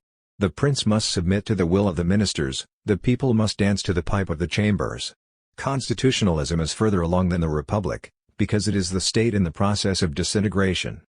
Edgar Bauer denies 257, that the people is a personality in the constitutional state. By contrast, then, To the Republic? Well, in a constitutional state the people is a party, and a party is surely a personality, once one wants to talk of a state, 258, as a moral person at all. The thing is that a moral person, whether it is called a people's party, or the people, or even the Lord, is in no way a person, but a phantasm. Furthermore, Edgar Bauer goes on, paternalism 259, is the characteristic of government. 260, indeed, it's even more than of a people and a people's government, it is the characteristic of all rule. A people's state, which unites all absolute power within itself, the absolute master, can't let me become powerful. And what a chimera, to no longer be willing to call the people's officials servants, tools, because they carry out the free, rational law will of the people. 261, he says, only when all official circles subordinate themselves to the government's views can unity be brought to the state. 262, but his people's state is also supposed to have unity, how would the lack of subordination be allowed there? Subordination to the people's will. In the constitutional state it is the ruler and his basic attitude that the whole government structure rests on in the end. 263, how would that be different in the people's state? Wouldn't I be governed there by the people's basic attitude, and does it make any difference for me, whether I see myself kept in dependence by the prince's attitude or by the people's attitude, so-called public opinions? If dependence means basically a religious relationship, as Edgar Bauer rightly puts forward, then in the people's state the people remain for me the higher power, the majesty, for God and the prince have their real essence in majesty, to which I stand in religious relations. Like the sovereign implementation of separating, its end appears, I mean the separation of human being from human being. Germanhood indeed divides itself into different peoples and tribes, i.e., beehives, but the individual who has the quality of being German is still as powerless as the isolated bee. And yet only individuals can enter into association with each other, and all people's alliances and leagues are and remain mechanical compositions, because those assembled, 270, at least insofar as peoples are seen as the ones assembled, are without will. Only with the last separation does separation itself end and change into association. Now the nationals are endeavoring to establish the abstract, lifeless unity of beehood, but the self-owned will fight for self-willed unity, for association. Here is the feature of all reactionary desires, that they want to set up something universal, abstract, an empty, lifeless concept, whereas the self-owned strive to unburden the sturdy, lively particular from the tangled mass of generalities. The reactionaries would be glad to pound a people, a nation, forth from the earth, the self-owned have only themselves in mind. Essentially, the two efforts that are on the agenda today, namely, the restoration of provincial rights, the old tribal divisions, Franks, Bavarians, etc., Lausitz, etc., and the restoration of the whole nationality, come together as one. The Germans will only come into agreement, 271, i.e., unite 272, themselves, if they knock over their beehood as well as all beehives, in other words, when they are more than German, only then can they form a German association. They have to not want to go back into their nationality, into the womb, to be born again, but rather let each one come into himself. How laughably sentimental, when one German grasps another's right hand and squeezes it with a sacred shiver, because he too is a German. With this, he has some claim. But that will certainly be considered touching so long as people go into raptures over brotherhood, i.e., as long as they have a family attitude. From the superstition of filial piety, from brotherhood or childlikeness, or however else the soft-hearted phrases of piety read, the nationals, who want a big family of Germans, aren't able to free themselves from the family spirit. In any case, the so-called nationals would only have to understand themselves correctly to rise above their connection with the good-natured Germanhood fanatics. Because the association for material ends and interests, which they demand of the Germans, really amounts to nothing more than a voluntary association. Carrière enthusiastically cries out, railroads are to the more penetrating eye the way into a people's life, as it has appeared nowhere with such significance. 273, quite right, it will be a people's life that has appeared nowhere, because it is not a people's life. So Carrière contests himself, pure humanity or humankind cannot be better represented than by a people fulfilling its mission. 274, indeed, only national identity is represented. The vague generality is lower than the self-contained form, which is itself a whole, and lives as a living part of the truly universal, the organized. The people is precisely this vague generality, and it is only a person that is the self-contained form. The impersonality of what one calls people, nation is clear also from the fact that a people which wants to manifest its I to the best of its power, puts the ruler without will at its head. It is situated in the alternative either to be subjected to a prince who only realizes himself, his individual pleasures, then it doesn't recognize in the absolute master its own will, the so-called people's will, or, to put a prince on the throne who asserts no will of his own, then it has a prince without will, whose place might be filled as well by some well-calculated clockwork. Therefore, the understanding need only go one step further. It follows of itself that the Bailly statement is typical of the slave mentality that persons have before the sovereign people, as before the prince. I no longer have, he says, any extra reason when the general reason has been pronounced. My first law was the nation's will. As soon as it had assembled, I knew nothing more than its sovereign will. He doesn't want to have any extra reason, and yet this extra reason alone accomplishes everything. Similarly, Mirabeau rails in the words, "No power on earth has the right to say to the nation's representatives, it is my will." As with the Greeks, people would now like to make the human being his own politikon, a citizen of the state or a political person.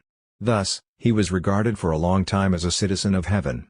But the Greek was degraded along with his state. The citizen of heaven becomes so along with his heaven. We, on the other hand, aren't willing to go down with the people, the nation and nationality, aren't willing to be mere political persons or politicians. Since the revolution they've striven for the people's happiness, and insofar as they make the people happy, great, etc., they make us unhappy. The people's happiness is my unhappiness. One readily sees again what empty gossip the political liberals utter with emphatic decorum in Nowhere Xuber die Teilnahme. There the author complains about those who are indifferent and don't participate, those who aren't citizens in the full sense, and talks as if one could not be human at all if one did not participate fervently in state system, i.e., if one were not a politician.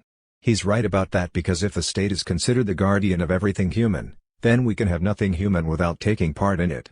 But what does this say against the egoist?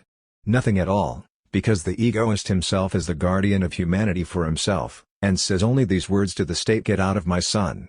Only when the state comes in contact with his ownness does the egoist take an active interest in it. If the condition of the state doesn't weigh down on the armchair scholar, is he to deal with it because it is his most sacred duty? As long as the state treats him as he wishes, what need does he have to look up from his studies? Let those who from their own interest want different conditions, deal with them. Not now, nor ever, will sacred duty bring people to consider the state, as little as they become disciples of science, artists, etc., from sacred duty. Egoism alone can drive them to it, and so it will be as soon as it gets much worse. If you showed people that their egoism required consideration of the state system, then you wouldn't have to call on them for long. But if you appealed to their love of the fatherland and the like, then you'd be preaching about this service of love to deaf hearts for a long time. Of course, in your sense, egoists would not participate in state affairs at all. Nowhere utters a genuine liberal phrase. The person fulfills his calling completely only when he feels and knows himself as a member of humanity, and is active as such. The individual cannot realize the idea of humanness if he does not base himself on the whole of humanity, if he doesn't draw his strength from it like Antaeus. In the same place he says the person's relation to the res publica is degraded by the theological perspective to a purely private matter, and is thus done away with by denial. As if the political perspective did otherwise with religion. Their religion is a private matter. If, instead of sacred duty, human destiny, the calling to full humanness, and similar commandments, one would hold up to people that their self-interest will waste away if they let everything go on as it's going in the state, then one would address them, without tirades, as one would have to address them at the decisive moment if he wants to achieve his aim. Instead, the theology-hating author says if at any time the state laid a claim on all its own, ours is such a time. The thinking person sees participation in the theory and practice of the state as a duty, one of the most sacred duties that falls to him, and then brings the unconditional necessity that everyone participate in the state closer into view. Anyone in whose head or heart or both the state sits, anyone possessed by the state, or the believer in the state, is a politician and remains so forever. The state is the most necessary means for the complete development of humanity. It certainly has been so long as we wanted to develop humanity, but if we want to develop ourselves, it can only be a means of hindering us. Can one still reform and improve the state and the people now? As little as the nobility, the clergy, the church, etc. One can dissolve, destroy, annihilate them, not reform them. Can I transform something nonsensical into sense through reform, or must I drop it outright? From now on, what there is to be done is no longer about the state constitution, etc., but about me. With this all questions about royal power, the constitution, and so on, sink into their true abyss and their true nothingness. I, this nothing, will bring forth my creations from myself. The party, whose praises some have recently sung, also belongs to the chapter of society. In this state, the party counts. Party, who shouldn't join one? But the individual is unique, not a party member. He unites freely and freely separates again. The party is nothing but a state within the state, and in this smaller B-state peace will also rule, just as in the larger. The very ones who cry most loudly that there must be an opposition in the state rail against any disagreement in the party. A proof that they too just want a state. All parties shatter not against the state, but against the unique.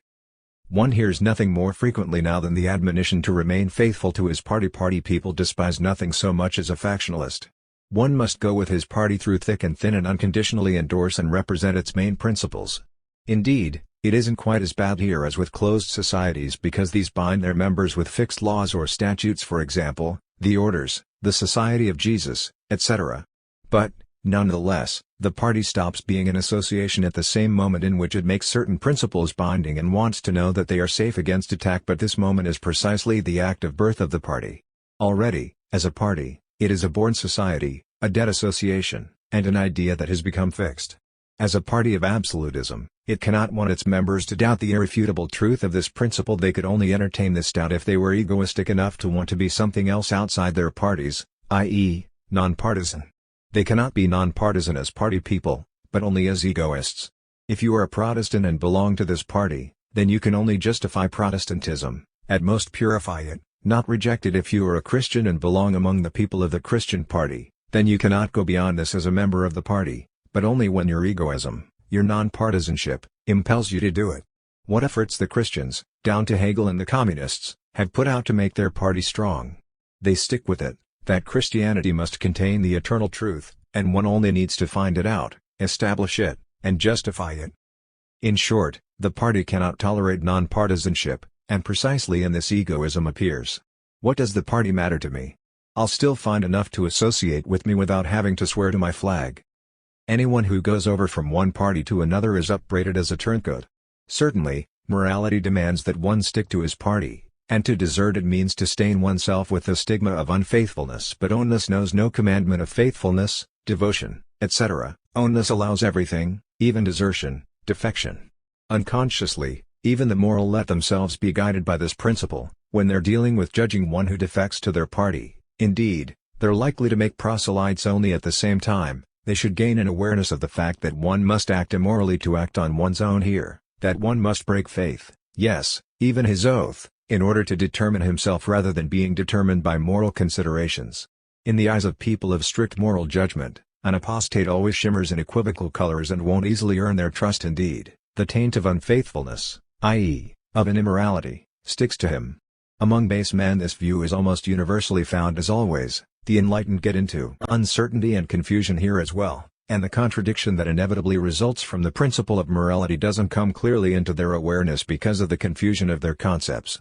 They don't dare to call the apostate immoral straight out, because they themselves are tempted to apostasy, to conversion from one religion to another, etc., and they also can't yet give up the standpoint of morality. And yet here was the opportunity to be seized for stepping outside of morality. Are the owner unique perhaps a party? How could they be own if they were those who belonged to a party? Or should one not deal with any party? Just by associating with them and entering into their circle one forms an association with them that lasts just so long as the party and I have one and the same goal.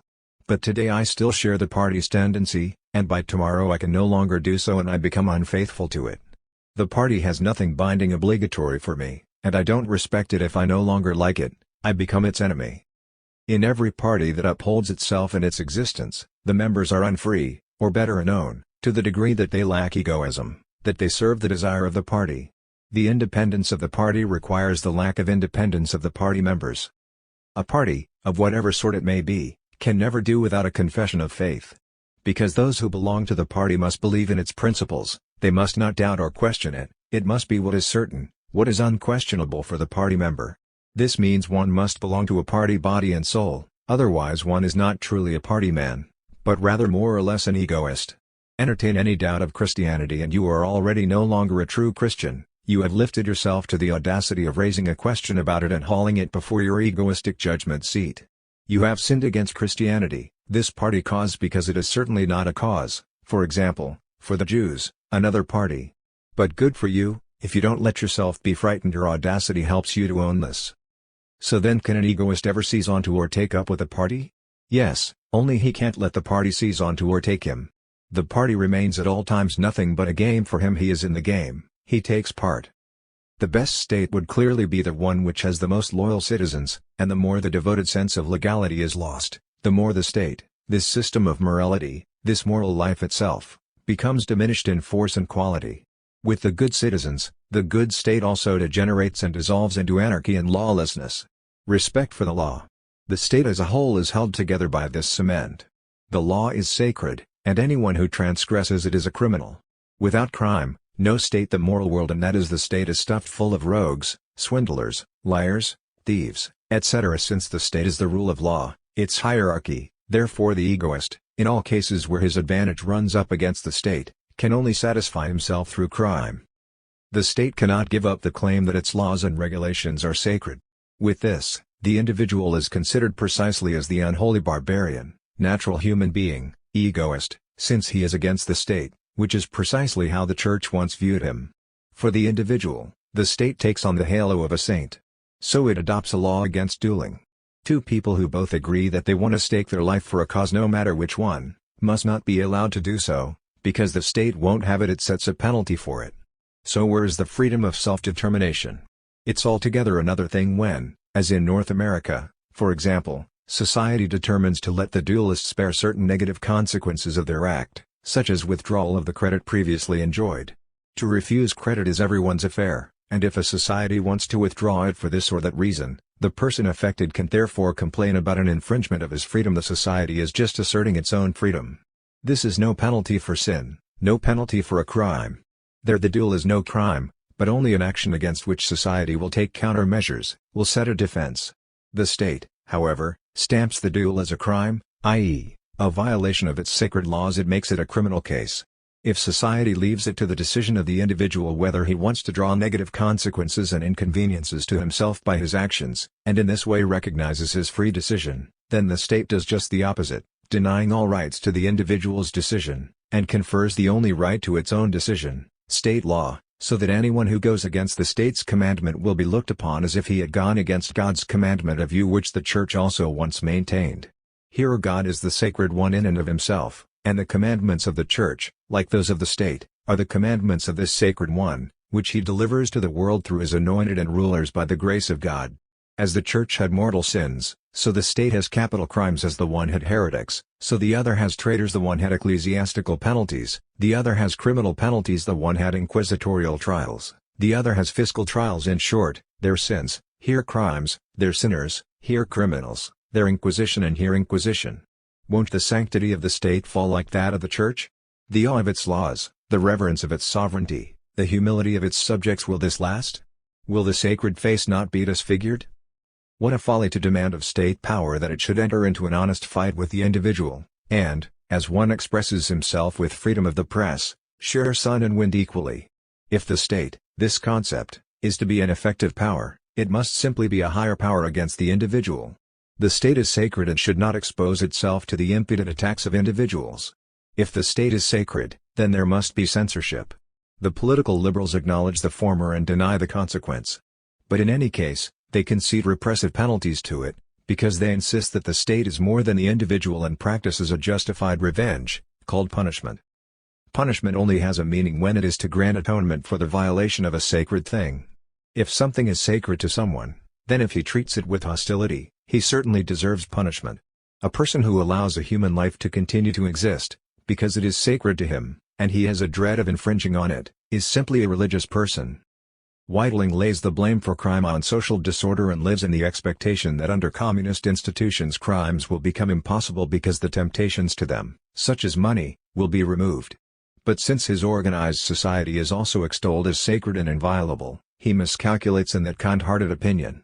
Those who declared their support with their mouth for the communist society, but worked underhandedly for its ruin, would not be lacking. Besides, whittling has to continue with remedies against the natural remainder of human diseases and weaknesses, and remedies always announce at the start that one considers individuals to be called to a certain well-being and will consequently treat them in accordance with this human calling. The remedy or cure is only the reverse side of punishment. The theory of cure runs parallel with the theory of punishment. If the latter sees in an action a sin against right, the former takes it for a sin against himself as a wasting of his health. But the appropriate thing is for me to look at it as an action that suits me or that doesn't suit me, as hostile or friendly to me, i.e., that I treat it as my property, which I cultivate or destroy. Neither crime nor disease is an egoist view of the matter, i.e., a judgment coming from me, but from something else, namely whether it violates the right, generally, or the health in part of the individual, the sick one, and in part of the universal society. Crime is treated implacably, disease with loving kindness, compassion, and the like. Punishment follows crime. If crime falls because the sacred disappears, punishment must no less be dragged into its fall because it too only has meaning in relation to something sacred. They have abolished ecclesiastical punishments. Why? Because how someone behaves toward the holy God is his own affair. But as this one punishment, ecclesiastical punishment, has fallen, so all punishments must fall. As sin against the so-called God is a person's own affair, so is that against every sort of so-called sacred thing. According to our theories of penal law, with whose timely improvement people are struggling in vain, they wanted to punish people for this or that inhumanity and make the foolishness of these theories especially clear by their consequences, in that they hang the little thieves and let the big ones go. For violation of property, you have the penitentiary, while for forced thought, suppression of natural human rights, only presentations and petitions. The criminal code has continued existence only through the sacred, and falls to pieces by itself if they give up punishment. Now everywhere they want to create a new penal law without having reservations about punishment.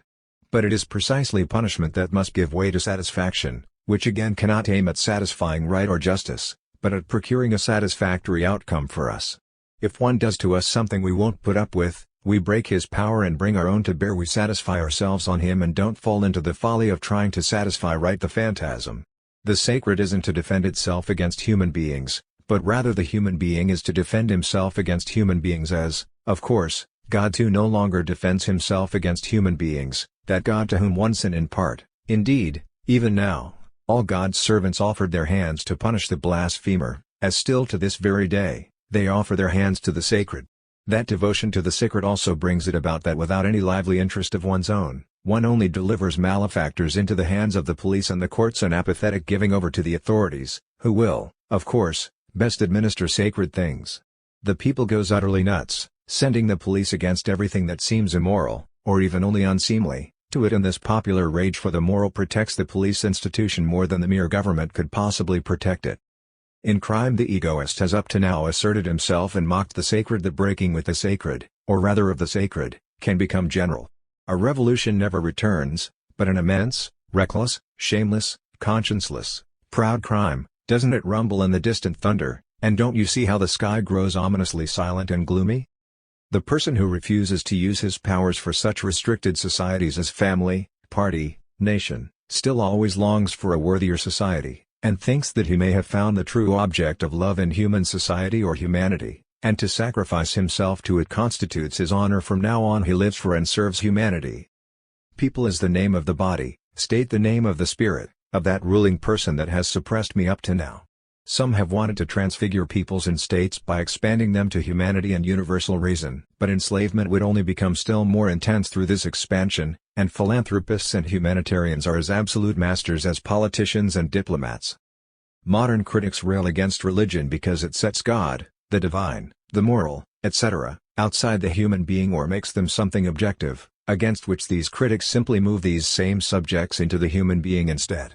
But these critics fall no less into the error of religion, giving the human being a destiny, in that they also want to know him as divine, human, and the like morality, freedom, and humanity, etc., are his essence.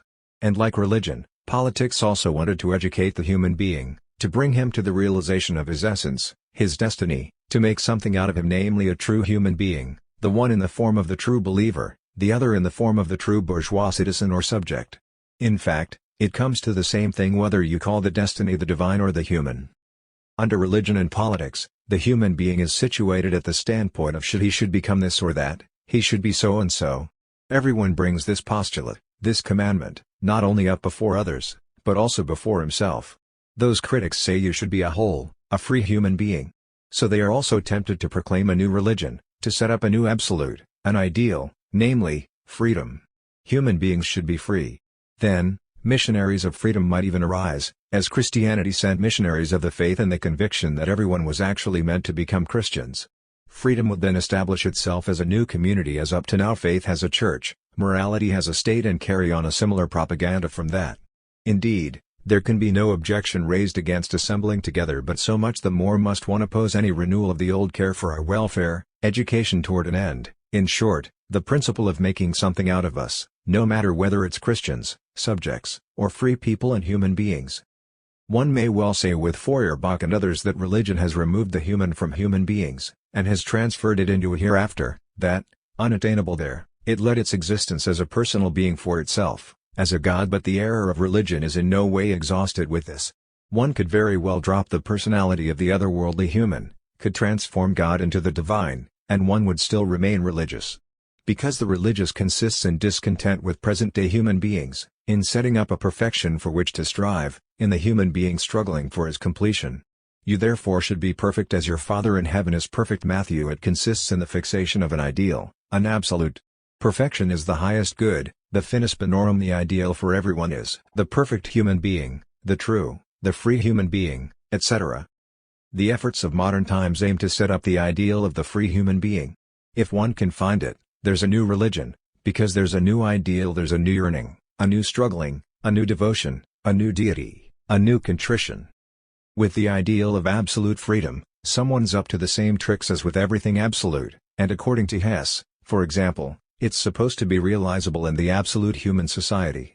Indeed, immediately afterward this realization is called a calling, just as he then defines freedom as morality, the kingdom of justice, i.e., equality, and morality, i.e., freedom is supposed to begin. One is ridiculous if, when the fellows of his tribe, family, nation, count for much, he is nothing but puffed up over the merit of his fellows. But the one who only wants to be human is also blinded.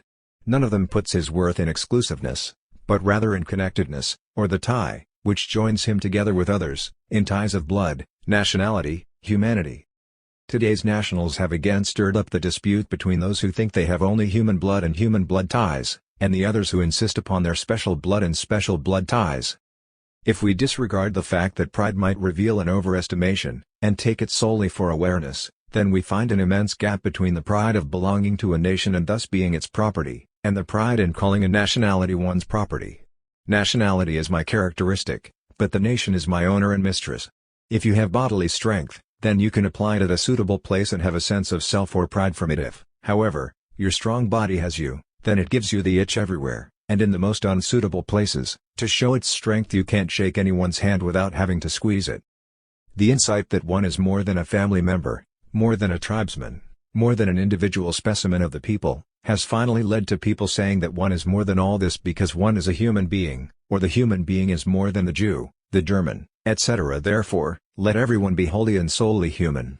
Couldn't one rather say, since we are more than what's been stated, we will therefore be this, as well as that more? Thus, human and German, human and Guelph, etc. The nationals are right, one cannot deny his nationality, and the humanitarians are right, one must not remain in the bigotry of the national. The contradiction is resolved in uniqueness. The national is my characteristic. But I am not absorbed into my characteristic, as the human is also my characteristic, but I first give existence to the human being through my uniqueness. History seeks for the human being, but it is I, you, we. Sought as a mysterious essence, as the divine, first as God, then as the human being, humanity, humaneness, humankind. It is found as the individual, the finite, the unique. I am the owner of humanity, am humanity, and do nothing for the welfare of another humanity.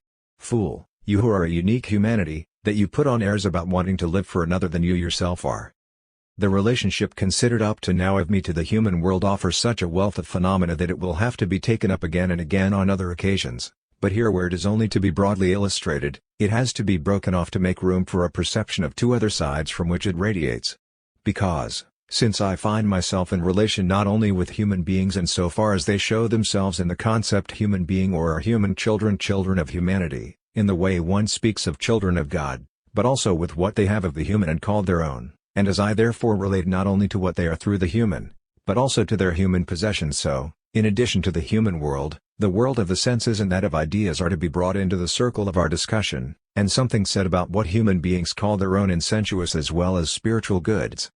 Depending on how a person had developed the concept of the human and made it imaginable, he gave it to us as this or that person in authority to respect, and finally from the broadest understanding of this concept arose the command respect the human being in everyone.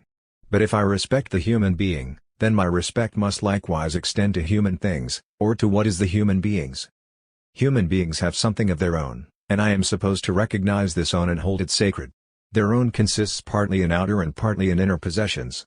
The former are things, the latter intellectual matters, thoughts, convictions, noble feelings, etc. But I am always only supposed to respect rightful or human possessions. The wrongful and inhuman I need not spare, because only the human being's own is the real own of human beings.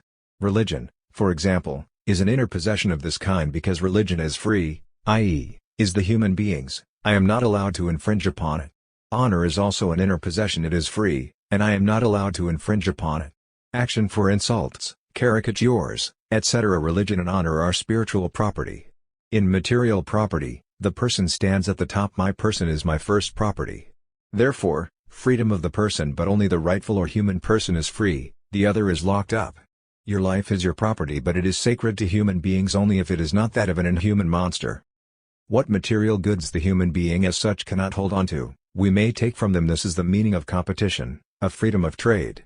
What he can't hold on to in spiritual goods is likewise forfeited to us. So far goes the freedom of discussion, of science, of criticism. But sanctified goods are inviolable. Sanctified and guaranteed by whom? Initially by the state, society, but ultimately by the human being or the concept of the thing, because the concept of sanctified goods is this, that they are truly human, or that the holder possesses them as a human being and not as an inhuman monster.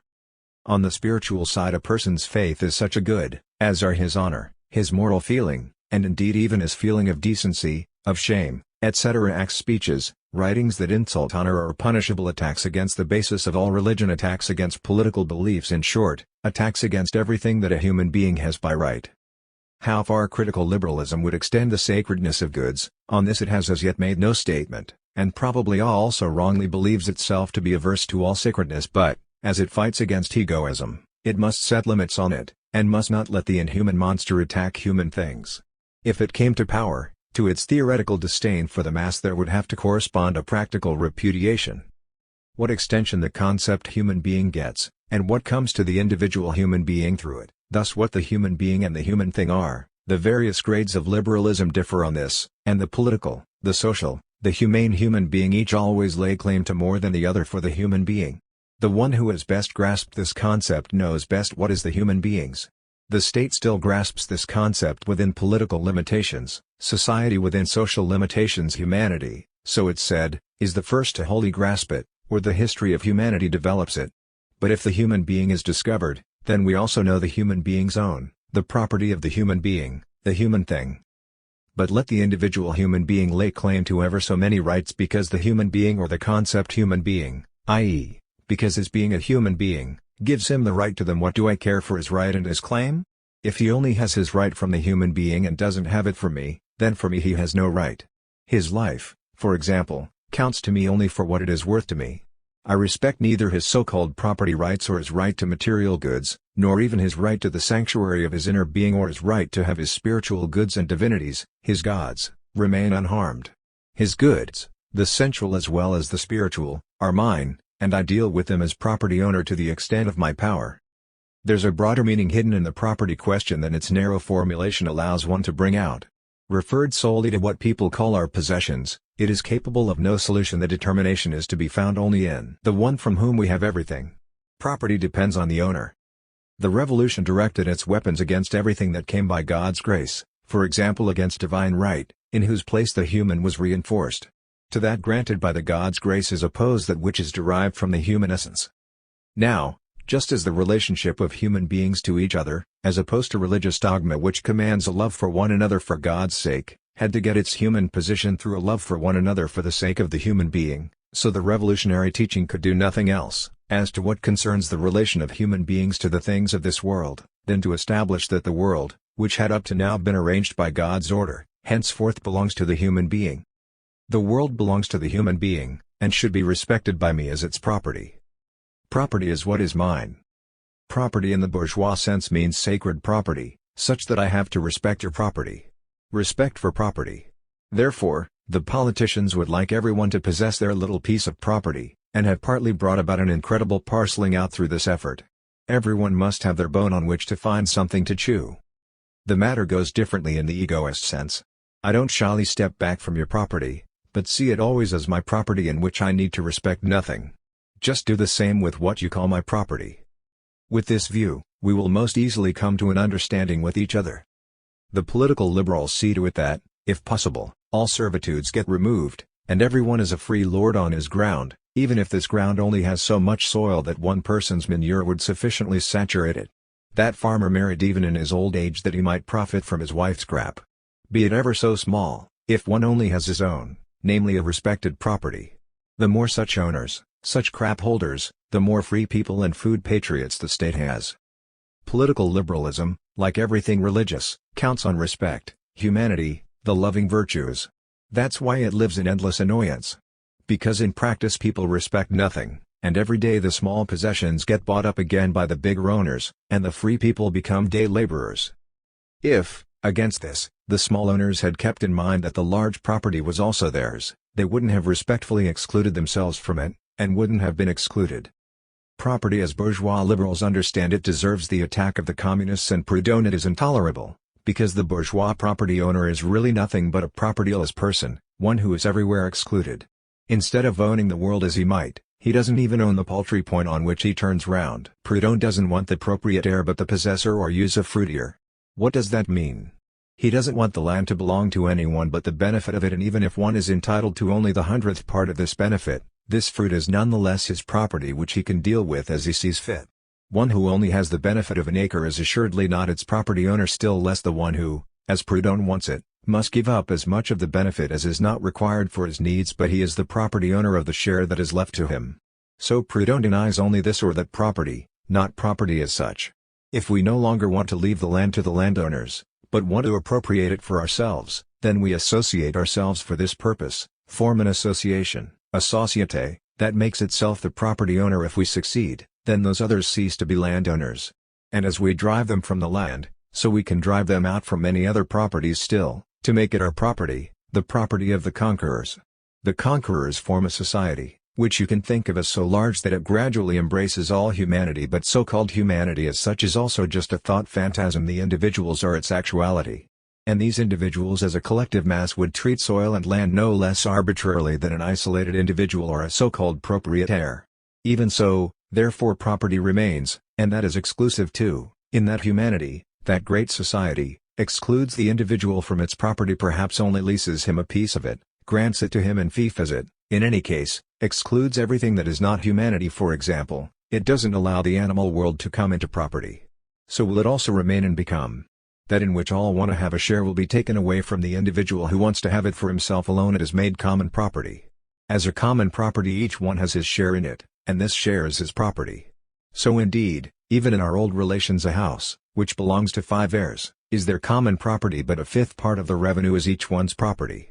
Proudhon could save his extensive pathos, if he said there are some things that belong only to a few, and on which the rest of us will from now on lay claim or siege. Let's take them, since it's through taking that one comes into property, and the property that is for now still kept away from us likewise came to the owners only by taking.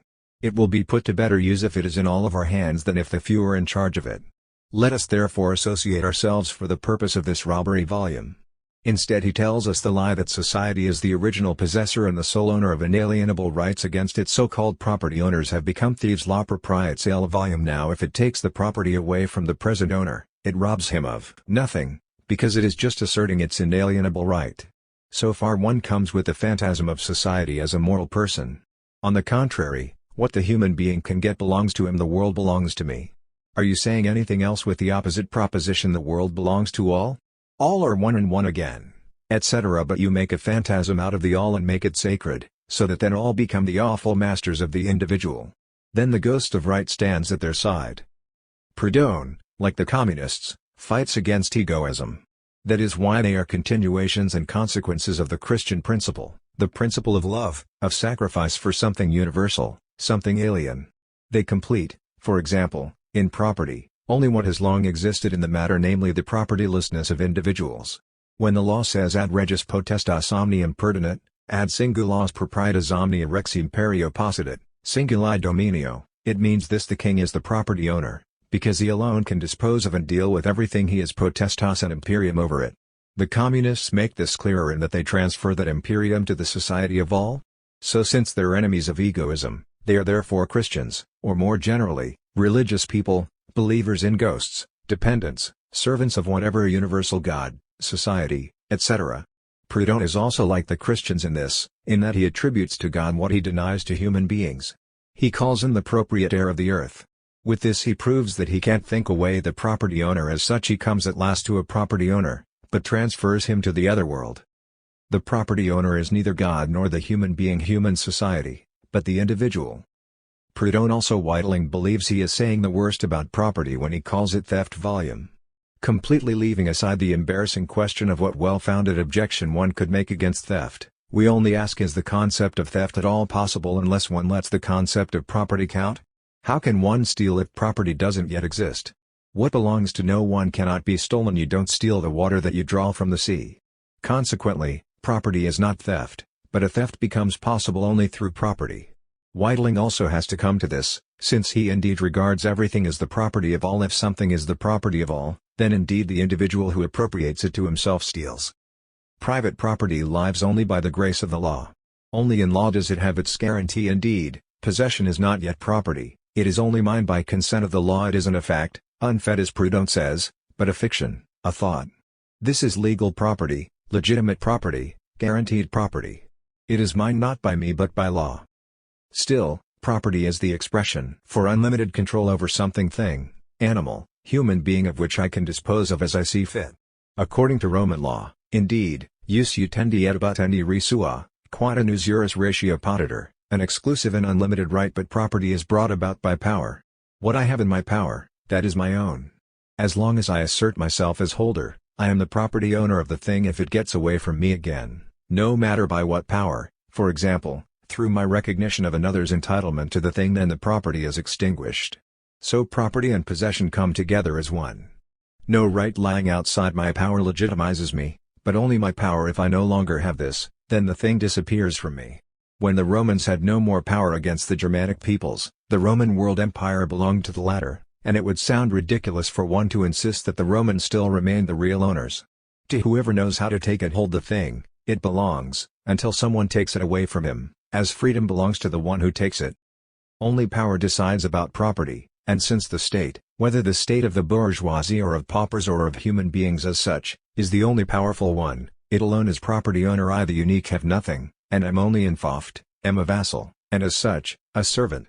Under the rule of the state, there is no property of mine. If I want to increase the value of my own, the value of ownness, should I reduce property? As I have not been respected up to now, because the people, humankind, and 1,000 other generalities were placed higher, so also to this day property has not been recognized in its full value. Also property was only the property of a ghost. For example, the people's property. My whole existence belonged to the fatherland. I belonged to the fatherland, the people, the state, and so all that I called my own did too. Some demand of states that they should eliminate pauperism. It seems to me that this is asking the state to cut off its own head and lay it at its feet. As long as the state is the I, the individual, I must be a poor devil, a non-I. The state has only one interest, to be rich itself. Whether Michael is rich and Peter is poor is all the same to it. Peter could also be rich and Michael poor. It looks on indifferently as one grows poor and the other gets rich, unconcerned about this interplay. As individuals they are really equal before its face. In this it is just before it they are both nothing, as we are altogether sinners before God. However, it has a very strong interest in this, that those individuals who make it their I should have a share in its wealth. It makes them participants in its property. Through property, with which it rewards the individuals, it tames them, but this remains its property, and everyone has the usufruct of it only so long as he carries in himself the eye of the state, or is a loyal member of society. In the opposite case, the property would be confiscated or made to melt away through embarrassing legal trials. Consequently, Property is and remains state property, and not property of the I. That the state doesn't arbitrarily take away from the individual what he has from the state, is just the same as this, that the state doesn't rob itself. Anyone who is a state I, i.e., a good bourgeois citizen or subject, as such an I, not as an own I, holds his fief undisturbed. The code puts it like this: property is what I call mine by virtue of God and law.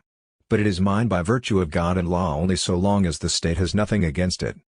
In expropriations, the confiscation of weapons, and the like is when, for example, the treasury takes away inheritances if the heirs don't come forward early enough. Indeed, the otherwise concealed principle that only the people, the state, is a property owner, while the individual is a vassal, leaps to the eyes. The state, I wanted to say, cannot intend that anyone would have property for his own sake, or actually be rich, or indeed even just well-to-do. It can bestow nothing, allow nothing to come, grant nothing, to me as me. The state cannot control pauperism, because the poverty of possession is the poverty of my own. Anyone who is nothing but what chance or another, namely the state, makes of him quite rightly has nothing but what another gives him. And this other will only give him what he deserves, what he is worth through serving. He doesn't make use of himself, but rather the state makes use of him. Political economy deals a lot with this subject. It goes, however, far beyond the political and goes beyond the concepts and horizon of the state, which only knows state property and can distribute only this. Thus it ties the possession of property to conditions, as it ties everything to them, for example, marriage, in that it allows marriage sanctioned by it to count, and snatches this from my power. But property is only my property, when I hold it unconditionally. Only I, as unconditional I, have property, enter into a love relationship, carry on free trade. The state doesn't care about me and mine, but about itself and its I count for something to it only as its child, as a child of the country. As I am nothing at all to it. What happens to me as I is, for the state's understanding, something accidental, my wealth as well as my impoverishment. But if I with all that is mine am an accident for it, this proves that it cannot conceive of me. I go beyond its conceptions, or its understanding is too limited to conceive of me. Therefore, it can't do anything for me either. Pauperism is my lack of worth, the phenomenon that I can't make use of myself. Therefore, state and pauperism are one and the same. The state doesn't let me come to my worth, and exists only through my worthlessness. It always presumes to draw benefit from me, i.e., to exploit, to deplete, to consume me, even if this consumption only consists in my supplying a proletariat. It wants me to be its creation. Then pauperism can only be removed when I make use of myself, when I give myself worth, and make my own price myself. I have to rise up in revolt to rise in the world.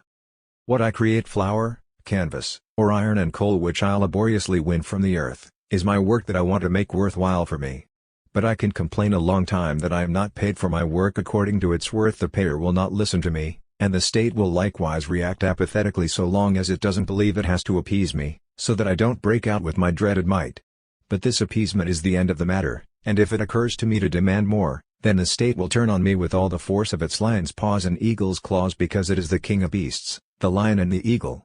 If I refuse to be satisfied with the price it sets for my goods and labor, if instead I strive to determine the price of my goods myself, i.e., to pay myself, then, first of all, I get into a conflict with the buyers of the goods. If this is resolved by an agreement on both sides, the state would not easily make objections, because how individuals deal with each other is of little concern to it, so long as, in doing this, they don't get in its way. Its harm and its danger begin only when they don't get along with each other, but rather, because no arrangement is made, grab each other by the head. The state cannot tolerate that human beings stand in direct relationship to human being. It has to come between as mediator, has to intervene. What Christ, the saints, the church were, the state has become, namely, mediator. It tears human being from human being to place itself in the middle as spirit. The workers who demand higher wages are treated as criminals, as soon as they want to force it. What should they do? Without force they don't get it, and in force the state sees a self-help, a determination of price by myself, a genuine, free utilization of one's property, that it can't allow. What then should the workers do? Stick to themselves and ask nothing from the state? But, as things stand with my physical work, so it is also with my intellectual work. The state allows me to utilize all my thoughts and to bring them to everyone. Indeed, I already utilize them, for example, through this, that they bring honor to me from the listeners, and the like, but only so long as my thoughts are its thoughts. On the other hand, if I harbor thoughts of which it doesn't approve, i.e., which it can't make its own, then it doesn't allow me to utilize them at all, to bring them into exchange, into intercourse. My thoughts are free only when they are granted to me by the state's grace, i.e., if they are the state's thoughts. It allows me to philosophize freely only insofar as I prove myself as a state philosopher. Though I am not allowed to philosophize against the state, it also looks upon it gladly when I help it out of its deficiencies, advancing it. Therefore, since I'm only allowed to act as I myself as the state graciously permits, with its certificate of legitimacy and police pass, so too it is not allowed to me to utilize what is mine, unless this is shown to be its, which I hold as a fief from it.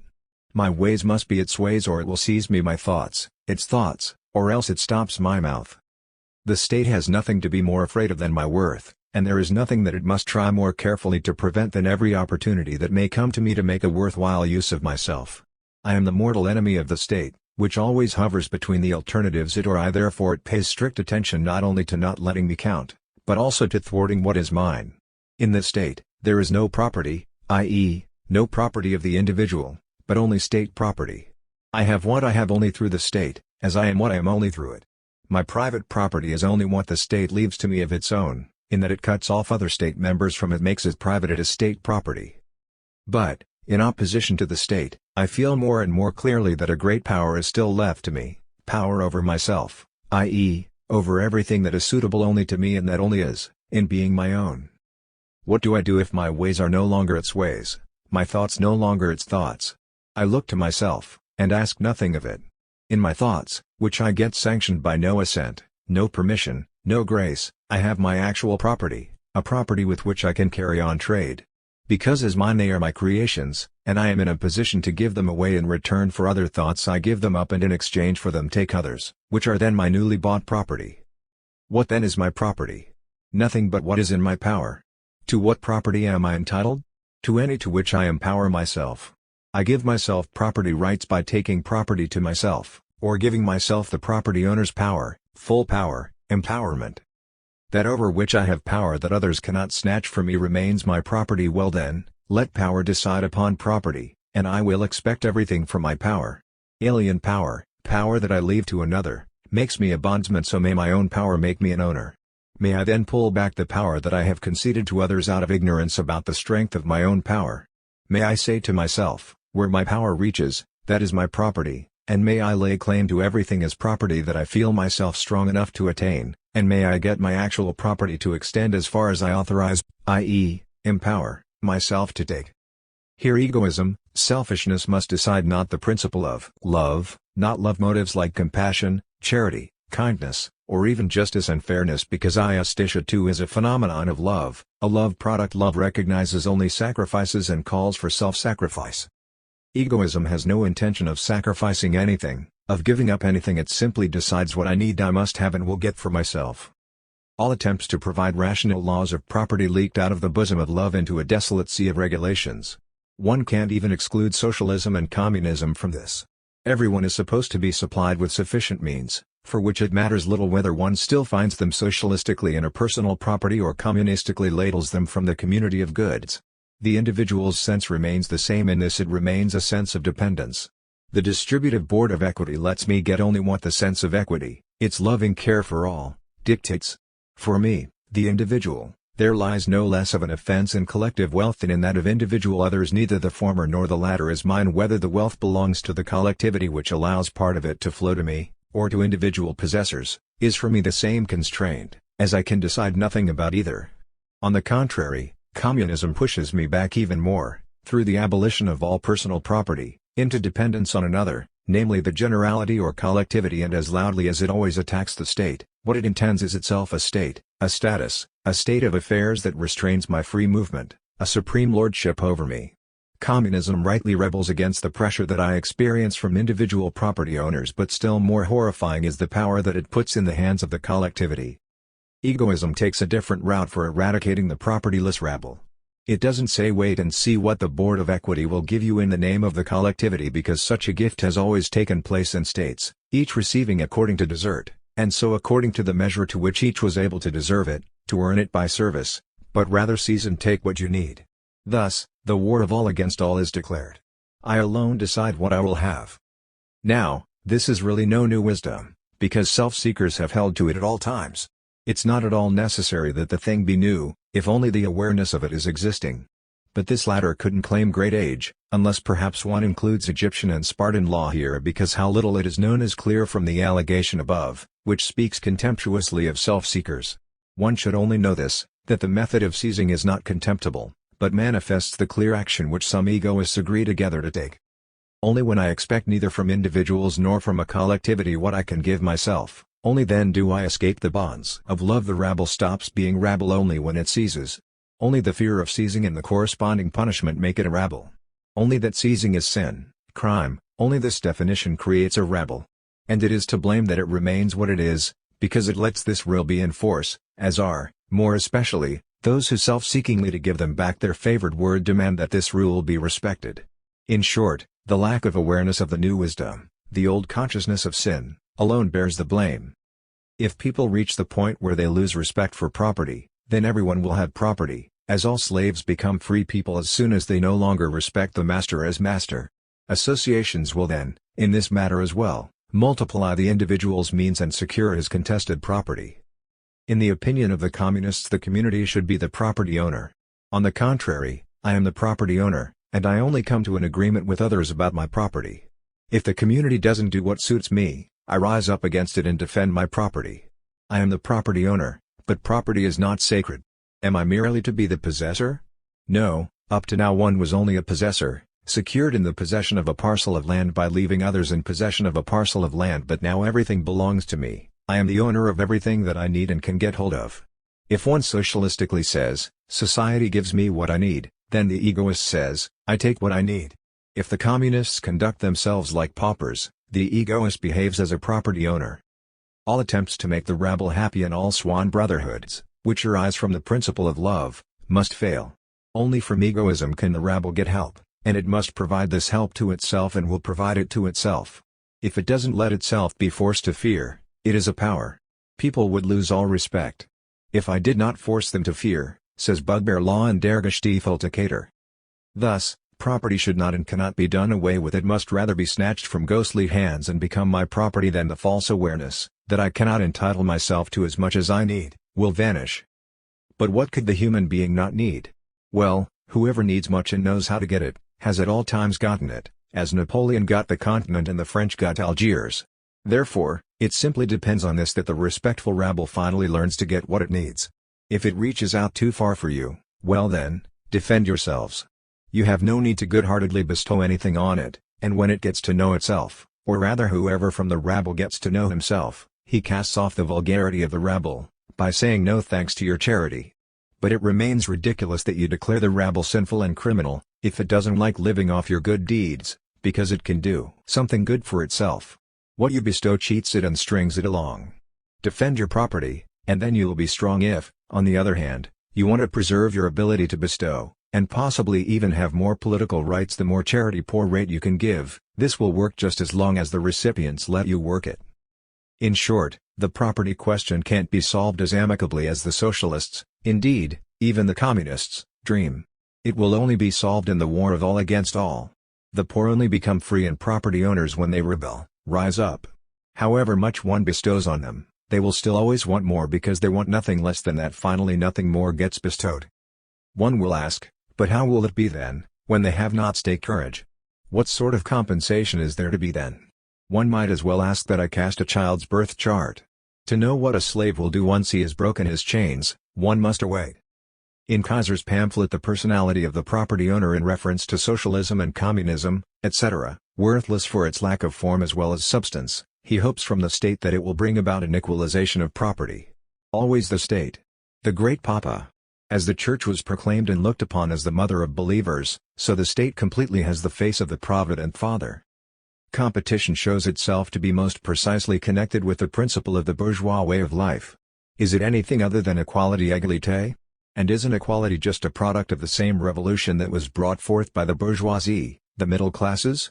As no one is kept from competing with everyone in the state except the prince, because he represents the state itself and working his way up to their height, indeed, overthrowing them or exploiting them to his own advantage, surpassing them and by greater effort getting hold of their wealth. This serves as clear evidence that before the tribunal of the state, everyone has only the value of a mere person and should not expect any preferential treatment. Overrun and outbid as much as you like and that won't concern me, the state. With each other you are free and competing, you are competitors, that is your social position. But before me, the state, you are nothing more than mere persons. What was put forward in the form of principle or theory as the equality of all has simply found its realization and practical carrying out in competition, because égalité is free competition. Before the state all are mere persons in society, or in relation to others, competitors. I need be nothing more than a mere person to be able to compete with everyone else, except for the prince and his family, a freedom which was formerly impossible, and that only through one's corporation, and within it, did one enjoy any freedom of effort. In the guild and feudalism the state acts in an intolerant and fussy manner, granting privileges in competition, and liberalism it acts in a tolerant and permissive manner, only granting patents documents assuring the applicant that the profession stands open under patent to him, or licenses. Now, since the state has left everything to the applicants, it must come into conflict with all, because each and all are eligible to apply. It will be stormed, and will go down in this storm. Is free competition then actually free? Is it, indeed, actually a competition, namely, one of persons, as it claims to be, because it bases its right on that title? It originated, in fact, in persons getting free from personal rule. Is a competition free, which the state, this ruler and bourgeois principle, restricts with 1,000 barriers? There a rich manufacturer does splendid business, and I want to compete with him. At any rate, says the state, I have no objection to make to your person as competitor. Yes, I reply, but for that I need a space for buildings, I need money. That's bad, but if you have no money, you can't compete. You aren't allowed to take anything from anyone, because I protect and privilege property. Free competition is not free, because I lack the things for competition. Against my person there can be no objection, but because I don't have the things, my person must also withdraw. And who has the necessary things? Perhaps that manufacturer? Well then, I could take them away from him. No, the state has them as property, the manufacturer only as fief, as possession. But since it won't work with the manufacturer, I'll compete with the professor of jurisprudence. The man is a dimwit, and I, who know 100 times more than he, would make his lecture room empty. Have you studied and graduated, friend? No, but what of that? I amply understand what is necessary for teaching the subject. I'm sorry, but competition isn't free here. There is nothing to say against your person, but you lack the thing, the doctoral degree. And this degree, I, the state, require. First ask me for it respectfully, then we will see what's to be done. This, then, is the freedom of competition. The state, my master, first qualifies me to compete. But do persons actually compete? No, again, only things. Money in the first place, etc. In rivalry one will always be left behind the other, for example, a poetaster behind a poet. But it makes a difference whether the unlucky competitor's lack of means is personal or material, and also whether the material means can be won by personal force or are to be obtained only by grace, only as a gift, as, for example, when the poorer man has to leave, i.e., present, to the rich man his riches. But if I have to wait at all for state approval to receive or use the means, for example, in receiving a doctorate, then I have the means by the grace of the state. So free competition has only the following meaning: to the state all count as its equal children, and everyone can run hurry-scurry to earn the state's goods and largesse. Therefore, all chase after belongings, credit, possessions, be it money or positions, titles of honor, etc. after the thing. In the mind of the bourgeoisie everyone is a possessor or property owner. Why is it now that most people still have next to nothing? Here's why: because most people are already glad over being possessors at all, even if it's just of some rags, as children are glad about their first long pants or even the first penny given to them. More precisely, however, the matter is to be grasped as follows. Liberalism came up right away with the declaration that it belongs to the human essence not to be property, but property owner. Since it was in this case about the human being, not the individual, the how much, which directly made up the special interest of the individual, was left to him. Thus, the individual's egoism retained the freest leeway in this how much, and carried on a tireless competition. However, the lucky egoism had to become a fence for the less fortunate, and the latter, still basing themselves on the principle of humanity, posed the question of the how much of possession, and responded by saying that the human being should have as much as he needs. Would my egoism be able to let itself be satisfied with that?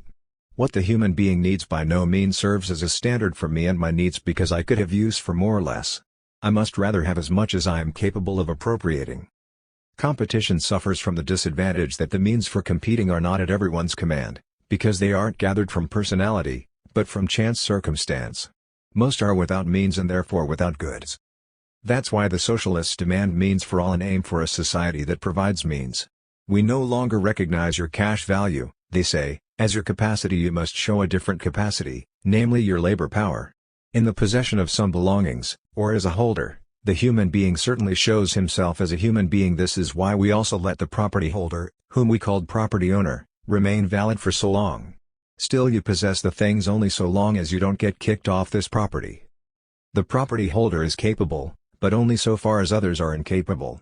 Since your product forms your capability only so long as you are capable of keeping hold of it, i.e., so long as we are incapable of doing anything with it, look about you for another capability because now, through our power, we surpass your alleged capability. An exceptionally large gain was made, when being considered a property holder was achieved.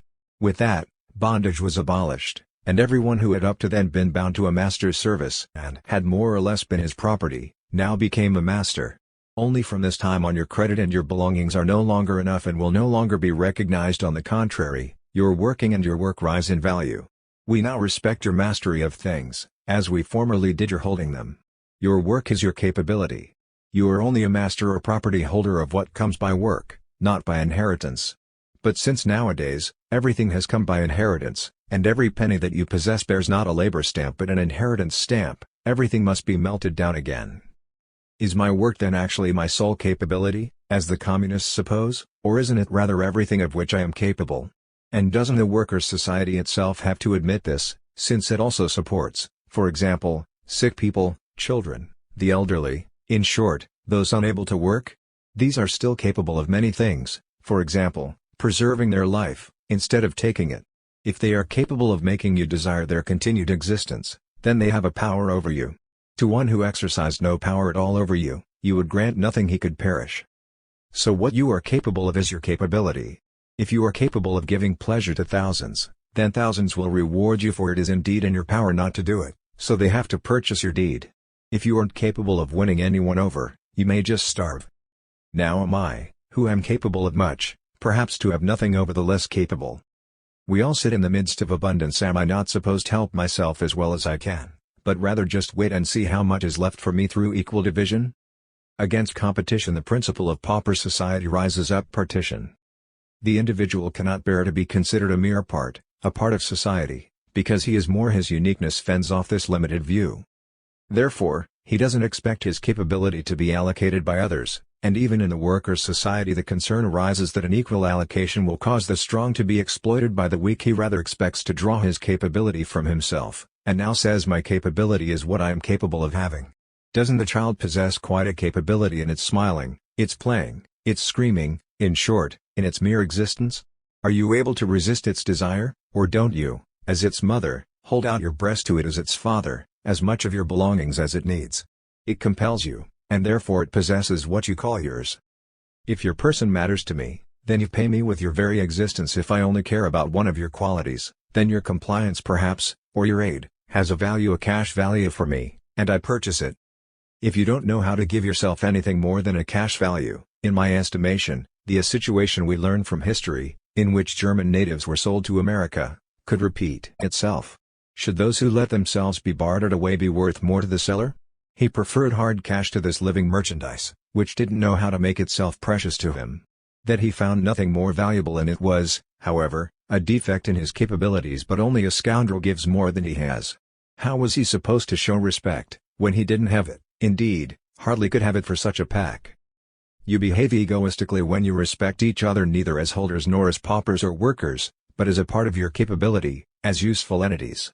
Then you will neither give anything to the holder property owner for his possessions, nor to the one who works, but only to the one who you need. The North Americans ask themselves, do we need a king? And answer, he and his work aren't worth a cent to us. If one says that competition throws everything open to all, the expression is not accurate, and one would express it better like this: it makes everything purchasable.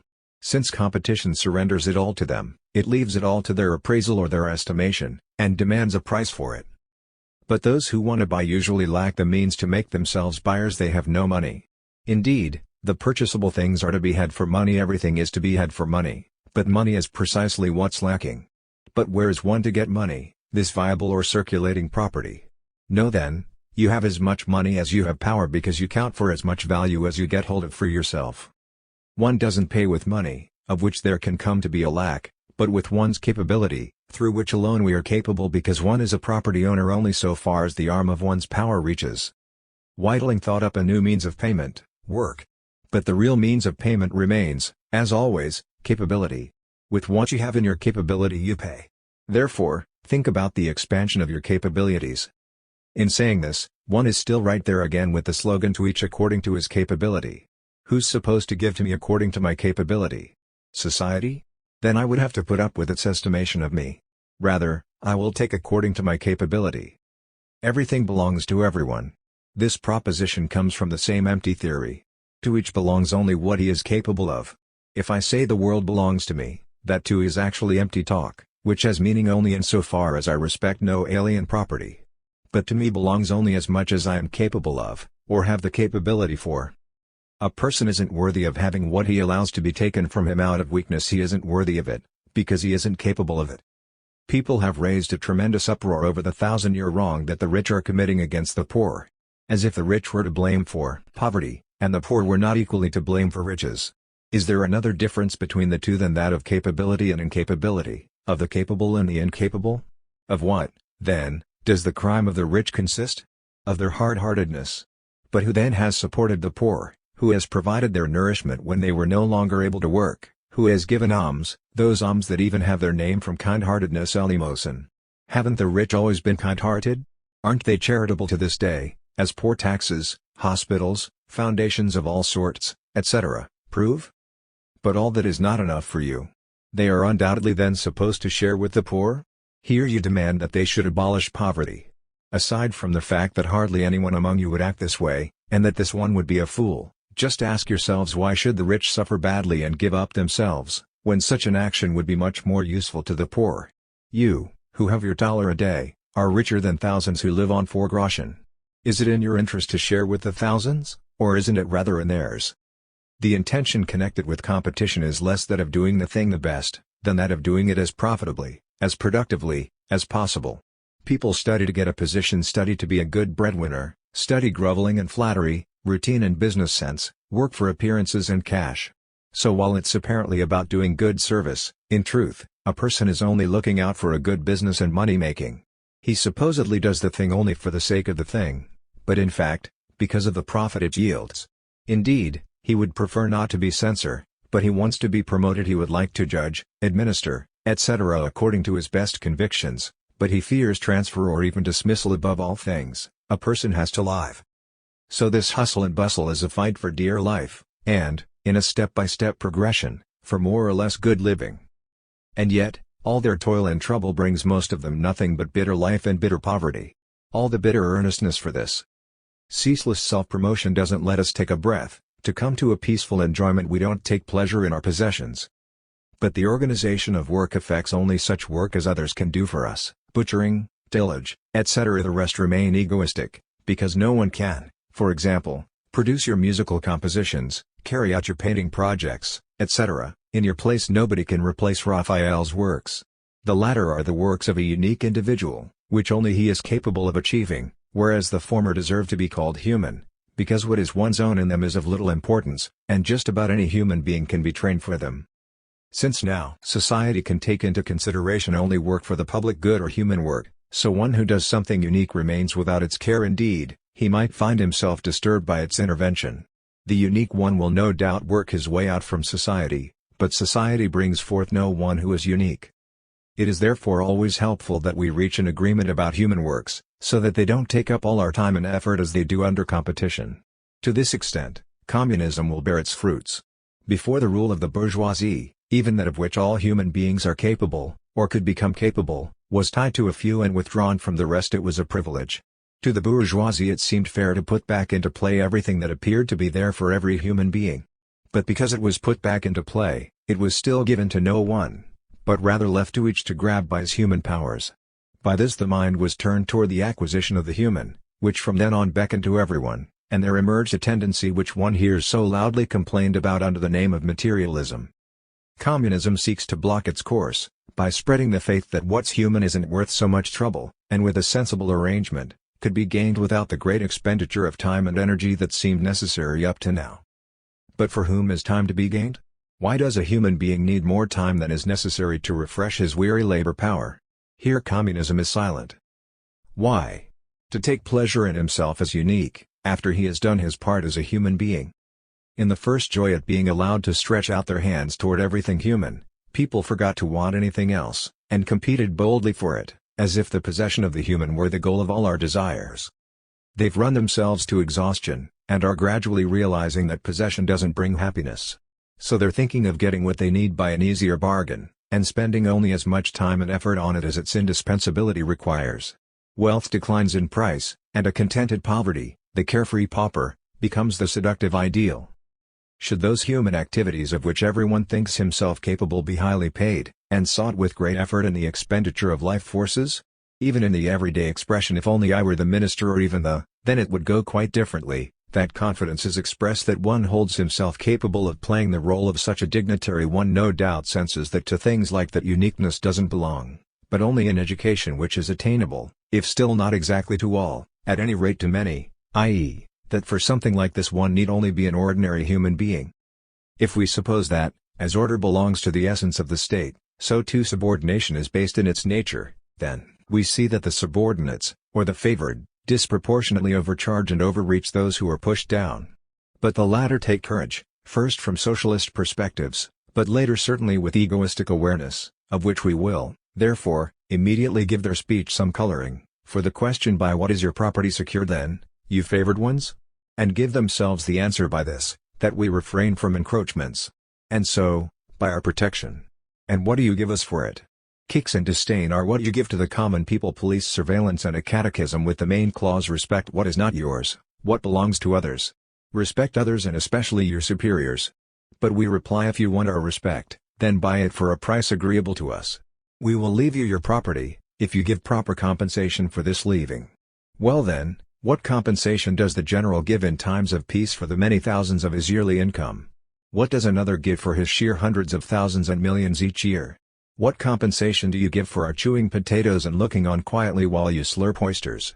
Just buy the oysters from us as dearly as we have to buy the potatoes from you, then you'll be allowed to go on eating them. Or do you think the oysters don't belong as much to us as to you? You'll cry out about violence if we help ourselves and consume them too, and you are right. Without violence, we don't get them, as you no less have them by doing violence to us. But just take the oysters already, and leave us to consider our nearer property, labor, because the other is only possession. We slave away 12 hours a day in the sweat of our brow, and you offer us a few pennies for it. Then take the same for your labor too. Don't you like that? You imagine that our labor is richly paid with that wage, while yours, on the other hand, is worth a wage of many thousands. If you didn't make yours so high, and let us make better use of ours, we would no doubt, where circumstance required it, bring about even more important things than you for the many thousands of dollars. And if you were only given wages like ours, you would soon be more diligent to get more. But if you do something that seems to us 10 and 100 times more valuable than our own labor, well then you'll also get 100 times more for it. On the other hand, we also think to produce things for you, for which you will employ us at higher than the usual daily wage. We will come to terms with each other when we are agreed on this, that neither any longer needs to donate to the other. Then we'll probably even go so far as to actually pay the cripple, the sick, and the elderly an appropriate price, so that they do not depart from us through hunger and want. Since we want them to live, it also behooves us to purchase the fulfillment of our will. I say purchase, and therefore don't mean any wretched alms. For their life is still the property of those who cannot work. If we desire, no matter for what reason, that they not withdraw their life from us, we are able to bring this about only through purchase. Indeed, perhaps we will even want a life of luxury for them. Maybe because we like having friendly faces around us. In short, we want nothing donated by you, but we will also donate nothing to you. For centuries, we have handed you alms out of good-hearted stupidity, have doled out the mite of the poor, and given the masters what isn't the masters. Now just open up your money bags. From now on our product rises quite enormously in price. We wish to take nothing at all from you, only you are to pay more for what you want to have. Well, What do you have? I have an estate of 1,000 acres. And I am your plowman, and from now on will only work your fields for $1 a day in wages. Then I'll take another. You won't find any, because we plowmen no longer do otherwise, and if one comes forward who'll take less, then he'd better beware of us. There is the housemaid who now also demands as much, and you'll no longer find any below this price. Well, then I'll go to ruin. Not so fast. You'll probably take in as much as we do, and if that isn't so, then we'll give up so much that you have enough to live like us. But I'm accustomed to living better. We have nothing against that, but it's not our problem if you have more to spare, it's all the same. Are we supposed to hire out below rates, so that you can live in luxury? The rich man always puts off the poor man with the words, "What is your need to me? See to it, how you make your way through the world, that's your affair, not mine." Well now, let's let it be our affair then, and not let the rich pilfer from us the means that we have for utilizing ourselves. But you uneducated people really don't need as much. Now, we're taking a bit more so that we can get the education that perhaps we do need. But if you bring the rich down in this way, who then will still support the arts and sciences? Oh, well, the crowd must do it if we come together. That gives a nice little sum, and anyway, you rich now only buy the most insipid books and maudlin pictures of the Mother of God or a pair of nimble dancers' legs. Oh, ill-fated equality. No, my dear old man, we care nothing for equality. We only want to count for what we are worth. If you're worth more, then you will, after all, also count for more. We only want our money's worth, and think to show ourselves worthy of what you will pay. Can the state perhaps awaken such confident courage and such strong self-esteem in the servant? Can it make a human being feel himself? Can it even just allow itself to set this goal for itself? Can it want the individual to recognize his worth and to utilize it? Let's keep the two parts of the double question separate, and see first whether the state could bring such a thing about. Since the unanimity of the plowman is required, only this unanimity can bring it about, and a state law would be bypassed in 1,000 ways through competition and in secret. But can the state tolerate it? The state can't possibly tolerate people suffering coercion from any other than itself. It, therefore, couldn't concede the self-help of the unanimous plowmen against those who wanted to hire themselves out for lower wages. Let's suppose, however, that the state made the law, and all the plowmen were in agreement with it. Could the state then tolerate it? In isolated cases, yes, but the isolated case is more than that. It is a matter of principle. It is, furthermore, about the full embodiment of self-utilization of the I, and so also of his self-esteem against the state. The communists go along this far, but as self-utilization necessarily directs itself against the state, it does so also against society, and thus reaches out beyond the commune and the communistic from egoism. Communism makes the principle of the bourgeoisie, that everyone is a holder property owner, into an irrefutable truth, into an actuality, in that now the worry about acquiring ceases and everyone has what he needs from the start. In his labor power he has his capacity, and if he doesn't make any use of it, that's his fault. The snatching and hustling comes to an end, and no competition remains, as happens so often now, without success, because with every stirring of labor a sufficient supply of what's needed is brought into the house. Only now is a person an actual holder, because what he has in his labor is a power that can no longer escape from him, as it threatened to slip away at any moment under the economy of competition. He is a carefree and secure holder. And he is precisely this, because he no longer looks for his capacity in a product, but in his own labor, in his capacity for labor, thus because he is a pauper, a person of only ideal wealth. I, however, cannot be satisfied with the little I can afford through my capability for labor, because my capability doesn't consist merely of my labor. Through labor, I can perform the official functions of a president, a minister, etc. These positions require only a general education, namely, the kind of education that is generally attainable, because general education isn't merely that which everyone has attained, but broadly that which everyone can attain. Thus, all specialized education, such as medical, military, philological education, which no educated person believes to be beyond his powers, or, broadly, only a skill possible to all. But even if everyone can hold these offices, still only the individual's unique force, which is solely his own, gives them, so to speak, life and meaning. That he doesn't administer his office like an ordinary person, but adds the capabilities of his uniqueness. He is not yet paid for this when he is generally only paid as an official or a minister.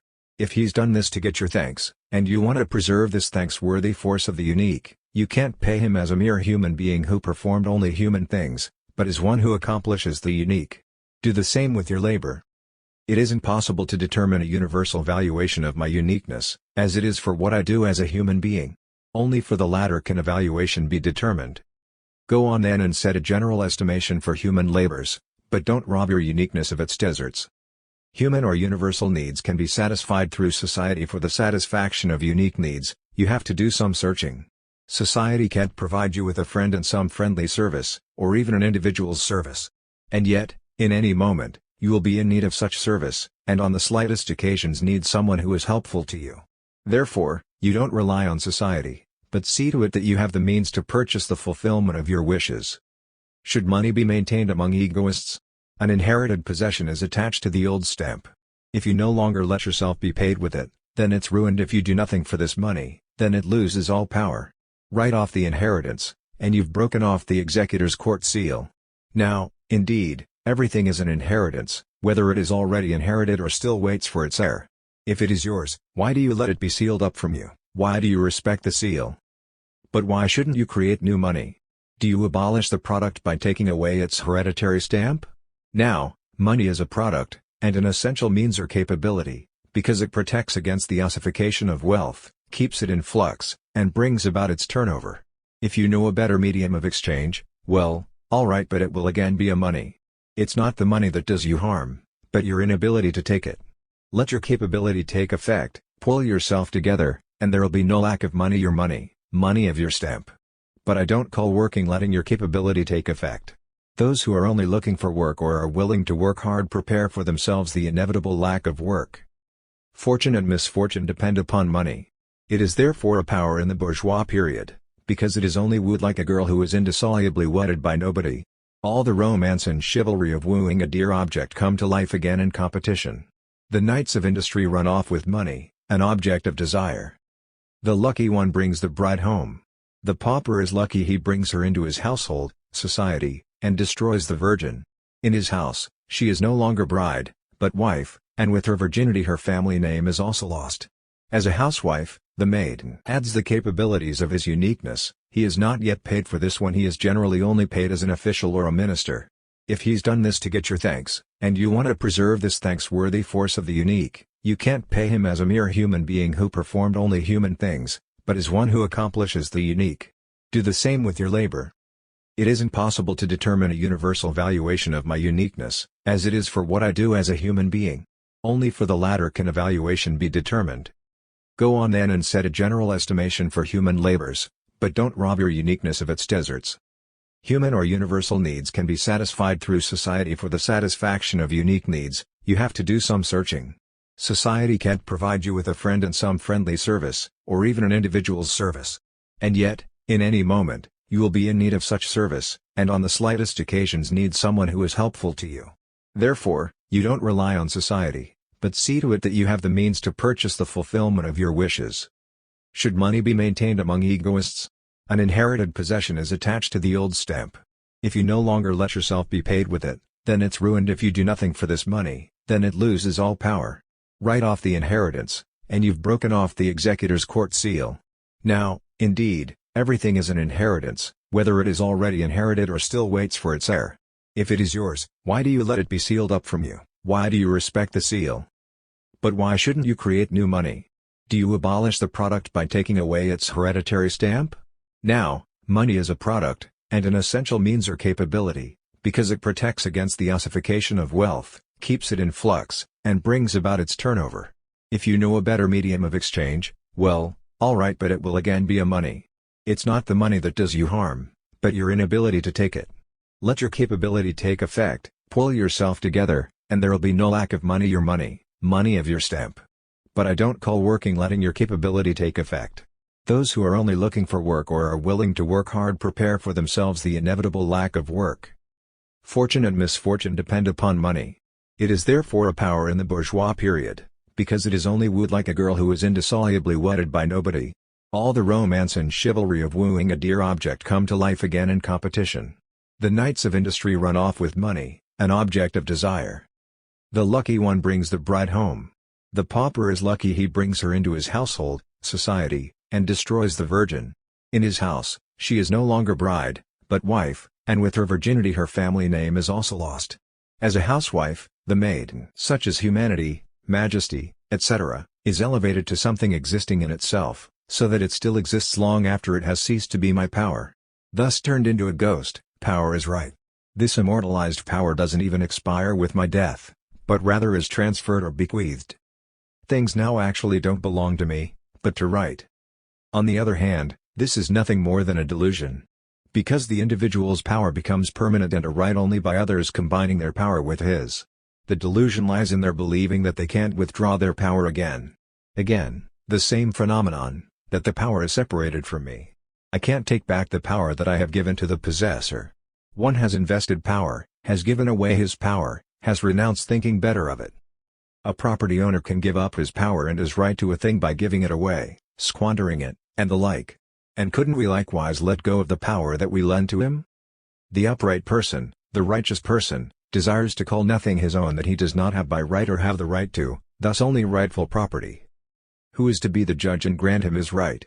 In the end, really, the human being, who grants him human rights. Then he can say, in an infinitely broader sense than Terence, humani nihil me alienum puto, i.e., the human is my property. Do what he will, from this standpoint, he won't get away from a judge, and in our time the various judges that had been chosen have set themselves against each other in two persons who are mortal enemies, namely in God and humanity. The one appeals to divine right, the other to human right or the rights of humanity. This much is clear, that in neither case does the individual entitle himself. Seek out for me an action that today would not be a violation of right. At every moment the one side tramples human rights underfoot, while the opposing side can't open its mouth without bringing forth a blasphemy against divine right. Give alms, then you mock human rights, because the relationship between the beggar and the benefactor is an inhuman one. Utter a doubt, then you sin against divine right. Eat dry bread with satisfaction, then you violate human rights with your equanimity. Eat it with dissatisfaction, then you revile divine right with your reluctance.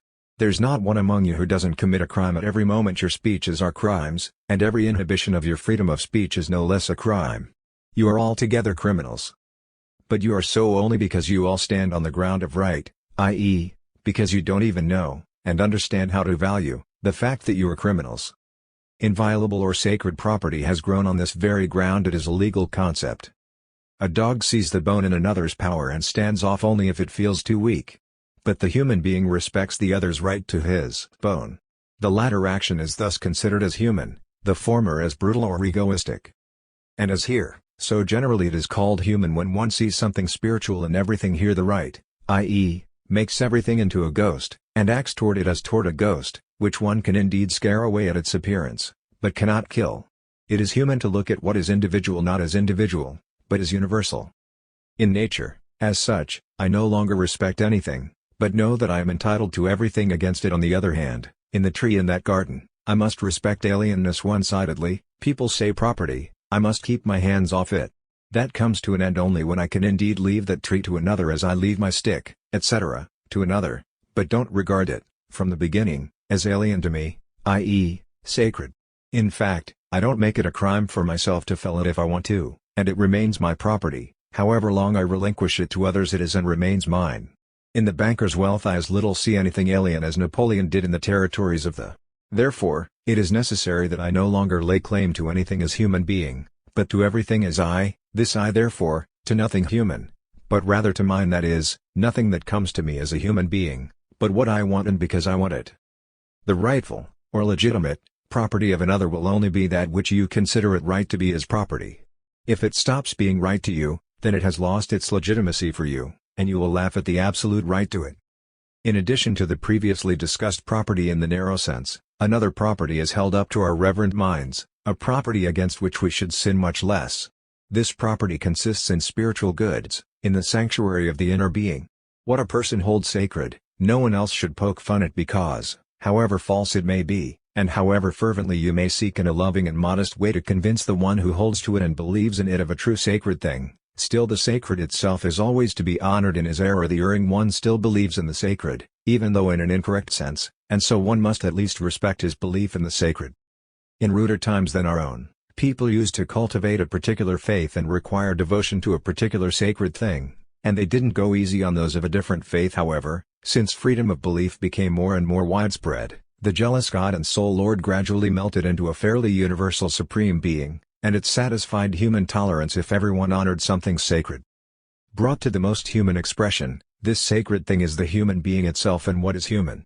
With the deceptive appearance, as if the human were entirely our own and free from all the otherworldliness with which the divine is tainted, indeed as if the human being were as valuable as you or I, the proud delusion may arise that the words are no longer about a sacred thing and that we now feel ourselves at home everywhere and no longer in the unearthly realm, i.e., in the sacred and in sacred awe and the raptures over humanity discovered at last the egoistic cry of pain gets ignored, and the phantasm that had become so familiar gets taken for our true I. But humanus is the saint's name see Gouda, and the humane is only the most refined sanctity. The egoist says just the opposite. Precisely because you hold something sacred, I poke fun at you, and, even if I respected everything else about you, your sanctuary is precisely what I would not respect.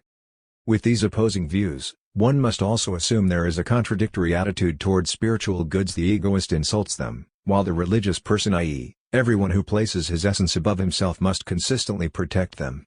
But which kind of spiritual goods are supposed to be protected, and which left unprotected, depends entirely on the concept one forms of the Supreme Being, and the one who reveres God, for example, has more to protect than the one who reveres humanity the liberal.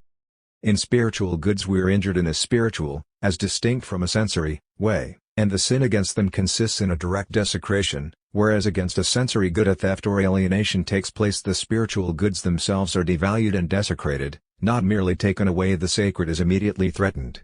The words irreverence and impudence refer to everything a person can commit as a crime against spiritual goods, i.e., against all that is sacred for us, and mockery, insult, contempt, doubt, and the like are only different shades of criminal impudence. That desecration can be practiced in the most varied way will be passed over here, and by preference only the desecration which threatens the sacred with danger through an unrestricted press will be mentioned.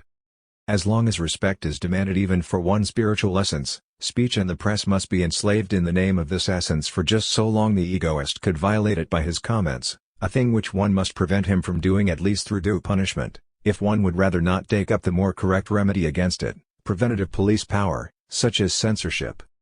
What a sighing for freedom of the press! What then is the press supposed to be freed from? Surely from any dependence, adherence, and servitude. But to break oneself free of that is everyone's affair, and it can be assumed with certainty that if you have liberated yourself from servitude, that what you compose and write will also belong to you as your own, instead of having been thought and drawn up in the service of some power. What can a believer in Christ say and have printed, that would be freer from this belief in Christ than he himself is? When I cannot and am not allowed to write something, perhaps the immediate fault lies with me. As little as this seems to hit on the matter, so near, nonetheless, is the application found. Through a press law I draw a boundary for my publications, or let one be drawn, beyond which wrong and its punishment follow. I myself limit myself.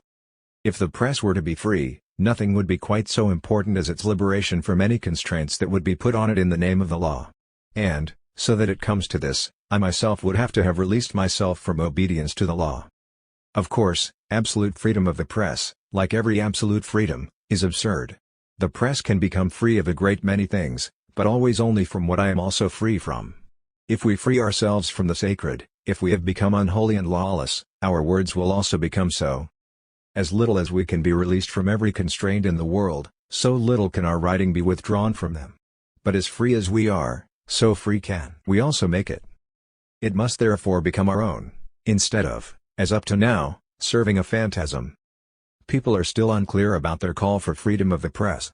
What they ostensibly demand is that the state should set the press free, but what they actually want, without knowing it themselves, is for the press to be free from the state, or rid of the state. The former is a petition to the state, the latter is an insurrection against the state. As a request for a right, even as a serious demand for the right to a free press, it presumes the state to be the giver, and can only hope for a gift, an authorization, a top-down enforcement. It's possible, no doubt, that a state would act so senselessly as to grant the demanded gift, but you can bet everything that the recipients won't know how to use the gift. As long as they regard the state as a truth, they will not violate this sacred thing and will call for a punitive press law against anyone who would dare to do this. In a phrase, the press won't become free from what I am not free from. With this, do I perhaps show myself as an opponent of freedom of the press? On the contrary, I only maintain that you will never get it, if you want only this, freedom of the press, i.e., if you only aim at unrestricted permission. Just go on begging for this permission. You can wait forever for it, since there is no one in the world who can give it to you. So long as you want to get yourself authorized for the use of the press by permission, i.e., freedom of the press, you live in vain hope and complaint. Nonsense. You, who harbor such thoughts as stand in your book, can yourself unfortunately bring them to the public only through a lucky accident or by stealth, and still will you rail against one who goes on urging and badgering his own state until it gives the refused permission. But an author addressed in this way would perhaps, since the impudence of such people goes far, answer as follows: ponder your words carefully.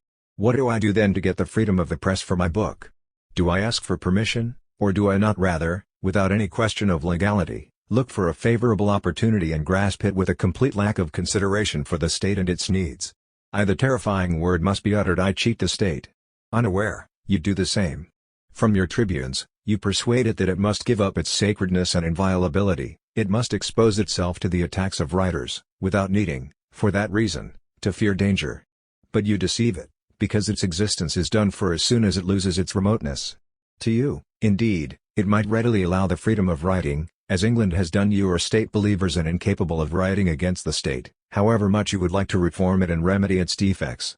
But what if the opponents of the state made use of free speech and, with relentless reason, attacked church, state, morals, and everything sacred?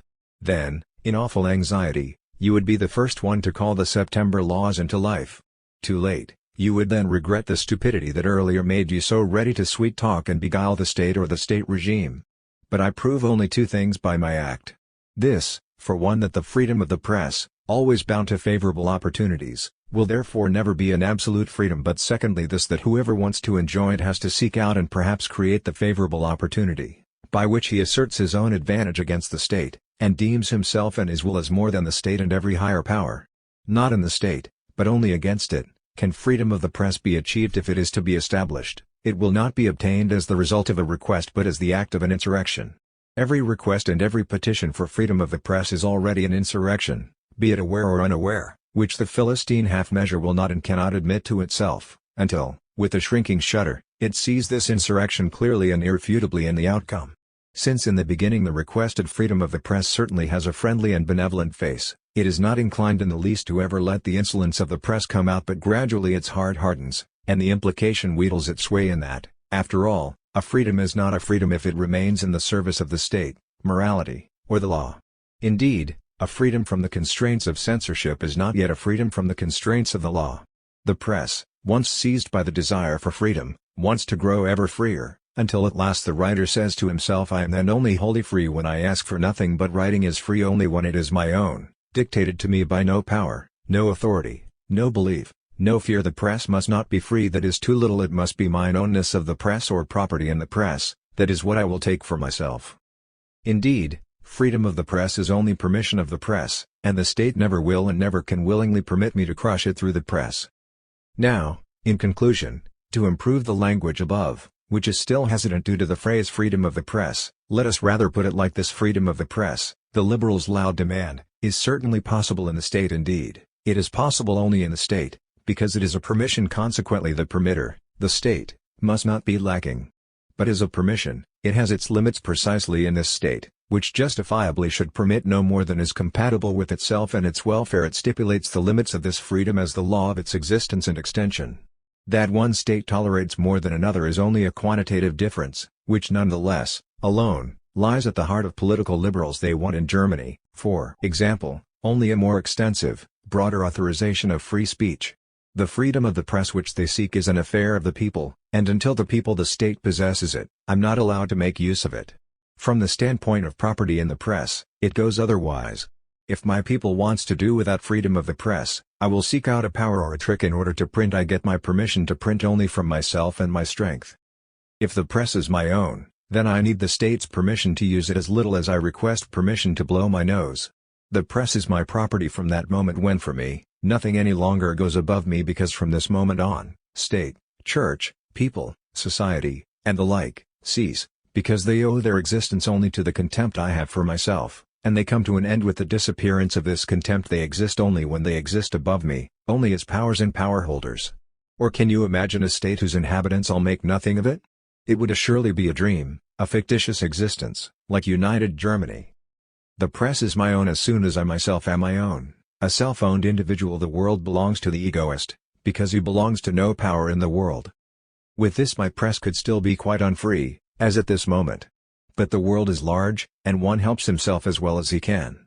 If I were willing to give up the property of my press, I could easily reach the point where I may everywhere get as much printed as my fingers produced. But since I want to assert my property, I necessarily have to pull a fast one on my enemies.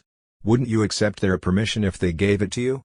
Certainly, with joy, because their permission would be proof that I've deceived them and set them on the road to ruin. I'm not concerned about their permission, but all the more for their stupidity and their defeat. I don't pursue their permission, as if I'd sweet-talked myself, like the political liberals, that we both, they and I, could get along with each other peacefully, side by side, indeed, probably even raise and support each other, but rather I pursue it to make them bleed to death, so that the permitters themselves finally cease. I act as a deliberate enemy, outsmarting them and using their imprudence. The press is mine when I acknowledge no judge whatever over its use except myself, i.e., when I no longer write what morality, religion, respect for state laws, and the like determine, but what I and my egoism decide. What response do you have for him now, he who gives you such an impudent answer? Perhaps we could pose the question most eloquently as follows: whose is the press, the people's states, or mine? The political sorts on their side intend nothing more than to free the press from the personal and arbitrary interferences of those who hold power, without noticing that to be actually open to everybody, it would also have to be free from the laws, i.e., from the will of the people, the will of the state. They want to make it a people's affair. But having become the people's property, it is still far from being mine, rather it retains for me the subordinate meaning of a permission. The people acts as judge over my thoughts, for which it holds me accountable or responsible. Jurors, when their fixed ideas are attacked, have heads and hearts just as hard as the most bull-headed despots and their slavish officials. In Die Liberalen Bestrebung, Edgar Bauer asserts that freedom of the press is impossible in the absolutist and the constitutional state, whereas in the free state it finds its place. Here, the text says, it is recognized that the individual, since he is no longer an individual but a member of a true and rational universality, has the right to express himself. So not the individual, but rather the member has freedom of the press. But if, for the purpose of getting freedom of the press, the individual must first give proof of his belief in the universal, in the people, if he doesn't have it through his own power, then it is a people's freedom, a freedom that is granted to him for the sake of his belief, his membership. On the contrary, it is precisely as an individual that each one can avail himself of the freedom to express himself. But he doesn't have the right. That freedom is certainly not his sacred right. He only has the power, but the power alone makes him the owner. I don't need any license for freedom of the press, don't need the consent of the people for it, don't need the right to it, nor any justification. Freedom of the press, like every other freedom, I also have to take. The people, as the sole judge, cannot give it to me.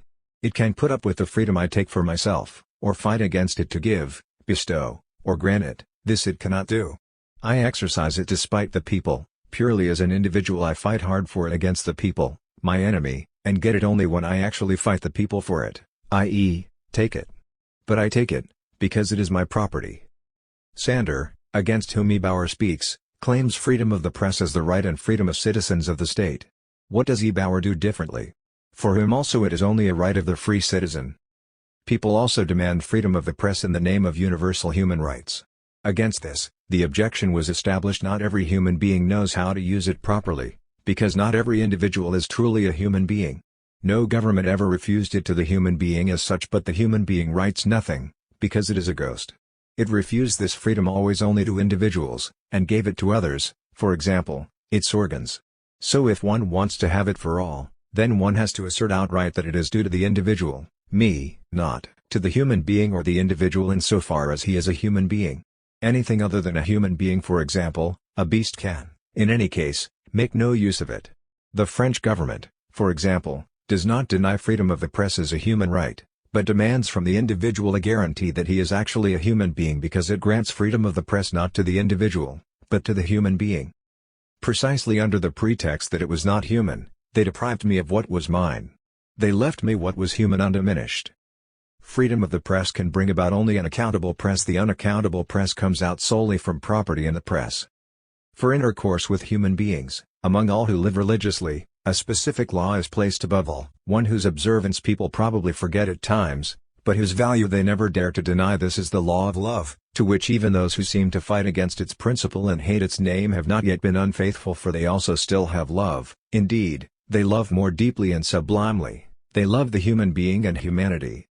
If we formulate the meaning of this law, It will be something like this: every man must have a something that is more to him than himself.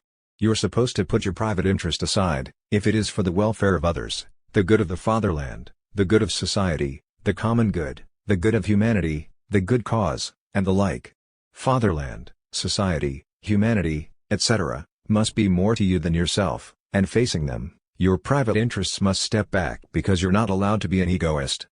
Love is a far-reaching religious demand, which is not limited, for instance, to the love of God and the human being, but is on top in every respect.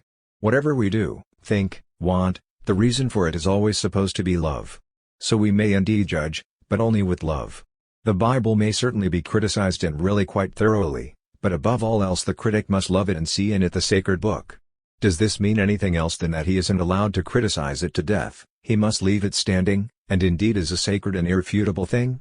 Also, in our criticism of human beings, love is to remain the unchanged root.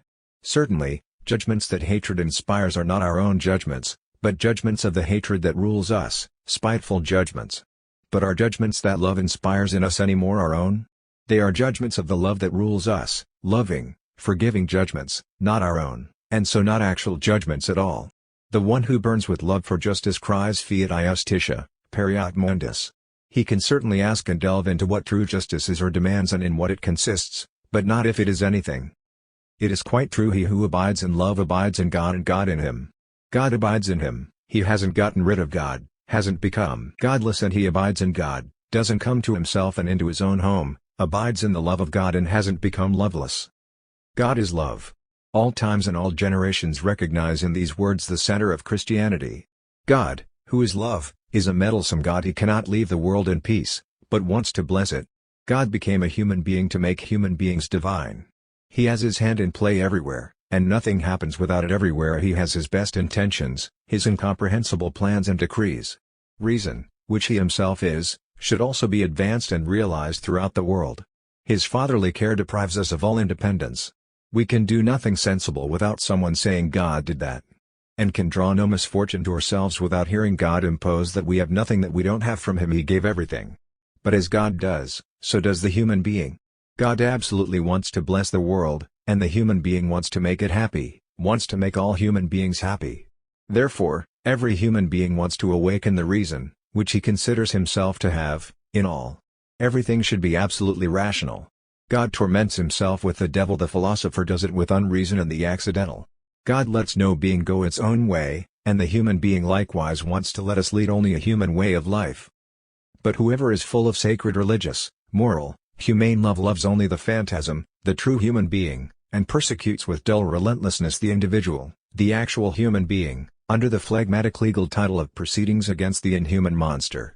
He finds it laudable and indispensable to practice ruthlessness in the harshest measure because love of the phantasm or the universal commands him to hate the unghostly, i.e., the egoist or individual. That is the meaning of the famous love phenomenon that people call justice.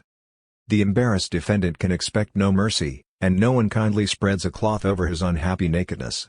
Without emotion the strict judge strips the last rags of excuse from the body of the poor accused one. Without compassion the jailer drags him into his gloomy dwelling. Without forgiveness, when the time of punishment ends, the jailer thrusts the stigmatized one back out among human beings who spit on him with contempt, his good, loyal, Christian brethren.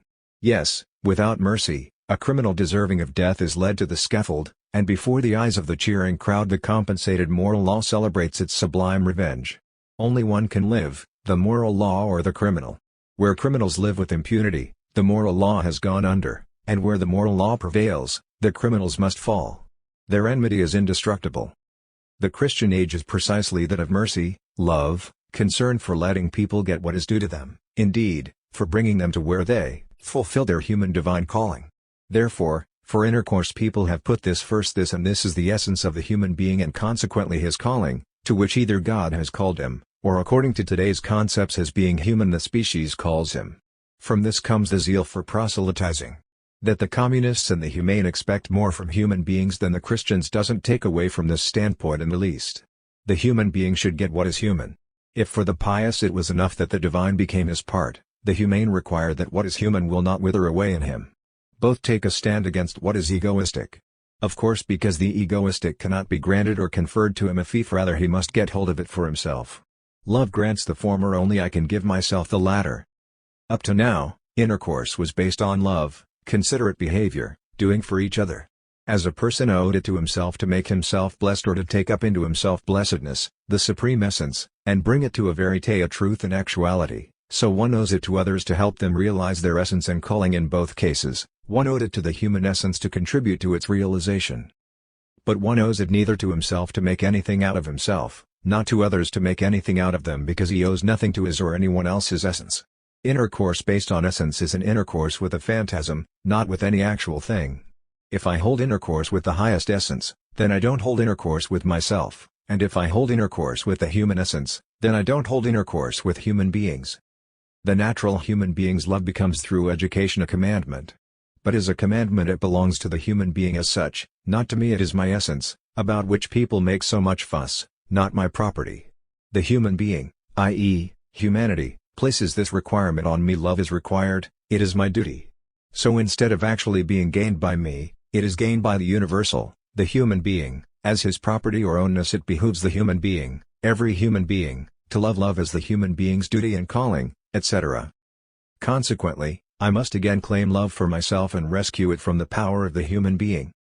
What was originally mine, but by chance, instinctively, was conferred to me as the property of the human being. I became a fief holder when I loved, I became the vassal of humanity, only a specimen of this species, and in loving acted not as I, but as a human, as a specimen of the human being, i.e., humanly.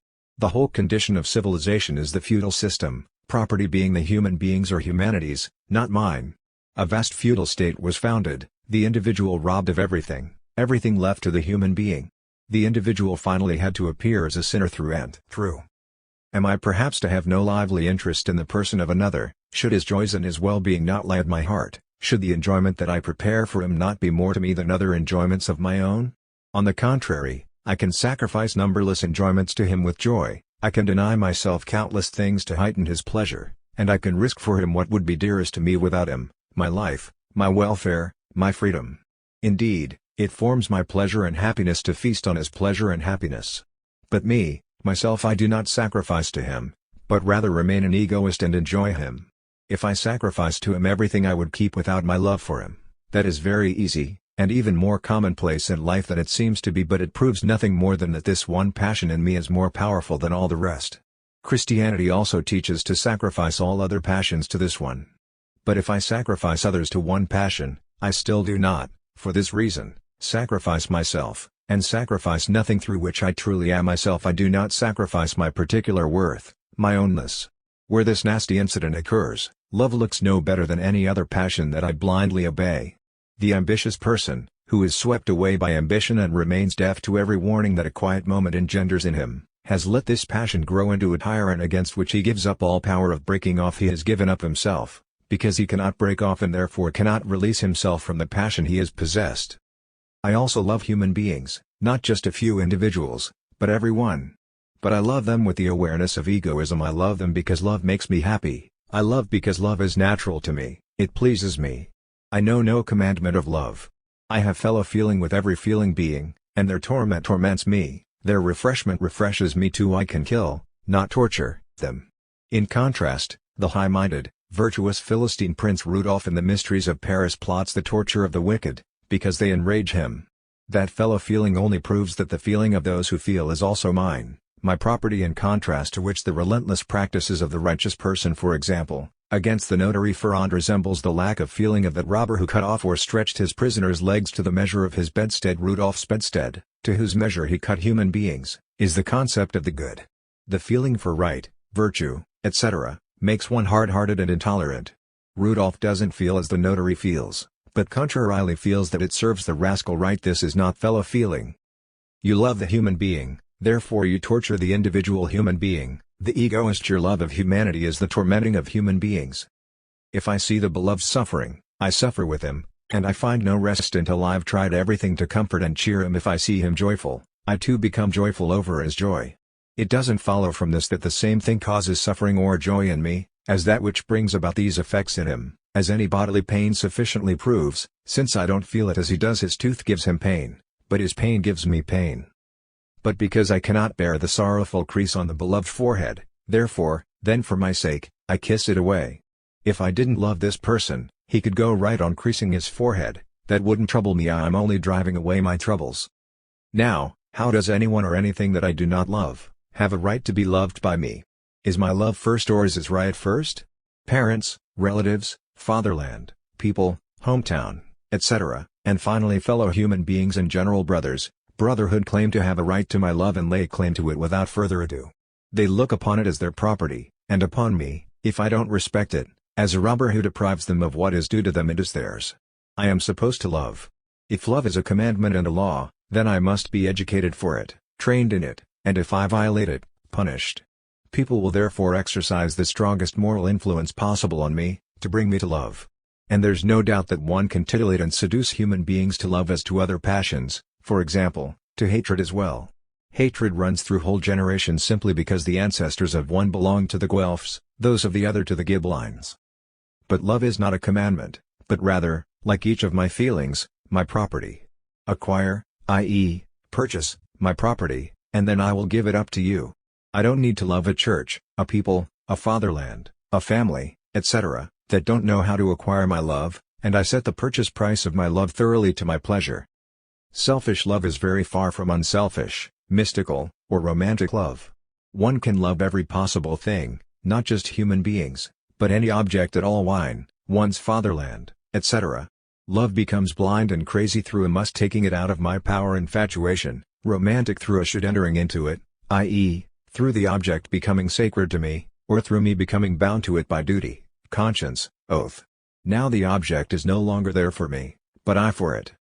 Love is a case of being possessed, not as my feeling as such. I prefer to keep them in my possession as property, but through the alienness of the object. Thus, religious love consists precisely in the commandment to love the sacred one in the beloved, or to cling to a sacred one for unselfish love. There are absolutely lovable objects for which my heart is supposed to beat, for example, fellow human beings, or the spouse, relatives, etc. Sacred love loves the sacred in the beloved, and therefore also strives more and more to make the beloved into a sacred being, for example a human being. The beloved is an object that I should love. He is not an object of my love on account of, because of, or through my loving him, but is an object of love in and of himself.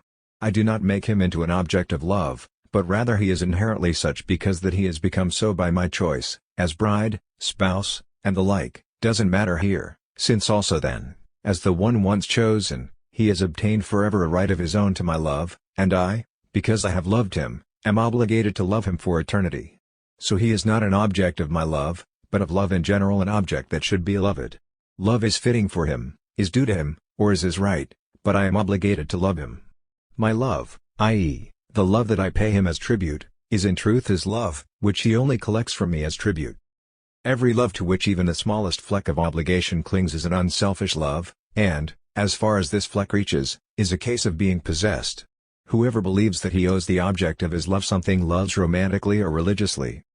For example, family love, as it is usually understood as filial piety, is a religious love of the fatherland, preached as patriotism. Likewise, all our romantic love moves in the same pattern everywhere: the hypocrisy, or rather the self-deception, of an unselfish love, an interest in the object for the object's sake and not for my sake and mine alone. Religious or romantic love is distinguished from sensual love certainly by the difference of the object, but not by the dependence of the relationship to it. In the latter respect, both are cases of being possessed, but in the former regard, one of the objects is profane, the other sacred. The domination of the objects over me is in both cases the same, except that in one instance it is a sensuous one, in the other instance a spiritual ghostly one. My love is my own only when it consists altogether in a selfish and egoistic interest, and so the object of my love is actually my object or my property. I owe my property nothing and have no obligation to it, as little as I have an obligation to my eye. If I still tend it with the greatest care, I do so for my sake. Antiquity lacked love as little as the Christian era. The love God is older than the God of love. But the condition of being mystically possessed belongs to the moderns. The condition of being possessed by love lies in the alienation of the object, or in my powerlessness against its alienation and superior power. For the egoist, nothing is so high that he would humble himself before it, nothing so independent that he would live for the love of it, nothing so sacred that he would sacrifice himself to it. The egoist's love wells up from selfishness, flows in a bed of selfishness, and empties back into selfishness. Can this still be called love? If you know another word for it, Go ahead and choose it then. The sweet word love may wither with the dead world for now, I at least find none in our Christian language, and therefore stick with the old sound and love my object, my property. Only as one of my feelings do I cherish love, but as a power over me, as a divine power Feuerbach, as a passion that I should not avoid, as a religious or moral duty I despise it. As my feeling, it is mine as a principle to which I dedicate and give over my soul, it is a master and divine, just as hatred as a principle is diabolical, the one no better than the other. In short, egoistic love, i.e., my love, is neither holy nor unholy, neither divine nor diabolical. A love that is limited by faith is an untrue love. The sole limitation that does not contradict the essence of love is the self-limitation of love by reason, by intelligence. Love that disdains the rigor, the law, of intelligence, is theoretically a false, and practically a ruinous, love. So love is in its essence rational. So thinks Feuerbach. The believer, on the contrary, thinks that love is in its essence believing. The former rails against irrational, the latter against unbelieving, love. For both, it can at most count as a splendid vitium. Don't both allow love to exist, even in the form of unreason and unbelief? They dare not say, irrational or unbelieving love is nonsense, is not love, as little as they want to say irrational or unbelieving tears are not tears. But if even irrational, etc., love must count as love, and if they are nevertheless supposed to be unworthy of the human being, then this simply follows: love is not the highest thing, but rather reason or faith. Even the unreasonable and the unbelieving person can love, but love only has worth when it is that of a rational or a believing person. It is an illusion when Feuerbach calls love's rationality its self-limitation. The believer could with equal right call faith its self-limitation. Irrational love is neither false nor ruinous, it does its service as love. Toward the world, and especially toward human beings, I am supposed to assume a particular feeling, and meet them with love, with the feeling of love, right from the start. Admittedly, in this there is far more caprice and self-determination revealed than when I let the world assail me with all possible feelings, and remain exposed to the most muddled and random impressions. I go to the world rather with a preconceived feeling, a prejudice as it were, and a preconceived opinion. I have determined my behavior toward it in advance, and, despite all its challenges, feel and think about it only as I have once determined to feel. I safeguard myself against the world's domination through the principle of love, for, come what may, I love. The ugly, for example, makes a disgusting impression on me, but, determined to love, I master this impression, as with any antipathy. But, the feeling to which I have determined and condemned myself from the start is a close-minded feeling, because it is a predestined one from which I myself cannot get away or which I cannot renounce. Because it's preconceived, it is a prejudice. I no longer reveal myself in front of the world, but rather my love reveals itself. Indeed, the world does not rule me, but so much the more inevitably the spirit of love rules me. I have overcome the world, to become the slave of this spirit. If earlier I said, I love the world, now I add as well, I don't love it, because I annihilate it. As I annihilate myself, I break it up. I don't limit myself to one feeling for human beings, but give free play to all of which I am capable. How should I not dare to express it in all its stridency? Yes, I use the world and human beings. In this way I can keep myself open to every impression without being torn away from myself by one of them. I can love with all my heart, and let the most consuming glow of passion burn in my heart, without taking the beloved for anything other than nourishment for my passion, on which it always refreshes itself anew. All my care for him counts only for the object of my love, only for him whom my love needs, only for him whom I ardently love. How indifferent he would be to me without this my love! I only feed my love with him, I use him only for this, I enjoy him. Let's choose another obvious example. I see how people are frightened in dark superstition by a swarm of ghosts. If, in accordance with my strengths, I perhaps allow a bit of daylight to fall on the nocturnal phantasmagoria, is it because love for you inspires this in me? Do I write out of love for human beings? No, I write because I want to give my thoughts an existence in the world, and even if I foresaw that these thoughts would take away your rest and peace, even if I saw the bloodiest wars and the destruction of many generations sprouting from this seed of thought, still I would scatter it. Do with it what you will and can, that's your affair, and I don't care. You'll perhaps only have sorrow, struggle and death from it, a very few will draw joy from it. If your welfare lay at my heart, then I'd act like the Church did, which withheld the Bible from the laity, or the Christian governments, which make it a sacred duty to protect the common people from bad books. But it's not only not for your sake, but also not for the truth's sake that I express what I think. No. I sing as the bird sings. That lives up in the tree. The song that from its throat springs. pays well for any fee. I sing because I am a singer. But I use you for it, because I need ears. When the world gets in my way, and it gets in my way everywhere, then I consume it to quiet the hunger of my egoism. You are nothing for me but my food, just as I am also fed upon and consumed by you. We have only one relationship to each other, that of usefulness, usability, advantage. We owe each other nothing, because what I seem to owe to you, I owe at most to myself. If I show you a cheerful expression in order to likewise cheer you up, then your cheerfulness matters to me, and my expression serves my wish I do not show it to thousands of others, whom I have no intention of cheering up. One must be brought up into the love that is based on the human essence, or, in the ecclesiastical and moral period, lies on us as a commandment. In what way moral influence, the main ingredient of our upbringing, seeks to control human intercourse will be considered here with egoistic eyes in at least one example. Those who bring us up take care early to cure us of lying and to impress on us the principle that one must always tell the truth. If they made self-interest the basis for this rule, then everyone would readily understand how by lying he forfeits the confidence in him that he wants to awaken in others, and how correct the saying proves no one believes a liar, even when he tells the truth. But at the same time, he would also feel that he had to meet with truth only those whom he has authorized to hear the truth. If a spy goes in disguise through the enemy camp and someone asks who he is, the questioners are certainly authorized to ask for his name, but the disguised man does not give them the right to learn the truth from him. He tells them what he wants, but not the correct thing. And yet morality demands you should not lie. Morality entitles those people to expect the truth, but I do not entitle them to it, and I acknowledge only the right that I grant.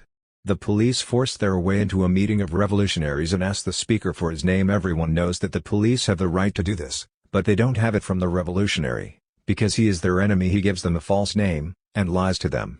And the police also don't act so foolishly as to count on the veracity of their enemies. On the contrary, they don't believe without further details, but rather investigate the person questioned if they can. Indeed, the state proceeds everywhere without belief against persons, because in their egoism it recognizes its natural enemy. It demands without exception an ID card, and those who can't identify themselves fall prey to an investigative inquisition. The state does not believe or trust the individual, and so presents itself to him in the code of behavior of lying. It trusts me only when it has convinced itself of the truth of my statement, for which often no other means remains to it but the oath. How clearly this also proves that the state does not count on our veracity and credibility, but rather on our interest, our selfishness. It relies on our not wanting to have a falling out with God over a perjury. Now imagine a French revolutionary who among friends would let fall the well-known phrase, "The world will have no peace until the last king is hanged with the guts of the last priest." At that time the king still had all the power, and when the statement is betrayed by an accident, but without anyone being able to produce witnesses, they demand a confession of the defendant. Should he confess or not? If he denies, he lies and is left unpunished. If he confesses, he is honest and gets beheaded. If the truth is above all else for him, well then, he dies. Only a wretched poet could try to make a tragedy out of the end of his life, because what interest is there in seeing how a person succumbs from cowardice? But if he had the courage not to be a slave of truth and honesty, he would ask something like this: why do the judges need to know what I said among friends? If I wanted them to know it, then I would have said it to them, as I said it to my friends. I don't want them to know it. They force their way into my confidence when I haven't called them to it and made them my confidants. They will to learn what I will conceal. Well, come on then, you who will to break my will with your will, and try your arts. You can afflict me with torture, you can threaten me with hell and eternal damnation, you can wear me down so much that I make a false oath, but you shall not squeeze the truth out of me, since I will lie to you, because I have given you no claim and no right to my honesty. Let God, who is truth, look down ever so threateningly upon me, let lying come ever so hard to me, still I have the courage of the lion. Even if I were tired of my life, even if nothing seemed more welcome to me than your executioner's sword, you still would not have the pleasure of finding me a slave of truth, who through your priestly arts you've made a traitor to his will. When I spoke those treasonous words, I willed that you would know nothing about them. I hold to the same will now, and don't let the curse of the lie frighten me. So Sigismund is not a pathetic wretch because he broke his princely word, but rather he broke his word because he was a wretch. He could have kept his word and would still have been a wretch, a slave of the priests. Luther, driven by a higher power, was unfaithful to his monastic vow. He became so for God's sake. Both broke their oath as possessed people. Sigismund, because he wanted to appear as an honest adherent of the divine truth, that is of the true, genuinely Catholic faith. Luther, to bear witness to the gospel honestly and with all truth, with body and soul. Both perjured themselves to be honest toward a higher truth. It's just that the priests absolved the former, the latter absolved himself. What else did both comply with than what is contained in the apostolic words, "You have not lied to men, but to God"? They lied to human beings, broke their oath in the eyes of the world, in order not to lie to God, but to serve Him. So they show us a way that one is supposed to hold to the truth before human beings. To God's glory and for God's sake, a breach of oath, a lie, a prince's word broken. Now how about if we changed things a bit and wrote perjury and lying for my sake? Wouldn't that be to recommend every despicable act? It certainly seems so, but in this it is altogether like the "for God's sake." Because hasn't every despicable act been committed for God's sake, all the scaffolds filled for His sake, all the autos de fe held for His sake, all the dulling of the mind introduced for His sake? And still today don't they bind the minds of tender children through religious education for God's sake? Didn't they break sacred vows for His sake, and don't missionaries and priests go out every day to get Jews, heathens, Protestants, or Catholics to betray the faith of their fathers for His sake? And that's supposed to be worse with the "for my sake"? What then does "on my behalf" mean? Here people immediately think of filthy profit. But the one who acts from love of filthy profit indeed does it on his own behalf, since in any case there is nothing that one does not do for his own sake, among other things, everything done for the glory of God, but because he seeks profit. He is a slave of profit, not beyond profit. He is one who belongs to profit, to the money bag, not to himself. He is not his own. Doesn't a person whom the passion of greed rules follow this master's orders, and if one time a weak good-naturedness creeps over him, doesn't this appear as an exceptional case of precisely the same sort as when devout believers are sometimes abandoned by their Lord's guidance and beguiled by the wiles of the devil? So a greedy person is not a self-owned person, but a slave, and he can do nothing for his own sake, without at the same time doing it for his master's sake, precisely like the God-fearing person.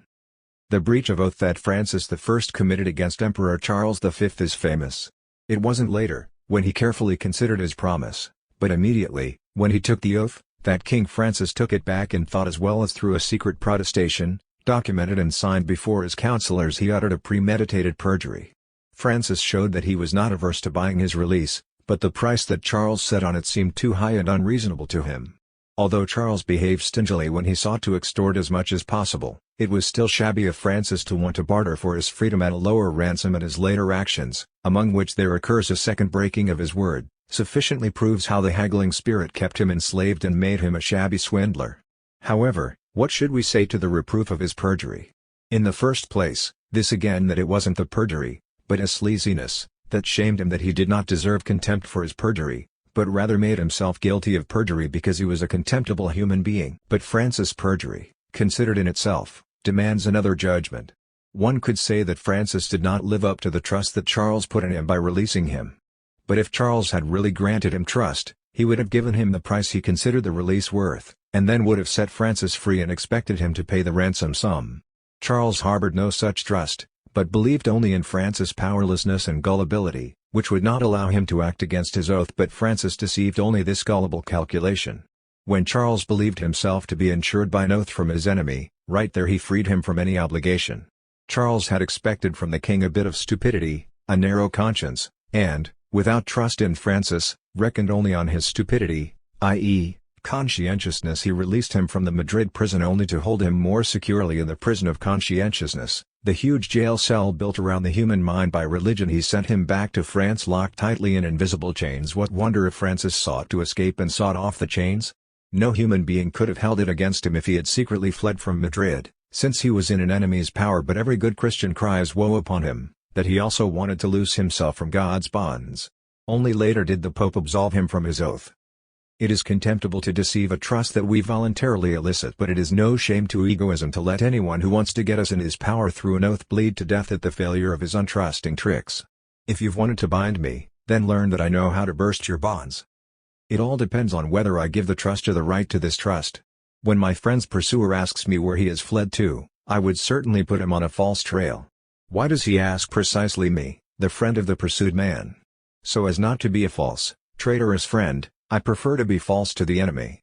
I could certainly with courageous conscience answer, I will not tell. So Ficta decides the case in this way. I would vindicate my love of truth and do for my friend pretty much nothing, because if I don't mislead the enemy, he may accidentally take the right road, and my love of truth would have betrayed my friend, because it prevented me from the courage of lying.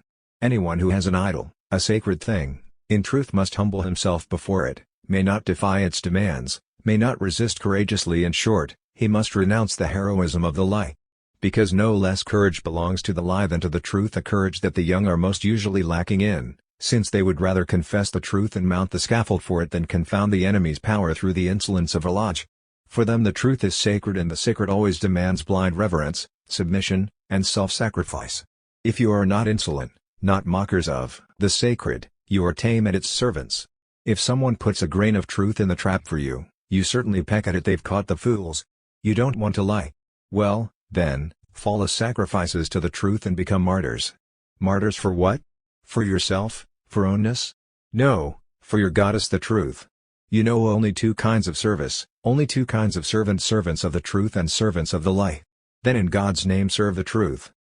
Still others also serve the truth, but they serve in moderation, and make, for example, a great distinction between an ordinary lie and a lie under oath. And still the whole chapter of the oath coincides with that of the lie, because an oath is, of course, only a strongly assured statement. Do you hold yourself to be entitled to lie, if only you still don't swear to it? A person who takes it seriously must judge and condemn a lie as harshly as a false oath. But now an ancient controversy in morality has been preserved that is customarily dealt with under the name of the white lie. No one who dares to speak up for this can consistently reject the oath of necessity out of hand. If I justify my lie as a white lie, I shouldn't be so timid as to rob the justified lie of the strongest affirmation. Whatever I do, why shouldn't I do it completely and without reservations, reservatio mentalis? Once I lie, then why not lie completely with my full awareness and all my strength? As a spy, I would have to swear to each of my false statements at the enemy's demand, determined to lie to him. Should I suddenly become cowardly and indecisive when faced with an oath? Then I would have been ruined from the start as a liar and a spy, because I would voluntarily be handing the enemy a means to catch me. The state also fears the oath of necessity, and therefore doesn't give the accused the chance to swear. But you do not justify the state's fear. You lie, but don't swear falsely. If you do someone a favor, without wanting him to know it, but he suspects it and tells you so to your face, you deny it. If he insists, you say, truthfully, I didn't. If it came to swearing, then you would refuse, because, from fear of the sacred, you always stop halfway. You have no will of your own, against the sacred. You lie in moderation, as you are free in moderation, religious in moderation. The clergy aren't supposed to encroach, as now the most insipid of controversies is being waged by the university against the church about this. Monarchically minded in moderation. You want a monarch limited by the Constitution, by basic state law, everything nicely tempered, tepid and dull, half gods, half the devils. There was a university where the prevailing code of conduct was that the students would consider every word of honor that had to be given to the university judge as null and void. To be exact, the students saw in the demand for this nothing but a snare that they couldn't escape except by depriving it of all significance. At that same place, anyone who broke his word of honor to a fellow student was infamous. Anyone who gave it to the university judge was laughed at, along with any other students who were so deluded they imagined that a word has the same worth among friends and among enemies. It was less a correct theory than the necessity of practice that had taught the students there to act this way, since without that resource, they would have been mercilessly driven to betray their comrades. But, as the means proved itself in practice, it also proves itself theoretically. A word of honor, an oath, is only for the one I entitled to receive it. Anyone who forces me receives only a force, i.e., a hostile word, the word of an enemy, whom one has no right to trust because the enemy doesn't give us that right. Incidentally, state courts don't even recognize the inviolability of an oath. Because, if I swore to someone who comes under investigation that I would not testify against him, the court would demand my testimony, despite the oath that binds me, and in the case of refusal, would lock me up until I decided to become an oath breaker. The court releases me from my oath. How generous! If any power can release me from my oath, I myself am certainly the very first power entitled to do so. As a curiosity, and to remind us of all sorts of customary oaths, one may find a place here for the one that Emperor Paul ordered the captured Poles Kosciuszko, Potocki, Niemcewicz, etc. to take when he released them. We swear not only loyalty and obedience to the emperor, but also promise to shed our blood for his glory. We bind ourselves to discovering everything threatening to his person or his empire that we ever learn. We declare finally that, in whatever part of the globe we may find ourselves, a single word from the emperor shall be enough to make us leave everything and go to join him at once. In one area, the principle of love seems to have been long outstripped by egoism, and to still require only a sure awareness, as it were victory with a clear conscience. This area is speculation in its dual aspect as thinking and as trade. One thinks without holding back, come what may, and one speculates, however many may suffer under our speculative undertakings. But when it finally comes down to it, when the last bit of religiosity, romance, or humanity is to be shrugged off, then the religious conscience strikes, and one at least professes humanity. The greedy speculator throws a few pennies into the poor box and does good. The bold thinker consoles himself with the fact that he is working for the advancement of the human race and that his devastation brings benefit to humanity, or that he serves the idea humanity. The idea is for him that something about which he must say, for me, it goes above me. Up to now, people have thought and traded for God's sake. Those who were trampling down everything for 6 days through their selfish aims, on the seventh day sacrificed to the Lord, and those who destroyed hundreds of good causes through their reckless thinking still did so in the service of another good cause, and still had to think of another besides themselves to whom their self-gratification gave benefit, of the people, of humanity, etc. But this other is an essence above them, a higher or supreme essence, and this is why I say they are toiling for God's sake. Therefore, I can say that the ultimate basis for their actions is love. However, not a voluntary, not their own, love, but rather a tributary love, or the higher essences, i.e., God's, who is love itself, own love, in short, not egoistic, but rather religious love, a love that springs from their delusion that they have to pay a tribute of love, i.e., that they aren't allowed to be egoists. If we want to rid the world of many sorts of bondage, we want it not for the world's sake, but for our own, because, since we are not saviors of the world by profession and out of love, we only want to win it from others. We want to make it our own. It should no longer be in bondage to God, the church, or the law of the state, but rather our own. Therefore we seek to win it, to gain its favor, and thereby bring an end to the violence it uses against us, making this force unnecessary, so that we meet it as it meets us, and as soon as it belongs to us, devote ourselves to it as to ourselves. If the world is ours, it no longer attempts any violence against us, but only with us. My selfishness has an interest in the liberation of the world, so that it will become my property. The original state of the human being is not isolation or being alone, but rather society. Our existence begins with the most intimate connection, since already, before we breathe, we live together with the mother. Then when we've seen the world's light, we immediately lie again on a human being's breast. Her love cradles us on her bosom, leads us on a leash, and chains us to her person with 1,000 ties. Society is our natural condition. This is why, as we learn to feel ourselves more, the connection that was once most intimate becomes looser and the breaking up of the original society more obvious. The mother must fetch the child, who once lay beneath her heart, from the street and from the midst of its playmates, to have it once again for herself. It prefers the intercourse that it enters into with its peers to the society that it did not enter into, but rather was only born in. But the breaking up of society is intercourse or associating. Of course, a society arises from associating, but only as a fixed idea arises from a thought. Namely, in this way the energy of the thought, thinking itself, this ceaseless taking back of all solidified thoughts, vanishes from the thought. If an association has crystallized into a society, it has ceased to be a coalition, because coalition is a ceaseless associating with each other. It has become a condition of being associated, come to a standstill, degenerated into a fixity. It is dead as associating, it is the corpse of the association or the coalition, it is society, community. The party provides a striking example of this sort. That a society, for example, state society, diminishes my freedom doesn't much appall me.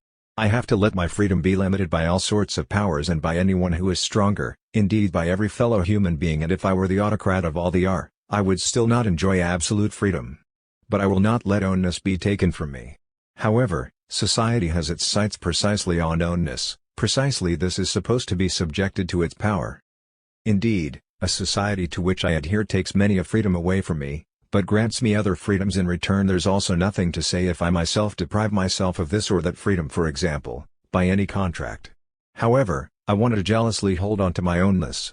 Every community has the inclination, stronger or weaker according to the fullness of its power, to become an authority to its members and to set limits for them it demands, and must demand. A limited subject's understanding it demands that those who belong to it subject themselves to it, be its subjects. It exists only through subjection.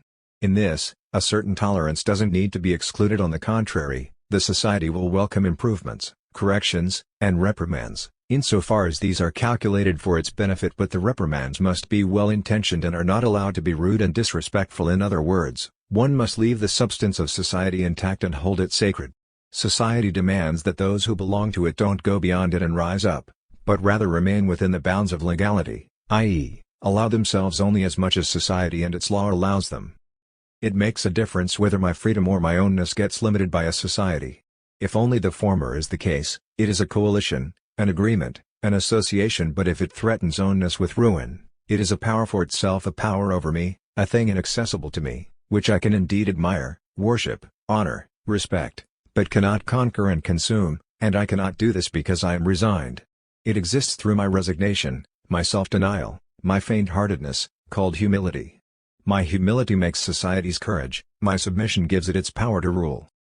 But with respect to freedom, state and associating are subject to no essential difference. The latter can arise or persist without freedom being limited in all sorts of ways just as little as the state tolerates unmeasured freedom. Limitation of freedom is inevitable everywhere, because one can't get rid of everything. One can't fly like a bird merely because he would like to fly this way, since he won't get free of his own weight. One can't live underwater, like a fish, for any length of time he may like, because he can't do without air and get free of this indispensable need, and so on.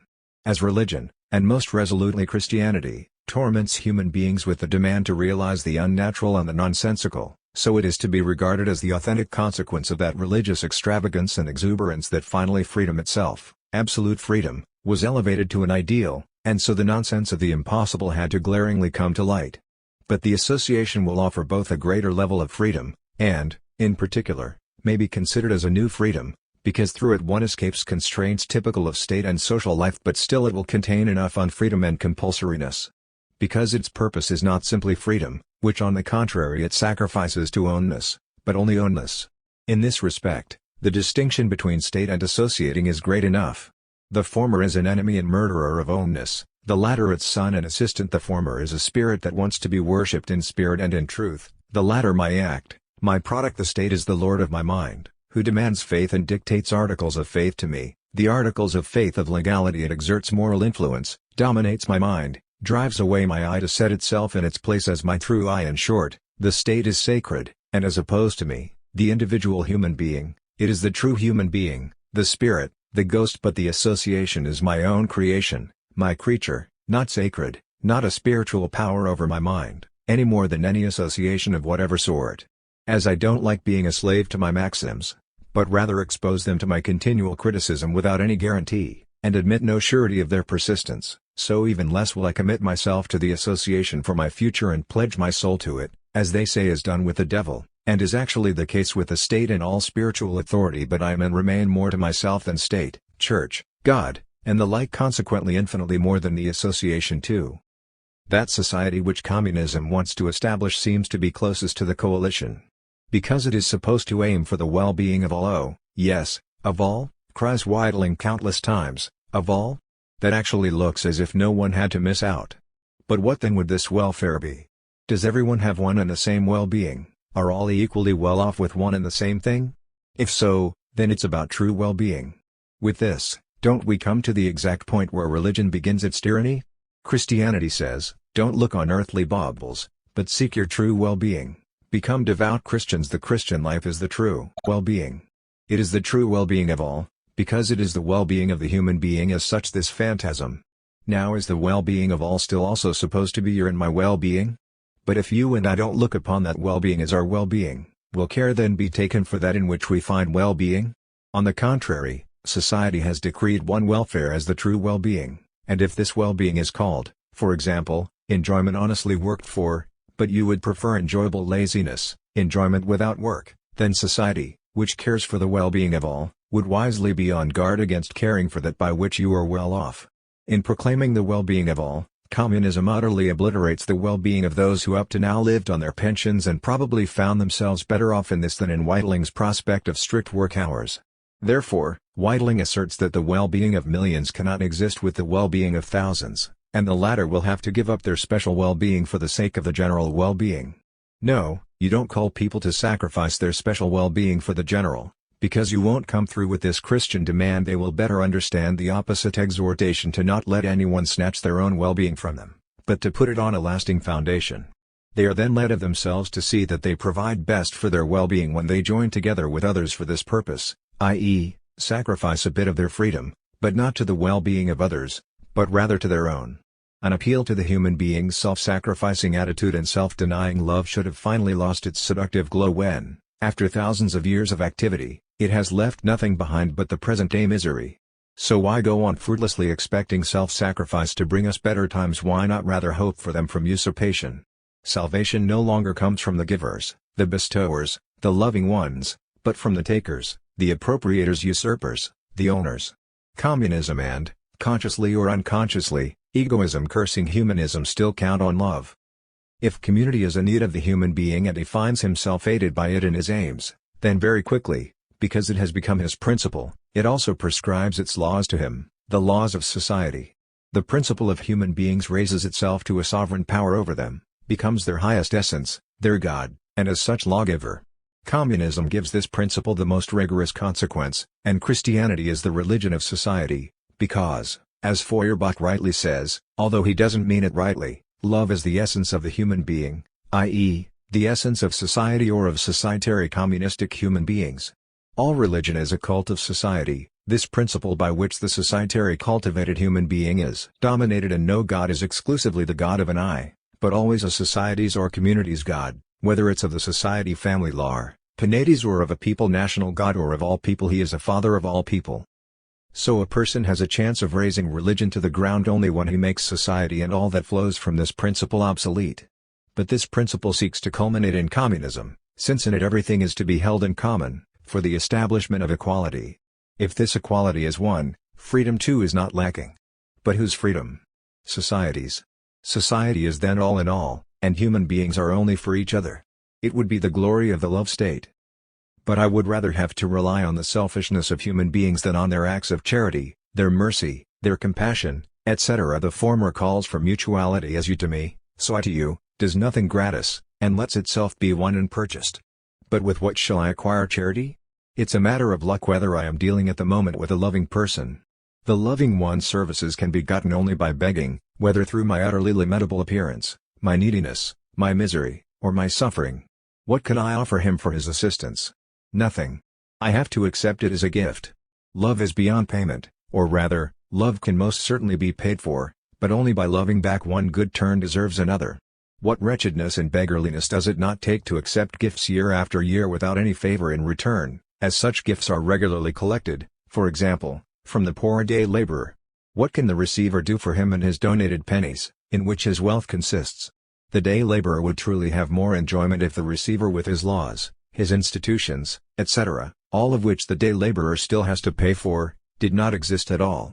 And yet, through it all, the poor wretch loves his master. No, community, as the goal of history up to now, is impossible.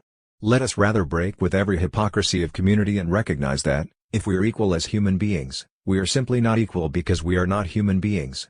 We are equal only in thoughts, only when we are thought, not as we actually and bodily are.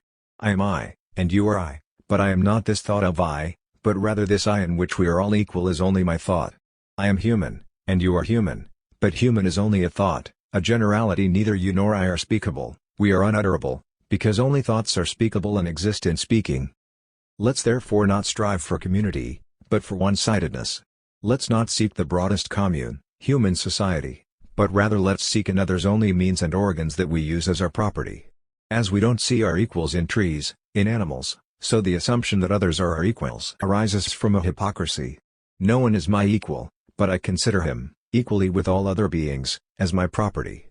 In opposition to this, one tells me that I should be a human being among fellow human beings, I should respect the fellow human being in them. No one is for me a person to be respected, not even a fellow human being, but rather solely an object, like other beings, for which I have or don't have concern, an interesting or uninteresting object, a usable or unusable creature. And if I can use him, I surely come to an understanding and reach an agreement with him, to strengthen my power through the agreement and to accomplish more through combined force than individual force could achieve. In this mutuality I see nothing at all beyond a multiplication of my strength, and I'll keep it at only so long as it is my multiplied strength. But so it is an association. Neither a natural nor a spiritual tie holds the association together, and it is not a natural nor a spiritual alliance. Neither one blood, nor one faith spirit, brings it about. In a natural alliance like a family, a tribe, a nation, indeed, Humanity individuals only have the value of specimens of the same type of species in a spiritual alliance like a parish or a church. The individual only symbolizes a member of the same spirit. What you are as unique must in both cases be suppressed. You can assert yourself as unique only in the association, because the association doesn't possess you, you possess it or make it of use to you. Property is recognized in the association, and only in the association, because one no longer holds what is his as a fief from any essence. The communists only consistently take farther what had already existed for a long time during religious development and especially in the state, namely, propertylessness, i.e., the feudal system. The state endeavors to tame the desiring person. In other words, it seeks to direct his desire to itself alone and to appease this desire with what it offers. To satiate the desire for the desiring person's sake, doesn't enter its mind. On the contrary, it rebukes the human being who breathes out unbridled desire for being an egoistic human being, and the egoistic human being is its enemy. He is this to the state, because it lacks the ability to come to terms with him. It simply cannot comprehend the egoist. Since the state has to act only for itself, as nothing else is possible, it does not take care of my needs, but only takes care of how it snuffs me out, i.e., makes out of me a different I, a good citizen. It takes measures for moral improvement. And with what does it win the individual for itself? With itself, i.e., with what is the state's, with state property. It will be constantly acting to make everyone into partakers of its goods, to present to all the good things of civilization it grants to them its education, opens to them the access to its cultural institutions, and qualifies them, by means of industry, to come into property, i.e., into a fief, etc. For all these fiefs it requires only the fair rent of constant gratitude. But the ungrateful forget to pay this gratitude. Now, in essence, society cannot act differently from the state. You bring all of your power, your ability, into the association, and assert yourself. While in society you are employed with your labor power. In the former you live egoistically, in the latter humanly, i.e., religiously, as a member of this Lord's body to the society. You owe what you have, and are obligated to it, are possessed by social obligations. You use the association, and give it up undutifully and unfaithfully when you don't see any more use for it.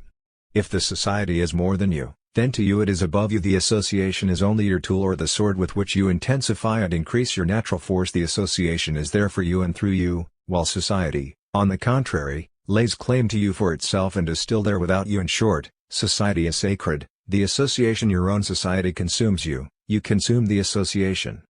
Nonetheless, people will not hold back with the objection that the agreement that was concluded could again become tiresome to us and limit our freedom. They will say, we too in the end would come to this, that everyone must sacrifice a part of his freedom for the sake of the generality. It's just that the sacrifice wouldn't happen for the sake of the generality at all, as little as I made the agreement for the sake of the generality or even of any other human being. Rather I entered into it for the sake of my own benefit, from selfishness. But as to sacrificing, surely I only sacrifice what is not in my power, that is, I sacrifice nothing at all. To come back to property, the Lord is the property owner. Choose then whether you want to be Lord, or whether society shall be Lord. This will determine whether you will be an owner or a pauper. The egoist is owner, the socially conscious person a pauper. But pauperism or propertylessness is the meaning of feudalism, of the feudal system, which since the last century has only changed feudal lord, putting the human being in the place of God, and accepting as a fief from humanity what had earlier been a fief from the grace of God. That the pauperism of communism is led out through the humane principle to the absolute or shabbiest pauperism has been shown above, but at the same time we have also shown how only in this way can pauperism suddenly turn into ownness. The old feudal system was so thoroughly scrapped in the revolution that since then all reactionary cunning has remained fruitless, and will always remain fruitless, because dead is dead. But also the resurrection had to prove itself as a truth in Christian history, and has proved itself because feudalism has risen again in an afterlife with a transfigured body, the new feudalism under the suzerainty of the human being. Christianity is not destroyed, but the believers are right if they have trustingly assumed up to now that every battle against it could only serve for its purification and reinforcement, because it has actually only been transfigured, and Christianity exposed is the human Christianity. We still live wholly in the Christian age, and those who get the angriest about it are the ones who most eagerly contribute to completing it. The more human, the better feudalism has become to us, because the less that we believe that it is still feudalism, the more confidently we take it for ownness and think that we have found what is most our own when we discover the human. Liberalism wants to give me what is mine, but means to obtain it from me not under the title of mine, but under that of the human. As if it were to be reached under this mask.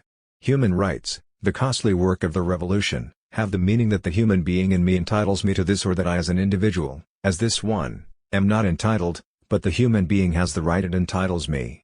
So as a human being I may well be entitled, but since I am more than a human being, namely, an odd human being, it could get denied to just me, the odd one.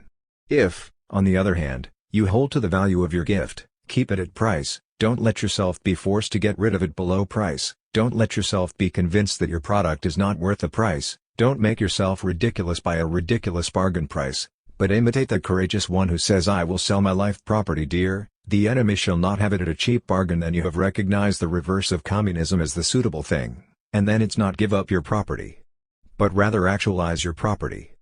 Over the gateway of our time stands not the Apollonian slogan know thyself, but actualize yourself.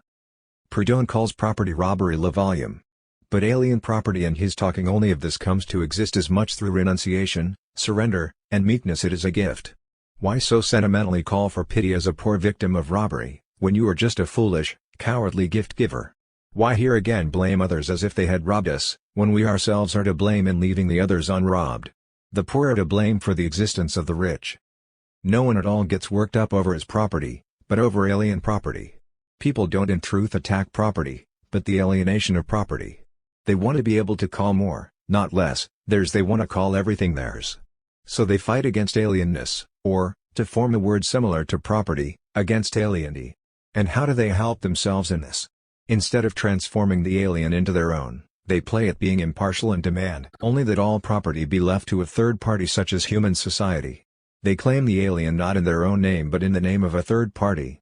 Now the egoistic veneer is washed away, and everything is so clean and human. Propertylessness or pauperism, this then is the essence of Christianity, as it is the essence of all religiosity, devotion, morality, humanity, and announced itself most clearly only in the absolute religion, and became, as glad tidings, a gospel capable of development. We have the most striking development before us in the current fight against property, a struggle that is supposed to lead humanity to victory and make propertylessness complete. Victorious humanity is the victory of Christianity. But the Christianity exposed in this way is feudalism perfected, the all-embracing feudal system, i.e., perfect pauperism. So, probably, this is once again a revolution against the feudal system? Revolution and insurrection should not be looked upon as synonymous. The former consists in a radical change of conditions, of the prevailing condition or status, the state or society, and is therefore a political or social act. The latter indeed has a transformation of conditions as its inevitable result, but doesn't start from it, but from the discontent of human beings with themselves. It is not an armed uprising, but a rising up of individuals, a getting up, without regard to the arrangements that spring from it.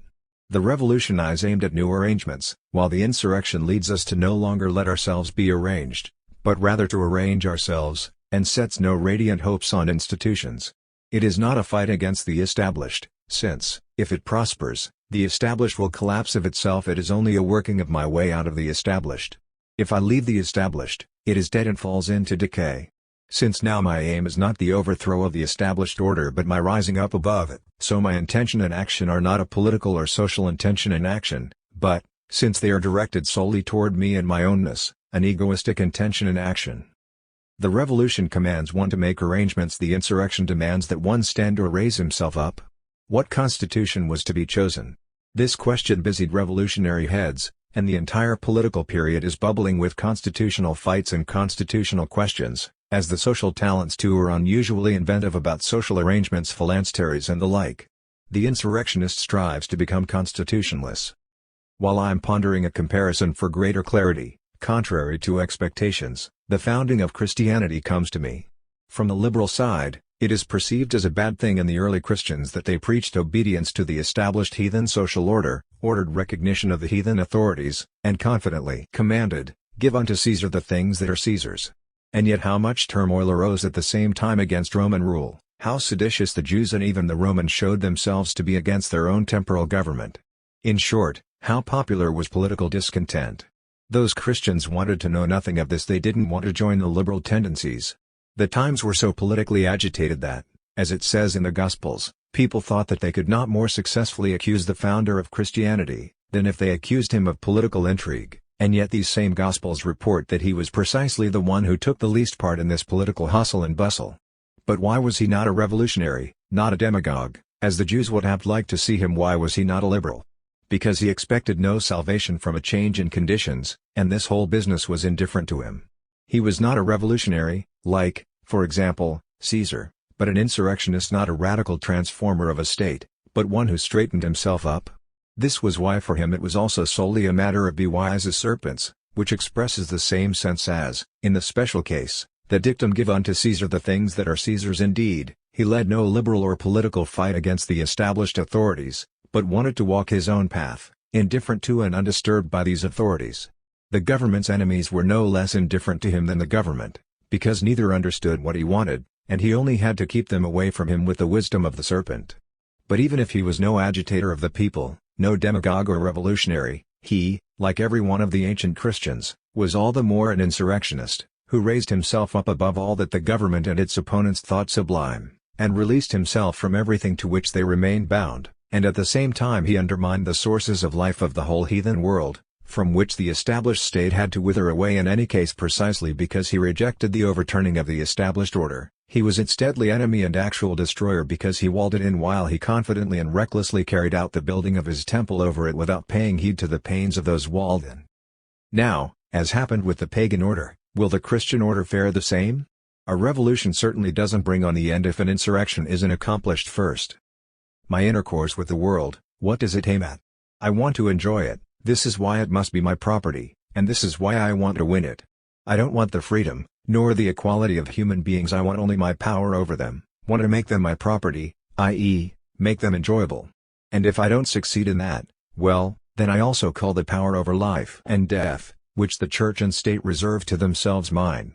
Denounce that officer's wife who, on the run in Russia, after her leg was shot off, took the garter from it, and used this to strangle her child, and then bled to death beside the corpse. Denounce the memory of the child murderer. Who knows, if this child had remained alive, how much it could have benefited the world. The mother killed it because she wanted to die satisfied, with her mind at rest. Perhaps this still appeals to your sentimentality, and you don't know how to read anything more out of it. So be it. I use it as an example for this, that my satisfaction decides my relationship with human beings, and that I also do not renounce, from any impulse toward humility, the power over life and death. With regard to social duties in general, another doesn't give me my position toward others, so neither God nor humanity prescribes to me my relationship to human beings, but rather I give myself this position. To say this more eloquently, I have no duty to others, as I also have a duty to myself, for example, self-preservation, thus not suicide only so long as I distinguish me from myself, my immortal soul from my earthly existence, etc. I no longer humble myself before any power, and I realize that all powers are only my power, which I have to conquer at once when they threaten to become a power against or over me. Each of them must only be one of my means to assert myself, as a hunting dog is our power against game, but we kill it if it attacks us ourselves. So I reduce all powers that dominate me to serving me. The idols exist through me, I need only stop creating them anew, then they no longer are. Higher powers only exist because I raise them up and lower myself. So my relationship to the world is this: I no longer do anything for it for God's sake, I do nothing for humanity's sake, but what I do for my sake. Thus, the world alone satisfies me, whereas it is characteristic of the religious standpoint, in which I also include the moral and the humane, that everything from it remains a pious wish, pm desiderium, a hereafter, something unattained. Thus, the universal salvation of humanity, the moral world of universal love, eternal peace, the cessation of egoism, etc. Nothing in this world is perfect. With this miserable saying, the good separate from it and take refuge in their chamber with God, or in their proud self-consciousness. But we remain in this imperfect world, because even so we can use it for our self-enjoyment. My intercourse with the world consists in this, that I enjoy it, and so consume it for my self-enjoyment. Intercourse is the enjoyment of the world, and belongs to my self-enjoyment. My self-enjoyment.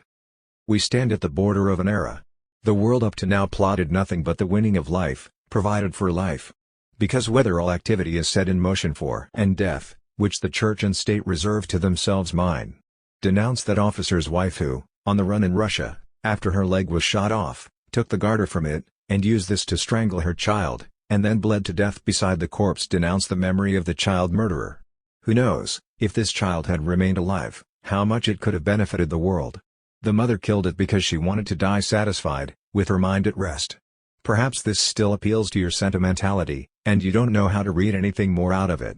So be it. I use it as an example for this, that my satisfaction decides my relationship with human beings, and that I also do not renounce, from any impulse toward humility, the power over life and death.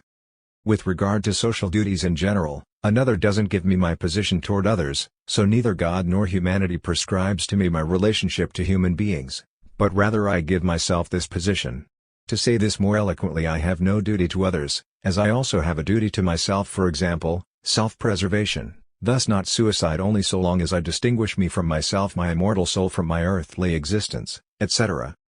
I no longer humble myself before any power, and I realize that all powers are only my power, which I have to conquer at once when they threaten to become a power against or over me. Each of them must only be one of my means to assert myself, as a hunting dog is our power against game, but we kill it if it attacks us ourselves. So I reduce all powers that dominate me to serving me. The idols exist through me, I need only stop creating them anew, then they no longer are. Higher powers only exist because I raise them up and lower myself. So my relationship to the world is this: I no longer do anything for it for God's sake, I do nothing for humanity's sake, but what I do for my sake. Thus, the world alone satisfies me, whereas it is characteristic of the religious standpoint, in which I also include the moral and the humane, that everything from it remains a pious wish, pm desiderium, a hereafter, something unattained. Thus, the universal salvation of humanity, the moral world of universal love, eternal peace, the cessation of egoism, etc. Nothing in this world is perfect. With this miserable saying, the good separate from it and take refuge in their chamber with God, or in their proud self-consciousness. But we remain in this imperfect world, because even so we can use it for our self-enjoyment. My intercourse with the world consists in this, that I enjoy it, and so consume it for my self-enjoyment. Intercourse is the enjoyment of the world, and belongs to my self-enjoyment. My self-enjoyment. We stand at the border of an era. The world up to now plotted nothing but the winning of life, provided for life. Because whether all activity is set in motion for what else would the ideal be but the sought after, always distant? One seeks for himself, so he doesn't yet have himself, he strives for what he should be, thus he is not this. He lives in longing, and lived for thousands of years in it, in hope. It's something else altogether to live in enjoyment. Does this perhaps affect only the pious? No, it affects everyone who belongs to the departing historical era, even to its libertines. For them too, the working days were followed by a Sunday, and the hustle and bustle of the world by the dream of a better world, of a universal human happiness, in short, an ideal. But philosophers in particular are contrasted with the pious. Well, have they been thinking of anything other than the ideal? Have they pondered over anything other than the absolute I? Longing and hope everywhere, and nothing but these. For all I care, call it romanticism. If the enjoyment of life is to triumph over the longing for life or hope for life, then it must defeat this in its double meaning, which Schiller presents in his Ideal und Leben. It must crush spiritual and earthly poverty, destroy the ideal and the lack of daily bread. Anyone who has to spend his life eking out a living cannot enjoy it, and anyone who is still seeking for his life does not have it, nor can he enjoy it. Both are poor, but blessed are the poor. Those who hunger for the true life have no power over their present life, but must use it for the purpose of gaining the true life and must sacrifice it completely to this aspiration and mission. If with those religious devotees who hope for life in a world beyond and look upon life in this world as a mere preparation for that, the servitude of their earthly existence, which they give solely to the service of the hope for heavenly existence, is rather acutely obvious, still one would go far astray if one wanted to consider the most enlightened and sophisticated as less self-sacrificing. There is a much broader meaning to be found in the true life than the heavenly is capable of expressing. To bring out the liberal conception of it right away, isn't the human and the truly human life the true one? And does everyone perhaps already lead this truly human life from birth, or must he first raise himself to it by hard effort? Does he already have it as his present life, or must he win it as his future life, which will become his only when he is no longer tainted by egoism? In this view, life is only there to gain life, and a person lives only to make the human essence alive in himself. He lives for the sake of this essence. He has his life only to get, by means of it, the true life, cleansed of all egoism. Therefore, he is afraid to make any use he likes of his life. It should only serve for the right use. In short, a person has a calling in life, a life mission. He has something to realize and produce through his life, a something for which his life is only a means and a tool, a something that is worth more than this life, something to which he owes his life. He has a God who demands a living sacrifice. Only the brutality of human sacrifice has been lost with time. Human sacrifice itself has remained undiminished, and hourly criminals fall in sacrifice to justice, and we poor sinners slaughter ourselves in sacrifice to the human essence, the idea of humanity, humaneness, and whatever else the idols or gods are called. But because we owe our life to that something, we therefore have, this is the next point, no right to take it from ourselves. The conservative tendency of Christianity doesn't allow thinking otherwise about death than with the intention of taking its sting from it and to live on and preserve oneself nicely. The Christian lets everything happen and roll off his back. If he Archjew can only haggle and smuggle himself into heaven, he is not allowed to kill himself, he is only allowed to preserve himself and work on the preparation of a future dwelling place. Conservatism or conquest of death lies,